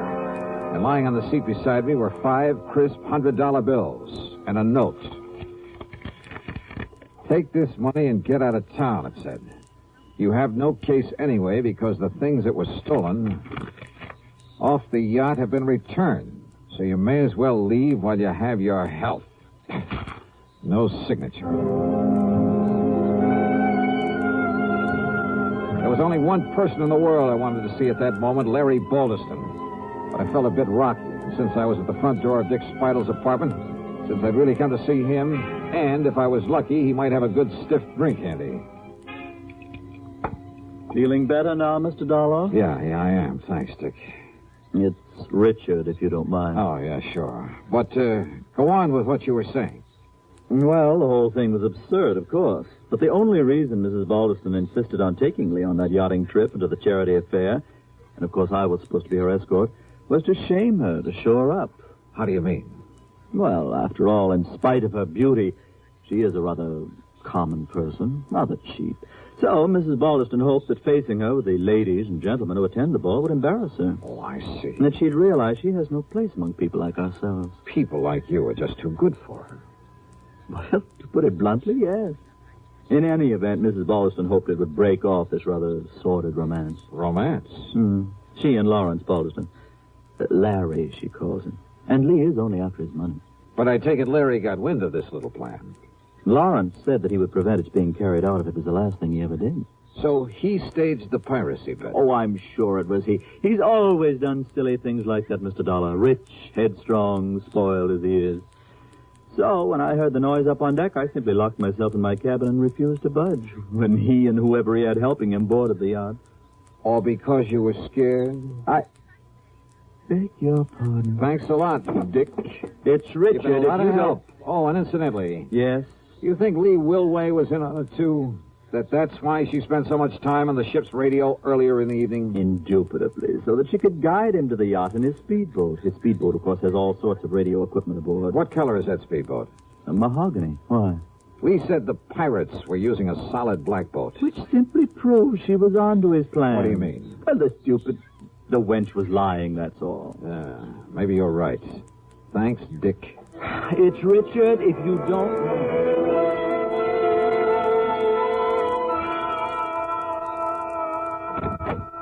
Oh, Mr. Dollar, do come in. Thank you, Mrs. Baldeston. My husband's on the telephone talking to the engineer of our yacht down in Balboa. Oh. And what do you think has happened? I think I can guess. That's fine. Just stay on watch, and I'll be back down there to pick those things up in the morning.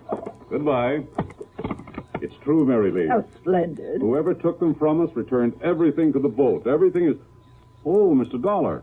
Did you hear that? Yes, I heard. Where's your son, Larry, or Lawrence, or whatever you call him? Larry? Well, as a matter of fact, Oh, the dear boy came in just a little while ago. Where is he? In the study, I believe. He said he had a call to make on the other phone. Thanks. Why, what's wrong, Mr. Dollar? Mr. Dollar? Yes, I saw you through the window, Lee, trying to make up to that guy Dollar. And let me tell you this. Let me give you this. Larry, what is it? Want some more, Larry? Now, listen, Dollar. Well, if that's the way you feel about it, you and that family of yours can... Well, I'm fed up. I said, do you want some more, or do you want to start talking? Okay, I did it. I rigged the whole thing, Jimmy Driscoll and I, because I was fed up with the way Mother was trying to run my life. Lawrence, dear. Yeah, but maybe she was right about Lee, after all. Of course she was, son. Why, of course, dear. But now, look, Dollar, if you think you can get away with barging in here and slugging me... Oh, you... Yes, why? You want more? Oh, my God, you big brute. Enough, Larry, huh? You had enough? Yeah, okay, Dollar. Okay. Sorry, Mr. Baldeston, but I kind of owed it to him. Dollar, I've been hoping somebody'd do that for a long time. What? Sure, I've spoiled him, too. It's been my fault as much as his mother's. My fault? But I never had any idea he'd carry things as far as he did. Of course, if you like, sir, I could prefer assault charges for his attack on me earlier. No, I don't think it'll be necessary. And I'm much obliged to you. But my poor boy... Just leave him alone, Mary Lee. Oh. And suppose you leave us alone while I settle things with Mr. Dollar.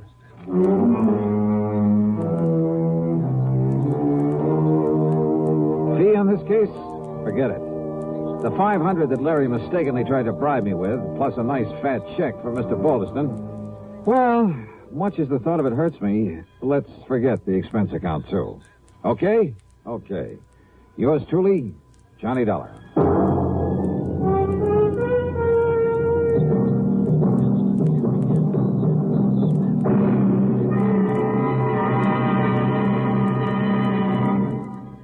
Our star will return in just a moment.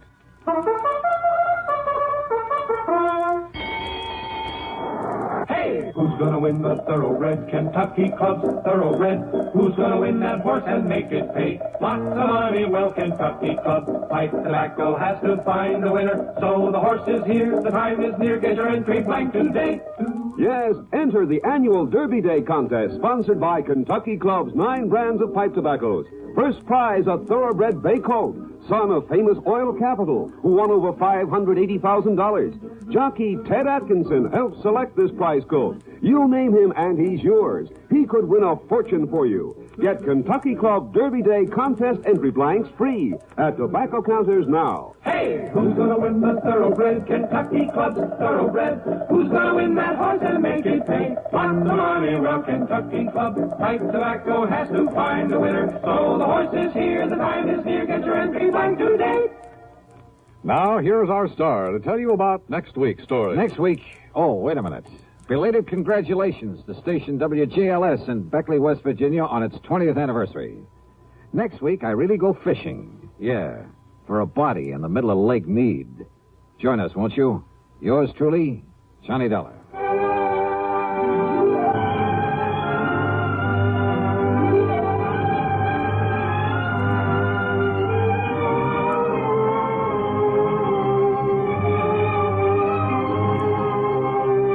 Yours truly, Johnny Dollar, starring Bob Bailey, originates in Hollywood and is written, produced, and directed by Jack Johnstone. Heard in our cast were Virginia Gregg, Eleanor Audley, Vic Perrin, Howard McNear, Larry Dobkin, Will Wright, Carlton G. Young, and Jack Edwards. Be sure to join us next week, same time and station, for another exciting story of yours truly, Johnny Dollar. This is Dan Cubberly speaking.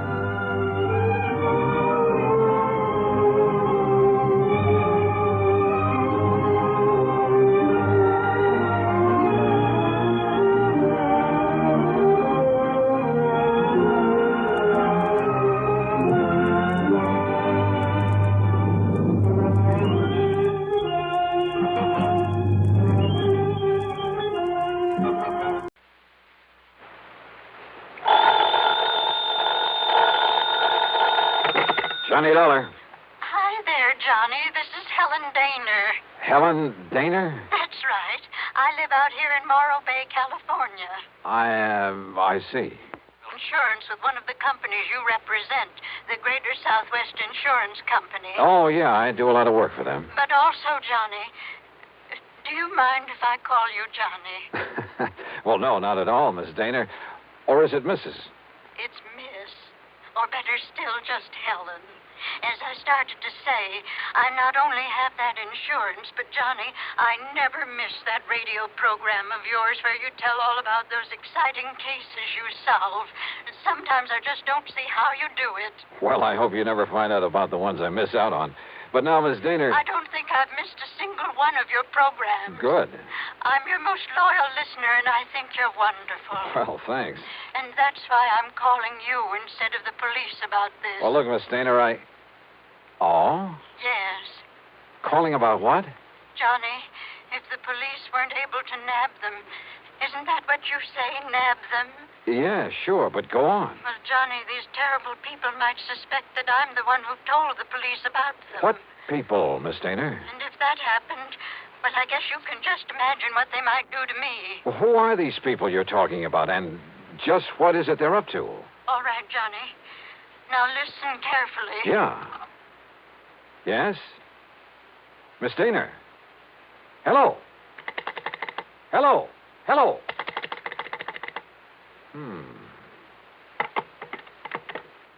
Oh, come on now, Dollar. Don't be a sucker for a... And yet... I wonder...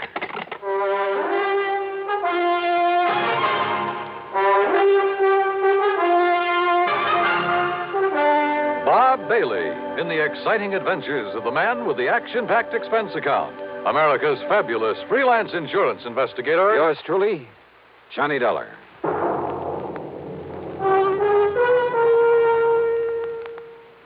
Oh, Act One of yours truly, Johnny Dollar.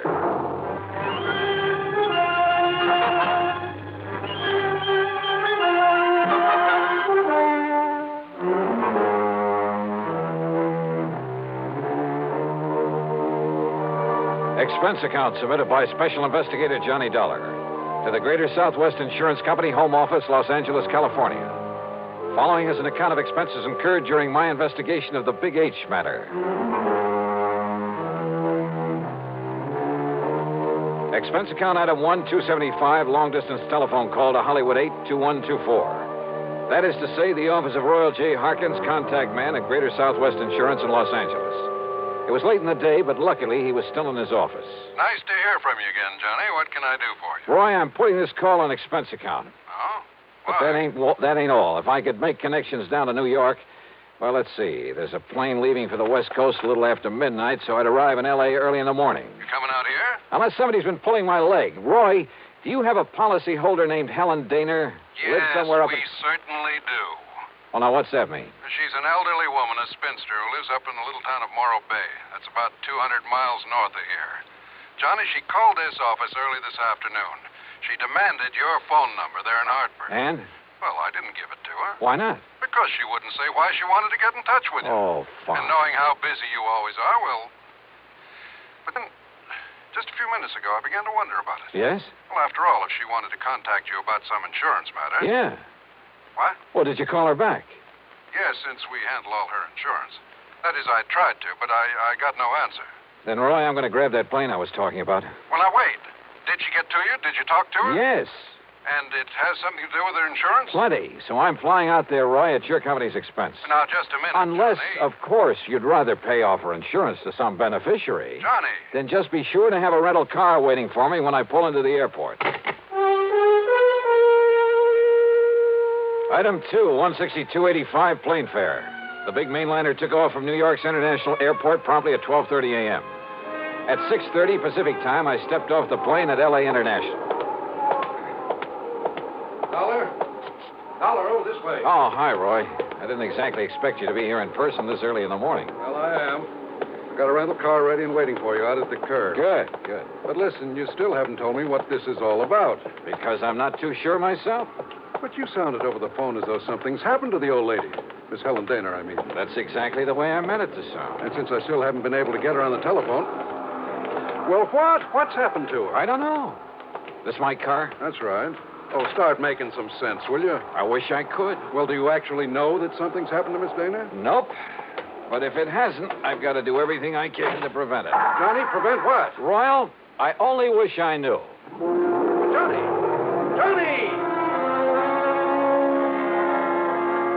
Thanks to an excellent highway and light traffic, I made good time through Santa Monica, then Santa Barbara, even past the famous Pismo Beach. It was just afternoon when I pulled into Morro Bay. When I stopped for gas, that's item 3, 420, I looked up Miss Helen Daner's address in the local phone book. It turned out to be a modest little frame house about half a mile south of Morro Rock on the landward side of the bay. It had some nice, well-kept flower beds in front, and at the back I could see a small, rather decrepit dock that stuck out into the bay. A brand-new, expensive automobile was parked in the street in front of the place. Hardly the kind of car you'd expect a sweet old lady to be driving along. Well, there was only one way to find out.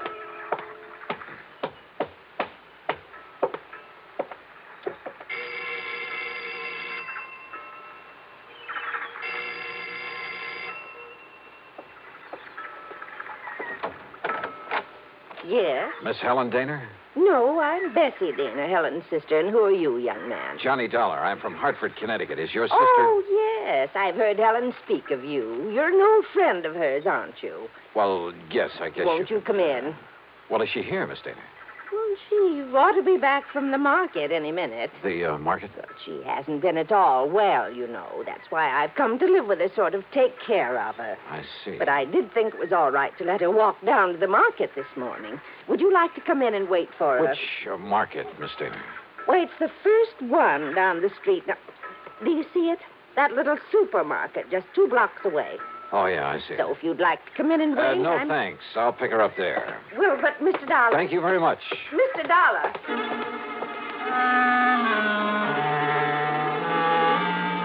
There was something very funny here, but I wasn't sure just what. Or maybe I'd just fallen for some gag on the part of a fan on my radio program who wanted to see her favorite hero in person. In any event, there was one sure way to find out, from Miss Helen Daner herself. And if she was still at the market. But as it turned out, I got that well-known kick in the face. Why, of course I know Miss Eleanor well, sir. Then would you please point her out to me? Miss Helen Daner? That's right. Oh, but she isn't here, sir. Oh. Then perhaps she went to some other store. Most certainly not, sir. What? We deliver everything that she orders to her little house up the street. Well, that still doesn't prove Well, anything. you see, Miss Helen hasn't been out of that house for weeks, hasn't budged. You're sure of that? Why, of course I'm...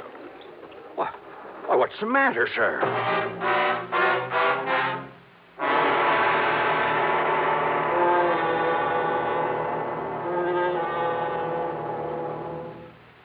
And now, Act Two of yours truly, Johnny Dollar and the Big H Matter.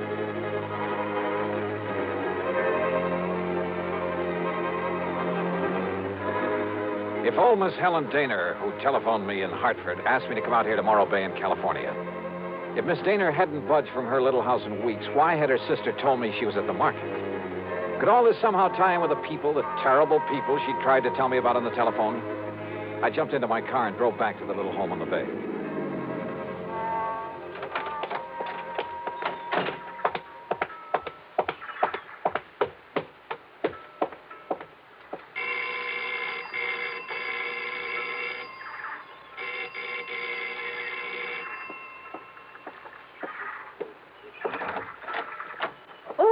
Mr. Dollar. That's right. Now, where is Helen Daner? Oh, Sister came back while you were gone. Came back? Without my seeing her? Now, listen, I was... Yes? Well, the manager of that market said she hasn't been out of this house for weeks. What?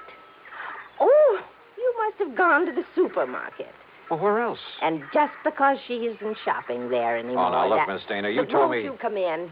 I think she'll be terribly disappointed if you don't. You see, she's told me all about you now. In the couple of minutes I was away from here? An insurance investigator. I think it's awfully thrilling.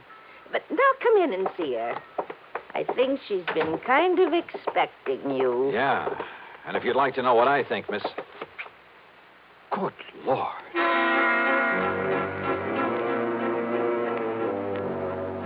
In the middle of the tiny living room was a heavy oaken armchair. Sitting in it, tied down to it, was a sweet-looking gray-haired lady of maybe 70 or 75. A handkerchief was lashed tightly across her mouth, and the eyes behind her old-fashioned steel-rimmed glasses were filled with tears and a look of utter despair. I swung around to her so-called sister and was struck by two things. She seemed to have suddenly lost about 20 years. Her face wore an unpleasant smirk, and in her right hand was a .38 aimed at me. Don't move, Mr. Dollar. This gun is not only loaded, but cocked, and it has a hair trigger. Stand perfectly still, because it'll be right in the middle of your back. So, while I take away your gun... All right. Now, sit over there in that chair against the wall. You'd better do as I say, Mr. Dollar.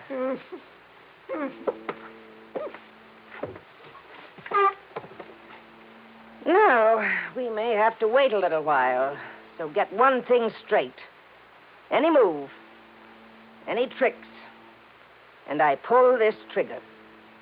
Mind telling me what we're waiting for?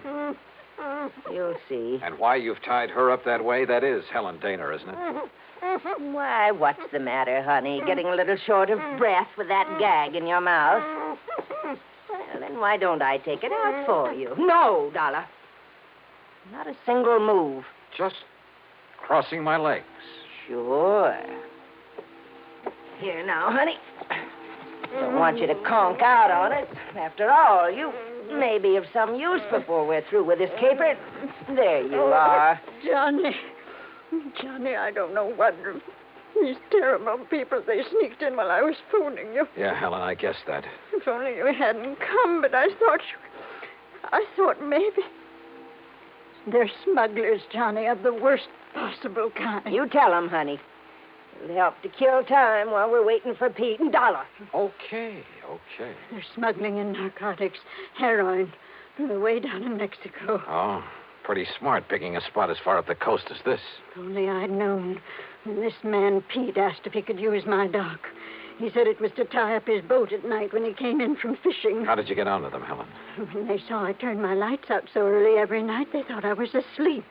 That I wouldn't notice he wasn't taking fish off his boat, but little cans of heroin. Heroin? Then Bessie here, who can look so sweet when she wants to. Why, Helen, I thought I was pretty sweet. Then Bessie would meet him with her car. How did you know it's heroin? Because they told me they'd use it on me if I don't behave myself. Which is a lot better than you'll get, Dollar. And besides, Johnny. Yeah. I found a little of it that was spilled on the dock. And I remembered how you described it once when you caught a man bringing in the terrible stuff. Yeah, she's a real smart old biddy. Except when she phoned to you, Dollar, and we caught her at it. We can handle her all right. With a little H in her veins, we can even let the neighbors see her now and then. And with me acting as her sister, taking care of her. Oh, listen, here he comes now from the dock. Just relax, Dollar.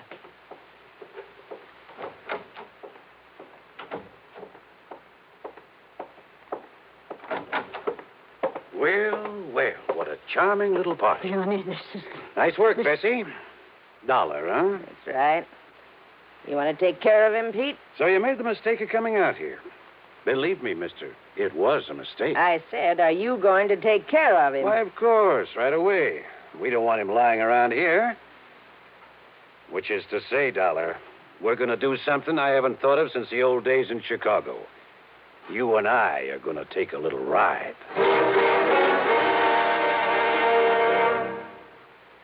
Act 3 of yours truly, Johnny Dollar. Take a little ride, huh? That's right. Chicago style. Exactly, Dollar. Oh, Johnny, don't you see what that means? He's going to take All right, honey. Just keep out of this. No, I won't. Pete's going to kill him. That's right. Now, shut up. Oh, now, just a Dollar. minute. Sit down. Bessie, be sure you keep the gun on him. Oh, don't worry, Pete. If I had a silencer, though, I'd get rid of him here and now. Has it occurred to you, Pete, that I may have left word with them that if I'm not heard from... Now, don't try to be cute, Dollar. Sure, it occurred to me. I dismissed it. For the simple reason that you couldn't possibly have had any reason to know what you were getting into out here. So forget it. What are you going to do with him, Pete? Well, whatever it is, it'll have to wait till after dark, when this one-horse town closes up for the night. Well, then what? Well, I've got to be sure that Dollar's body won't be found until No. Shut up. until we're through with this operation. That means a week or... Wait, I got it. What, Pete? Up on Cayucas Beach. Cayucas? Yeah, that little town 5 or 6 miles north of here. There's a big pile of rocks, a big cave in them. Nobody'd ever think of looking in there. So as soon as... Oh, what are you doing? Just digging out a cigarette, if you don't mind. No, sure, go ahead. But this is one time the condemned man won't enjoy a hearty meal. Johnny, isn't there anything? To think I got you into this. I told you to shut up. Listen, I told you. Oh, no, you don't.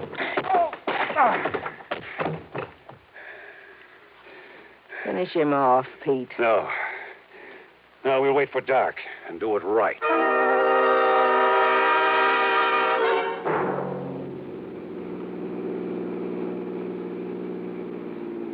I guess he had really slugged me, because by the time I fully came to, it was night.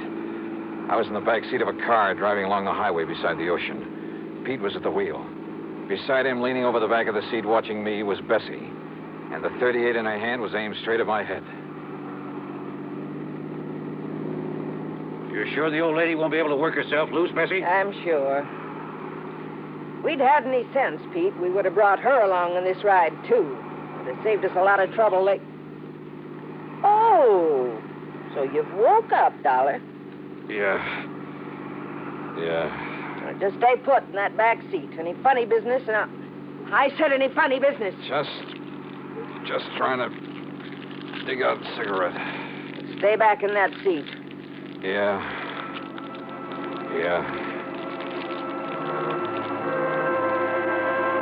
She didn't take her eyes off me for a second, or the gun either. As clumsily as possible, I struggled with a pack of cigarettes, rolling and squeezing it, and hoping the tobacco was plenty dry. Then, having apparently failed to pull out a cigarette, I turned the pack upside down over my hand. And the fine tobacco poured into it. I took a deep breath. What's the matter, Dollar? You need some help with that. Oh, no, my eyes! My eyes, oh! Instinctively, she dropped the gun, put her hands to her eyes, now filled with tobacco dust. With what little strength I had, I picked up the gun and slammed it against the side of Pete's head.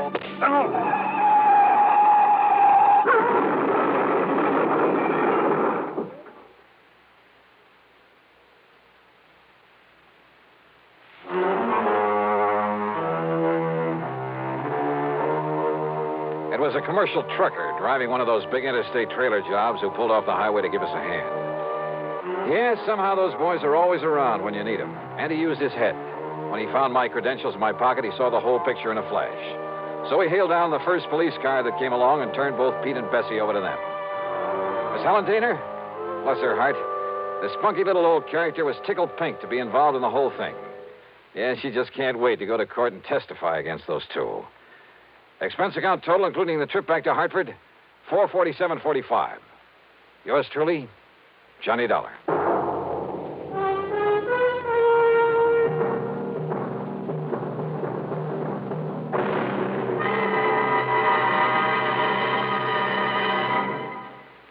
Now, here is our star to tell you about next week's story. Next week? Well, so help me, it's the wildest case I ever got messed up with. Join us, won't you? Yours truly, Johnny Dollar.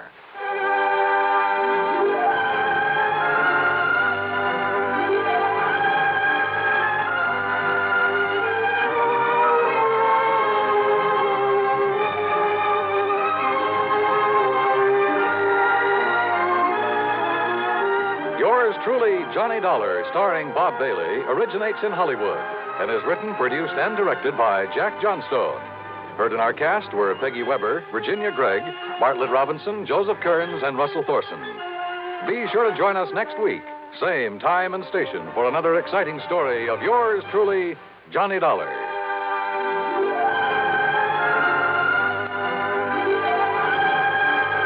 This is Dan Coverly speaking.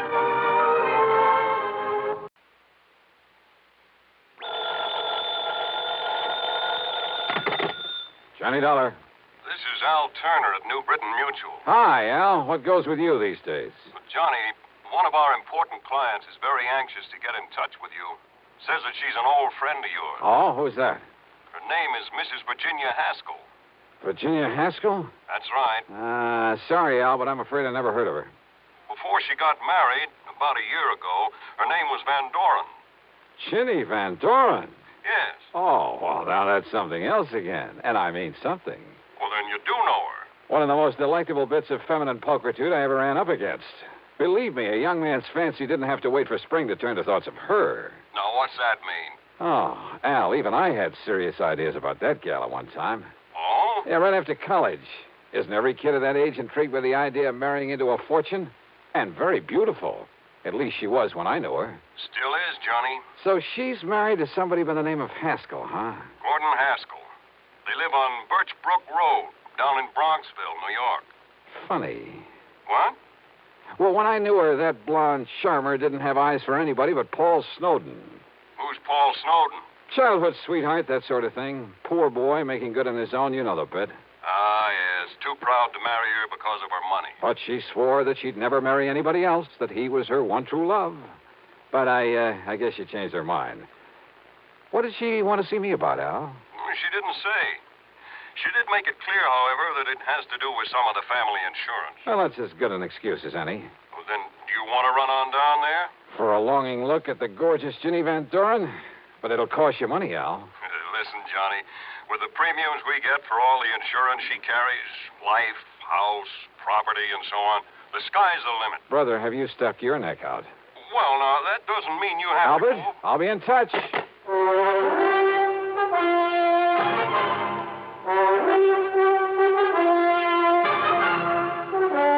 Bob Bailey in the intriguing adventures of a man with the action-packed expense account. America's fabulous freelance insurance investigator. Yours truly, Johnny Dollar.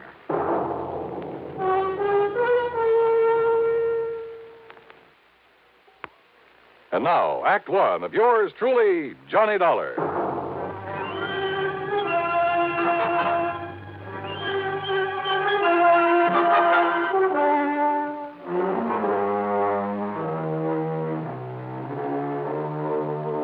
Expense account submitted by Special Investigator Johnny Dollar to the New Britain Mutual Insurance Company, Home Office, Hartford, Connecticut. Following is an account of expenses incurred during my investigation of the Wayward Heiress matter.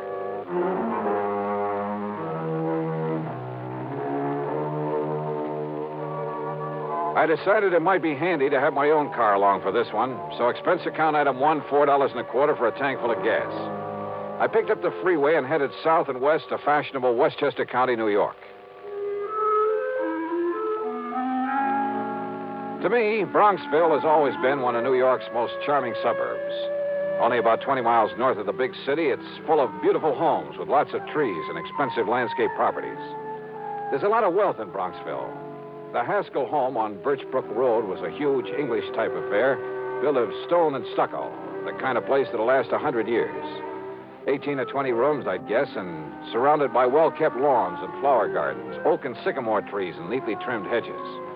Yep, a big hunk of the Van Doren oil money must have gone into it, unless young Haskell was mighty rich. Virginia, looking every bit as beautiful as I'd remembered her from college back in the Midwest, greeted me like a long-lost, well, brother, darn it.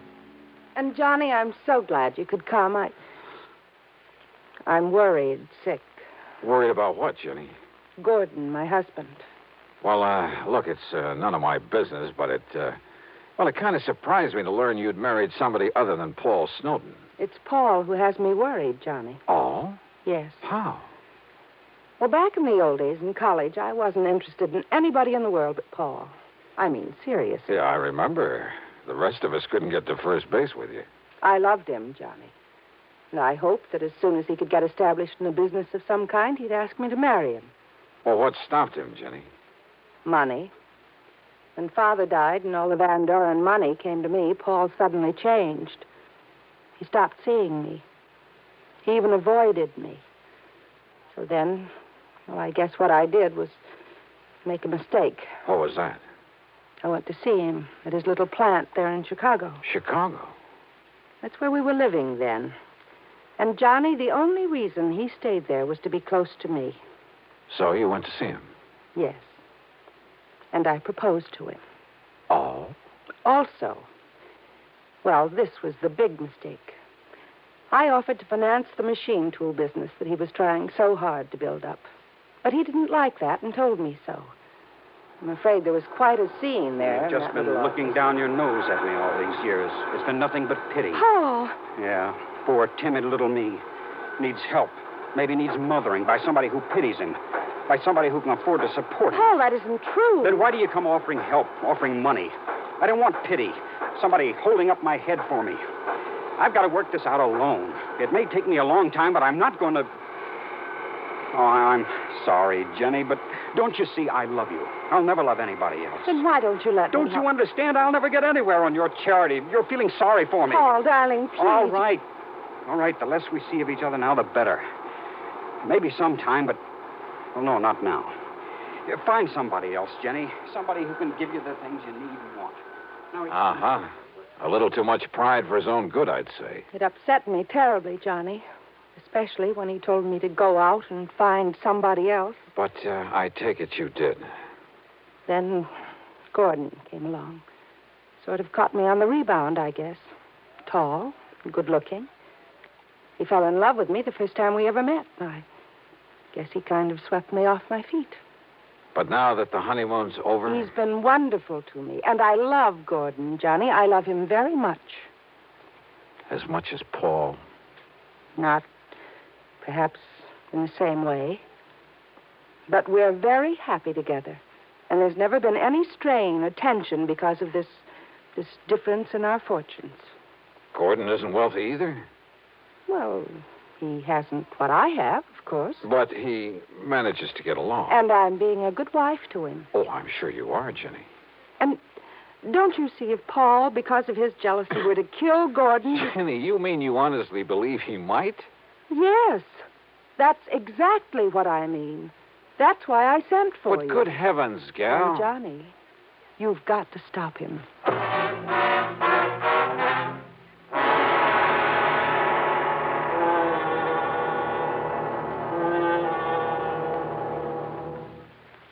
And now, Act Two of yours truly, Johnny Dollar and the Wayward Heiress Matter.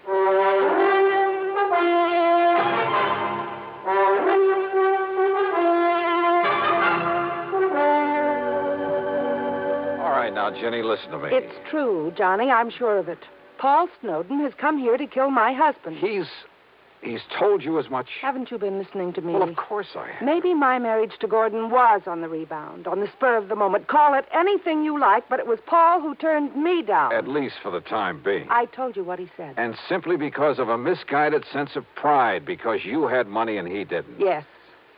Well, how did Paul take it when he learned that you were going to marry Gordon, I mean? He was terribly angry. He made all sorts of wild threats. Well, now, that doesn't necessarily... He said that he would kill anybody else who married me, and he will, Johnny. Does he know Gordon? He's never seen him. But he wants to kill him? Oh, Ginny, that doesn't make any sense. Don't you understand? It was to get away from Paul that Gordon and I came here to get married and settle down. Or because you were afraid you might still be in love with Paul. It isn't a very nice thing to say, Johnny. But it could be true, couldn't it? Is Gordon in business here in the East? Well, I've helped him to start one, Johnny. A little importing business. What did he do before? Ginny? Well, his family had quite a bit of money once. But they lost it all in some bad speculations. And, well, if you must know, Gordon just sort of played around for a while. Did Paul know all this? I don't know. Because if he did, maybe you shouldn't blame the poor, hard-working guy for not liking him. But Gordon is good, and he's good to me. He's good to you. Seems to me you're the one You mustn't say that, Johnny. He is good to me. And he's all I have now. If only Paul hadn't found out where we've come to live. Oh, look, Jenny, I'm an insurance investigator, not a love counselor, and... Oh, what's the matter? Don't you believe me? All I've told you? Or are you just trying to be very cold-blooded about this? Jenny. All right, then. This happens to be a cold-blooded insurance matter. For the simple reason that Gordon's life is insured. And if you have no heart, if all you can think about is business, all right. It's your job to keep Paul from killing Gordon. Now, listen, Jenny, you've been married nearly a year. Nothing's happened, nothing at all. Yet now, all of a sudden... Because Paul has come here. He telephoned me. And there can be only one reason why he's here. I doubt that. But where is he? In New York, at a hotel. What hotel? He didn't say. Well, is he coming out here to the house? He said he wouldn't come until he could be sure that Gordon was here. And then? Then to prepare for the worst. Those were his very words, Johnny. Prepare for the worst. Wasn't Gordon here when he phoned? Yes, but I didn't tell him that. Where's Gordon now? Over in Larchmont at the Beverly Arms. In hiding, in other words. I want him to stay there until something can be done about Paul, that's all. Well, if Paul's so all-fired determined... He is, Johnny. He always was. That could be a pretty admirable quality, Jenny. Of course it is. But when he's determined to do such a horrible... Johnny, I don't understand you, the way you're taking all this. Are you going to help me, or aren't you? Yes. Okay, Jenny, I'll see what I can do. If by any chance what you suspect is true, if Paul really has come here to get him... Of course he has. Paul doesn't give up, no matter what he set out to do. Which is to say that sooner or later, if you'd kept your head, if you hadn't gone off the deep end, if you had waited and married him, Jenny... I know, I should have. I should have waited for him, no matter how long it took him. Yeah? And what? No, Johnny, I didn't mean that. I'm married to Gordon now, and I must protect him. Okay, then. The first thing to do is get him over here. What? Sure. If Paul's staying undercover, it's the only way to bring him out in the open. But if anything happens to Like Gordon... you say, it's my job to see that it doesn't. I'll see you later. Yeah, like I've said many times before, in this business of mine, you run into some real wildies, and this was one of them. Made me feel like an advice to the love shorn column. And it was pretty obvious that Ginny was still in love with Paul, that she was sorry she had married and was supporting this Gordon Haskell, who, incidentally, must have been a smart cookie to have caught her on the rebound, latched onto her and her fortune. But she'd made her bed, and by golly, out of nothing but stubborn pride, she was going to lie in it. It was well after dark by the time I left her, and as I walked out to my car, I decided that what I'd better do first was to locate Paul Snowden, somewhere in some hotel in New York City. Find out what this whole crazy affair was really all about. But then as I reached for the door handle on my car... Just a minute. Huh?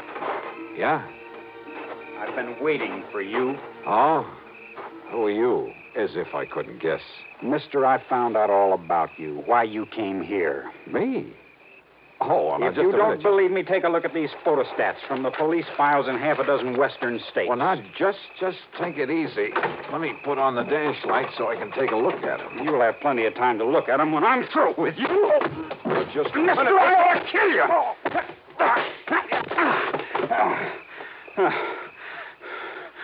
All right, now. You want some more? Johnny, what on earth's going on out there? Huh? Johnny? What? Johnny! Oh, no. Paul! Paul, what have you done to Johnny Dollar? Johnny! Oh, dear, this is terrible.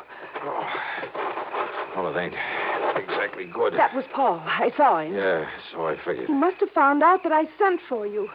Why, if I hadn't come out of the house to see what the noise was all about, he might... Don't you see, Johnny? Don't you believe me now when I say he's come here to kill Gordon? Jenny, I guess if you didn't convince me, Paul has.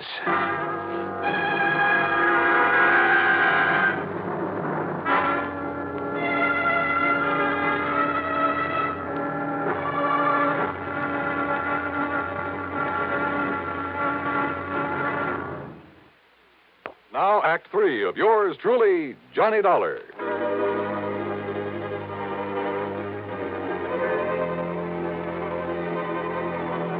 I went back into the house with Ginny's help, and a good stiff drink plus her tender menstruations brought me back to normal. I suppose I could make all sorts of excuses about having been caught off guard, but I won't. Paul Snowden had a good pair of fists, and he knew how to use them. My plan had been to call on the New York City police for help in locating Paul, but now this had suddenly become a personal matter. And yet, wait a minute. Ginny, Yes, Johnny. Are you feeling... listen, didn't you tell me that Paul and your husband Gordon didn't know each other, had never met? Yes. What about those papers, the photostats? Papers? And we've been thinking that Paul jumped me because he'd found out you'd called me in to protect Gordon. Of course. Well, it just happens we were wrong. Johnny, I don't understand. Listen, I'll be right back. But, Johnny, he may still be out there somewhere. I wouldn't be at all surprised. Well, but, Johnny, don't you... I found no sign of Paul or the papers he'd shoved at me. But I was certain that he was still in the neighborhood, waiting. But not for me. I jumped into my car, drove away, then circled around the block, parked, and sneaked into the house the back way. Johnny! I thought it was Gordon coming in this back door. I phoned him that Paul had been here. Yeah? What'd he say? Only that until Paul is taken care of, he'd better get out of town. But, Johnny, that's such a... Oh, great. And yet, if he plans on being away for any length of time... Excuse me a minute. Yeah, there was a chance, a bare chance, that this whole thing could come to a head very quickly, with a bit of luck. I opened the front door, then called out into the darkness beyond the porch. Paul? Paul Snowden. This is Johnny Dollar. If you're out there, stick around. Now, listen. I'm leaving this front door unlocked, so use your own judgment. I went back into the library. Standing there with Ginny was a man, a few years older, slightly gray around the temples. He had a worried, furtive look about his eyes. He was momentarily startled when I walked in on him. Johnny. Gordon, this is Johnny Dollar. Hiya, Gordon. He sneaked in the back way, Johnny. But I'm not staying around to get killed. Now, listen, Virginia. Gordon, it'll be all right now. No, I don't know who Dollar is or why you've called him in, but I'm not staying around here with Paul Snowden gunning for me. You're afraid of him, Gordon? Wouldn't you be? Come on, Virginia. Open up the safe. You've got plenty of money in it, I know. But look, darling... Come on, get it for me. Give it to me. But to run away like this... Oh, because Paul wouldn't run away. You know that isn't what I... Give me the money, Virginia. Or do you want a dead husband on your hands? Well... Now, listen, Gordon. You listen. This is none of your business. I wouldn't be too sure of that. Well, I am, Virginia. Now, just a minute. Will you keep out of this? No. Oh, yes, you will. You see what I mean? Gordon, that gun, you... Give me that money so I can save my life. Put that thing down, Gordon. Stand back, Dollar. I'll pull this trigger. Brother, that's what you think. Yes? Oh, I'll kill you.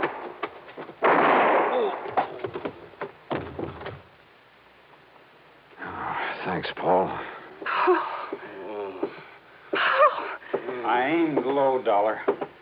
I'm afraid he'll live. Yeah, he'll be okay. Should have killed him, I guess.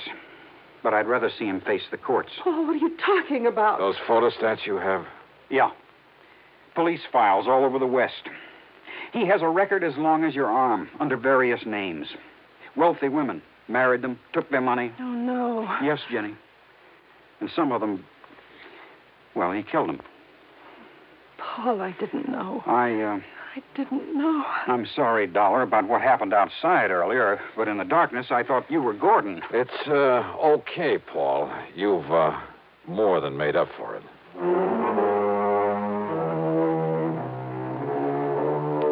Well, maybe Paul and Jenny will finally get together for keeps. I don't know. I don't even know whether I care. I'm just glad I wasn't involved. That is, any more than I was. Expense account total, including mileage of my car back to Hartford, a lousy $10. Yours truly, Johnny Dollar.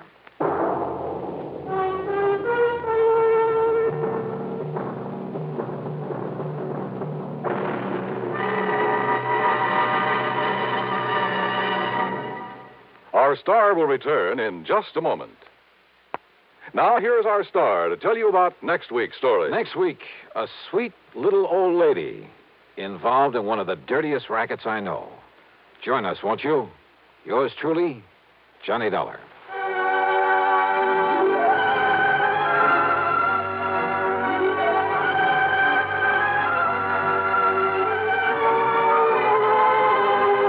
Yours truly, Johnny Dollar, starring Bob Bailey, originates in Hollywood and is written, produced, and directed by Jack Johnstone.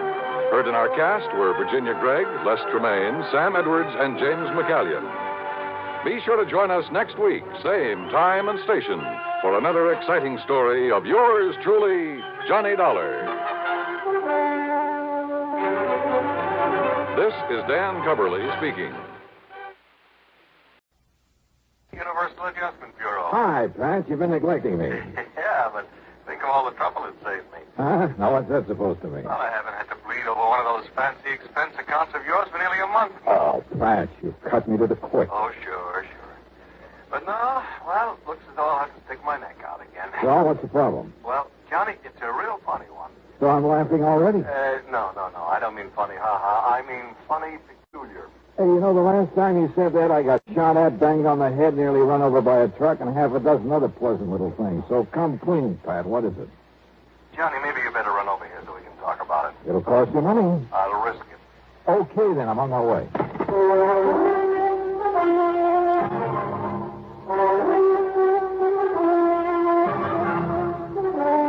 Bob Bailey in the exciting adventures of a man with the action-packed expense account. America's fabulous freelance insurance investigator. Yours truly, Johnny Dollar.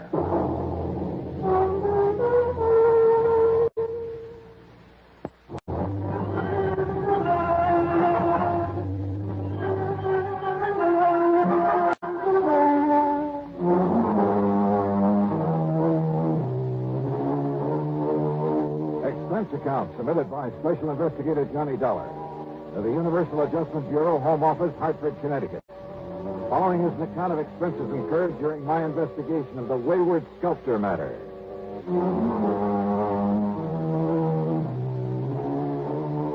Why kid about it? Pat McCracken has handed me some pretty wild cases from time to time, but they've always paid off.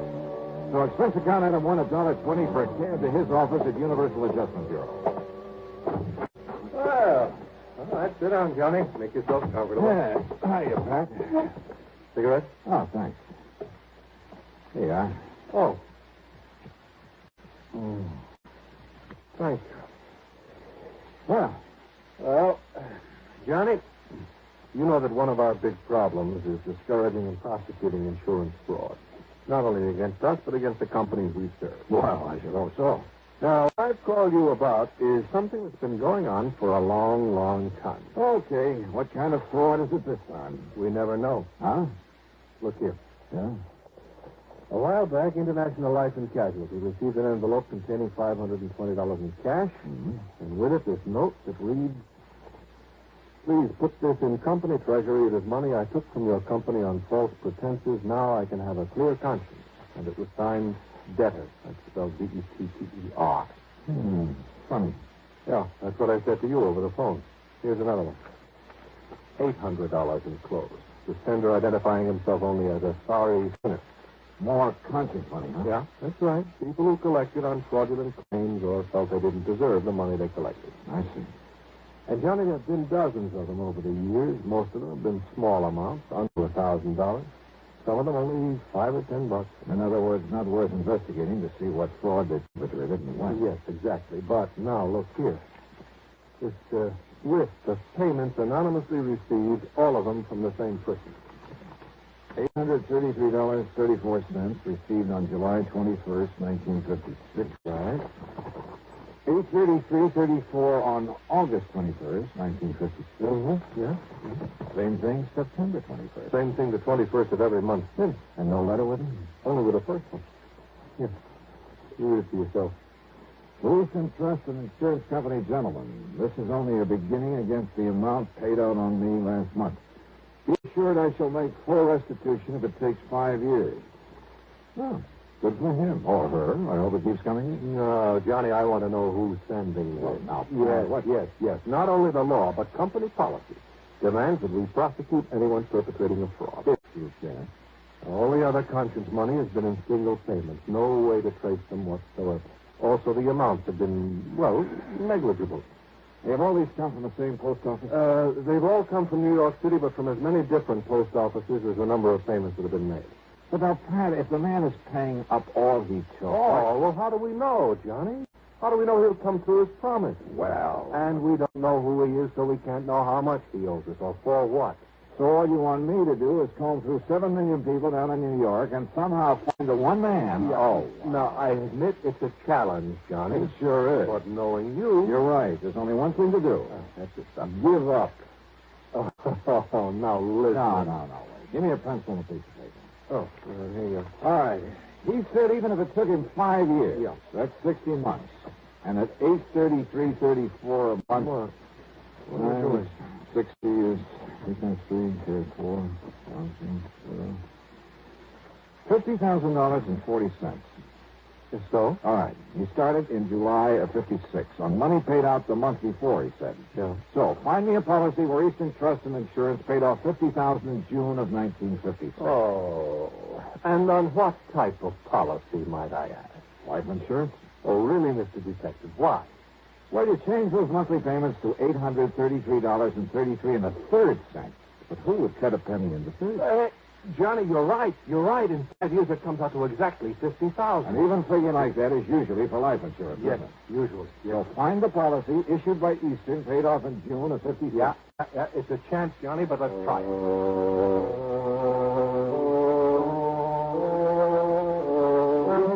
And then suddenly it all began to look too easy.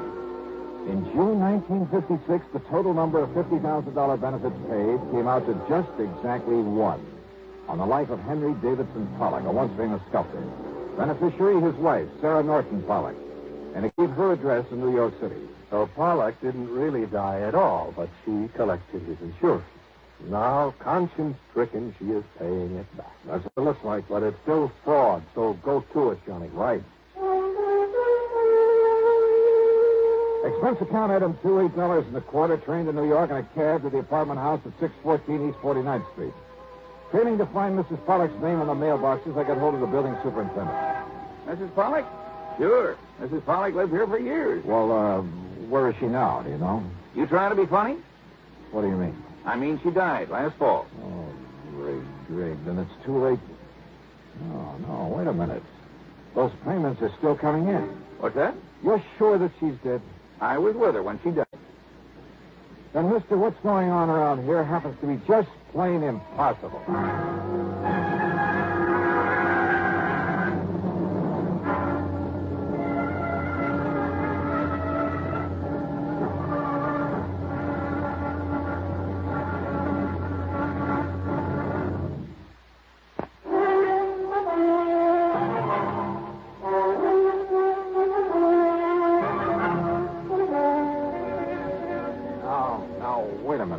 Talking about the same person, the same Mrs. Pollock. Mrs. Henry Davidson Pollock. That's it. The widow of the sculptor.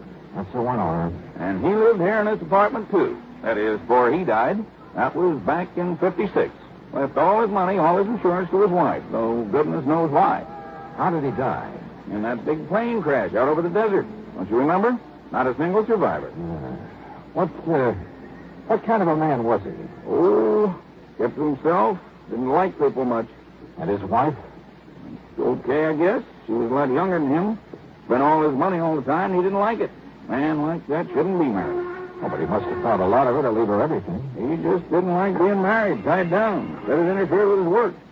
So his death got him out of it and give her some money to spend before she died. But somebody's been paying that money back. Well, now, you think maybe she suffered a change of heart? Something like that? You think she realized she never deserved what he left her? Is that what you're thinking? Well, sure, that might have been a possibility. Except for one thing. The money's still coming in. Oh? Hey, is there anybody to whom she might have turned over that insurance? Her give anything to anybody else? Not her, mister. And you're absolutely sure that she's dead? I carried her in off the street after the car hit her. If you don't believe me, ask a doctor. Dr. Jules Maitland over on Park Avenue. Ask the police. Yeah, maybe I will.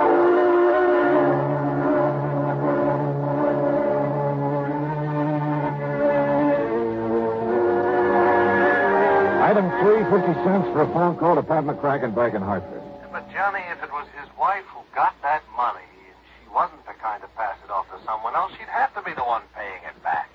But if she's dead... Died last fall, Pat. Well, then the whole thing is impossible. Payments have still been coming in. There'll probably be another one plunked down on my desk by the time you get back here. Now, I tell you, somehow that woman must still be alive. So find her. Oh, Pat. Find her, Johnny. But why? Suppose by some miracle she is still alive. Where's the fraud? Look, people don't just hand over $50,000 for nothing. Somebody's conscience is hurting. What other possible reason could there be for sending that money back to us this way? Well, now, wait just a minute. All right, look, Johnny, I'll be honest with you. Maybe there isn't any fraud, so far as the company's concerned. All right. But you know something, Johnny? This whole crazy thing has me so curious now that, well, even if there isn't any insurance angle to it... Except for the money the company keeps getting back. So, okay. But, Johnny, I want to know what this is all about. And if necessary, I'll pay your expense account myself. Well, now, Pat, this is the golden opportunity I've been waiting for years. Don't go overboard, Johnny, huh? But find out for me, will you? Who knows? If I can. Item 4, 785 taxi fare. I talked to Dr. Maitland. No, there was no question about it. The woman who had died when a car struck her last fall was Mrs. Henry Davidson Pollock, wife of the sculptor. The doctor had known both of them very well. I checked with my old pal, Lieutenant Randy Singer at 18th Precinct Police Headquarters. He, too, was sure the woman had died. He'd been called in on the case. Then I remembered something the superintendent of the apartment house had said to me about the way Pollock had wanted to get away from his wife. I went over to the New York Times and checked the old newspaper files. Yes, Henry Davidson Pollock had definitely been a passenger on the ill-fated aircraft had perished along with the rest. I even checked the main office of the airline and learned the same thing. So neither Pollock nor his wife could possibly be sending back that money. But then who could? And why? Dr. Maitland had mentioned a little art gallery over on 3rd Avenue, the only gallery that Pollock had ever dealt with directly. The owner of the gallery was a nervous little man by the name of Walter Besson. No, Mr. Dollar. Strange as it may sound, I never met Mr. Pollock. But I thought you were the only outlet for his sculpture. Very true, very true. But he was a man who stayed very much by himself, abhorred the public eye, so to speak. Yes. Well, now, nevertheless, you must have. You see, it was his wife who always brought his works in here for me to sell, and was always very sure to collect the money for them. Quite frankly, I doubt if Pollock himself ever saw much of the money that resulted from his artistry. Were his sculptures worth very much, Mr. Besson? Mr. Dollar, I have yet to find anyone who has seen his work without wanting to possess some of it. It's beautiful, exciting. Oh? In addition to his superb technique, his originality of design, there was a subtle charm about everything he did that was, well, irresistible. But look here, the only one I have left, Fawn Astray. Isn't it? Yeah, I see what you mean. Yeah. It's such a little thing, but what's the price of it? $15,000. But now, wait. Here, this one over here. It is not a polish, Mr. Dollar. What? Well, look, I'm not an expert on these things, but it seems to me as though it has the same, well... Yes, the same style, the same charm, the same delicacy of line. It, too, is a fine work of art. And if I chose, I could pass it off as a genuine Pollock. But it isn't. Then who did it? And this one over here? John Wesley Collins. He so admired Pollock's work that he felt the style, at least, should not be allowed to die. Therefore, he has subjugated whatever style he himself might have had to that of the man he worshipped. Fortunately for him, his works, too, command a good price, so that... Oh, please, don't touch... Oh, sorry. How long has this man Collins been doing this? Well, something over 2 years. Thanks, Mr. Besson. I think you've just helped me solve a $50,000 insurance fraud. What? Mr. Besson, I'll see you later. I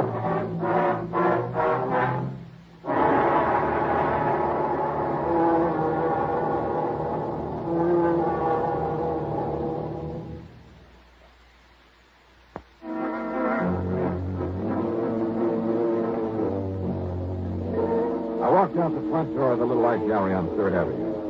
Over my shoulders, I closed the door. I could see the owner, Walter Besson, make a dash for the little office inside and grab a telephone. I sneaked back in, stepped over behind a rack of picture frames and canvases and listened.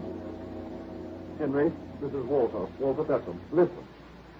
No, listen. Something has just happened that... Well, there was a man here, Johnny Dollar, some kind of insurance investigator, so you... No, you mustn't. But if he comes back here... Very well, I'll unlock the back door for you. But are you sure you... Hello, Henry? Henry?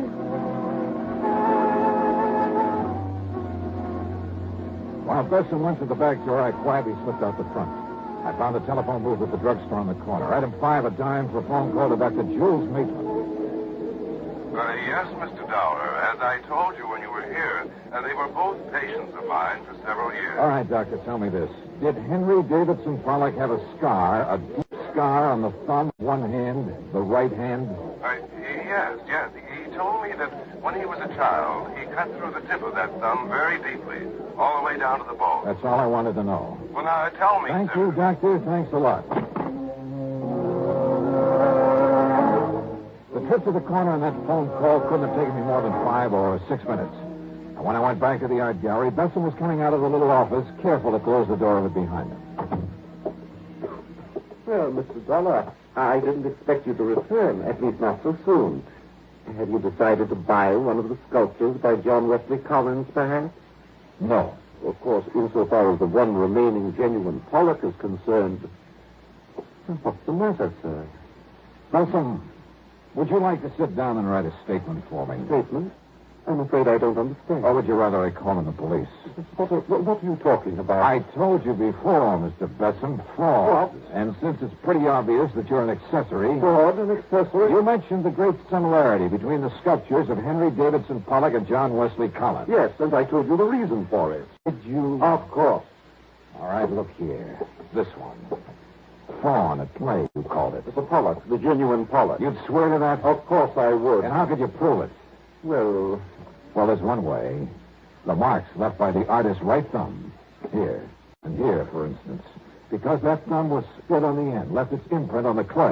Now, Mr. Dollar. And I can prove that these recent things done by the man you call John Wesley Collins were done by the same person. They all bear that same mark. Very well, Mr. Dollar. But the world will never know. Oh, now, Besson, put that thing down. Yes, put it down, Walter. Henry, I mean, Mr. Collins, Henry will do.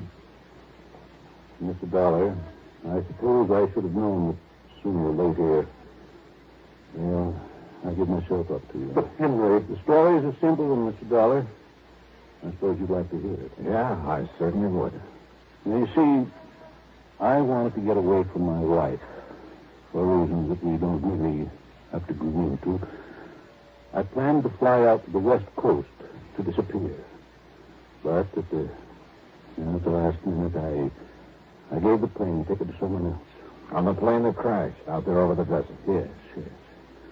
Then, knowing that my wife thought me dead, and realizing I could become lost in this tremendous city as well as anywhere else in the world, But I'd forgotten about the insurance. So then, anonymously, of course, I started paying it back. I see. All of this was very wrong, I know. Well, I'm afraid it's something for the courts now, Mr. Pollard. Mr. Dollar, the works of John Wesley Collins have sold very well, at good prices. Only this morning, listen, I was able to mail the whole balance of the $50,000 to the insurance company. Do you think that will help, sir?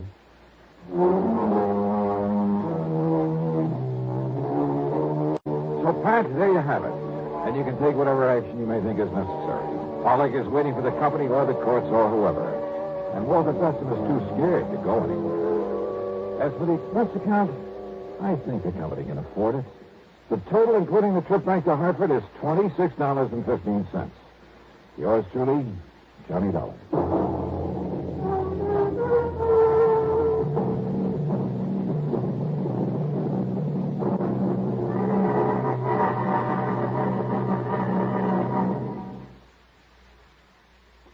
Now, here is our star to tell you about next week's story. Next week, one of my oldest and wildest friends in one of my rarest and wildest adventures. Join us, won't you? Yours truly, Johnny Dollar.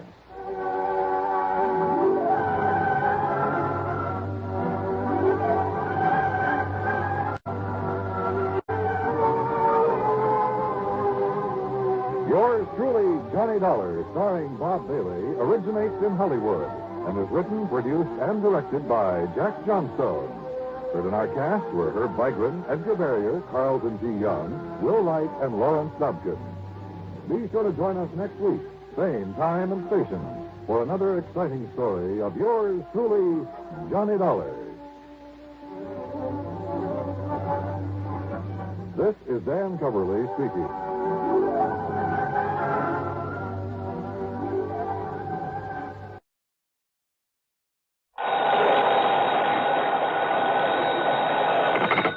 Johnny Dollar. This is the Milford Advertising Agency in Denver, Colorado, Mr. Dollar. Advertising agency? Mr. Horace W. Milford would like to speak with you. Hold on, please.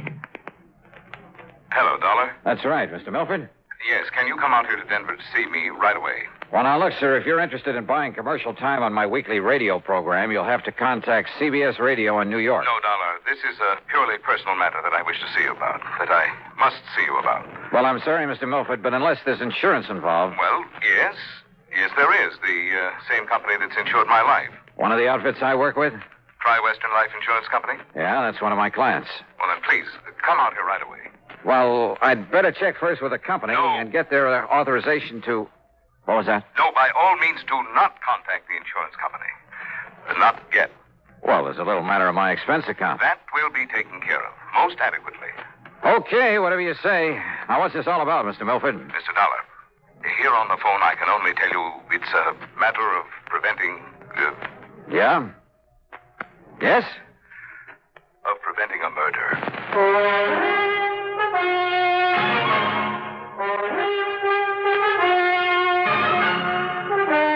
CBS Radio brings you Bob Bailey in the exciting adventures of the man with the action-packed expense account, America's fabulous freelance insurance investigator. Yours truly, Johnny Dollar.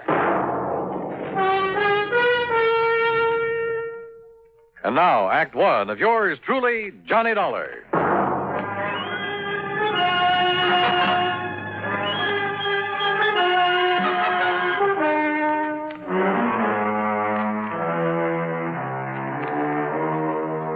Expense account submitted by Special Investigator Johnny Dollar to Mr. Horace W.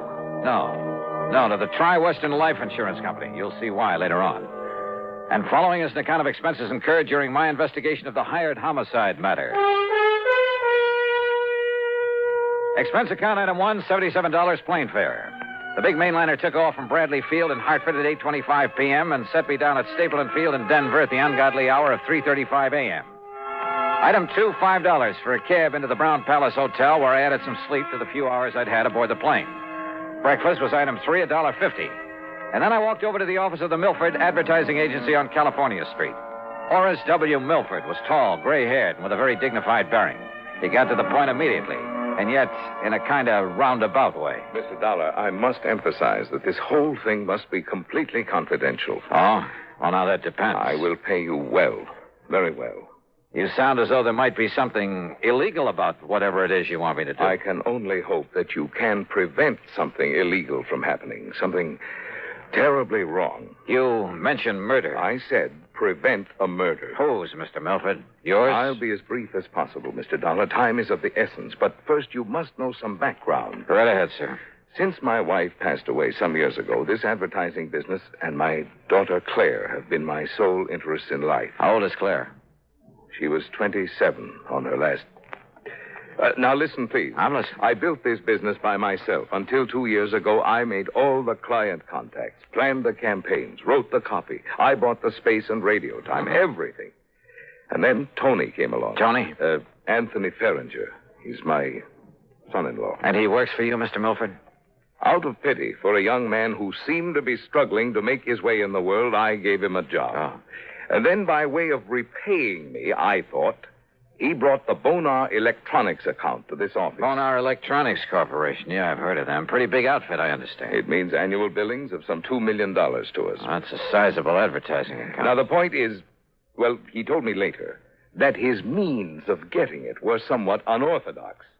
Unethical is a better word. No, how do you mean? He told me that he had something on officers of the Bonar organization, that he threatened exposure and ruinous scandal if he weren't permitted to handle their advertising here. Well, now that doesn't seem possible with a big But company. thanks largely to my own efforts and ideas, we have established them as one of the most important companies in their field.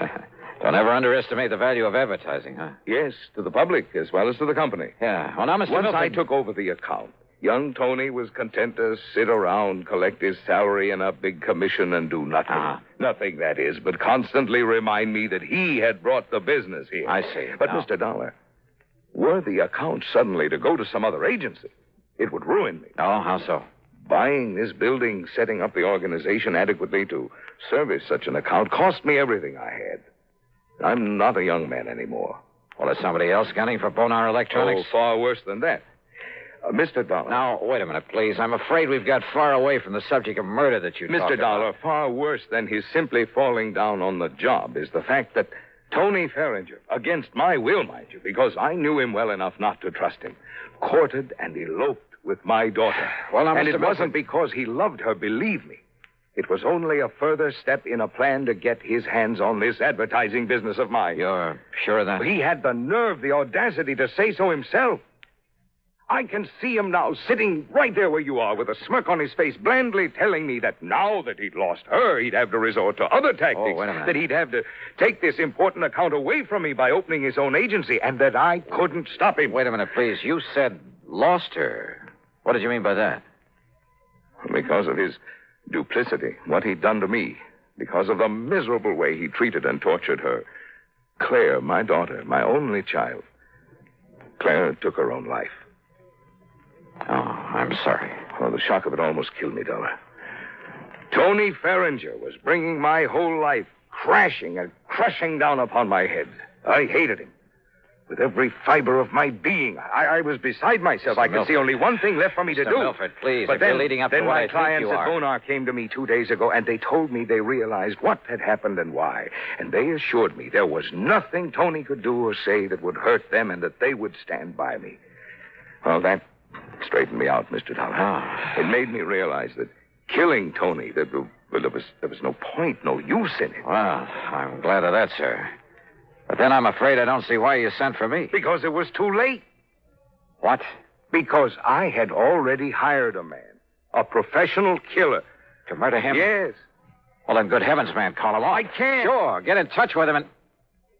What do you mean you can't? There's no possible way for me to reach him, contact him, until after he's murdered Tony Ferringer.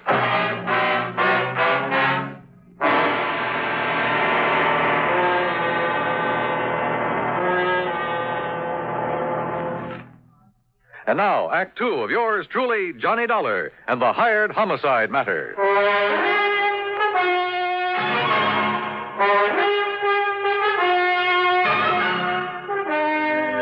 Now, wait a minute, Mr. Milford. You mean there's no way to reach this hired killer to call him off, to tell him not to murder Tony Farringer? No, none whatever. But look here, you can't just Mr. stand... Dollar, when the only thing I wanted in life was to see him dead for all the terrible things he did to me and to my daughter, I went about arranging it very carefully. How?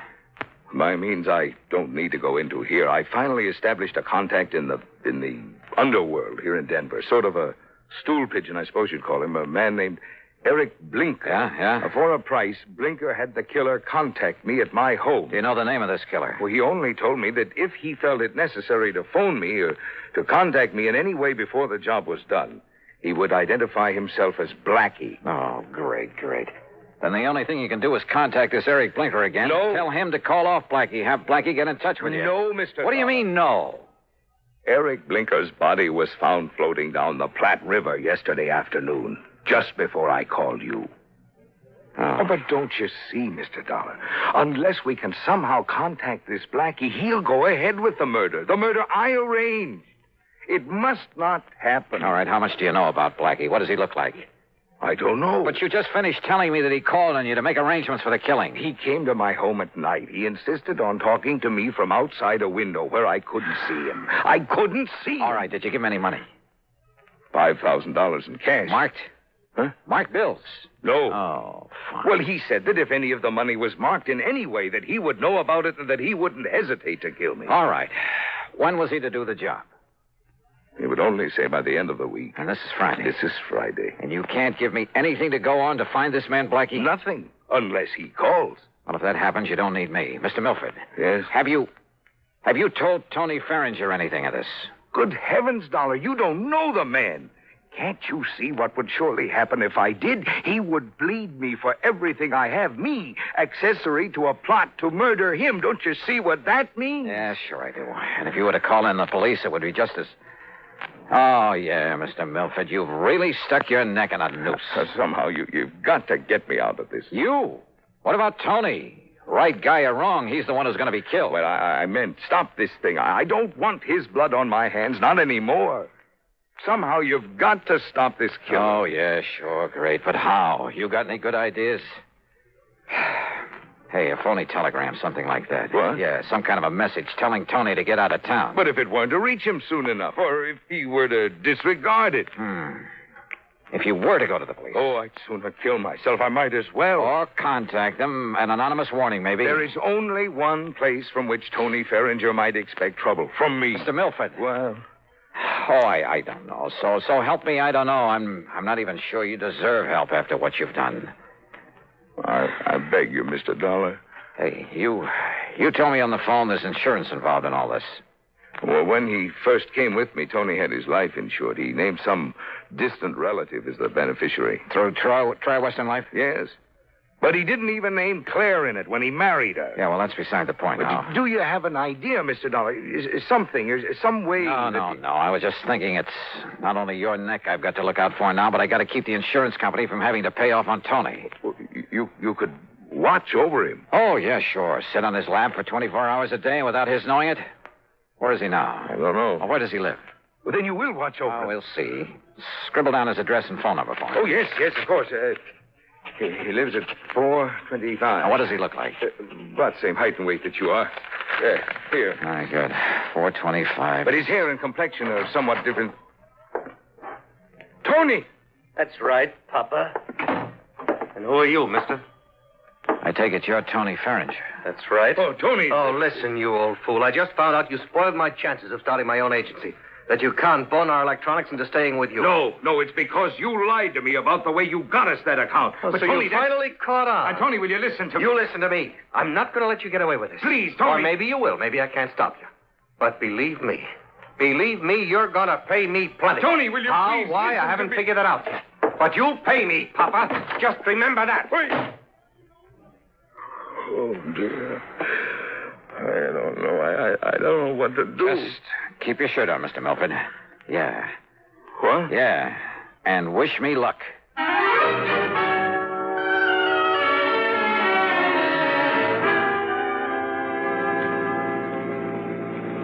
Item 2, $5 for a taxi that followed Tony Farringer's car to a residential section east of town. And sure enough, he pulled up in front of his own home. Maybe the crazy idea that I'd suddenly got back there in the office would work. Driver. Yeah? End of the line. Pull around this corner and stop.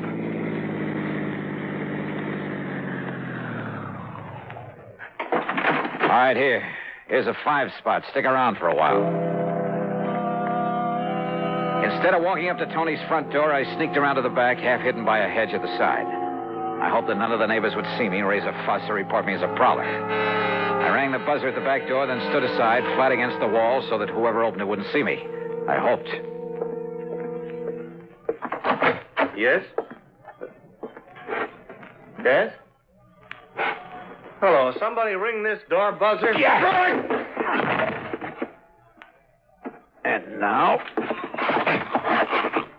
if the rest of this wild plan works out, in you go, Tony.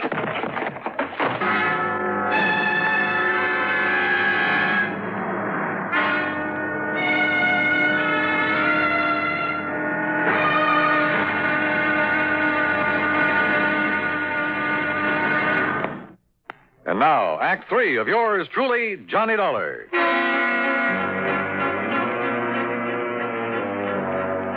After wasting some fine Scotch whiskey, pouring it on Tony Farringer's clothes, item 3 was another 5 to the cabbie for helping me haul my apparently drunken friend to a cheap rooming house over on the other side of town. A place run by a frowsy old dame who called herself Ma Letcher. Sure, mister. Just carry him up and let him sleep it off in this room here at the top of the stairs. Here, I'll open it up for you. Yeah, thanks. Only you ask me. Somebody must have hit him with a bottle. Here you are. Well, you can lay him onto the bed. This room will cost you $1.50, though. All right, here's a 5 spot. Well, thanks.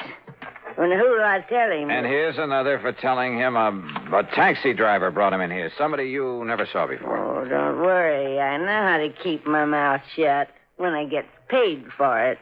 Paid good, that is. Okay, I'll make it 10 here. Well, mister, you ain't got a worry in the world. Want to bet?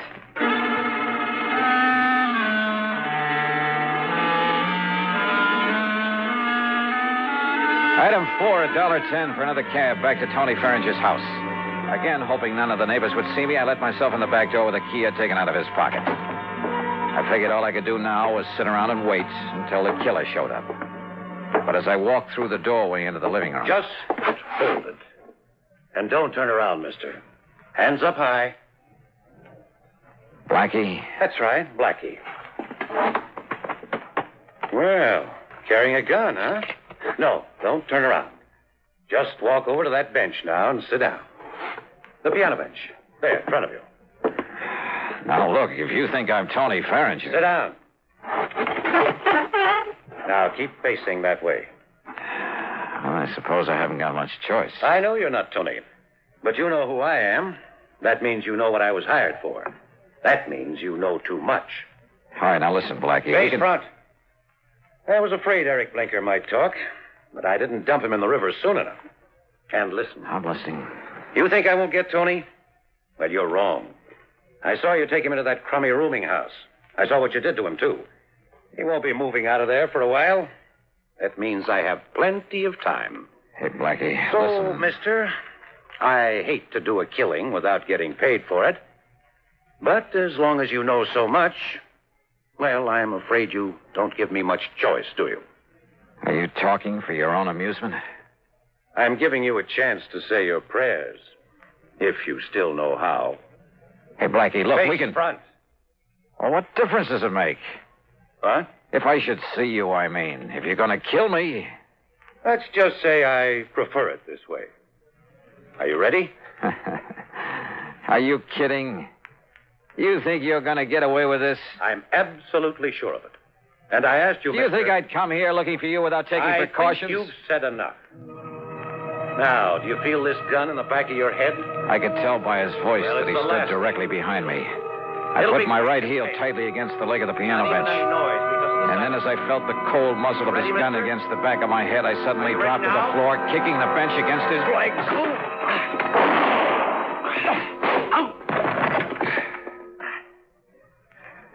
Well, Blackie, I'm afraid your rather unique career has finally come to an end. Listen, if you... Down, boy. Down!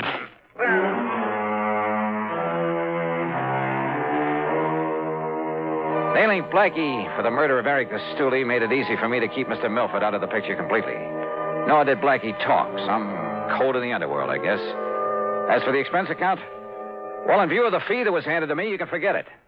Tony Farringer, incidentally, never did quite know what happened to him.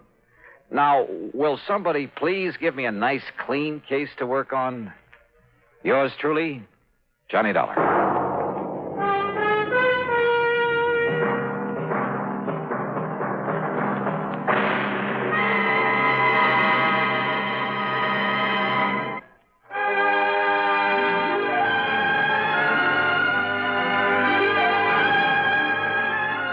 Yours truly, Johnny Dollar, starring Bob Bailey, originates in Hollywood and is written, produced, and directed by Jack Johnstone. Heard in our cast were Virginia Gregg, Marvin Miller, Lawrence Dobkin, and Russell Thorson. Be sure to join us next week, same time and station, for another exciting story of yours truly, Johnny Dollar. This is Dan Cumberly speaking.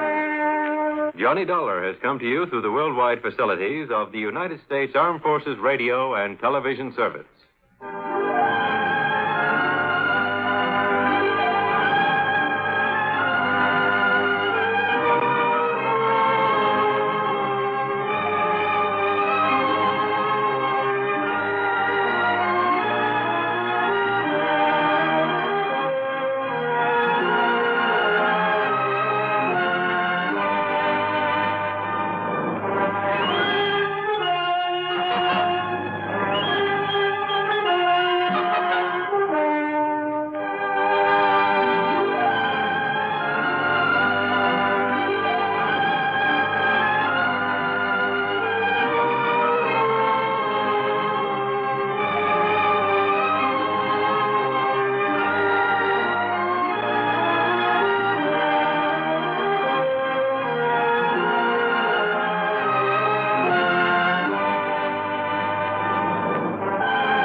Johnny Dollar. At McCracken, Johnny, Universal Adjustment Bureau. Well, dear Santa Claus. Huh? All I want for Christmas is $1 million, a new convertible, a bevy of beautiful blondes, 2 redheads. Glad you're talking to Santa Claus instead of me. What's your problem, Pat?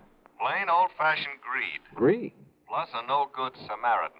You want to go to work on it? What's the fee look like on this one? I can always use a few extra bucks this time of year. As who can't. But you know something? What's that? When you find out what this is all about, Johnny, well, believe it or not, even you may suddenly decide to make like one of Santa's helpers. Oh, now, wait a minute. If that means no fee. Come on over. Let's talk about it, huh? Yeah, I think I'd better.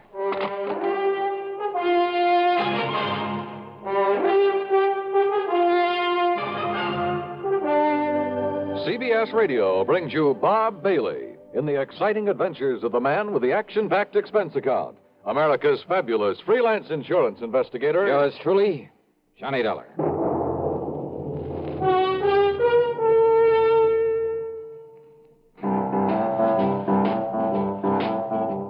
Talk about best-selling records. Here's a familiar tune about America's best-selling filter cigarette, Winston.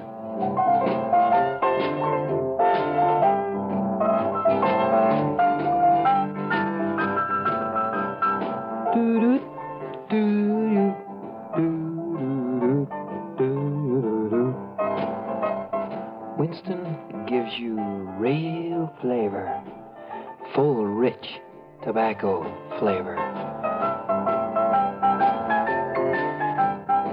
And you know, that's because only Winston has filter blend up front. Choice, flavorful tobaccos, specially selected and specially processed for filter smoking. No wonder Winston tastes good, like a cigarette should. Smoke Winston. And now, Act One of yours truly, Johnny Dollar.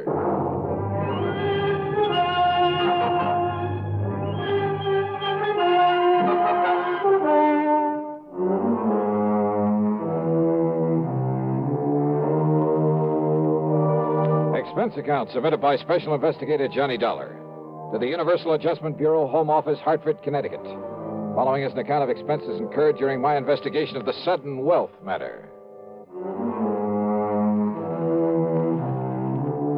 Pat McCracken trying to chisel me out of a fee? Well, there was one way to find out. Expense account item one, $1 even for a cab to his office. On second thought, just in case, let's call it $1.50. When I got there, Pat got straight to the Johnny, point. as you know, we adjust insurance claims, do a lot of other services for a lot of small companies. So? Well, a good many of them cater to the farming communities. Not only home and property insurance, but they push endowment, the retirement type of policies.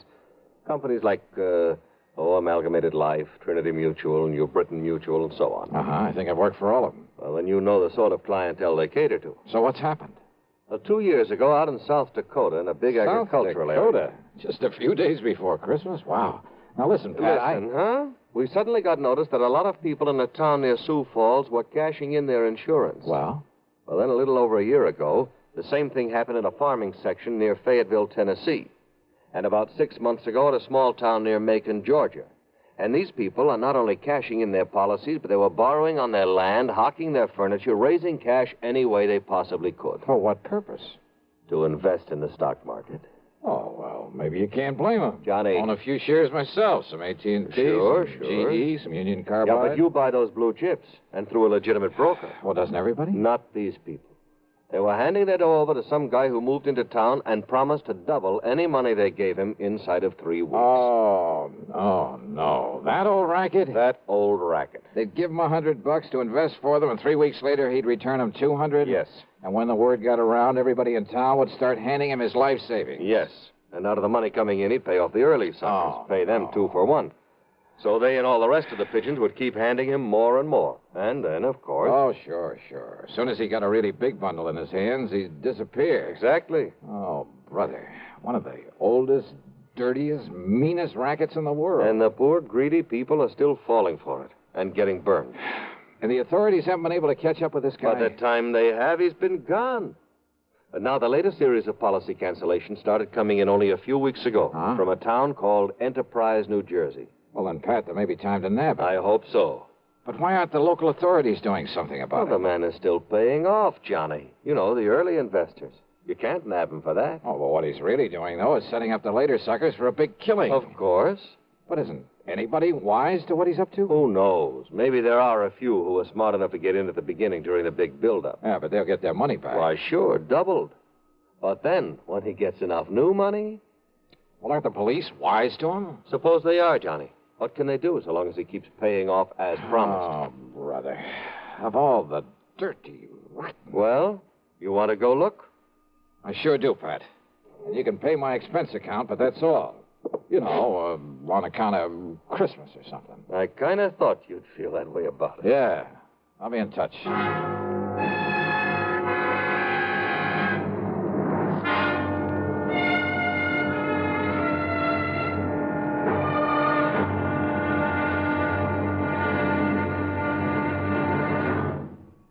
Take your teenagers, give them a Stereo One portable by Columbia, and there's a new sound of pleasure in your home and a brand new kind of fun.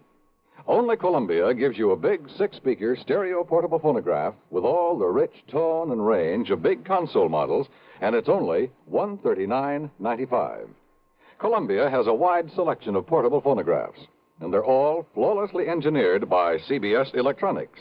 They all play any and all records. 45s, 78s, and the new LP and stereo records, and play them better with true big sound. You just can't buy a better portable than a Stereo One portable phonograph by Columbia. You can't find a better buy either. Portable prices start as low as $39.95. Christmas is the time to give your youngsters a gift they'll get fun and pleasure from all through the year. Time to give them a Stereo One portable phonograph by Columbia. #1 in the wonderful world of sound. And now, Act 2 of yours truly, Johnny Dollar and the Sudden Wealth Matter. Expense account item 262.50. And it includes a plane to Philadelphia, and there in the city of brotherly love, a $50 deposit on a rental car. I drove south on 47 into the farm country, through Vineland, then Millville, and finally to the little town of Enterprise. It had a main street a few blocks long that looked a bit run down at the seams. There was a food, clothing, and a variety store, a drugstore, a movie, and a couple of gas stations. There was a railroad station for shipping out the farm produce, but the lot around it was overgrown with weeds. A block east of the station was it was an old, somewhat nondescript sort of building, but over the front door was a weathered wooden sign that told the world it was the city hall. Inside, at the end of a corridor, I found a door that bore the legend Police Headquarters. Police Headquarters? That's right, son. I'm the chief of police, Chief Walters. What'd you say your name is? Well, I didn't, but it's Johnny Dollar. Well, pull up a chair and sit, Mr. Dollar. Okay, thanks. Yeah. Now, what can I do for you? Chief Walters, I'm an insurance investigator. Huh? Oh, sure, Johnny. Sure, I know all about you. I hear all about them cases you investigate on the radio. Yeah, I catch it on WCAU in Philadelphia. Good. Well, now listen, I hope you didn't bother coming down here just on account of I took some cash out of my policy. You did? Well, tell you the truth, Johnny, a lot of people did. Oh, you know how it is. Something special comes along, you can use some extra cash. Oh, but now don't you give it a second thought. Oh, why do you say that? Well, a few more weeks from now, the folks in this town will be buying up more insurance than ever. They'll be buying more of everything. Uh-huh. You mind telling me why? Well, because we'll all have a lot more money, that's why. In spite of what Mr. Lowry says. Oh, who's Mr. Lowry? Oh, he runs that piddling paper. You know, the Gazette. What he says about what, Chief? Well, I'll tell you this, Johnny. He puts any of them things that he says about Mr. Morgan in his paper, the folks won't buy it anymore. Morgan? John D. Morgan. Yeah, he's the man that's putting this town on its feet again, now that the farmer's dropped off. John D. Morgan. One of his grandpappy's relatives on his mother's side was a Rockefeller, and another one was a Morgan. Big financiers, just like he is. Uh-huh. Yeah, see, he belongs to that New York Stock Exchange. He told you that? That he did, son. Well, then I have a sneaking suspicion he's the man I came down here to see. I would if I was you. Why, Johnny, when he come here, Jerry Chisholm gave him $20 to invest for him. 3 weeks, and he give Jerry back 40. Yeah, I've heard about this. And then the widow Pasquale gave him 25. So, 3 weeks later, he gave her 50 back. Yes, sir. So now she's going to dig up some more to invest. Well, just like everybody else in town, including me. Uh-huh. Has he told you why he's being so good to you folks? Yeah, sure has. And it's a mighty fine thing. Why? Well, because it was right here that one of his ancestors got his start. His name was Josiah Morgan. Josiah Morgan? Yes, sir. Back in 1800 something. I see. So he's come here to show his gratitude for the town that gave his family a start. That's what. Oh, yeah. So, Johnny, you just invest everything you can with him, and you'll be glad you did. Where'll I find this John D. Morgan? Over at the Parker house. Well, Johnny, he made old man Parker turn the whole third floor into a suite for him and keep the hotel safe up there to keep our money in. Yeah, and you know what he spends for that suite of rooms? No. $100 every week. Whoa.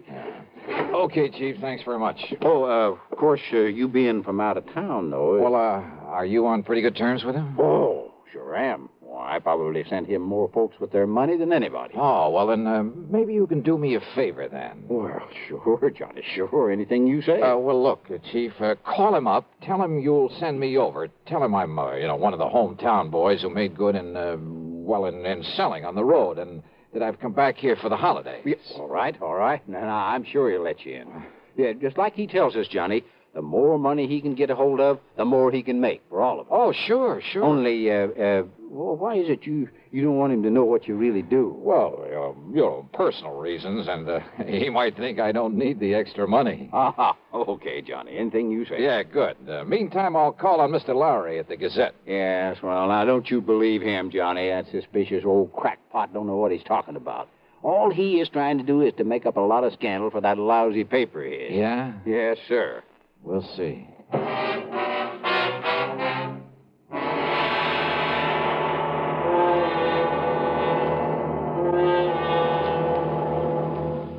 Act 3 of yours truly, Johnny Dollar, in a moment. Meet star Stuart Irwin.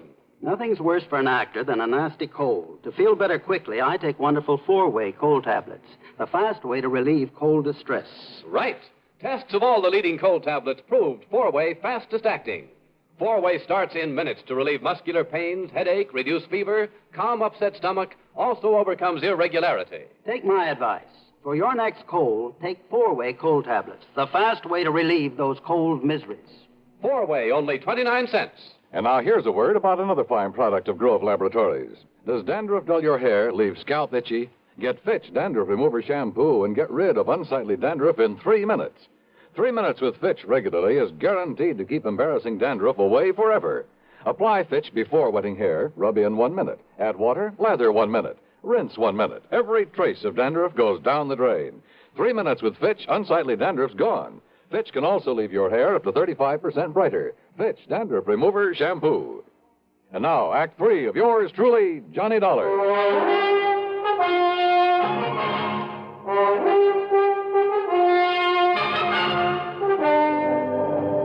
Believe me, I've tried to pound some sense into their heads, Mr. Dollar, but they won't listen to me. If I print something about that shyster in my paper, they won't buy it. It's unbelievable. All they do is keep handing over more of their hard-earned money to us. Oh, sure, but they're getting it back, aren't they, Mr. Lowry, plus a handsome profit? Sure they are, those who gave him money over 3 weeks ago. So what do they do then? They go out and beg and borrow some more and give that to him. You just can't raise it. So he keeps taking in more than he's paying out. 10 times as much, every day. But as soon as he's got hold of every cent these people can cough up for him, well, you know. Oh, yeah. Oh, if only I could get some action around here. Get him locked up in jail. Yeah, but how can you as long as he's paying out on the original investments?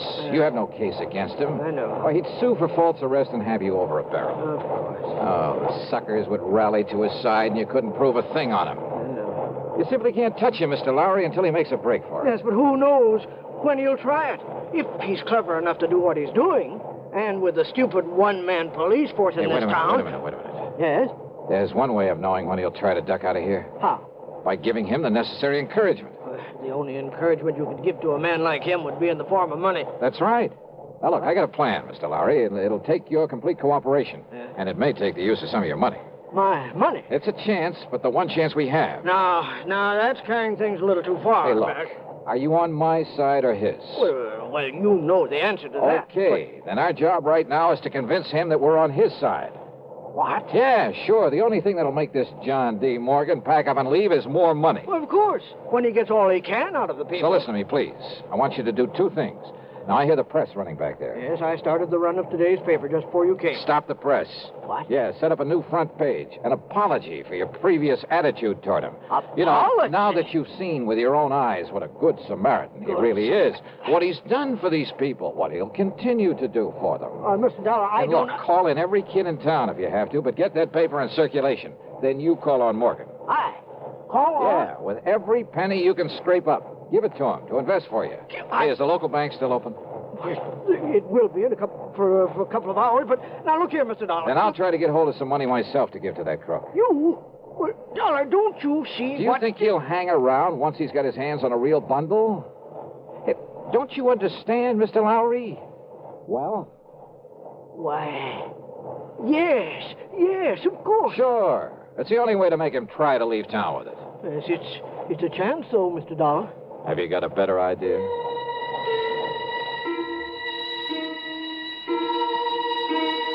While Mr. Lowry set up a new front page and got the paper back in the press, I went over to the city hall.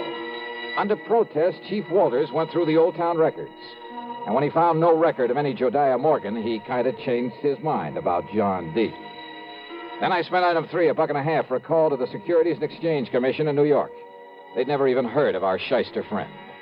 Chief Walters' protest then was because I wouldn't let him go straight to the hotel and slap the cuffs on John D. Morgan. And he is a crook. Lowry over at the Gazette was right. Well, sure, of course he was. But look, if you try to arrest Morgan now, you'll only make trouble for yourself. Until we get proof, we have... Bang that dirty crooked. What can I do, Johnny? Well, I got a plan going, Chief. I'll tell you about it on the way to the bank. Oh, what kind of a plan? Did you phone Morgan I'd be over to invest with him? Yes, sir. Good. And when I said your name, well, he made me repeat it for him. But I didn't tell him who you really are. I mean, what you do. Good. Now, you can help some more by taking everything you have out of the bank. Huh? Sure. To invest with John D. Morgan. What? Come on. I'll tell you what it's all about. At the bank, I laid the whole thing out to the president, a dignified old man by the name of Peterson. He, too, agreed to cooperate. Item 4, then 2.25 for a call to Pat McCracken back in Hartford. $10,000? Yeah, wire it to my account right here at this bank. Now, Pat. Immediately. And you're going to hand it over to that crook? That's right. Well, Johnny, if something goes wrong, if he gets It's away... a chance we got to take, Pat. Well? Okay, Johnny, whatever you say. Attaboy. Now, Mr. Peterson. Mr. Dollar, my own wife has just gone to see Morgan with $5,000 for him. Oh? And if that doesn't, well, I guess flush him out is Yeah, the good. And yet, I wonder. Yes. Well, I just hope we aren't overdoing this thing now. Enough to make him smell a rat, I mean. No, of course not, Johnny. Ain't you seen the Afternoon Gazette? Precisely. With the paper now supporting instead of fighting him, more people than ever have gone there to give him money. Yeah, but if he does get suspicious, I think I'd better go over there and see him. Whatever you say. But until Pat wires me that $10,000... Oh, here, Mr. Dollar. Here's $1,000 in cash. Huh? From my own personal account. And if you need more... No, thanks. But this ought to be enough to convince him I'm sold on him. Hope I'm not too late. Not unless he were to find out who you really are. Come on, Chief, let's... Hey. Yes, Mr. Dollar? How does Morgan get around? Johnny, you mean you ain't seen that beautiful limousine, that brand new... Where does he keep it? We rents the garage back of Miss Goodwin's house on Wood Street, a couple of blocks west of the hotel. Okay, Chief, then I'll meet you at Morgan's hotel room. Okay, Johnny. And don't, for heaven's sake, tip him off about this. I'll go along with the chief. Yeah, do that. I found the Goodwin house on Wood Street. I found the garage and back. But there were no keys in the limousine inside of it. And rather than lose time breaking open the trunk, possibly to find nothing, well, I remembered an old trick I'd used once before. Then over to the hotel and up to the third floor. But instead of John D. Morgan, I found half the population of Enterprise milling around in it. I had to force my way through to where Chief Walters and the banker, Mr. Peterson, were standing in front of an old-fashioned open safe. Too late, Mr. Dollar. We got here too late. What? Don't you see, Johnny? He skipped. He's already skipped out on us. Must have got wise to you. I had the chief order Mr. Parker to open the safe and look.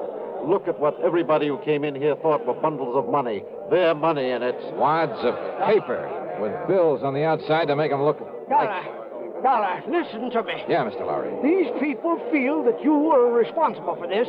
Me? And after making me give my last penny to them a while ago, Dollar, I can't help wondering myself. Oh, now look, use your head. Listen to me, listen. All right, I'm listening.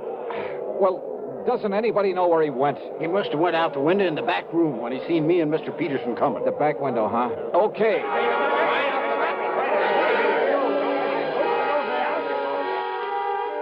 The very eagerness of that crowd to stop me was the only thing that let me get away and safely down the fire escape. For they jammed so tightly into that back room, into the window itself, that it was a long, precious second before the slow, clumsy old police chief could start down after me. I tore on over to the garage again. And there, sitting in the car, was John D. Morgan. One hand on the starter key, the other with a Colt 38 leveled at my head. You, huh? I might have known you'd done something to my car when I saw you leaving this garage for the hotel a few minutes ago, Dollar. That's right, Morgan. I took the rotor off the distributor. Then put it back quickly, or so help me, Dollar. Sorry, old man.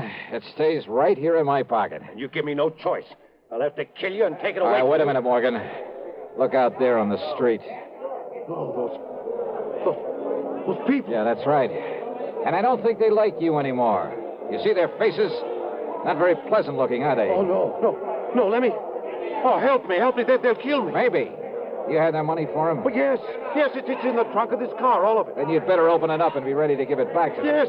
Yes, tell them I will. I'll give it all back, all of it. After you let me have that gun. What? Come on. I'd hate to think of what they might do if they saw you waving that thing around. Oh, here, take it, please. Okay. Now get out and open up that trunk for him.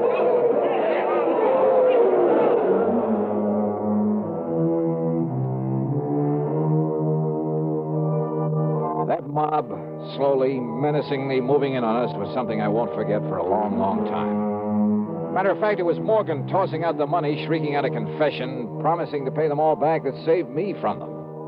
And now, of course, he'll be taken care of by the courts. Yeah, plenty.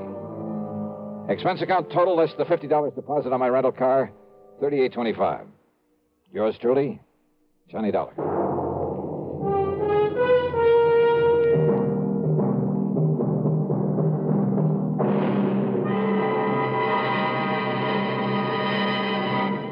All Our star will return in just a moment. How's your Christmas shopping coming? Not leaving everything for the last minute, we hope. Remember, as a practical gift-hunting matter, the best selections usually go to the earliest shoppers. Another thing, last-minute men compete with the biggest crowds in the stores and streets and face greater accident danger. CBS Radio suggests shop early and safely for a healthy, happy holiday season. And here's a suggestion for Christmas buying that's really giving the best. Almost Christmas, no time to lose. Lots and lots of gifts to choose. Give him, Give her a gift set by Yardley. For her, an array of all-new Yardley gifts, $1.50 to $13.50. A Yardley Red Roses Spray Mist and Soap Set, $3.50. All prices plus tax. Yardley. Give him, Give her a gift set by Yardley. Now, here is our star to tell you about next week's story. Next week, the strangest disappearance I've ever been called on to investigate. Join us, won't you? Yours truly, Johnny Dollar. Yours truly, Johnny Dollar, starring Bob Bailey, originates in Hollywood and is written, produced, and directed by Jack Johnstone. Heard in our cast were Lawrence Dobkin, Forrest Lewis, Junius Matthews, Edgar Barrier, and Russell Thorson. Be sure to join us next week, same time and station, for another exciting story of yours truly, Johnny Dollar. This is Dan Cubberly speaking. Time once again for another tale of suspense as this popular weekly drama follows on the CBS Radio Network.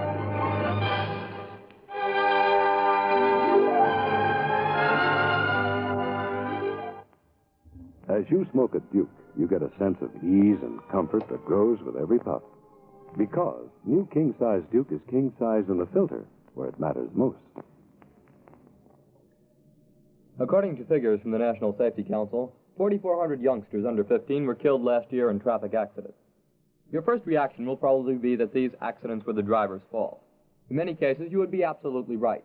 But the drivers are not the only ones to blame for this needless toll. Parents, too, have a great responsibility to see that their children don't get into situations that could result in tragedy. Parents have perhaps the greatest responsibility and the greatest loss when they don't live up to those responsibilities. Do you, as a parent, know precisely where your child is at this very moment? Is he fully aware of the dangers of playing near traffic? Is he of school age? And do you know the route he takes to school? Is it the safest route? When you walk with him, do you yourself use the same safety rules you hope he follows when you're not around? These are important questions. Ask yourself. Radio 59 WROW, first on the dial.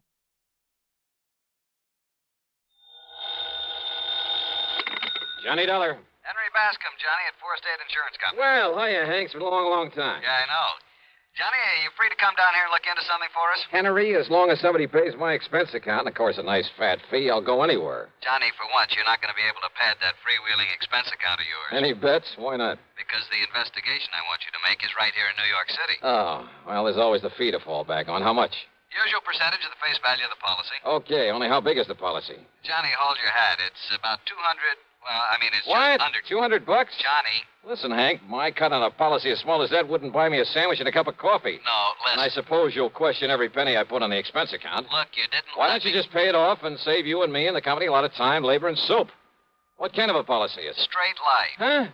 But listen, you didn't let me finish. The face value of this policy is a little under $200,000. 200. Oh. Yeah. Well? Hank, my buddy, my bosom pal, for an assignment like that, for the nice commission it's going to pay me, I'd walk to New York. Only maybe you better grab a plane or a train instead. Right. I'll be there.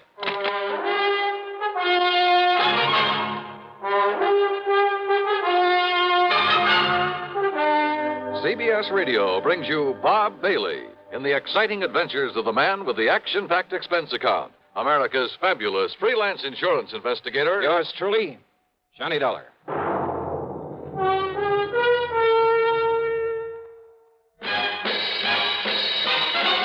Are you smoking more now, but enjoying it less?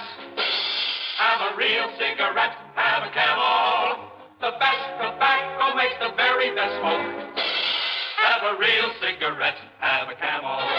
Are you looking for flavor and mildness? Have a real cigarette, have a Camel. The best tobacco makes makes the very best smoke.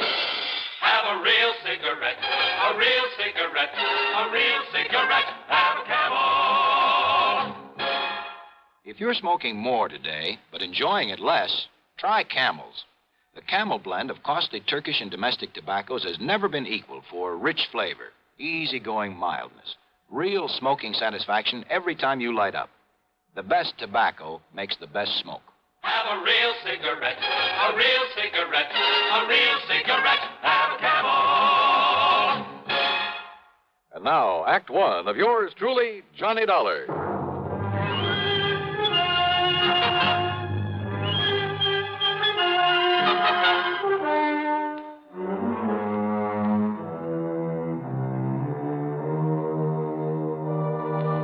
Expense account submitted by Special Investigator Johnny Dollar to the Four State Insurance Company, New York City office.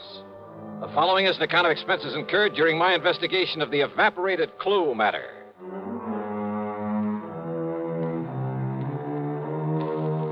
Expense account item 1, $5.25 for a taxi out to Bradley Field.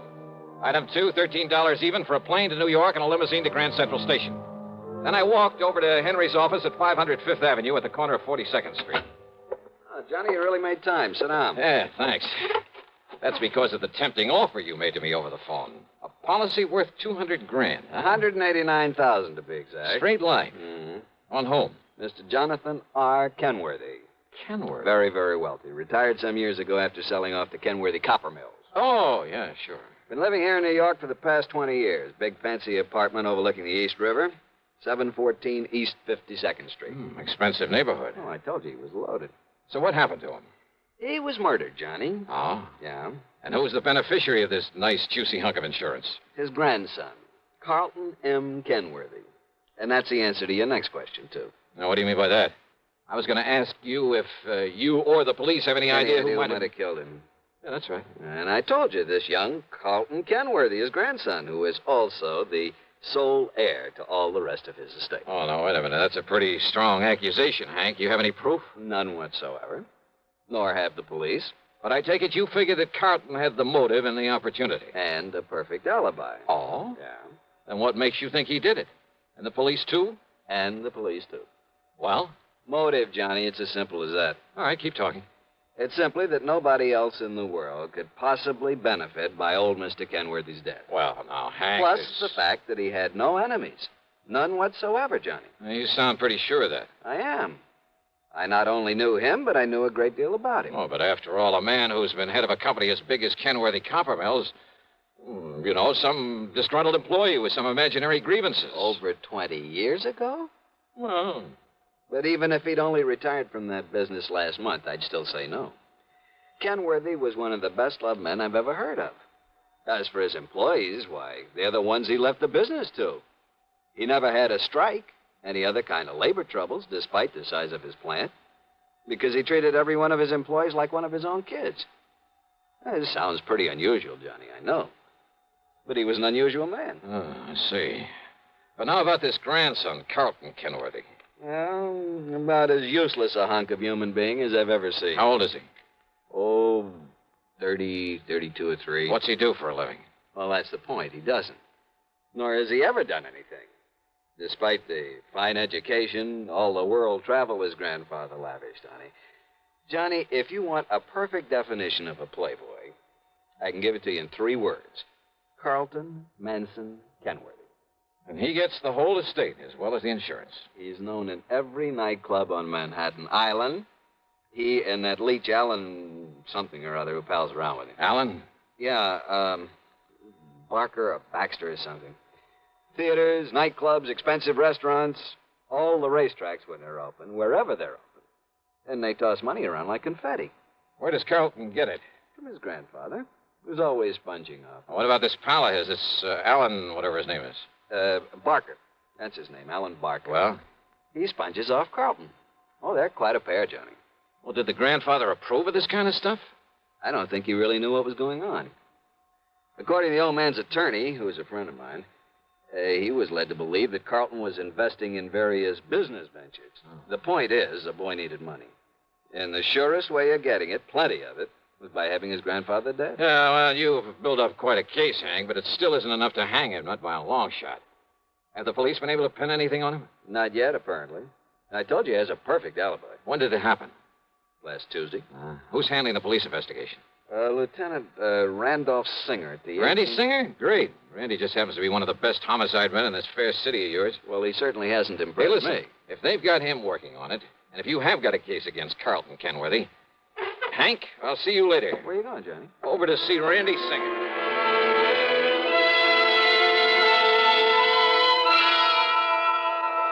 Sure, Johnny, I'm just as sure as your friend Hank at the insurance company. Why, Randy? Well, the way that boy played around. Cost him a fortune.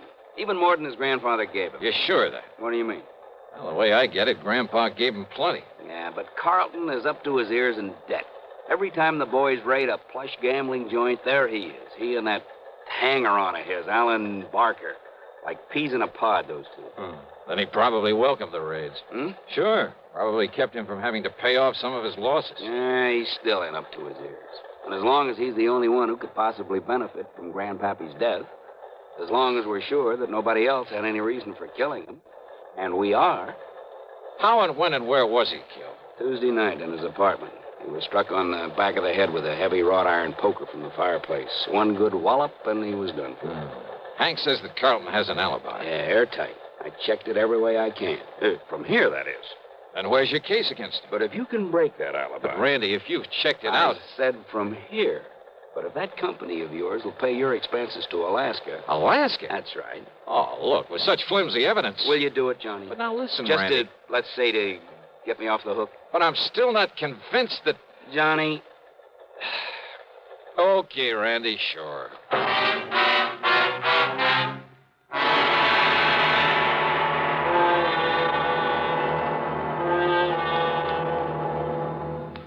Act two of yours truly, Johnny Dollar, in a moment. Meet star Stuart Irwin. Nothing's worse for an actor than a nasty cold. To feel better quickly, I take wonderful four-way cold tablets, the fast way to relieve cold distress. Right. Tests of all the leading cold tablets proved four-way fastest acting. Four-way starts in minutes to relieve muscular pains, headache, reduce fever, calm upset stomach, also overcomes irregularity. Take my advice. For your next cold, take four-way cold tablets, the fast way to relieve those cold miseries. Four-way, only 29 cents. And now here's a word about another fine product of Grove Laboratories. To get rid of embarrassing dandruff in 3 minutes, change to Fitch Dandruff Remover Shampoo. 3 minutes with Fitch regularly is guaranteed to keep unsightly dandruff away forever. Apply Fitch before wetting hair, rub in 1 minute. Add water, lather 1 minute. Then rinse 1 minute. Every trace of dandruff goes down the drain. 3 minutes with Fitch and embarrassing dandruff's gone. At the same time, Fitch can brighten hair up to 35%. Get Fitch Dandruff Remover Shampoo today. And now, Act two of yours truly, Johnny Dollar, and the Evaporated Clue Matter.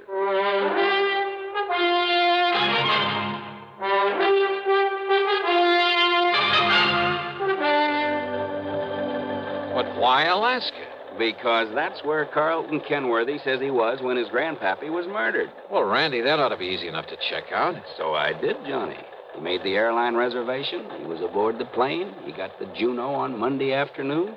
He got himself a room at the Barron Hotel. You checked that with the hotel? By telephone. Why was he up there? Who knows? But the hotel says he was. Well, what did he do with himself? Apparently took in some of the night spots and flew on back here on Thursday morning. Checked him all the way through. And his grandfather died on Tuesday. Oh, Parker. Here's the report on that poker, Lieutenant. Oh, good. The prints were pretty badly smudged, but they managed to nail down a couple of them. Oh? Whose? Yeah, look at this, Johnny. Yes, sir. One print from the deceased and a couple made by Carlton Kenworthy. Yes, sir. And why not, Lieutenant? What? Kenworthy. After all, as I told you several times, I've often made up the fire for my grandfather there in his apartment. So is there any reason why my fingerprints shouldn't be on that poker that was used to kill him? He's got a point there, Randy. Well, listen. Of course I have. The fact remains... And didn't this officer say the prints of both myself and my grandfather were badly smudged? Yes. So, whoever did it wiped off his own prints and part of ours. Quite possible, Randy. The fact remains, The fact Kenworthy... remains that I was in Alaska when my grandfather was murdered. Why, Carlton? Just a little trip, a little fun, just... Who are you? Johnny Dollar, investigator for the insurance company. Well, Dollar, I certainly hope you can accomplish more than these stupid police have. Of Listen all the to me. stumbling, bumbling. Well, That's all, Parker. Yes, sir. well, Lieutenant, that silly look on your face. Because I think you killed him. Because you're the only one with any reason But I to. didn't, of course. How could I? Hey, tell me this, Carlton. I'll tell you anything I can, Mr. Dollar, if you'll get this incompetent flatfoot off my neck. Kenworthy. And, of course, help to solve the murder of my poor, sweet, kind old grandfather. Okay. Did you make that trip to Alaska alone? Yes, that's right. Okay, thanks. That's all? That's all. For now. Very well. And will you keep me advised, Lieutenant, if by some stroke of luck you should happen to make some progress for a change? Get out, Kenworthy. Gladly. Just be sure you stay around, that you don't leave town. Don't be silly, Lieutenant. Why should I? Johnny, so help me, if I have to... Okay. Just give me one thing, Randy, an address. Huh? Yeah.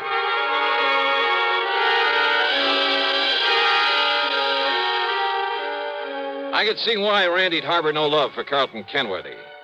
His attitude there at headquarters got under my skin, too. Expense account item 3, $1 even for a cab to Alan Barker's apartment. And I saw immediately why Randy had said they were like two peas in a pod, despite the fact Carlton was a good deal huskier. They were so much alike, I wondered if there was some blood relationship. Hardly, Mr. Dollar. We're simply good friends, that's all. Our tastes are alike in liquor and women. We like to do the same things, and... well, that's why we get along so well together, why we're known as the Inseparables. Alan, did you know that Carlton was going to Alaska? I certainly did. I drove him to his plane on Monday, and on Thursday I met his return flight and drove him back to his flat. Missed him like the very devil, incidentally. You keep a car here in the city? In the garage down in the basement. What did you do while he was away? Felt terribly at loose ends, but then I had my car washed and greased and took a long trip. Oh, when?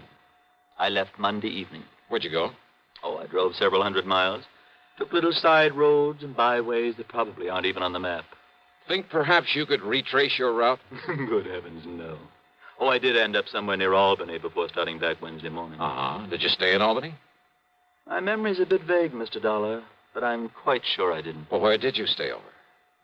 Well, this may sound fantastic to you. Where? But I haven't the least idea. I took a couple of bottles with me. And they, coupled with the fact I was in completely unfamiliar country and that at night one little roadside motel looked as good as any other, well, I just don't know. You know, you make things sound pretty bad for yourself, Alan. I beg your pardon? Considering the way you've been sponging off Carlton Kenworthy, well, offhand, I'd say you had as much reason to want his grandfather out of the way as he did. I beg your And without pardon. a very good explanation of your whereabouts at the time of the murder. Now, look here, Dollar. But you know something? I don't think you have enough guts to have made those lily white hands of yours wield that poker. Horrid thought. And yet, on the other hand... Well, yes, Dollar? As an accessory. Accessory? That's right. I'll see you later, Alan. Now, look here. Just don't leave town.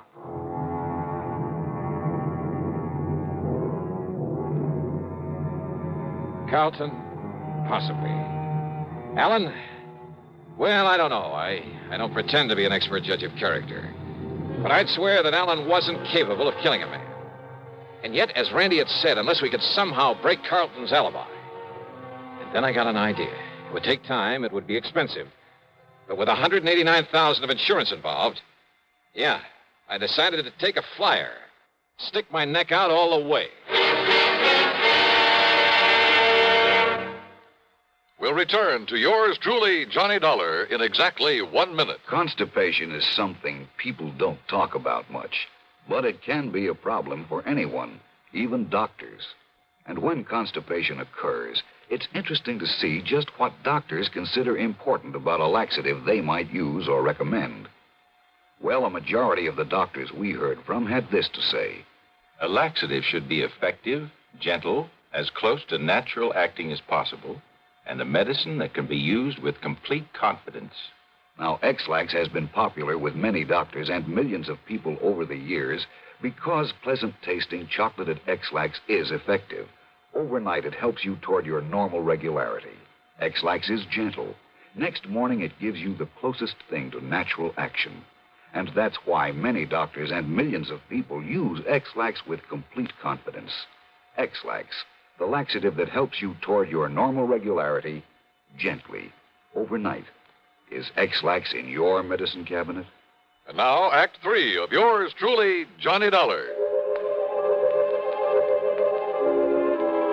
Expense account item 4, $489.54. That's a round-trip plane ticket to Juneau, Alaska, by way of Seattle, Washington. It wasn't until we got there that I suddenly realized I'd been pretty stupid. In spite of the fact that Alan looked very much like him, I should have taken along a picture of Carlton Kenworthy. And certainly I should have taken along a set of his fingerprints for comparison with any I might be able to pick up. Or even a sample of his handwriting. But I didn't, so I'd have to work things out the best I could. Item 5, $10 for miscellaneous taxi fares. Item 6, $10 for a room at the Barron Hotel. And yes, I got the same story Randy Singer had about Carlton's having been there, having spent plenty of time at the bar and the bubble room, at nightclubs all over the town. But then it was item 7, $8.50 for some drinks and dinner in the main dining room that finally did the trick. Yeah, that pointed out the one small, seemingly insignificant way in which I could either prove or disprove Kenworthy's alibi. Believe me, seldom has the solution of a murder case hung on such a slender thread. Anyhow, less than 36 hours after I'd left New York, I was back at Idlewild Airport. Item 8, 10 cents for a phone call to Randy Singer. Item 9, $7.50 for a fast taxi into 18th Precinct headquarters. Johnny, where you been anyway? Did you get in touch with Carlton? He's right here in my office. Good boy, Randy. Well, hello, Carlton. Ungodly hour to drag a man out of bed and over here. Yeah, have a bad night of it? Alan and I did do the town a bit. Have you found some lead, I believe you call it, on the killer of my grandfather? Yeah, maybe. Do you mind if I sit down? Maybe you'd better. Where were you when your grandfather was murdered? Why, I've told you, Juneau, Alaska. You know Alaska pretty well? I know nothing about it. This is my first trip and a very brief one. You stayed at the Burnoff Hotel? That's right. Check with him, and you'll find I was there on Monday, Tuesday, and Wednesday. Did you eat there at the hotel? My dinners, yes. But I fail to see what that could Just answer my questions, will you, please? Why not? Okay, now. Monday night. Cocktails in the bubble room? That's right. But what difference could that possibly... And what did you have for dinner? Now, that's a stupid question. Yeah? But if I can prove you weren't where you say you were when your grandfather was killed... If you can, Dollar, and I know that you can't, but if you could, I would gladly confess to this murder, regale you with gruesome details, tell you anything you like. Wise guy. I asked you what you had for dinner Monday night there at the Baronoff. Oh, I see. You think if I say I had something that wasn't on the menu that Just night... answer my question. Or perhaps you'll check to see if the dinner was put on my bill, so I'd have to sign for it, leave a sample of my handwriting. But I paid cash for everything. I asked about your dinner. Well? Dollar, of all the asinine, idiotic... Shrimp cocktail, a salad, a steak, and some coffee. Get that stuff anywhere. But now, Dollar... Like? What? The coffee. Really, if this is detective work, if this nonsensical questioning... Well? No, Mr. Dollar. I had my coffee with cream and sugar. Oh, you ordered cream? I used the cream that was on the table. Look here, now, of all the silly, absurd, childish Cream was on the table? Of course it was. Real cream? Yes, and the sugar was real sugar. That's beside the point. But what you hope to gain by all this, stupid...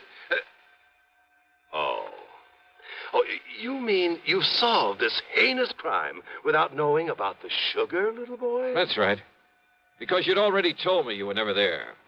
What? Because Alan went up there instead, didn't he? Using your name to establish an alibi for you. Now, what miraculous deduction leads you to... Because of your certainty about that cream on the table. Of course I'm certain. Doesn't any decent restaurant put cream on the table? No, not up there. What?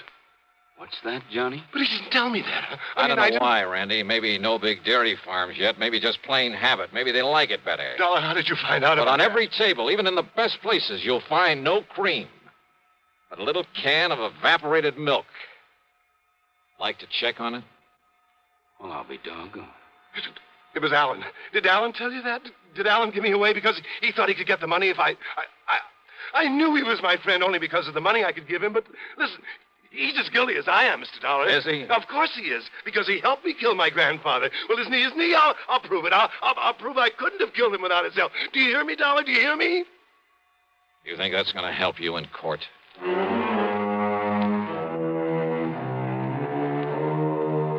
believe me, if I were to put down all I think about the Allen Barkers and Carlton Kenworthys and all the rest of that rotten... why bother? What's the use? Expense account total, including incidentals, the trip back to Hartford, $574 even. Yours truly, Johnny Dollar.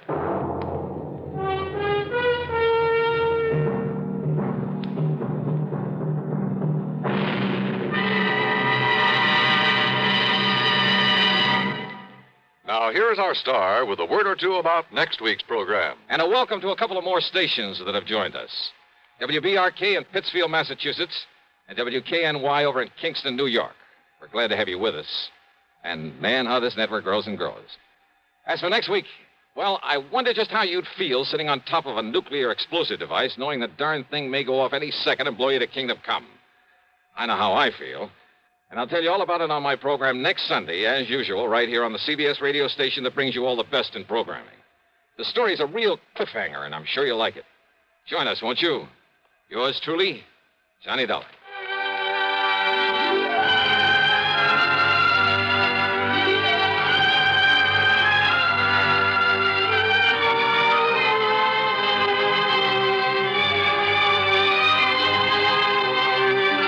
Yours truly, Johnny Dollar, starring Bob Bailey, originates in Hollywood and is written, produced, and directed by Jack Johnstone. Heard in our cast were Harry Bartell, Herb Vigran, Carlton G. Young, Herb Ellis, and Jack Edwards. Be sure to join us next week, same time and station, for another exciting story of yours truly, Johnny Dollar.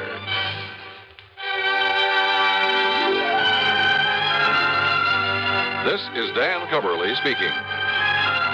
Suspense follows on the CBS Radio Network. Better buys are your reward, and Orange Motors for a Ford. Get your orange guarantee from the largest dealer in Albany. In the heart of Auto Row, Orange is the place to go. Orange Motors has the parts that's true, plus 44 years of experience too. Orange Motors, if you're wise, for better service, better buy. It's easy to have a new Ford Falcon in your garage. Orange Motors has an excellent choice of Falcons in all colors, automatic or standard shift, 2-doors or 4-door. For a nominal down payment, you can own a Ford Falcon for as low as $50 a month. Think of it, a new Ford Falcon for only $50 a month. Want one? Come to Orange Motors in Albany. Better Ford buys, used or new, at $7.99 Central Avenue. Orange Motors, if you're wise, for better service, better buy. Radio 59, WROW, first on the dial in Albany, Troy, and Schenectady.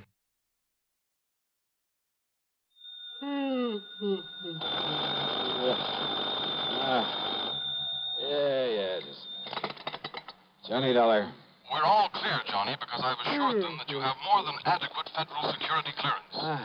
After all, you were permitted to investigate that missing missile matter. No, wait a minute. What? So, in spite of the fact this sort of thing isn't exactly covered by the insurance we've written for them, well, I wish you'd go over there right away. Wait a minute, will you? Who are you? Oh, I'm sorry. This emergency and all. This is George Reed, Floyd's of England, here in Hartford. Now, Johnny, if you're free... Holy, George, don't tell me you're in your office at this ungodly hour. Johnny... It isn't even 9 a.m. yet. I know. I just got here a few minutes ago. Well, what's the big emergency? A phone call I just received from Dr. Paulus Rayburn. Do you know him, who he is? Rayburn? No. He's the head of Nuclear Processors Incorporated. Where's that? Out on Woodland, beyond the north end of town. You know, that large group of concrete buildings at the edge of Piney Woods? Nuclear Processors, huh? Yes, that's right. Now, we handle all the insurance on the place and its equipment, though I understand there's no actual coverage in this specific instance. Nonetheless... What do you mean? Nonetheless, because they're a client, in view of our reputation for extraordinary service at all times, plus the sizable premiums we collect from them, well, I hardly think we should let this call... Yeah, well, what's bothering this Dr. Rayburn out there? Something very important has been stolen, he tells me. Like what? I don't know, he wouldn't say. But he did imply it's something vital to the outer space rocketry program. Okay, George. So, in view of the fact you have security clearance... Yeah, I said okay. And the fact it'll take some hours for an investigator to come up from Washington... Yes, George. Plus the fact he made it plain the time element is George. most important. And since you're right here within a few miles... George, stop yammering and hang up that phone so that I can... Okay, baby. Oh.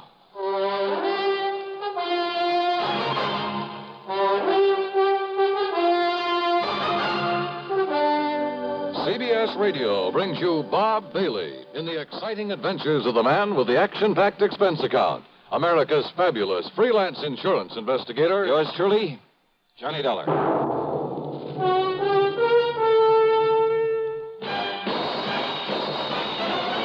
Are you smoking more now, but enjoying it less?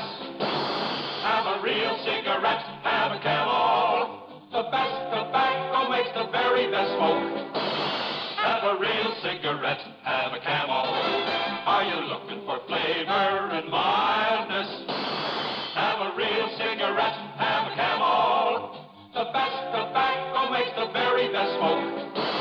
Have a real cigarette, a real cigarette, a real cigarette, have a Camel. Again, for the 11th straight year, Camel outsold every other cigarette, filter, king size, and regular. The best tobacco makes the best smoke. So if you're smoking more now but enjoying it less, change to Camels. Get more real satisfaction every time. Start to really enjoy smoking again. Have a real cigarette, a real cigarette, a real cigarette, have a Camel. And now, Act One of yours truly, Johnny Dollar.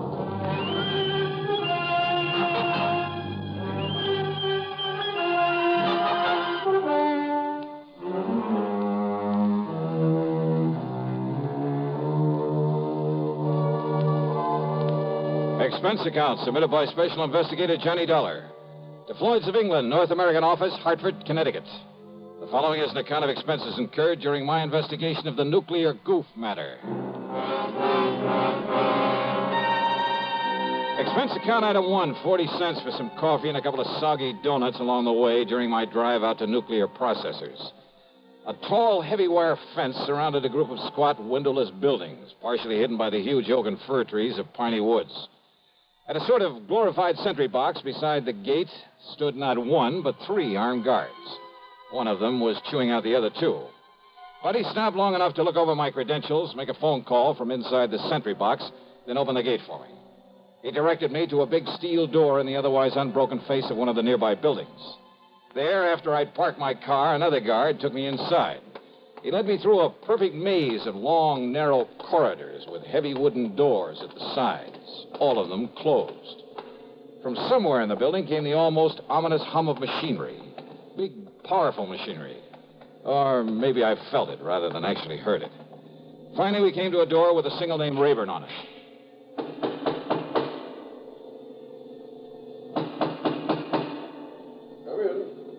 Come in, Mr. Dollar. Dr. Rayburn? Come in and sit down, Mr. Dollar. Thanks. Only how do you stand it in here, Doctor? I beg your pardon? Oh, compared with this place, the city morgue is real cheerful. I'm afraid these buildings were put here not for decoration, but to carry on the very important scientific work we have undertaken. Yeah, something to do with rocketry, I understand. Partially. And does that mean space probes, lunar shots, atomic missiles, and so on? Yes, something of the sort. Now, the time is of the very essence, Mr. Dollar. I take it Mr. Reed of Floyd's of England was somewhat vague about why I asked for you? Oh, that's the understatement of the week. But he told me something's been stolen. Yes. A minutely small quantity of a highly radioactive substance that is vital to a new concept in cyclotrons. That is to say, atom smashers. Oh, something like radium or uranium or strontium or... Yes, something like one of those elements. The point is that outside of the protective paramagnetic field in which we keep it here, it can become dangerous, terribly dangerous, within a matter of hours. Oh, how dangerous? The tiny amount in the container that was stolen. That container made of lead is no larger than this book, by the way. Well, Dollar, although its chain reaction is limited, there's enough in that container to wipe out a small city. What you said within a matter of hours, Doctor. The chain reaction could begin in anywhere from 4 to 6 hours from the time it left here, depending on temperature and whatever shocks and vibration to which it might be subjected. Then unless it's found and brought back here... Exactly. That is why I was afraid to wait for the men to get up here from Washington. But you have told them about this. I've told them everything. They promised to have men up here immediately. Do you know exactly when the stuff was stolen? It's now 9:34. Yeah. Dr. Rallinoff left here with this material At exactly 7:46. Rolinoff? Dr. Igor Rolinoff, the man who stole it from us. But if you know... If only he knew the potential, the terrible potential destructive power of this thing he's carrying about with him. You must find him, Mr. Dollar. It must be returned to us. Before it's too late. Here's Hollywood star Mona Freeman. Who feels like acting with a miserable cold? I relieve cold distress the fast way with 4-way cold tablets. Yes, tests of all the leading cold tablets proved 4-way fastest acting. Amazing 4-way starts in minutes to relieve muscular pains and headache, reduce fever, calm upset stomach, also overcomes irregularity. When a cold strikes, do what I do. Take 4-way cold tablets. It's the fast way to relieve nasty cold distress and feel better quickly. 4-way, only 29 cents. Now, here's a word about another fine product of Grove Laboratories. Does dandruff dull your hair, leave scalp itchy? Get Fitch Dandruff Remover Shampoo and get rid of unsightly dandruff in 3 minutes. 3 minutes with Fitch regularly is guaranteed to keep embarrassing dandruff away forever. Apply Fitch before wetting hair, rub in 1 minute. Add water, lather 1 minute. Rinse 1 minute. Every trace of dandruff goes down the drain. 3 minutes with Fitch, unsightly dandruff's gone. Fitch can also leave your hair up to 35% brighter. Fitch Dandruff Remover Shampoo. And now, Act 2 of yours truly, Johnny Dollar and the Nuclear Goof Matter.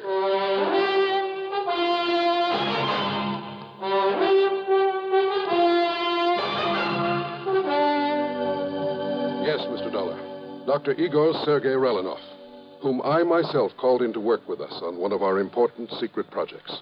But it was one that had nothing whatsoever to do with this dangerous radioactive material he has stolen from us. He does not realize the potential death and destruction he's carrying about with him. He doesn't know what it is?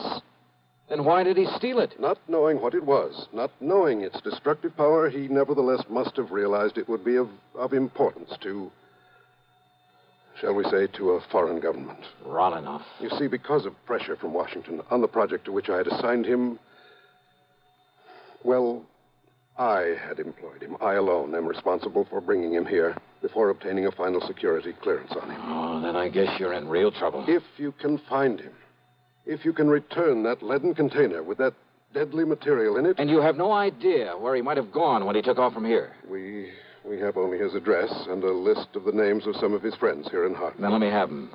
Yes, of course. I'll have my secretary get them for you right away. I don't know who your contacts in Washington are, but have you notified the FBI of this? Not yet. After all, Mr. Then do Dollar... it right away. Call the New York office. If nothing else, they'll at least be able to tell you if this Rolinoff is a spy. I'm afraid he can be nothing else. If only the guards had questioned his leaving so soon after he got here. If only you hadn't hired him in the first place without getting a proper clearance on him. But his recommendations were excellent. His references. I got no negative reports. Oh, let's face it, Doctor. You're in trouble whether we find him or not. I know. To say nothing of what'll happen if heat or vibration or something triggers off that chain reaction you were talking about. Or even just the passage of time. I know. Give me those names and addresses. And more important, this, Mr. Dollar. Oh, what's this? A detector. A sort of adaptation of the Geiger counter, in very compact form. It reacts only to this material that was stolen. Then if I get near him and he has the stuff with him? It will make a clicking sound like a Geiger counter. This tiny needle will move and indicate the degree of radioactivity. All right, good. Provided, of course, this switch is on. I see. But be very gentle. Oh? It's extremely delicate, like a fine watch. So be very careful. Very gentle with it. Okay, Doctor, I'll take care of it. Now, give me that list of names and addresses.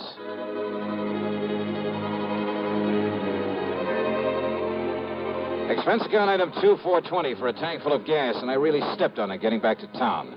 The delicate little instrument on the seat of the car beside me. Simple-looking device. A tiny metal box with a switch on the front, a dial on the face of it with a needle pointing at 0. Even when I turned on the switch.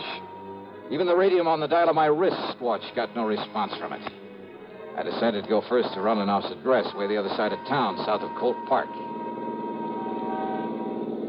Then it suddenly occurred to me that in all the rush, I'd failed to get a description of the man I was looking for, or even a photograph of him. Oh, sure, with a name like Rolinoff and a scientist, it wouldn't be too hard to picture him mentally in a general sort of way. And if there was a landlord or landlady at the place he lived, even a neighbor, I could get all the description of him I'd need. Nonetheless, within a few blocks of the place, I decided to stop somewhere and telephone Dr. Wayward. You know something? That decision got me nothing but trouble and delay. At the next corner was a drugstore. I knew there'd be a phone booth.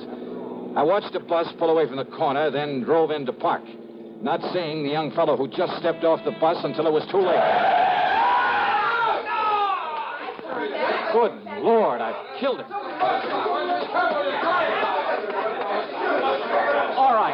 All right, folks, please, listen. Look, it was an accident. Now, look, he'll be okay. Come on, help me, somebody, will you, please? Pick up his bag there, and I'll get him to a hospital. Help me, will you? Here, I'll help you, mister. You think he's still alive? Yeah, he's still alive. He'll be all right. Please, open the door for me. For sure.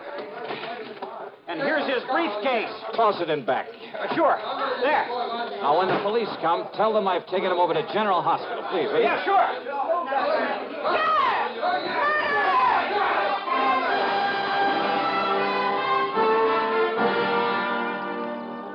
The nice-looking young blonde fellow I'd struck down was still unconscious when I got him to the hospital, but apparently had no broken bones or internal injuries. I showed my credentials, told them to notify the police of what had happened, that I'd be available whenever they wanted to question me. I told them to give him the best possible care, that I'd foot the bill. Then I went back to my car and took off again, cursing the delay that my own carelessness had brought about, because I knew the terrible danger to wherever running off might be because of the deadly package he was carrying, because of the... And then I saw it, where the shock and impact of my sudden stop had knocked it to the floor when I'd struck the young blonde fellow. The delicate device that could have been the one, the only way of detecting that radioactive material. My one sure way of spotting Rolinoff. It was ticking merrily away. Switch on or off, it didn't make any difference. Ticking away. Broken. Utterly useless.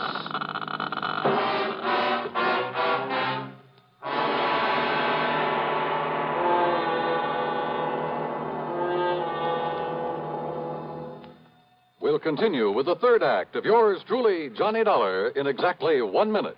Constipation can be a problem for anyone, even doctors. And when constipation occurs, it's interesting to see just what doctors consider important about a laxative they might use or recommend. Well, a majority of the doctors we heard from had this to say. A laxative should be effective, gentle, as close to natural acting as possible, and a medicine that can be used with complete confidence. Now, X-Lax has been popular with many doctors and millions of people over the years because chocolated X-Lax is effective. Overnight, it helps you toward your normal regularity. X-Lax is gentle. Next morning, it gives you the closest thing to natural action. And that's why many doctors and millions of people use X-Lax with complete confidence.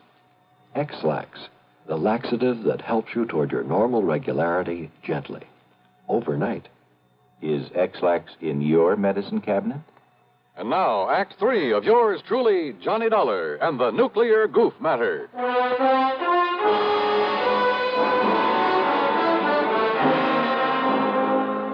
Driving fast, but a lot more carefully, I went to Rolinoff's address. On a nondescript sort of side street, it turned out to be a rather cheap-looking rooming house. Hardly the kind of place you'd expect to be the residence of an important scientist. But it was the address Dr. Rabin had given me. And if I could find there some clue as to where he was, where he'd gone. Come on. What's the matter with you? This door ain't locked. Listen, ma'am. You Mr. Parker, the man that telephoned? Parker? No, listen. Dr. Rolinoff's room. Room? Well, he's got 3 of them, regular apartments. Yeah, where? Only you won't find him there. Not him, anyway. Where, I said. Please, come on. Well, it's up on the 3rd floor. Okay, thanks. That's the whole floor he has. Okay. Who are you? What do you want, anyhow?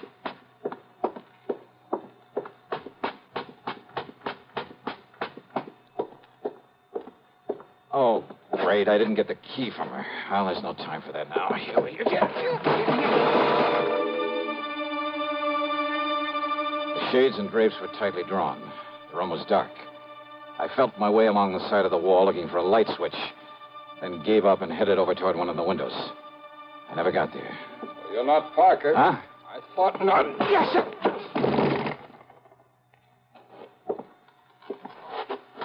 No bag with you, so you aren't Rolinoff either. Okay, then, buddy, let's have some light in here and see who you are. you're one of his pals, come here to... What? No, you can't. Oh. Brother, you certainly look like... Well, maybe you got some identification. Yeah, this card case of it. Holy smoke, it is. Now, you just look at here, mister. here. When I let you in here, you Sir, didn't say will you anything listen to like me? this was going to I happen. haven't got time to explain. Just get me some water and a towel and a washcloth, please. Go ahead. You listen here. Will you mister. please do as I tell you? Now, go ahead. Sir. Johnny. Come here, Johnny. Hi. Look, I'm sorry, old man. I had no idea it was you that you'd be coming up here. Johnny boy, can you hear me? Johnny. Here. Stace. That's right. Now, come on. Take it easy. Stacy Ringler. That's right, Johnny. Look, I'm sorry. FBI. No, Johnny, I'm with Nucleonic Investigation Department now. Easy, baby. Then it's you I gotta thank for this. Yeah, Johnny, and I'm sorry as the devil. I had no way of knowing it was... You all right? All right, now listen to me, Johnny. Yeah, Stacy. Listen. You're working on that stuff that was stolen from nuclear processing? Yeah, that's... Harry Parker and I came up from Washington on it. Yeah, We came in by jet. Now listen. Ralanoff must have thought he had plenty of time, that they wouldn't miss that stuff until tomorrow when they planned to work on it. Uh-huh. Well, rather than arouse suspicion by galloping out of town, he was taking his time. But we got here in a big hurry. All right. I holed up here in his rooms, and Parker was checking on how he'd get over here from that plant in case he came back here. Are you listening to me? I'm listening. Go ahead. He was there in the drugstore at the bus stop. He was about to close in on Ralanoff when you ran him down. When I what? You ran him down, Johnny. Ralanoff, with your car. That young, good-looking blonde guy? Yes. That was Ralanoff? That was Ralanoff. And Stace. Parker couldn't get through to him with that crowd around him. He didn't have time. He just saw you pile him into your car and take off. And I, not knowing who he was... Well, thanks to a couple of traffic cops where you tore through some red lights, he traced you to the hospital. You'd left, but he put the cuffs on Ralanoff. And you didn't know who he was. Oh, I was kicking myself for my goof and running baby, him that's down. the greatest goof you ever pulled. Well, now, wait, Stace. Yeah? The radioactive material. Well, that we haven't got yet, or any sign of it. Then somebody in that mob That's right, Johnny. But don't you see, unless we can find that stuff. I know, and there isn't much time. Come on, Stace. The only thing we can do is start the search for it there at the bus stop.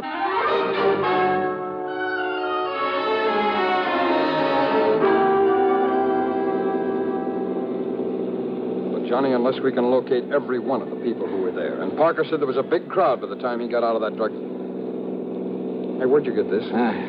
Detector for radioactivity. Yes, I know. Where'd you get it? Dr. Rayburn gave it to me. Thank heaven the darn thing has run down now. It's what? It fell off the seat. It must have got busted. What do you mean? It was clicking like mad, even with the switch off. Busted. No. Huh? Busted or not, Johnny, there's only one thing in the world that could have made it operate. Don't you see? Until it ran down the tiny battery that was... You're sure of that? Of course I am. Now, where was it when you heard it make the clicking? Johnny, what's the matter? Good Lord. Well, yeah, come on. Look, behind the seat. What is it? This briefcase of yours back there? Stace, the man who helped me put him in the car. This thing? It weighs a ton. Gently, Stace. What? Not mine. Ralanoff's. Weight. The lead container with the stuff in it. Then your goof really paid off. Yeah. What time is it? It's 11:38. 39. Could go off in 4 to 6 hours. After 7:46 this morning. That means we have exactly 7 minutes. Yeah. Johnny, you think we can make it back to the plant in time? Unless some sudden change in temperature, some shock or vibration sets it off. I'll drive as fast as I dare. Okay, Johnny. Hold it gently, Stace. Yeah. And maybe you'd better pray a little. Yeah.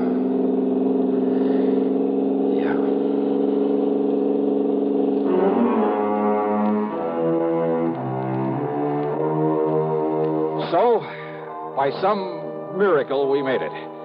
But only seconds before that tiny mass of nuclear destruction was due to become critical. Yeah, we made it by the skin of our teeth. But after all, what more could you ask? Expense account total, Oh, so what? I needed a tank full of gas anyway. Yours truly, Johnny Dollar.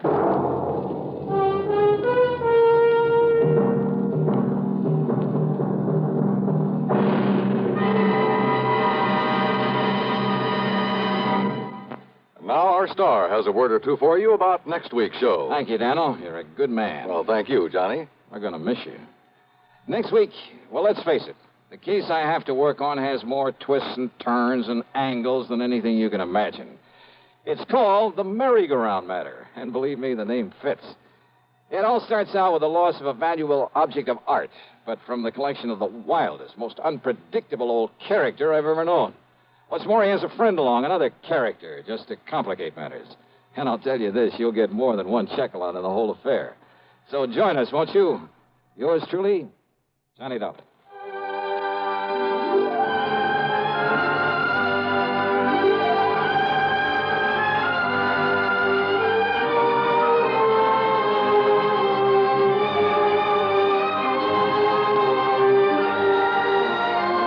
Yours truly, Johnny Dollar, starring Bob Bailey, originates in Hollywood and is written, produced, and directed by Jack Johnstone.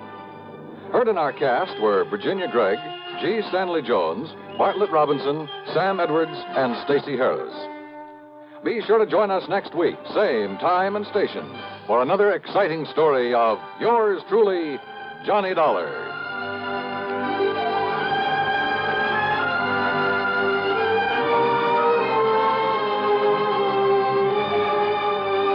This is Dan Cubberly speaking.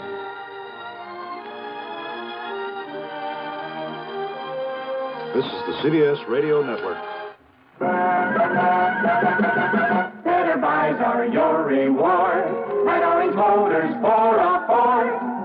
Get your orange guaranteed from the largest dealer in Albany. In the heart of Auto Row, Orange is the place to go. Orange Motors has the parts, it's true, plus 44 years of experience too. Orange Motors, if you're wise, for better service, better buy. Talk about service. Do you know about Control Tower service? Come to Orange Motors, 799 Central Avenue, and see the most efficient automobile service department in eastern New York. 44 years of experience. Get quality work and get it fast at Orange Motors, 799 Central Avenue, Albany. Better Ford buys, used or new, at 799 Central Avenue. Orange Motors, if you're wise, for better service, better buys. Radio 59, WROW, serving Albany, Troy, and Schenectady.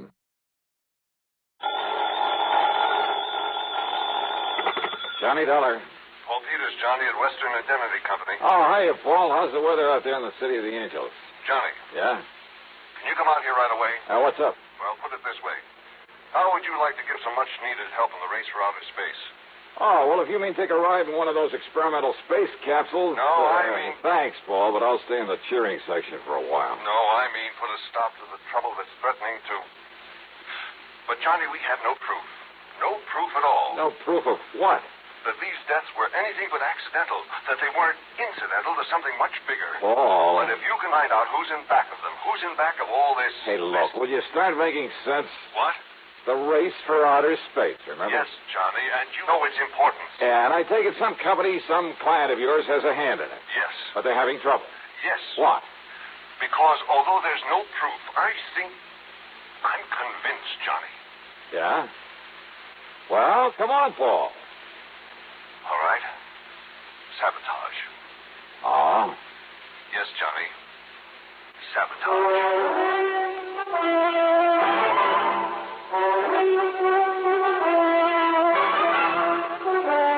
CBS Radio brings you Bob Bailey in the exciting adventures of the man with the action-packed expense account, America's fabulous freelance insurance investigator. Yours truly, Johnny Dollar.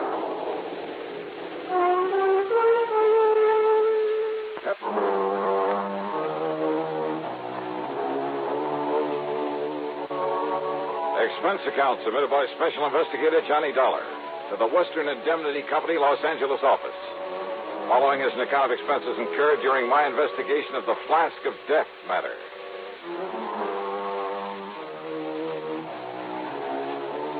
Expense account item 1, $180.40 for a plane to New York, then one of the big jets to Los Angeles. Item 2, $570 for a cab to Paul Peters' office on Wilshire Boulevard on the strip they call the Miracle Mile. I've arranged a rental car for you, Johnny, so you can get on up there right away. On up where, Paul? And you still haven't told me what this is all about. Look here at this detailed map, just above Santa Barbara. Here. Hey, looks like that road runs off into the ocean. On a high bluff overlooking the ocean is the Bar Manufacturing Company. Bar. From the names of Doctors Joseph L. Barron and Ralph T. Barnwell.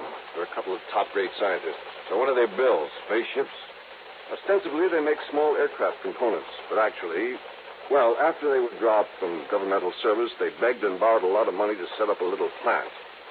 And they've developed a capsule they're sure will enable a man to return from outer space. Kind of competing with the government, aren't they? Barham and Barnwell are determined to prove that private enterprise can accomplish more than a lot of inter-service wrangling can. More power to them. And if they can prove their rescue capsule works, they'll make millions, Johnny, literally millions. Well, I should think so. Naturally, we, as their insurance company, will benefit, too. So far, though, it's cost us a lot of money. Oh, how, Paul? Insurance policies on a couple of their key men who died recently under most peculiar circumstances. Yeah, how? During the testing of this device, but nobody seems to know exactly how or why those men died. Now, if you can find out for us... Yeah, well, I can try. Barham and Barnwell don't want you up there poking around, Johnny, but I've insisted on it, so they're expecting you. I see. So will you get on up there right away? Sure, why not?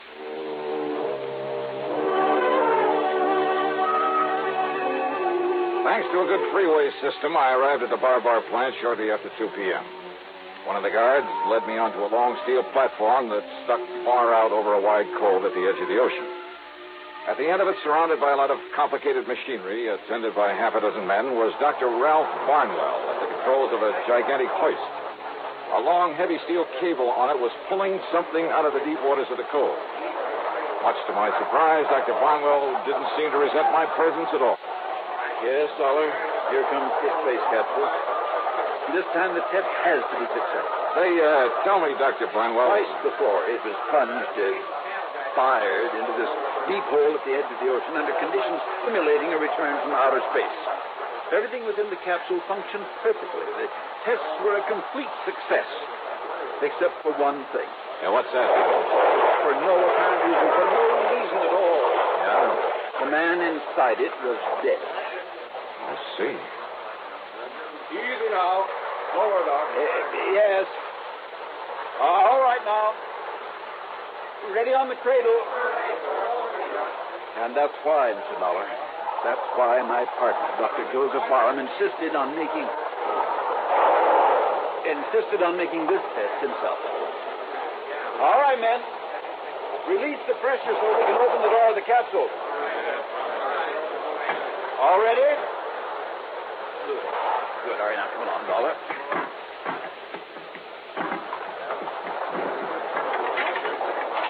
Open it up yourself, Doctor? Yes. Yes, I'll open it. Stand aside. Stand aside, then, so that we can... All right, now, Dr. Barron, did you...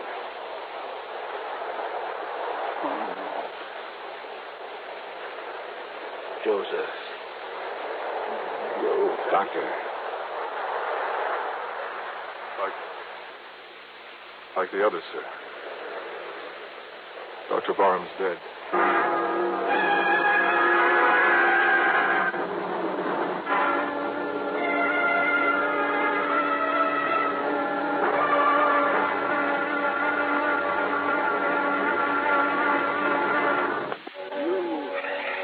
You saw it yourself, Dollar. There was nothing inside that capsule that could possibly have killed Joseph Barron. Yeah, well, now, maybe the autopsy will, Doctor? Yes, of course. We'll have an autopsy, the same as we had on the other two men who died this way, but I know what the findings will be. What, sir? Asphyxiation. But I tell you, it's impossible. If the atmosphere inside it became insufficient or faulty for any reason at all, it would have shown up on the tape recordings that we so carefully checked over. And these young scientists we employed don't miss anything, Dollar. Well, what about a poisonous gas of some kind in there? poisonous gas. Well, 3 of these in a row, Doctor. Looks kind of deliberate, doesn't it? The presence of any known poisonous gas would have been recorded, too. Any known poisonous gas. What? Well, isn't that what you said, Doctor? And with all the people in the world who'd like to see you fail with the rescue capsule, don't you think a few of them might be clever enough to make up something you couldn't spot? You're talking about some spy, that sort of nonsense? Is it nonsense? Nothing could be placed in that capsule without our knowing about it. You're pretty sure of all the people you have working here? Of course we are, as sure as we can be. Yeah? And what's more, if anything, any device had been placed in the capsule to release this poisonous gas you're talking about, we'd have discovered it when we opened the capsule. We'd have smelled traces of it. Well, maybe. And maybe it sounds wild, Doctor, but have you considered the possibility of the man himself in there releasing some kind of... Barron, a suicide? No. Good heavens, no. All right, how was a breathable atmosphere provided inside that thing? 2 oxygen tanks, primarily, and a minus-pressure tank system containing a CO2 absorption unit, plus, of course... Well, what's been done with the oxygen tanks that were aboard? Why, they've probably been returned to the storeroom, where they can be made ready for the next test. You're not sure? I tell you, Dollar, the presence of any poisonous gas... Any known poisonous gas, remember? You know that rescue capsule inside and out, don't you? Every square inch. Even the most minute detail. Well, I know nothing about it, but, Doctor, that might be an advantage in my investigation.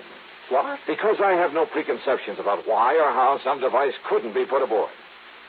I'm afraid I don't follow. So maybe I'm just the one to find out how it was. But that doesn't... Also, I have a strange little hunch I'd like to follow up. Do you believe in hunches, Doctor? Hardly. As a scientist, But, Mr. Dollar, if your hunch can result in finding the killer among us... Maybe it will, Doctor. Maybe it will.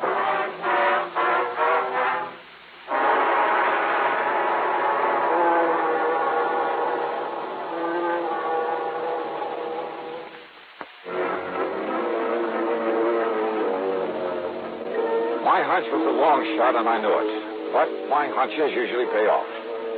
Dr. Barnwell promised no interferences and gave me a pass that would get me by his security guards to any department or laboratory in the place.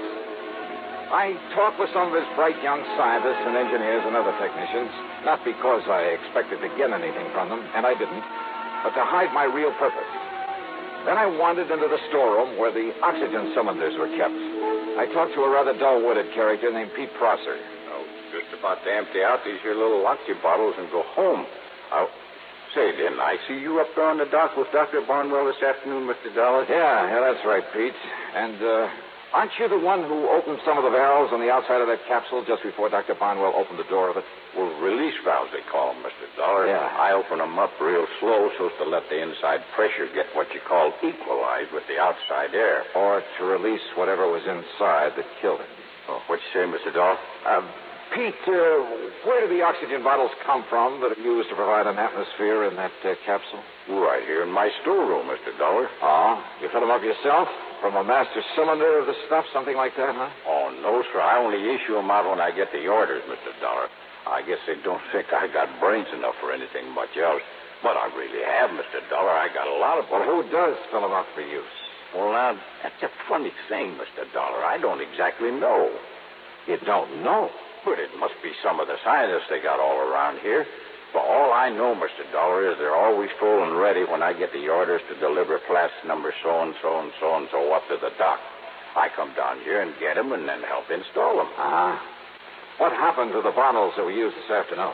Well, the first thing we done, Mr. Dollar, was check them out up there on the dock. Check them out? Well, sure, Mr. Dollar, to be sure they still had pressure in them in case their running out was what killed poor Dr. Barron.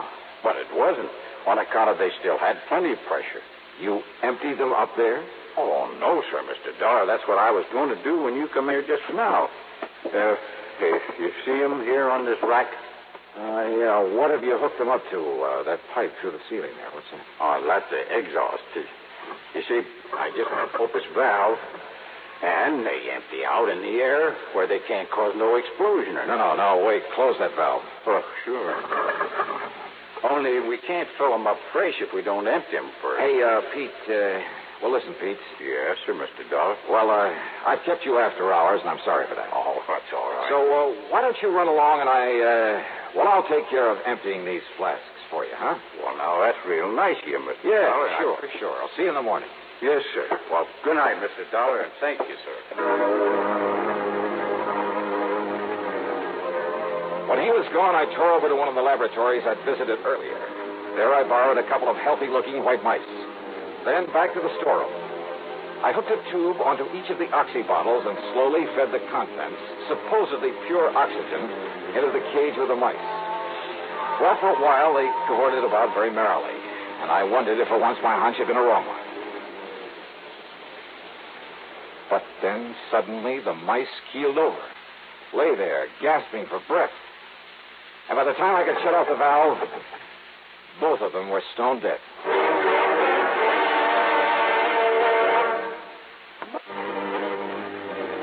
Now I knew how Dr. Barron and the others had been killed inside the space rescue capsule. But by whom? And more important at the moment, why? And then I remember the old Latin phrase, cui bono, who benefits? And the answer came so easily I could have kicked myself. But how to prove all this? Well, maybe if I took the lethal oxygen tanks up to Dr. Barnwell's office and... maybe there was a better way. Yeah, a little less dangerous.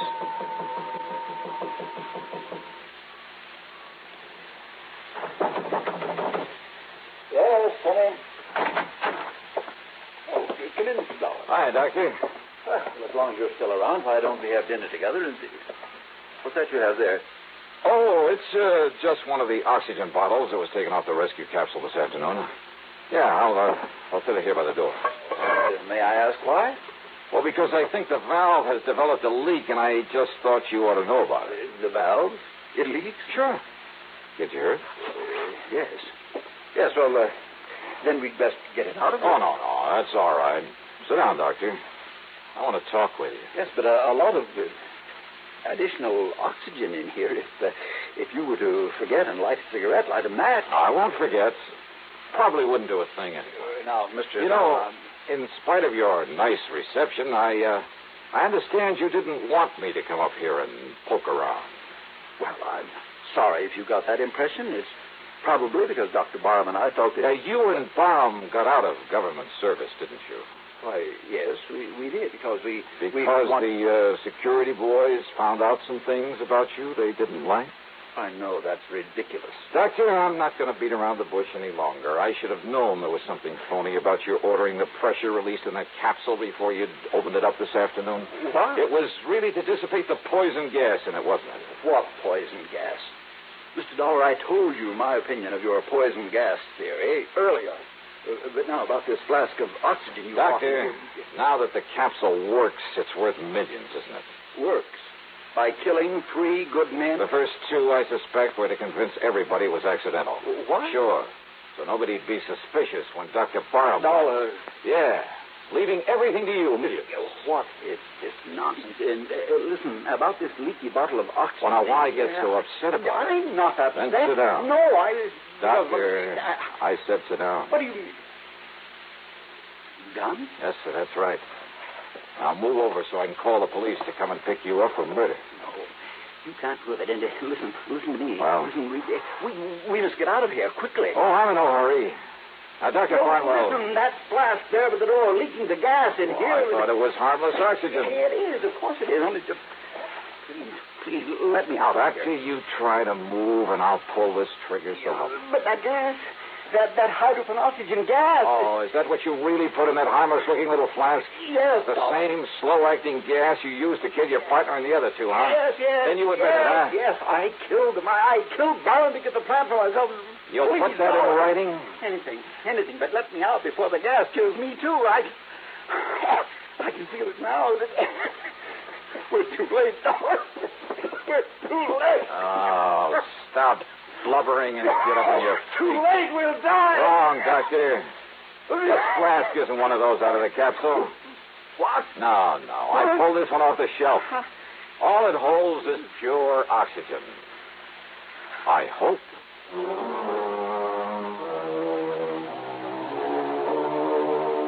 I don't know, of course, but I suspect the government will take over. Maybe they'll have something in that space rescue capsule. But as for money, royalties, Well, I'm sure that Barnwell won't be able to spend more than in prison. Expense account total, including a couple of days and nights in Santa Barbara and a trip back to Hartford, $431 even. Yours truly, Johnny Dollar.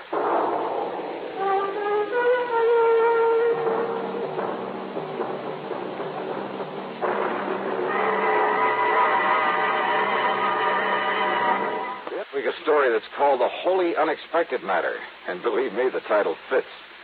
Yeah, it involves a wild trip across the country in search of a killer. A killer who just happens to be looking for me. Who apparently knows more about my plans and where I'm going than I do myself. All of which leads up to a really unexpected twist at the end of the yarn. I think you'll like this one. Like it a lot. So join us, won't you? Yours truly, Johnny Dollar.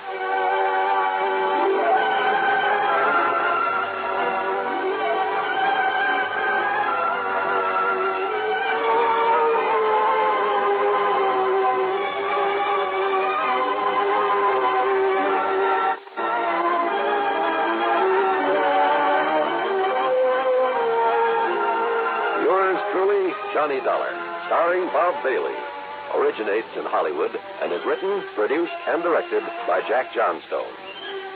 Heard in our cast were Paul Duboff, Parley Bear, G. Stanley Jones, Horace Lewis, Tom Hanley, and Bill James.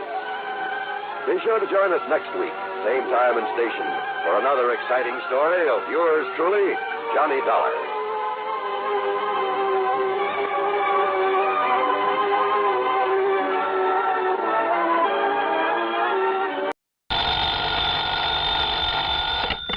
Johnny Dollar. Dollar, my name is Hal Barker, Tri-Western Life Insurance Company. Out in Los Angeles, California. No, I'm holding down the branch office here in Reno, Nevada. Well, made a change, huh? That's right. Well, how are you, Mr. Barker, and what can I do for you? Are you available for an assignment? Can you fly on out here right away? I don't see why not, as long as you're willing to pay the freight. Good. Yeah, you mind telling me what it's all about? Well, not at all. One of our clients, a man named Walter Bisbee, has just died in a mining accident over near Virginia City. Virginia City, the famous old ghost town, huh? That's right. But now listen. Yeah? I don't think it was. Was what, Mr. Barker? Well, I don't think it was any accident. Well, you don't, huh? No, and believe me, I don't say that just in the hope of not having to pay double indemnity on his insurance. Why do you say it? Well, I have no proof, Dollar, no proof at all. But I'm convinced that Walter Bisbee was murdered. That I know who murdered him and why. Well, tell me more, Mr. Barker. Fly on out here to Reno, and I will. I'll grab the first plane I can.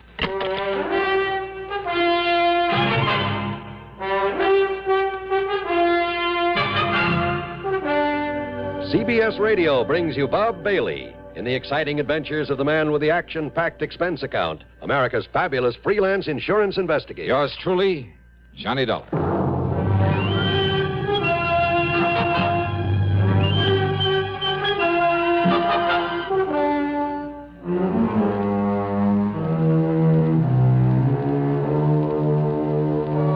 Expense account submitted by Special Investigator Johnny Dollar to the Tri-Western Life Insurance Company, Reno, Nevada office.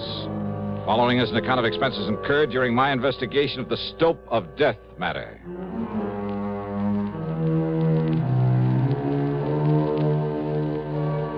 Expense account, item 1, $176.25, a jet to Los Angeles. Item 2, $32.70 for the flight to Reno, Nevada.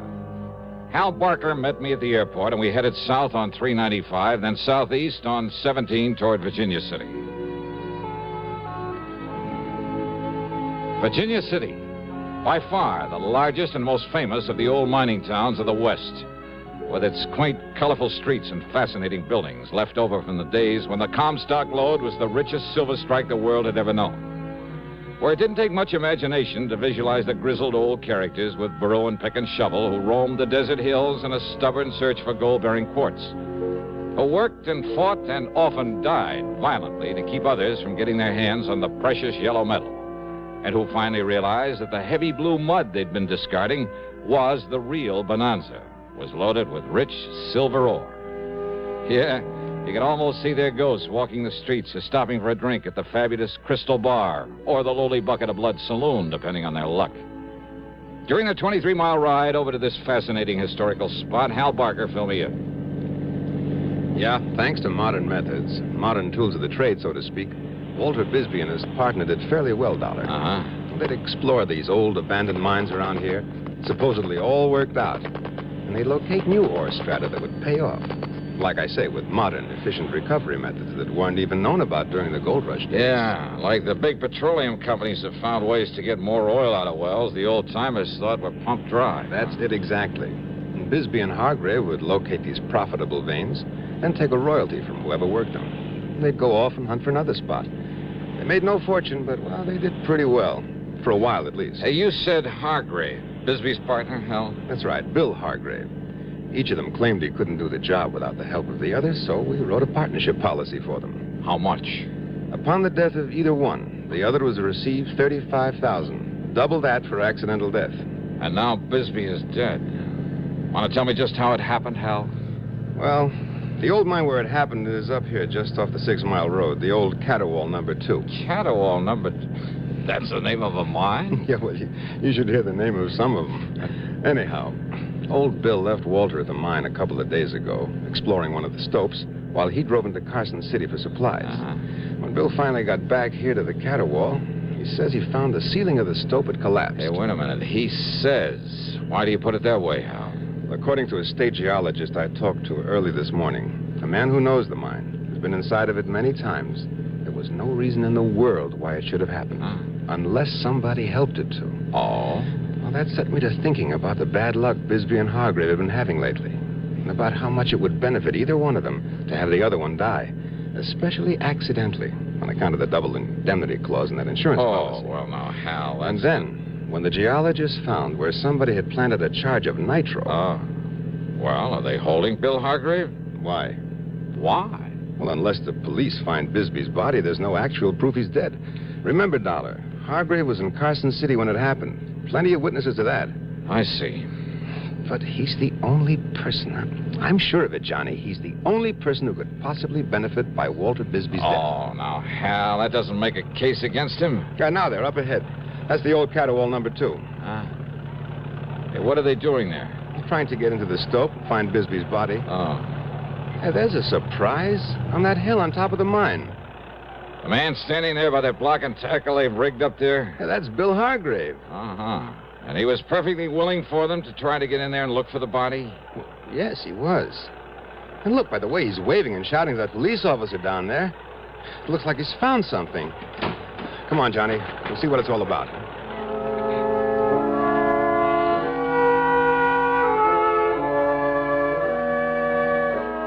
On top of the small hill was a vertical ventilation shaft driven down into the mine. Hargrave had rigged up a support, a kind of tripod with a block and tackle on it, then lowered himself to the stope where Bisbee had been trapped, or to what was left of it. When Hal and I and the police officer got up there to him, Hargrave looked like a ghost, or as if he'd seen one. There was a strange expression in his eyes, his mouth half open, and his weather-beaten face so pale it was almost gray. When we questioned him, he simply stared at us until the police officer took him by the arm and shook him. Well, come on, Hargrave. Did you get down there all right, down to the stope? Yeah. Yeah, I got down there. There's a clear space where Walter was working. Did you find him? Well, come on, Hargrave. Yeah. Yeah, I found him. And listen. Well? He was murdered in there. Walter was murdered. Well, the political conventions are long gone. Is it all over but the voting? Hardly. From now to November, we're in for some hard campaigning. Details, of course, from CBS News. And your candidate, whoever he may be, is in for tough sledding before he gets into office, if at all. Your responsibility to your candidate is, of course, to give him your vote. Your voice will help, too. But there's something else that helps put across a campaign. It's money. The best candidate in the world can't get elected without incurring expenses. If you believe in your man enough to vote for him, believe in him enough to get out and work for him, then put some money on the line, too. That's the real test of your interest. We haven't covered the subject of whom to vote for, whom to support, whom to help with a contribution. That's strictly your own business. But if the people who like the other man dig in for him, and you don't do likewise for your man, well, that could be the difference right there. So think it over and make sure you vote. And now, Act Two of yours truly, Johnny Dollar and the Stope of Death Matter.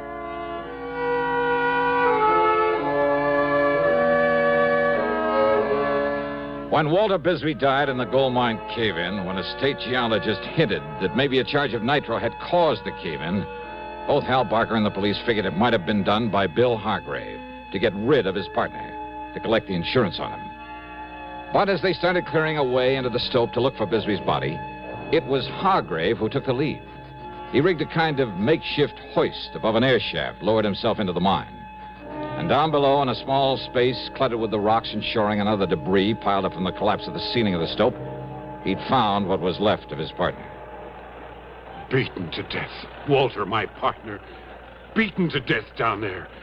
By somebody knowed we'd made another find down there. Easy, and Mr. then they Hargrave. blowed in the mine on top of him. They murdered him. Don't you understand? Somebody murdered Walter down there. Okay, Bill, okay. Now, just take it easy. Well, you're the law. Now you go and find out who killed him. Who killed my partner? We'll try, Bill. You try. Sure. Dollar, You always said you want to go down there with me and help me recover the body? Yes, sure. I'll have some of the men working on the slope come up here and give us a hand, lower us down this ventilating shaft. Okay. And Bill, you go on back to town. We'll bring the body in so you can give him a decent funeral. Funeral? That's right. No, officer. What? Why not, Hargrave? Because Walter'd want to be buried here in the mine. The same as I would if this had happened to me. But if you made a valuable find down there... What are you talking about, Dollar? You think all the dirty yellow dust in the world would ever make up for a man like Walter Bisbee? He was my partner. He was my friend. 20 years together, like brothers we were. Always together. Always share and share alike. When I found something, it was his, too. When he found something, it was mine as much as his. Well, didn't you know that? Yes, and I understand the two of you did fairly well for a while. Yeah. As long as the two of us worked together, of course we did. We opened up the old Higby's Folly, didn't we? And the old Yellow Jaybird. Those were gold mines? And they still had plenty in them. We showed them where. We showed them where to get it out. When was that? Oh, back in 1950, 51. It was Walter and me found the veins they'd passed on by. They thought those mines were all worked out, but we showed them different. They still had gold in them. We showed them where it was, Walter and me. And the Jolly Tar and the Frenchman's Luck back in 53. Walter and me. And now he's gone. Now he's through. Without him, without my partner, now I'm through. And I never want to see a mine again. All I want is to get away from here, now and forever. So, officer, you go on down there. You'll find him laying there, Walter, in the mine. It's the way he wanted it. It's the way that it's happened. And if the law says it's all right, you can leave him there, God rest his soul. Well, now, of course, that's something that we'll have to...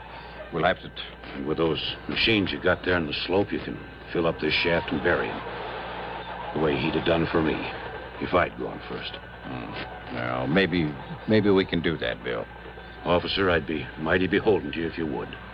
Now, you go on back to Virginia City, and if necessary, we'll talk to you later. Thank you, sir. Now, Dollar, let's get down inside the mine so I can verify the death and make out my report.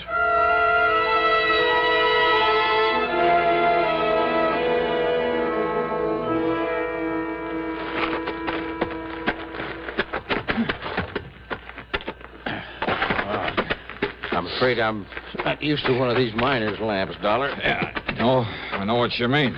But I think we can see enough with them to just... Yeah, wait. Look. There he is. Yeah, I see. Good Lord. What a beating he took. Beating? Yeah, look at him. Look at his face. It's... Hey, officer. This man was knocked down, then kicked to death. Yeah, these marks on him, on his face. Hobnails. Yeah, you're right, Dollar. Whoever did this to him stood right here. You see? Yeah, I see. And you see the print of his right foot deep in the dust? Where he stood while he kicked and kicked with the other one? And he is Walter Bisbee. Yeah. Maybe we're going to have to leave him down here. What do you mean? Oh, 240, maybe 50 pounds. Up through that air shaft? Oh, yeah. Maybe you got something there. You and I, a couple of skinny guys, we barely made it. Only there was something around here could tell us who did this to him. That footprint. Hey, Dollar, there isn't a hard rock miner in this whole area doesn't wear shoes like that. Here, look. Look, you see here? These other footprints, huh? Yeah, well, those are probably Hargrave's from when he came down here through the air shaft to look for Bisbee. Yep, that's right. Same kind of shoes, but newer. Uh-huh. You can tell by the nail marks. Yeah, but does it prove that Hargrave came down here only after his partner was killed? Oh, now, wait a minute, Dollar. You're forgetting that Bill was in Carson City when this happened. Yeah? When what happened? The murder? Or the caving in of the Stope? Now, what do you mean by that? Murder him, then try to cover it up with a cave-in. Now, look, Dollar. Hal Barker says that a state geologist told him he found signs that a small nitro charge may have been used near the entrance to this mine. But if Bill... You mean you think Bill killed him down here and then had somebody else start the cave-in while he was over in Carson City? Let somebody else in on it? No. If Bill killed him, he probably set off that charge, too. But don't you see, if he was over... Didn't you ever hear of an explosion being set off with some kind of a timer? Well, yeah, sure, of course I have. But that still doesn't give us any proof that Bill did this. The fact remains that Bill Hargrave is the only one who can possibly profit by his partner's death, right? Sure. I'll go along with that, all right. But unless you can find some proof that he did this, well... Well, I don't know. But while you're poking around in the dark down here, I'm going to pay a little visit to Bill Hargrave. Go ahead. But why? Well, I told you, officer. I don't know.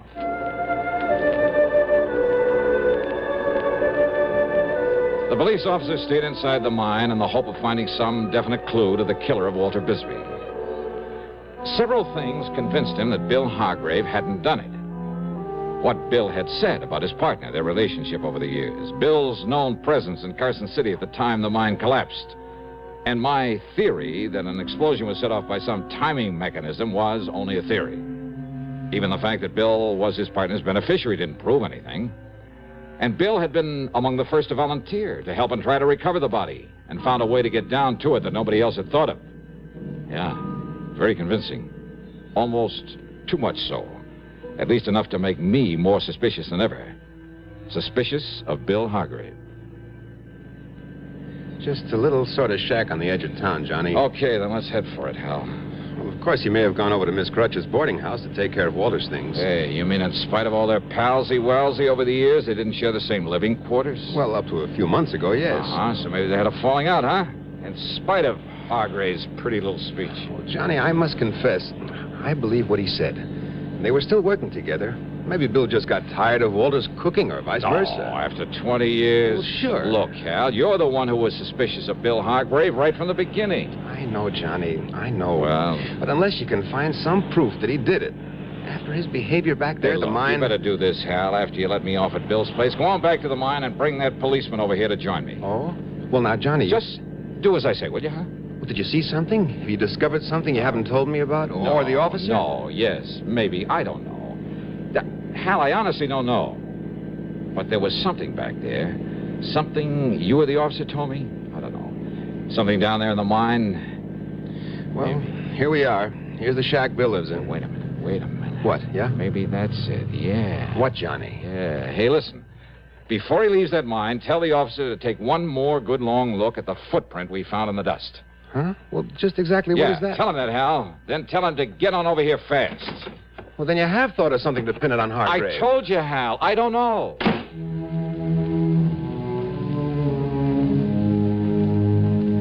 Hargrave wasn't there. Maybe he had gone over to the boarding house to look after his partner's belongings. Maybe. Well, with the help of my pocket knife, I managed to slip the catch in the front door of the shack. I closed it after me and took a look around. Well, it was pretty obvious things hadn't been going good for Bill, and for quite some time. I looked first for the pair of shoes, one of which could have made the print on the floor of the mine. But I didn't really care, and a pair of shoes could easily be gotten rid of. Oh, no. I was looking for something else, but just what I wasn't sure.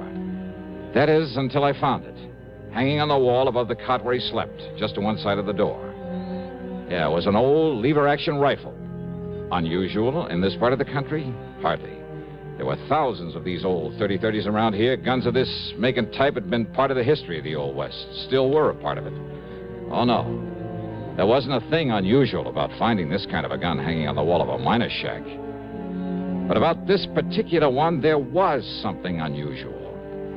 And as I laid it down on the bed and looked at it, as I thought about that footprint back in the mine...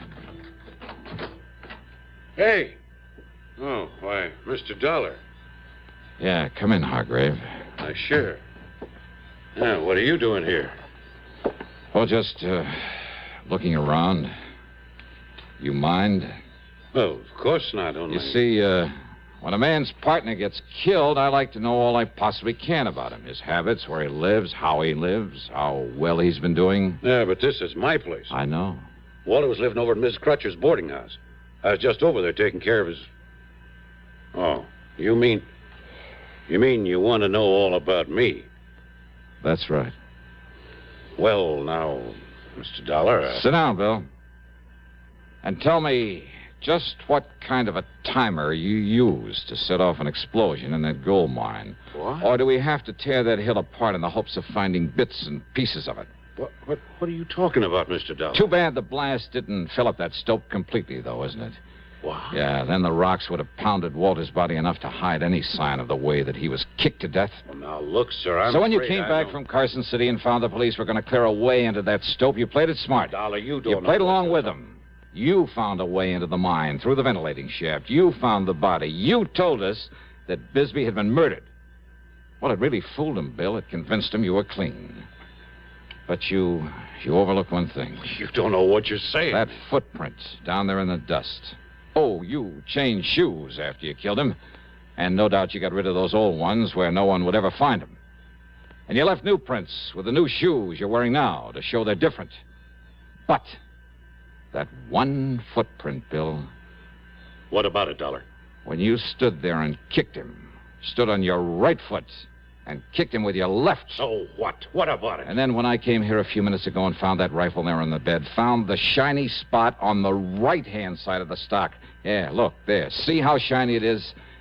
Do you see it, Bill? Well, what about it? What about it? Only a left-handed man polishes the right side of a gun stock when he rests his cheek against it. All right, The Dollar. same as he stands on his right foot and uses the left one to kick his partner to death. Well?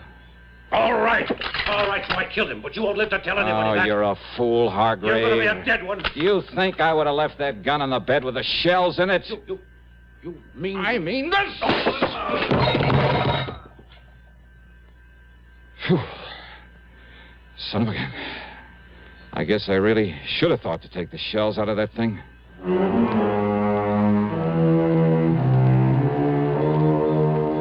So maybe there were dozens of left-handed men around Virginia City, and who knows, maybe there were some right-handers who kicked with the left foot. But Bill just didn't happen to think of that when he confessed the killing. Expense account total, including all the incidentals I can think of, and the flight back to Hartford, $248.75. Yours truly, Johnny Dollar.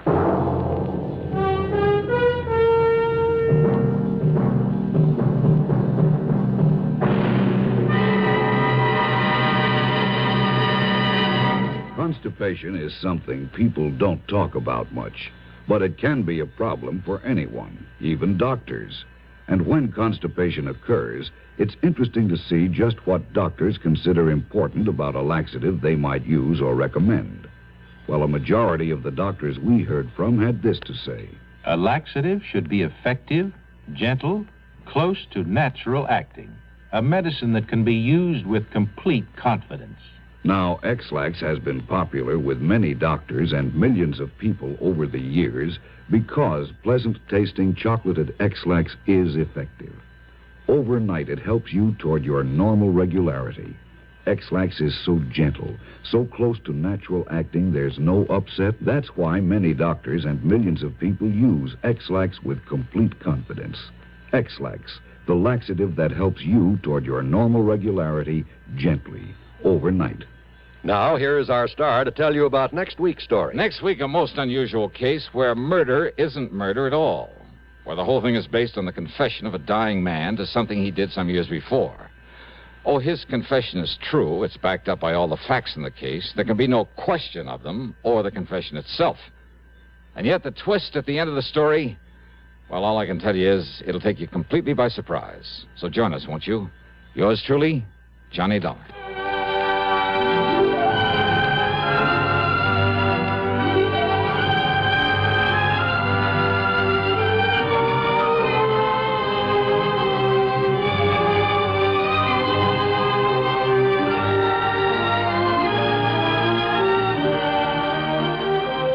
Yours truly, Johnny Dollar, starring Bob Bailey, originates in Hollywood and is written, produced, and directed by Jack Johnstone. Heard in our cast were Herschel Bernardi, Russell Thorson, and Forrest Lewis.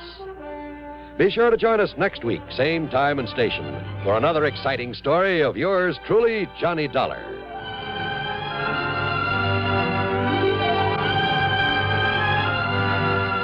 This is John Wall speaking. An expectant mother and an adventuresome son are the elements of suspense. Next on the CBS Radio Network. WROW in Albany, New York.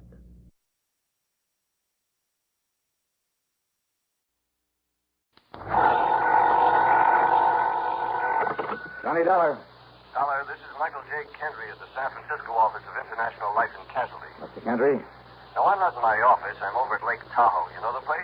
South of Reno, kind of half in California, half in Nevada. That's right. Uh-huh. I'm staying at a motel called Seven Pines Lodge at the south end of the lake.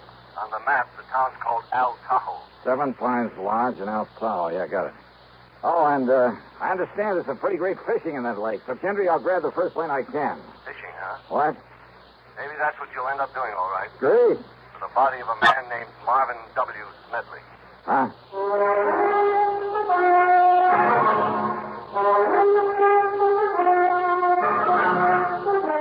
CBS Radio brings you Bob Bailey in the exciting adventures of the man with the action-packed expense account, America's fabulous freelance insurance investigator. Yours truly, Johnny Dollar.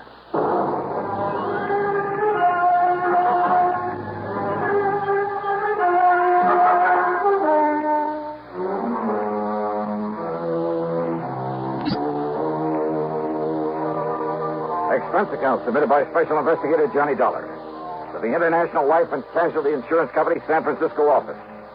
Following is an account of expenses incurred during my investigation of the twins of Tahoe matter. Expense account item 1, 182.50, cab to Bradley Field and an early morning jet flight to San Francisco. Item 2, when I got there, $50 deposit on a rental car. I could have taken a ferry plane to Sacramento or even north to Reno. But I wanted another look-see at this part of the country. And I'm glad I made the drive, for Route 50 took me through a lot of the romantic old gold rush country. Yeah, through Placerville, now a quiet, busy little city, but once one of the most lawless, notorious places in the West, where the corner of Main and Coloma Streets was known only as Hangtown. And at one end of Main Street, you can still see the famous Hangtown Belle that was used to call out the vigilantes in times of trouble. And then, finally, Lake Tahoe. And in my way of thinking, it's one of the most beautiful spots on Earth. Over 20 miles long and about half as wide. Its deep, clear water is the bluest I've ever seen, except in the shallows along the edges where it changes to an almost brilliant emerald. Tall, snow-capped peaks stand out above the dense, forever-green forest that surrounds the lake, barely hiding the many resorts that nestle together along the water's edge. And the water's cold out there and very deep. There are parts that have never been fathomed. Now and then I could see the clean, cloudy wake of a speedboat, sometimes with a water skier in tow. A group of small sailboats, white canvas, spread to the wind. Here and there along the shoreline, a few hardy souls in swimming, braving the chill waters in that breathless high altitude before the early winter snows would come. And then, in contrast, in various spots along the highway on the Nevada side, as such things are illegal in California, there were huge, gaudy, restless, noisy gambling houses. And out Tahoe at the Seven Pines Lodge, and there were 7 tall pines around the neat little motel, Kendry was waiting there for me. Dollar? Yeah, that's right. Glad you made it. I'm Mike Kendry. Oh, yeah. How are you, Mike? Come on into my cabin. I'll tell you what it's all... Mrs. Nelson, Mr. Dollar's arrived. I'll settle him in the cabin next to mine. Come on, Johnny. Yeah. Hey, you mentioned fishing for the body of a man by the name of Smedley. The police are fishing for it now. Marvin W. Smedley. He's a client of... He was a client of ours. Very wealthy, retired. Come on in. Sit down. Okay, sure. Well? On the way in here, you passed a big piece of lakeside property with a small stone house set back away from the beach. Oh, yeah, I know. Smedley's, where he lived with a housekeeper, Mrs. Turner, and his twin nephews, Tracy and Alfred Smedley. They're about 25 or 6. So what happened? About 3 o'clock this morning, Mrs. Turner woke up to what she thought was the sound of a shot. She went into the boys' room to see if they'd heard it, but they weren't there. Oh? And she remembered Tracy had said he'd be out gambling all night over on the Nevada side, and that Alfred was at a 2 or 3 day house party at the upper end of the lake. And rather than try to waken old man Smedley, well, she decided it was only a backfire and went back to bed. Yeah? But when she got up for breakfast, well, she found the library in a real mess, and the safe had been rifled. No sign of Smedley? No. Go on, Mike, please. Now, she knew that old Smedley had a habit of getting up in the middle of the night and going in there and counting his money. He never did trust the banks, kept everything he had in that safe. So she knew right away what must have happened. She knew for sure when she found that Smedley wasn't in his bedroom or anywhere else around the house. Also, she says she could smell gunpowder there in the library. What, did she call the police? Yeah, and Sergeant Corder came running. And when he found the footprints leading down to the beach, down to the dock, and the marks of a body dragged along. And the body itself? No sign. Must have been weighted down and dumped in the lake. Who, Mike? No question about it. They've been living easy off him for years, just waiting for him to die so they could get their hands on his money. One of the twins. Only one of them? Only one set of footprints out there in the sand. Have the police been able to find the twins? They sure have. They've got them locked up in the local hoosgow. Then what's the problem? Only one of them did it, Johnny. Okay. But both of them, both of those boys have absolutely airtight alibis.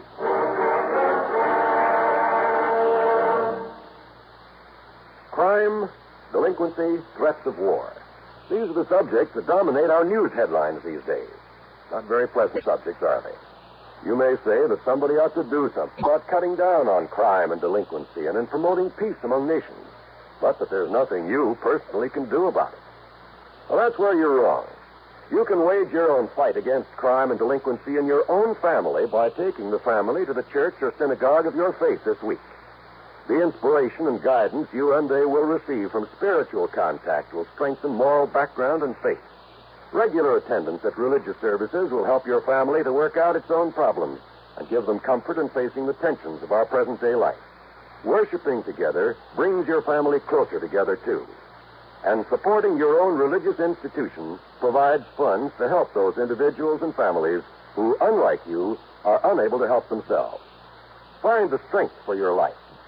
Worship together this week. And now, Act 2 of yours truly, Johnny Dollar.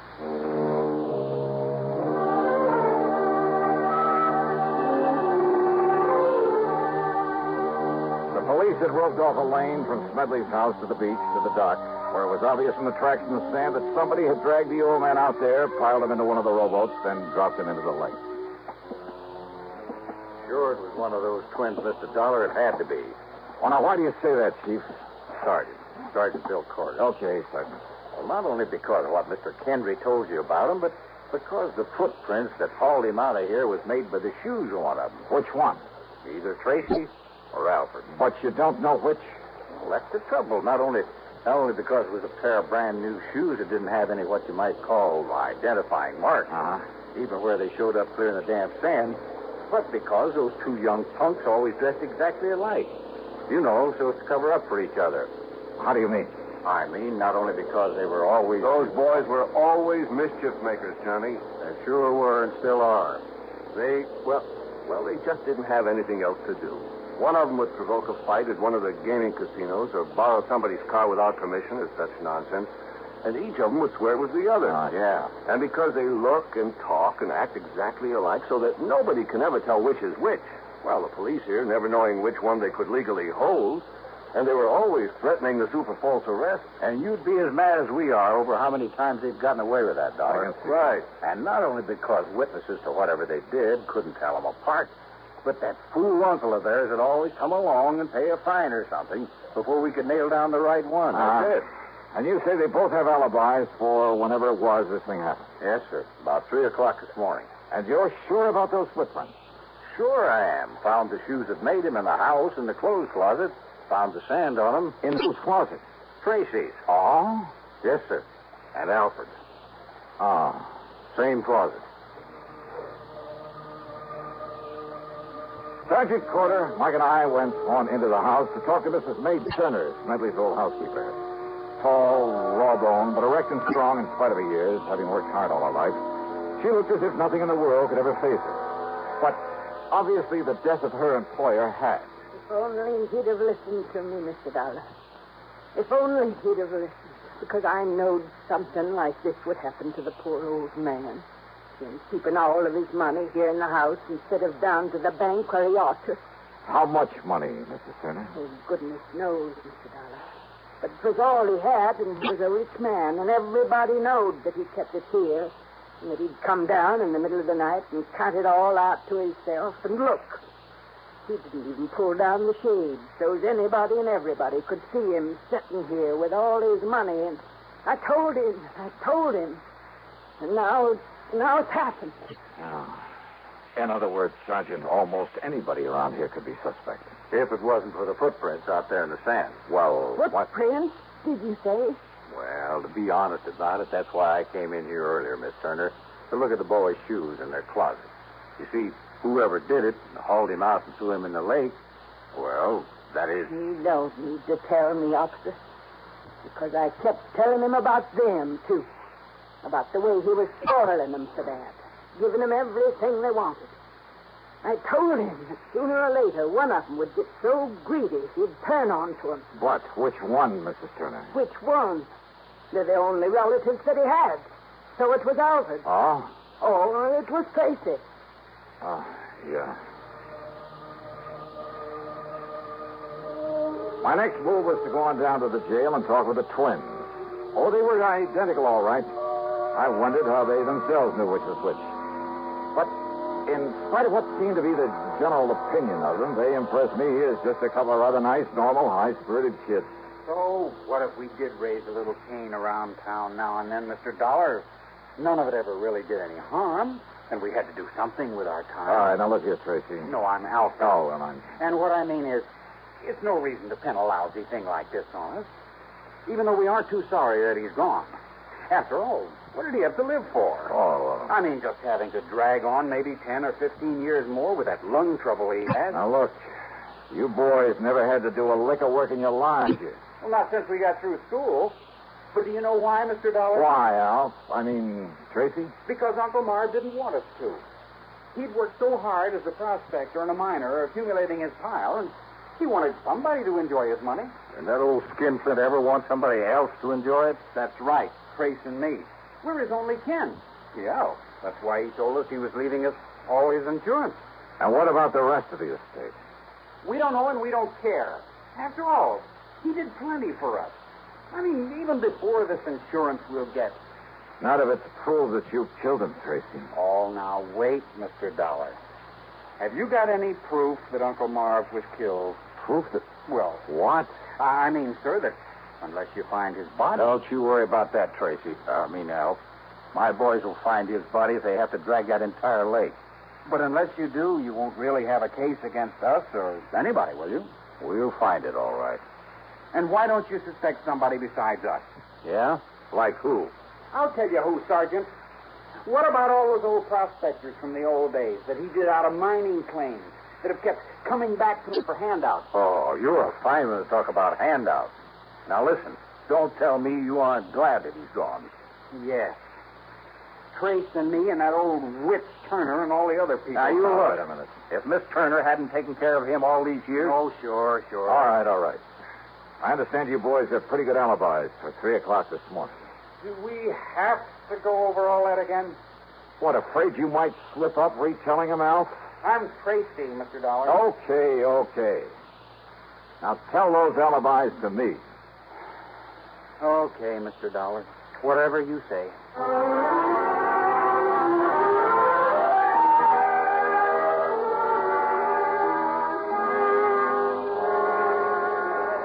Okay, Town, you relieve Jimmy over there on the blackjack table. When he gets back, you can take over one of the roulette wheels. Oh, Mr. Harker? Sure, Dollar. One of the Smedley twins was in here all night. Which one? Came in around midnight and didn't pull out until, it must have been about 8:30 this morning. All right. Now, you're sure that he was here at about 3 a.m., huh? Sure, I'm sure. Playing one of the crab tables. He didn't step out for a few minutes, perhaps? No, sir, and I know. Because I always keep an eye on those Smedley kids. You don't watch them, they're liable to pull tricks on our dealers. They think it's funny. All right. Which one was it? Do you know? I told you. It was Alfred Smedley, or his brother Tracy. Thanks.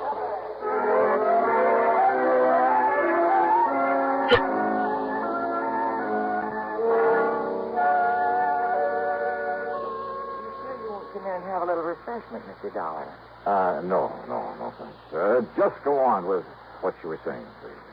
Well, the party got pretty big, and we all had a lot to drink. I didn't watch the clock, and it didn't really break up until about 9 o'clock. This morning? Mm-hmm. And he was with you all the time, huh? Every minute. All right, now, which one of the twins was it? Who cares? You're both a lot of fun. I mean, fun. But, now listen, I have to know if it was Alfred or Tracy. But I haven't the least... You know, what's this all about, Johnny? Murder. Oh. Well? Well, it was Tracy. Maybe it was Alfred. Thanks a lot.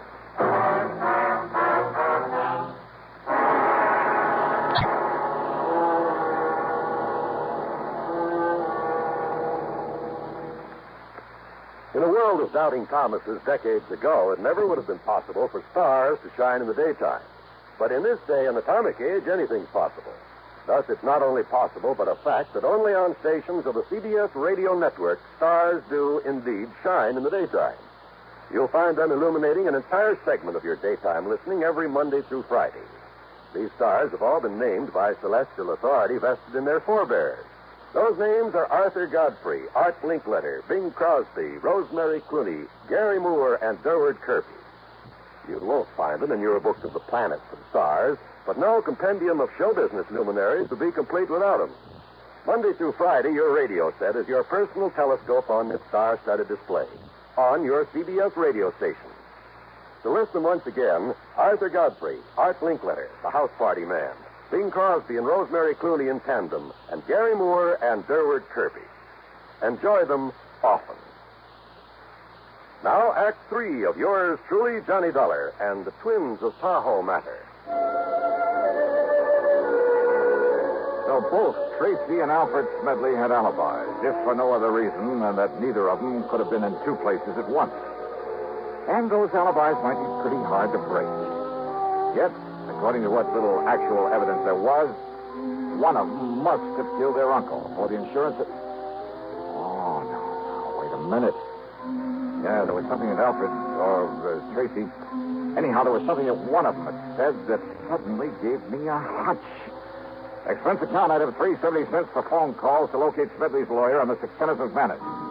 Then I dropped into his office and asked him just exactly one question about the old man's will. And his answer gave me a new, fresh start on the case. Item 4, 10 cents, another call. This one to Sergeant Corder. Yes, Dollar. The boys found the body all right. Yeah? Now, you know how the water off that beach stays clear and shallow until it, gets to 150 yards or more straight out from the dock? Yeah?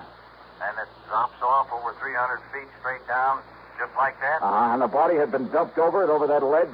Oh, but it's gone all the way down. We'd never have found it. But it was hung up on a rock, not more than 20 foot under. I see. And, Dollar, there's a nice, clean bullet hole in the back of his head. Did you find the gun? Same caliber as one that was issued to those twins a couple of years ago. Did you find it? No, sir. And if it was dropped overboard, too, and it must have been... Well, I hate to say it, but, Dollar, we'd never find a little gun in over 300 foot of water at the bottom of that lake. No, all right, then. We'd never find it in 1,000 years. Maybe we don't need to, if I can pull off a little bluff. In other words, we're never going to know whose prints are on Sergeant. it. But it was one of those twins did it, all right. Sergeant. No, there's just no question about it. Listen, Sergeant, listen to me, would you please? I want to go back to the house. Huh? You meet me there in the library, there at Smedley's house. Oh? Yeah. I'll be there in 5 minutes.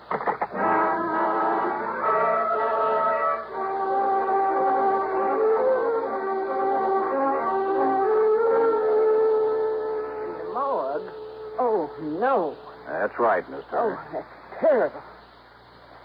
Terrible place. Mrs. Turner. If you'd just brought me his poor old body here to the house. Mrs. Turner. Yes, Mr. Dollar. Well, let's quit fooling around with this thing, huh? I just finished talking to Mr. Kenneth McManus. Mr. McManus? That's right, the lawyer. Yes. Yes, and I guess he told you that all of poor Mr. Smedley's insurance goes to those two worthless twins, those murderers. Yes, he mentioned that. Is that all he told you? No. He also told me that the remainder of the estate goes to... Let me see, I scribbled down some of the actual words. Here we are. The balance of my estate, including my home, I bequeath to one who, although I'm certain her motives have been entirely selfish, that she has simply been looking forward to being provided for in my will. What? Nevertheless, as a reward for Mrs. May Turner's faithful service, and I have told her this. He left something to me. You know that he told you he did. And that was your motive, Mrs. Turner. What's this? Now, you look Of here, course, the gun young man. belonging to the twins was just as available as a pair of shoes that were borrowed to carry the body out there and leave the footprints. Dollar. The point is, though, that when Sergeant Corder found not only the body, but the gun out there in the lake... No, Dollar. And when I take your fingerprints and compare them with those we found on the gun... No, listen. You don't mind giving me a set of your fingerprints, do you, Mrs. Turner? Well... Half of my life. Half of my life I spent taking care of that stingy old man. And him giving me nothing. Whilst all the time he kept giving his money to them boys. So that by the time he finally would die natural, what'd they be left for me? And you would have let those boys go to the gas chamber, wouldn't you? No. Oh, no? I hated those boys. But I knowed they could never put it on to them. Nobody could ever put anything on to them before. I'm afraid that's beside the point now. Now that we know you did it. But I had to. Because if I'd have waited, he'd give them all his money, and when he did die, there was nothing left. Nothing for me. Nothing. Don't you see? What's left for you now, Mrs. Turner?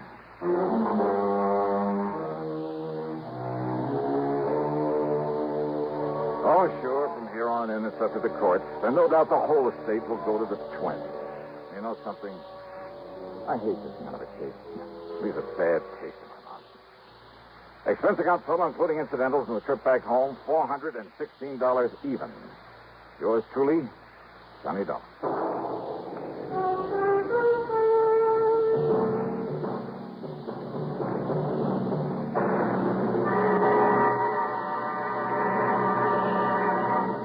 Constipation is something people don't talk much about, but it can be a problem for anyone, even doctors.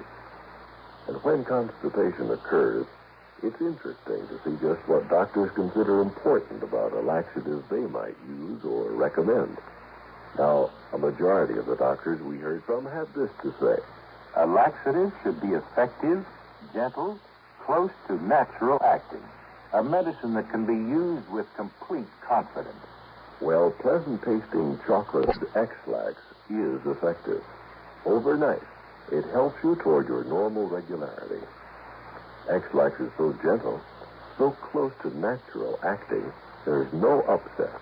That's why many doctors and millions of people use X-Lax with complete confidence.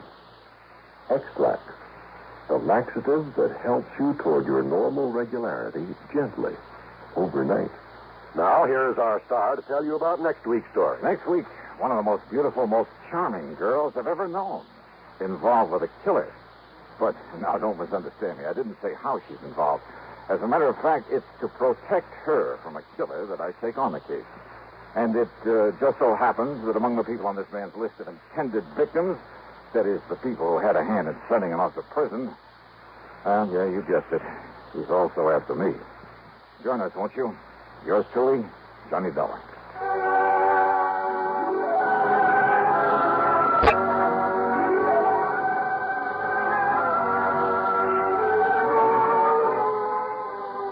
Yours truly, Johnny Dollar, starring Bob Bailey, originates in Hollywood and is written, produced, and directed by Jack Johnstone. Heard in our cast were Virginia Gregg, Gene Tatum, Paul Dubois, Forrest Lewis, Sam Edwards, Herb Ellis, Tom Hanley, and Bill James. Be sure to join us next week, same time and station, for another exciting story of yours truly, Johnny Dollar. This is John Wald speaking. Menace looms over blistering desert wastes as Suspense brings you Inferno next on the CBS Radio Network. From Hollywood, it's time now for Johnny Dollar. Oh, hi, man. How's your stomach, Johnny? What? Rich food give you any trouble? Who is this? Why, your old buddy, Angie Orsatti. Oh, hi, Angie. Glad you got my message. Yeah. How about dinner tonight at Antoine's, Johnny? Shrimp gumbo, oysters, Rockefeller. Yeah, sounds fine. Only I've got to do some work first. Man, I thought you was here in New Orleans on vacation. Nope. Little matter of fire insurance and the company's check for $16,000. Somebody trying to cheat him out of it, huh? You won't believe this, Angie. Somebody turned it down. What?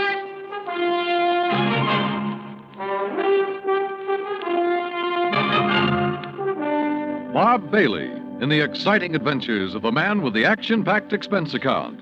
America's fabulous freelance insurance investigator. Yours truly, Johnny Dollar.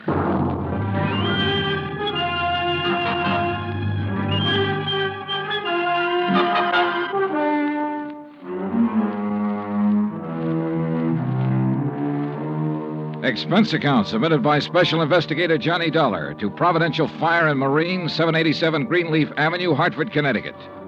The following is an account of expenses incurred during my investigation of the Royal Street matter.